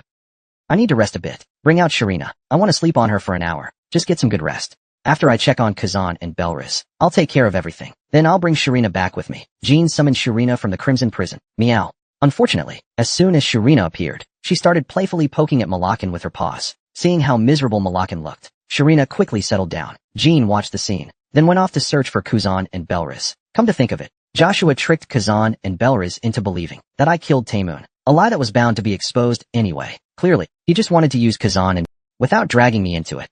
That's for sure. Joshua turned Kazan and Belriz into loyal hounds, but only used them when they didn't need to face Jean directly. If they did, they might start to doubt him. But after Jean arrived at Bluebird Archipelago, that whole plan fell apart. Not only that, Julian, one of the secret pawns, was exposed and nearly captured alive. Jean's visit to Bluebird Archipelago was truly unfortunate for Joshua. Jean coming here was a major blow to Joshua's plan. Kazan, Belriz, Jean shouted their names loudly. Even though the island's cover was swept away, he still couldn't see them anywhere. Maybe I should check the cliffs nearby. Just as Jean decided where to search. Suddenly, a strange cry came from where Malakan was. It was a familiar sound. Sharina's cry.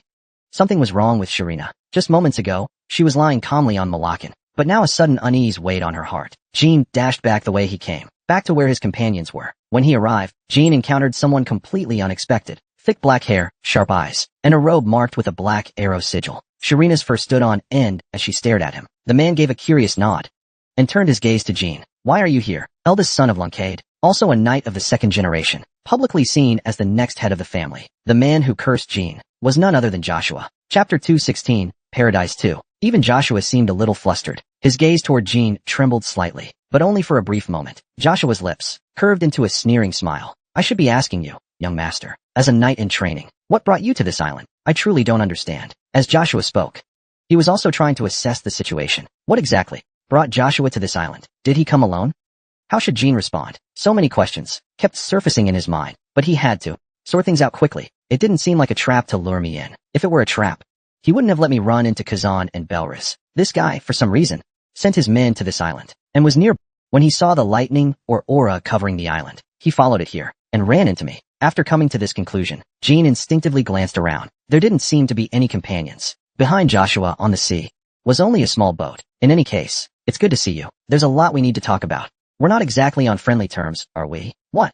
Since we know each other so well, no need to pretend. Just like how you know my secrets. I also know the crap you've pulled behind my back. For a moment, silence filled the air. Jean and Joshua locked eyes, neither moving. He let out a dry laugh. This time, it was Joshua who smiled slightly and shook his head. You really are pissed, though I get it. That attitude's a bit much. At this rate, shouldn't I, as your big brother, punish you? Did you get the message? Left at Jittard's lab? After Jean Grey killed Jittard, he carved a message on the lab wall with his sword. When Jean mentioned it, Joshua nodded. It was quite a memorable message. The incident was all over the news, but no one knew. Jean Grey was actually you. You should have killed me back when I was still a cradle knight in Storm City. Back then, you cursed me. You should have just finished me off. Kill me. Jean slowly drew Bradamanti. Today, you won't get the chance. Jean had made up his mind to kill Joshua. No subordinates. No witnesses. No need to consider anyone's gaze. No reason to hold back. This was a perfect opportunity to kill him without risk. Maybe not in a head-on duel, but fortunately, he still had enough aura. This desolate island in the Bluebird Archipelago would become Joshua's grave. You're being ridiculous again. Same old you. Reminds me of when you first arrived at Sword Source, picking fights with all the brothers. So childish. Why didn't you bring some knights, like you did when welcoming Sister Luna? Acting alone doesn't suit your style. You always need knights and elders to protect you. Joshua's smile faded, while in contrast, Jean smiled as he enveloped his blade in aura. This power, you always thought it was what you wanted.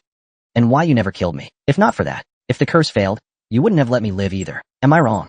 Joshua's gaze was fixed on Bradamanti's blade, drawn to that black glow. Dark desire filled Joshua's eyes. That power should have been mine. Joshua shook his head bitterly. Too arrogant.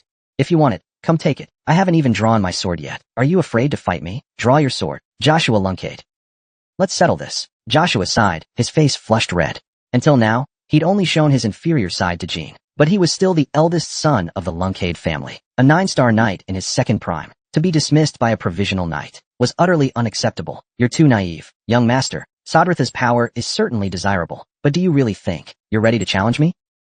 Even Mary wasn't this arrogant. Asterisk shing asterisk. Joshua drew his sword. The silver blade shimmered in a faint halo. Compared to Bradamanti, it was a stark contrast. The silver sword Salon was not the one gifted by their mother. Joshua's beloved sword was the black blade Kana, second only to Barasada. He was the second most skilled swordsman in the Lunkade family. This sword symbolized one of Lunkade's pillars. Joshua was widely recognized as the next family head, in large part due to the influence of Kana. It's customary to use this sword before becoming the patriarch. Of course, whether he used Kana or Ceylon, Joshua's core strength would remain unchanged. Or perhaps, you're overconfident? Either way, today I'll teach you a lesson. From now on, you'll never lift a sword again. As soon as he finished, in an instant, Jean was suddenly facing Joshua up close. The distance between them shrank to within 10 steps. He may not know my past life, but that provocation nearly riled me up. In my past life, this would have been a real trigger. If I'd let his last words get to me, my reaction would have slowed. Fortunately, Jean calmed himself just before the fight began,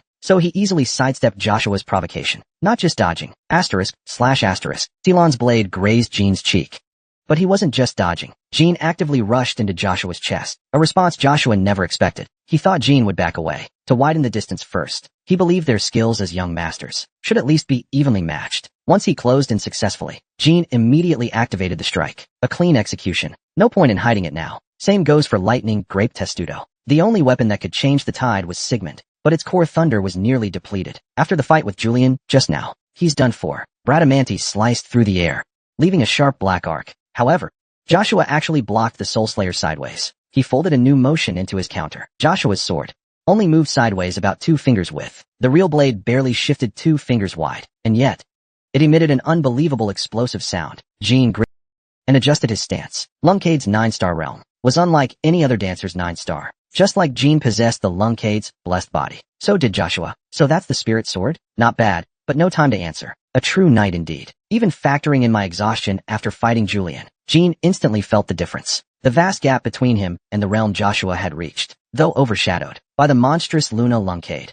Joshua was still a dancer worthy of vying for the title of greatest knight. You think I always use underhanded means because of my high rank, or keep people close, because I can't become an absolute powerhouse like your sister? Jean. Asterisk clang, asterisk. Each time their swords clashed, light and shadow intertwined. How absurd. If I wanted, I could catch up to your sister. But big brother, do you know? There's a world you've never experienced, and something hidden beyond it. Suddenly, Joshua shoved Jean aside and pointed to the sky. When father was still alive, why couldn't the Lunkade surpass the Gibbles? Why was father disappointed in me, but never dared to cast me aside? Because he knew, when support fails, I am the one most wary of our enemies. Jean didn't respond, just adjusted his breathing. This is harder than I expected. His body couldn't keep up. Joshua had always been a tough opponent for Jean, and after a full night of combat, his stamina was depleted. He couldn't mount a proper counterattack. Asterisk growl, asterisk. Shioli roared and stood beside Jean. Right next to him, she realized her master was facing an unbeatable foe. Joshua's gaze turned to the collapsed Muraken. It's alright. Shioli, protect Muraken. Jean gently pushed Shioli aside. What a touching scene. Do you think I'd take that completely defenseless black dragon hostage, just to deal with you? Given your past actions, it's entirely possible. Relax. Until this battle ends, I won't take the black dragon's life, nor will I take the life of a beast like you. Such calm, so out of place. Everyone who acts calm before me ends up meeting a miserable end. You'd better remember that. Joshua. Haha, now I get it. Big brother, you're sure I can't kill you? Because if I kill you, I can't take your contract. That's why you act so rude. Hearing the word, seize the contract, from Joshua's mouth. As expected, he knows it's possible to transfer contracts, just like Jippel and Jinzero did. However, he believed Joshua didn't have a precise method like Jippel or Jinzero. Otherwise, he would have tracked and seized it already. Still, being able to guess that much is commendable, but it won't change the outcome. Today, you'll lose your ability to wield a sword. For a Lunkade, that's worse than death. He means to cripple him. Then wait for a chance to take Soderet's contract before killing him. Jean clenched his teeth. Now you understand your situation, right? If you surrender now, I can let you die a little less painfully. Or try to run. That might be your best chance. How unreasonable. That's right, Joshua. Lunkade, I'm sure you can't kill me. Jean, I believe you. Jean slowly raised his sword toward the void. But that doesn't mean you have to keep me alive just for the contract. Because reinforcements are coming. Huh. The military has already secured the surrounding seas. Even if the reinforcements are dragons, they can't enter the Green Serpent Archipelago right now. How unfortunate. Jean smiled faintly. What now? It's not some special dragon part. It's summoning black light. Jean swung Bradamanti to perform that very move. Episode 210, Chapter 70, Cursed Fate 3. He didn't know what it was exactly, but clearly, Jean's technique was dangerous. His instincts told him so, and for the first time, killing intent flashed in Joshua's eyes. The Silver Sword Siren was wrapped in blazing aura. Attack, whoosh. Aura from Silver Sword Siren surged toward Jean. In just an instant, so many blades formed. They almost blocked out the spiritual flow in the void. However, it was already too late. I told you. You should have killed me back then. Now you'll never get the chance again. Like a boulder falling off a cliff, Joshua's sword aura vanished into the spiritual energy without touching anything. Even if he released more sword aura, the result would be the same. In just 2 seconds, multiple 9-star night-level sword auras were devoured by the surrounding spiritual energy. Joshua dared not get any closer. Though he vaguely understood what a spirit sword was, he had never seen anything like this. Holding the hilt of Siren in confusion, Joshua shook his head. You got me. Looks like I underestimated you, big brother. At the place where Jean swung Bradamanti, a gate appeared and devoured Joshua's sword aura. It was a gate. Another name for Rafra La Rosa, the Gate of Black Light. Jean didn't fight Joshua one-on-one because he lost control from rage. He wanted to test the gap in their power for himself, just as he had predicted before. He's preparing to seize my contract, and he's stronger than I expected. I never thought Joshua was weak, but I didn't expect this level. If it weren't for Big Sister Luna, there wouldn't be so much gossip. The aura is fading. The gate of Lafralasa has opened. I can't summon father or brothers. Hopefully one of the head kings appears, but I still can't afford to let my guard down. Lafralasa's special type black light summoning gives Jean no way of knowing who will emerge from the gate. If it's just a regular warrior, not a head king, he'll have to wait for another chance to kill Joshua. Long time no see. Brother Jean. A familiar voice. A smile appeared at the corner of Jean's lips. No need to be polite. Sorry for summoning you. Brother Galmond. Head King Galmond. The first head king who taught Jean in Lafralasa. Luckily, it was him who appeared from the gate, summoning. Damn it. How could I have predicted this? The moment Galmond appeared, Joshua was shaken to his core. Even ignoring that he was summoned with an arrow, the power Galmond held as a divine familiar was overwhelming even before the fight. His strength was already clear to feel. He's strong. I must go all out. I should have ended this before he finished the summoning. Too late to regret now. He's been completely played. If you feel sorry, you can tell me everything in detail later. So, brother, what should I do? Kill me. So you're the one who cursed my brother? Is that enough? There's a lot I want to ask you. Let's spare you for now. Doesn't matter. Whatever he says, it'll just be envy and filth. After one exchange, Galmond's heavy and deep gaze completely suppressed Joshua. I am the 8th head king of the great royal lineage. Galmond, I have come here by my brother's call. My mission is to eliminate my brother's enemy. If you have any last words, say them now. His firm voice was filled with the dignity of a ruler. Just his voice alone shook the air with force. The earth on the island was gently lifted. Joshua felt crushed by the sheer pressure of his presence. He simply gripped Ceylon tightly. Nothing to say? So you're just a failed soldier, a remnant of a ruined race. No matter what my brother used. Enough talk. Draw your sword. I'm cutting you down and punishing my brother afterward. Galman suddenly burst into laughter. You're no warrior, but pretend to be one. You're no heir, but pretend to be of noble blood. A flash of blue light shimmered in Galman's palm. He slashed with incredible speed, and lightning struck down upon Joshua's head, brighter and sharper than the bolts from Julian's descent. No stance, no charge up. Just one swing unleashed such force. With a single strike, he tore the air with lightning's roar. Joshua met the thunder head-on, and Jean's silver sword struck right at the bolt's core, then countered with a blade aura of his own. A remarkable show of skill. But Galman didn't dodge. Joshua's sword aura came at him head-on, like wind brushing against an ancient tree. He just stood still. Even so, the sword aura couldn't cut Galman. Joshua felt a chill crawl up his spine, not just because his sword aura had been blocked so easily, but because, in Galman, Joshua saw the silhouette of Luna. From boyhood until now, he's fought countless times, but never left a scratch on that monster. Joshua's sword aura suddenly dulled. That was due to a wave of inferiority that had resurfaced. Galman had never met Luna, yet. He seemed to see right through everything. He stared at Joshua with a cold smirk. I told you, you're not a warrior. You may be impressive as a human, but your achievements can't hide the truth. Keep talking, mongrel. In the end, you still couldn't protect Jean. Galman's arrow flared with thunder. Stars pulsed once more.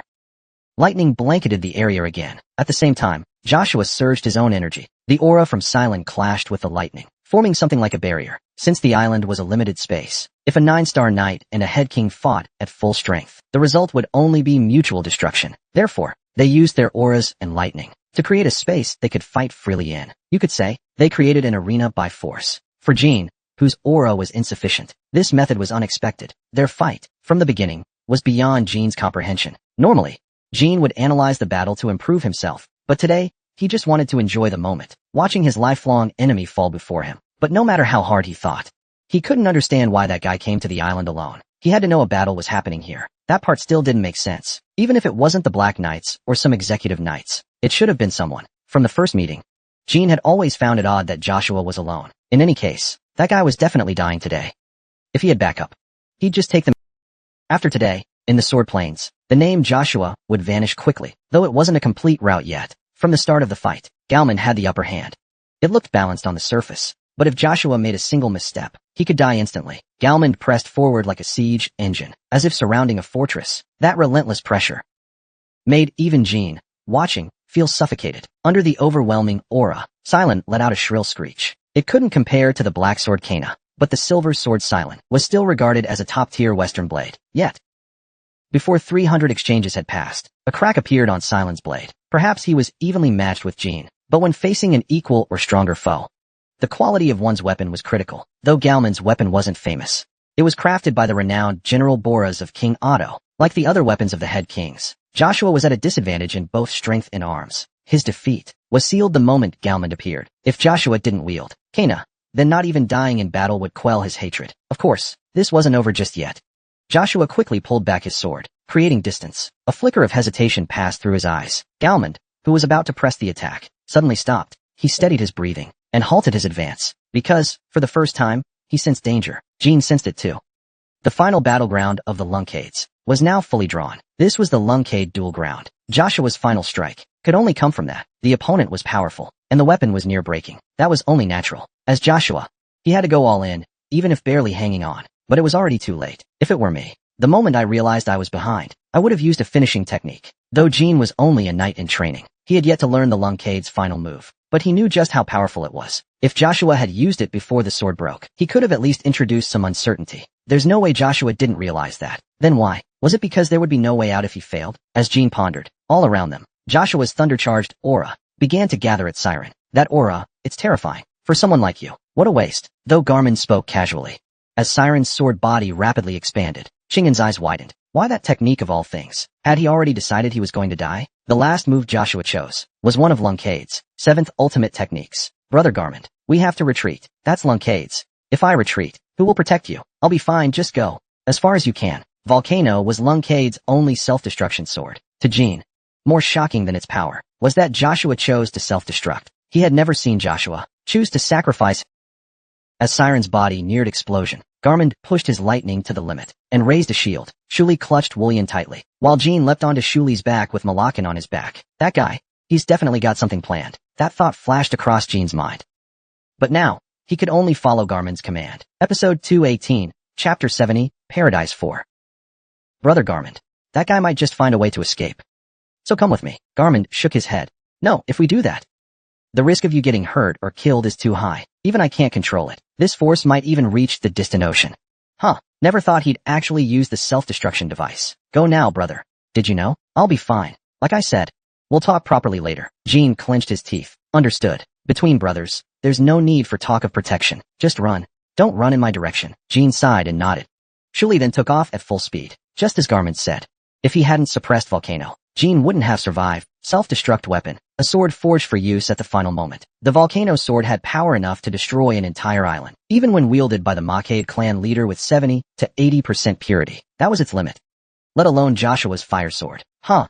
Joshua roared in fury, his body glowing red, his blood vessels bursting throughout his body, true energy flooding through him. The bloated silver sword siren dripped molten iron. The blazing heat inside Joshua was melting the sword itself. You little hedgehog, daring to call yourself Tamel's heir? Garmin couldn't get close to Joshua's raging presence. The aura around him was immense. Even Garmin didn't dare rush in. Asterisk crack crack. Asterisk. Garmin took a step forward. The ground collapsed. 10 bolts of scattered thunder energy converged on his sword. Joshua's true energy corroded the surroundings. Garmin's thunder energy gathered on his blade. In terms of scale, they were nearly equal. However, Joshua chose death to draw such power, while Garmin was simply preparing to unleash the culmination of a lifetime's skill. Die! Joshua roared for the last time. His surging true energy even tore apart his vocal cords. The sound grated like metal scraping. Boom! The surrounding energy was sucked into Joshua's sword. Forming a circle, it quickly gathered into a single point. At the molten tip of the blade, the sign of Volcano, the final technique, was coming. Like striking an empty pot, a hollow sound rang out briefly. The aura inside Siren's blade exploded. It began with a soft hiss, and then grew into a thunderous roar. Boom! Boom! The sword erupted violently. It shot out torrents of true energy. Whoosh! A blinding flash followed. Within that light, nothing remained that could be called Joshua. His body had completely turned to vapor, triggering a volcanic explosion. Joshua was dead. The eruption of true energy was like a real volcano. That's how the technique Volcano got its name. True energy shot into the sky and fell. But before it reached the ground, a shockwave had already begun in the air. It shattered the island. The shockwave distorted space. Massive force and pressure shook the island violently. Even the nearby seas surged with waves from the aftermath, as the island shattered like glass. The only land left intact was the patch where Garmin stood firm, and the stretch of beach behind him. Shuli was sprinting toward that beach. Huh!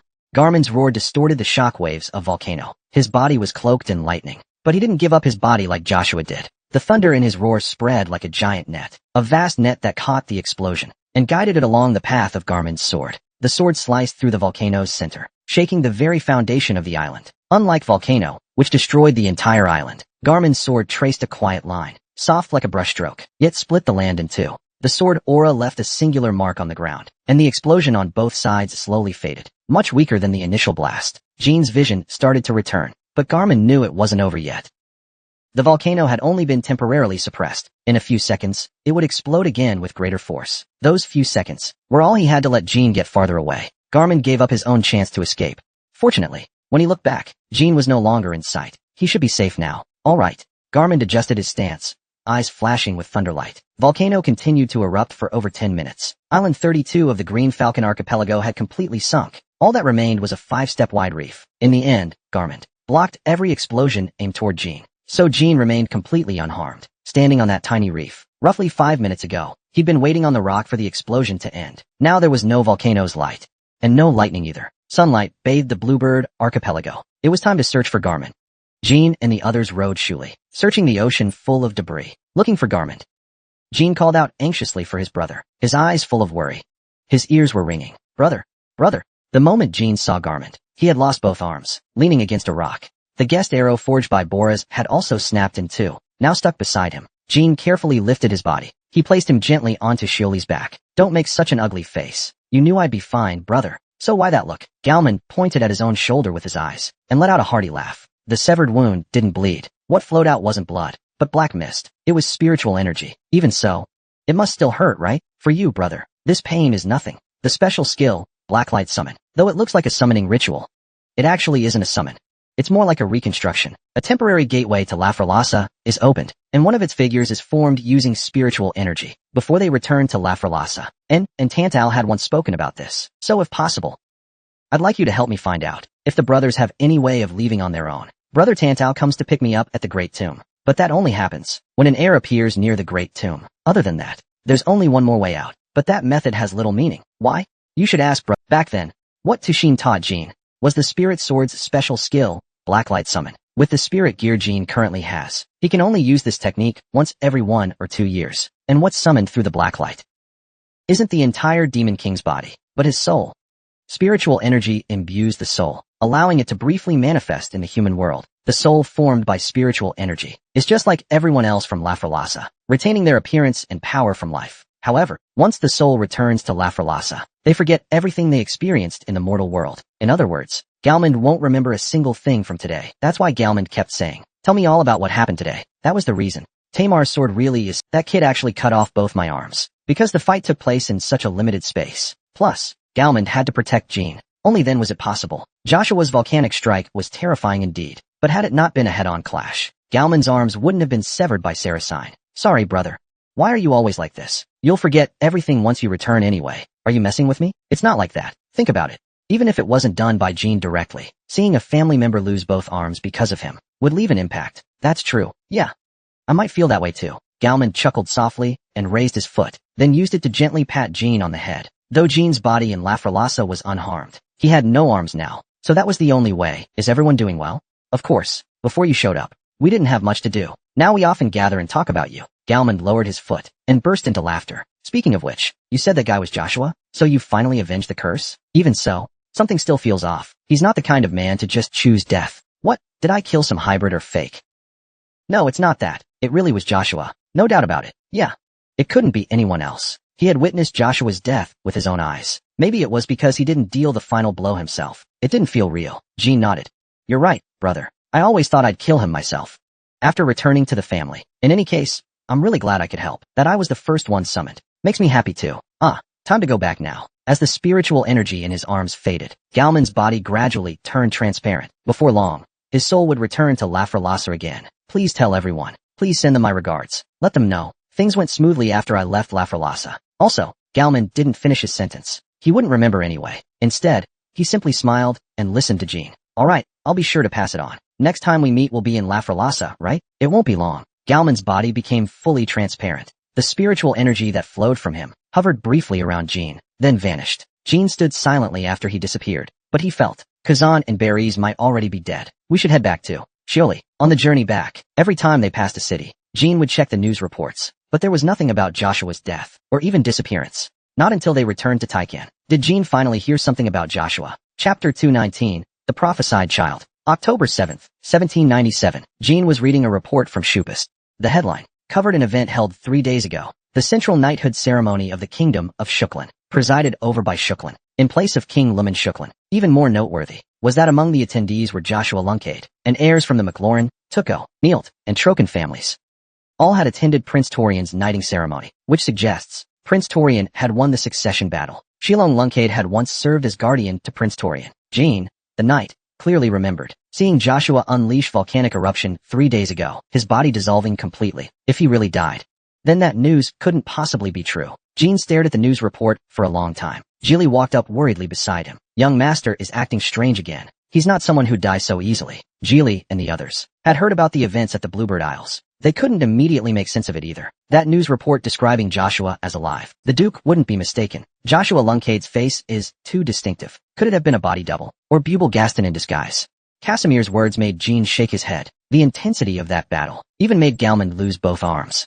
If it wasn't Lunkade, no one else could have shown that kind of power, unless they used a different sword technique. Many dancers possess secret arts and ultimate techniques, but among them, Lunkade's swordsmanship, without a blessed body, even with solid skill, can't be imitated. The body simply can't handle it. If there was a body double, then maybe the Joshua at the Shuklan ceremony was the fake one. That possibility needs to be confirmed, but something about that snake-like guy makes me think he pulled off some kind of trick. Could it be like in the books, that he was hit by a curse? Enya whispered cautiously to Shilly. If that's true, then signs of regeneration should have appeared during decomposition. Young master, then could it be that he used Numerous's tears? Items like Numerous's tears, when activated, it's said to emit intense light that engulfs everything nearby. When Joshua died, his body also glowed with aura, but it was a completely different situation. I was asleep back then. Your big brother is seriously frustrating. What the hell is up with that guy? The moment Jean said the word, the others all turned to him. Clone, you say? I'm beginning to suspect he might be a clone. Looking back on his behavior and attitude on the Bluebird Archipelago, other than not being the real Joshua, there's no other explanation. Of course, cloning humans should be impossible. However, faced with something so unbelievable, we must reconsider methods once thought impossible, like Shuli's undead curse. Or Bubel's compasses and magic stones. Those two were considered impossible not long ago. Please, go on. Here's my theory. That guy has multiple clones. And one of them was sent to the Bluebird Archipelago. Fighter's contractor, Woolian, is clearly one of his key assets. When the island was engulfed in lightning, he must have thought something went wrong with Julian. Jean looked at Woolian, who was still in a dazed state, still not recovered from the aftermath of the transformation. Bound in confinement, that guy probably thought Julian had gone out of control. Kazan and Belriz didn't seem to get along with Julian, so she came to the island alone to take control. Yeah, she came without any guards. The reason she didn't bring any was likely because she didn't want to lose capable subordinates to an out-of-control Julian. Maybe to keep the blue. When Joshua came to the Bluebird Archipelago, he arrived alone, not even accompanied by execution knights. That alone made Jean uneasy from the start. He probably thought he could handle Julian by himself, so he didn't bring any knights. But based on what we know of Joshua's personality, that's hard to accept. Let alone the fact that he ended up self-destructing in the battle against Garment. That lowlife. Even I can't understand why a knight would choose to self-destruct. Although the young master was at a disadvantage, he wouldn't throw his life away so easily. That guy never expected to encounter me on the Bluebird Archipelago. Once he thought he could subdue me, he revealed his craving for aura. Even though I provoked him, he never said he'd kill me. All he wanted then was to capture me and take the contract with Sodaret. That power should have been mine. Those were the words Joshua spoke upon seeing Jean's aura. They didn't make much sense at the time, but looking back, it's rather strange, as if he always believed that he was destined to wield that aura. Then Garment appeared, and the tides turned. He was immediately at a disadvantage. That's when he seemed to decide, even if he couldn't capture me now, he'd weaken me. Didn't he consider that the power of Volcano might kill the young master too? He's a 9-star knight too. He knew Garment was strong enough to protect me, which is why he chose to kill or injure Garment first using Volcano, then wait for the chance to seize the contract. That's what I believe happened, from Jean's perspective. If Joshua had only one life, he would never have chosen self-destruction. But if he had multiple lives, he might have used that tactic to destroy Garment. From what Joshua knows, Garment is Jean's strongest ally. So, a heavy silence fell over them. It was a bold theory, but everyone was lost in thought. If Jean's theory was true, what would that mean? What a headache. If the Joshua on the Bluebird Archipelago was a clone, how should we respond? Young master, should you go see Sir Shilom? Hearing Elisajet's question, Jean shook his head. In truth, this is a succession war. Asking my father for help would only prove my incompetence. Besides, without solid proof, I can't even prove I witnessed his death. That's true. Whether it was Joshua at the Shuchulin ceremony, who's a traitor, or the one I met was a clone, or everything was an illusion, all we can do now is speculate. Once William wakes up, maybe we'll learn more. I'll order the 7-colored bird members to search for Kuzan and Belriz. When we left the Bluebird Archipelago, we hadn't found either of them for a long time. It's unlikely they survived. Besides, we feared Joshua's people might return to the island. We shouldn't rush to find them now. Sending people there now might reveal our location. If they're still alive, they'll send us a signal first, because they've realized I'm not their true enemy. The man sitting in the chair trembled all over, cold sweat and a high fever, unbearable pain, and intermittent mental shocks, along with overwhelming frustration. All of this was the result of Joshua losing a clone body, a manifestation. Huff, huff, a cloud of black aura gathered before him. Aura, the power Joshua craved. Soon, a female figure appeared within the aura. She smiled down at Joshua, the future heir of Luncade, cowering in a basement. How pitiful, like a child abandoned, shivering in the rain. How does it feel? Orphan. The basement's darkness hid his face, only two glowing amber eyes flickered. Are you here to mock me? Yes, I'm here to mock you. Haha, what kind of fool self-destructs like that? Do you think creating a body is easy? Don't just stare at me. Explain it to me. Did you really think that was your best option? If so, I'm terribly disappointed. You summoned the Underworld clan to kill your older brother. You had no other choice. The woman suddenly burst into laughter, then clenched her teeth and stopped. Now, one question for the fool. Garment, is this Flame Master really dead? His true body never belonged to this world, though trapped in a world long dead. As long as his true body remains intact, he's technically still alive. So basically, you only lost a body I created for you. Though she smiled, her eyes were filled with deep contempt. I really don't understand why the prophecy pointed to someone like you. If you were your sister, or your brother, or even Dips, or Melly, things would have been much simpler. Or better yet, your father, whom the prophecy originally named. If he hadn't defied fate and reached the creation realm, if I had met him first, How great that would have been. Then I'd have no reason to help a half-baked fool like you. Joshua quietly waited for her ridicule to end, because he knew full well that no matter what, she would never leave or betray him. After mocking him, she would lower her head as always. The woman stopped her insults and sighed. All right then, learning that your eldest brother can summon the head kings was a worthwhile discovery. If we'd found out at a more critical time, just the thought is terrifying. The woman gently wrapped her arms around Joshua's neck. As for that child Shioli, I've also located her. Although Jean, taking Shioli with him is rather irritating to me. Everything will return to you in the end. Child of prophecy, I'll create a new doppelganger for you. How long will it take this time? Joshua asked calmly. The woman gave a radiant smile. The materials you gave me last time are still enough. Chapter 220. Chapter 72. The news we heard. The intel we need. Looks like I'll have to go see that guy. That guy, as in my sister. That black dragon from Misha. When Jean asked, Murakan nodded.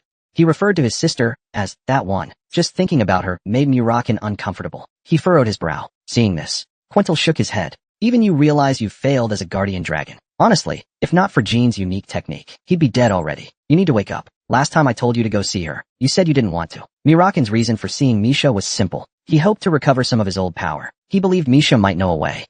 You're looking down on me, aren't you? 1,000 years ago, sure, I was strong. You could even say I was the strongest among dragons. But now, to be honest, I'm just a sick old lizard. My prime has long since passed. Face reality. I can still unleash half my strength, you know. The kid saw it with his own eyes this time. Oh yeah, during the fight, you needed 10 whole minutes just to absorb Jean's energy, and you slept for days afterward. I thought you were going to die from it.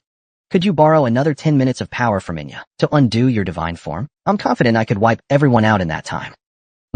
Back on that deserted island, I still remember how you panicked at the sight of a magic stone. Say that again, and I'll smash your head. Quintel widened his eyes. Please calm down. Lord Quintel, he's your guardian dragon. Jean, you need to wake up. Always living in the past. This won't do. How many times have I told you? Quintel truly worries for Jean. Murakan, since reuniting in Bamonte, has looked increasingly fragile. Like he could drop dead any moment. Murakan knows this too. He just can't accept being someone who needs protection. At the same time, he feels the pressure. Enemies are getting stronger, while he can do less and less. During Jean's battle with Joshua, he remained unconscious the whole time. That shocked him deeply. After all, he had just absorbed Jean's energy to regain some strength, temporarily. So, I said I'd go see Misha. It's a little embarrassing, but I'm really worried. If even she doesn't know how to fix my heart, I'm screwed. For Murakan, facing Misha is a blow to his pride. To him, she's a living nightmare. When he was just a hatchling, Misha was like a demon from hell. The one person Murakan feared most was his own sister, even though he no longer feared her in his prime. Their relationship was much like Jean and Luna's. Do you know where your sister is? No, you don't? Then how do you plan to find her? There are too many possible places. Too many becomes a problem in itself. The Class I Mountains, or the forests of the northern continent, or ancient temples, or the territory of the aquatics. Any damp and shadowy place, really. Like a tavern that serves 300-year-aged, honeyed raisin wine. That sounds like it could be literally anywhere in the world. Quintel shrugged. Exactly. That's how Misha always is. Always turning up where you least expect. But that one always manages to find her when it matters. They're siblings, after all, little one. I'll be gone for about a month. Why not take me with you? You still have a lot to do. Julian. We still don't know when he'll wake up. Since returning to Taiken, a week has passed. Julian still hasn't woken up. He hasn't recovered from the shock of his divine form being forcibly undone. Besides that, there's still no movement from Joshua's side, perhaps due to Shilong's influence. No one has come looking for Taiken, nor has there been any wanted notice issued for Kuzan or Beres.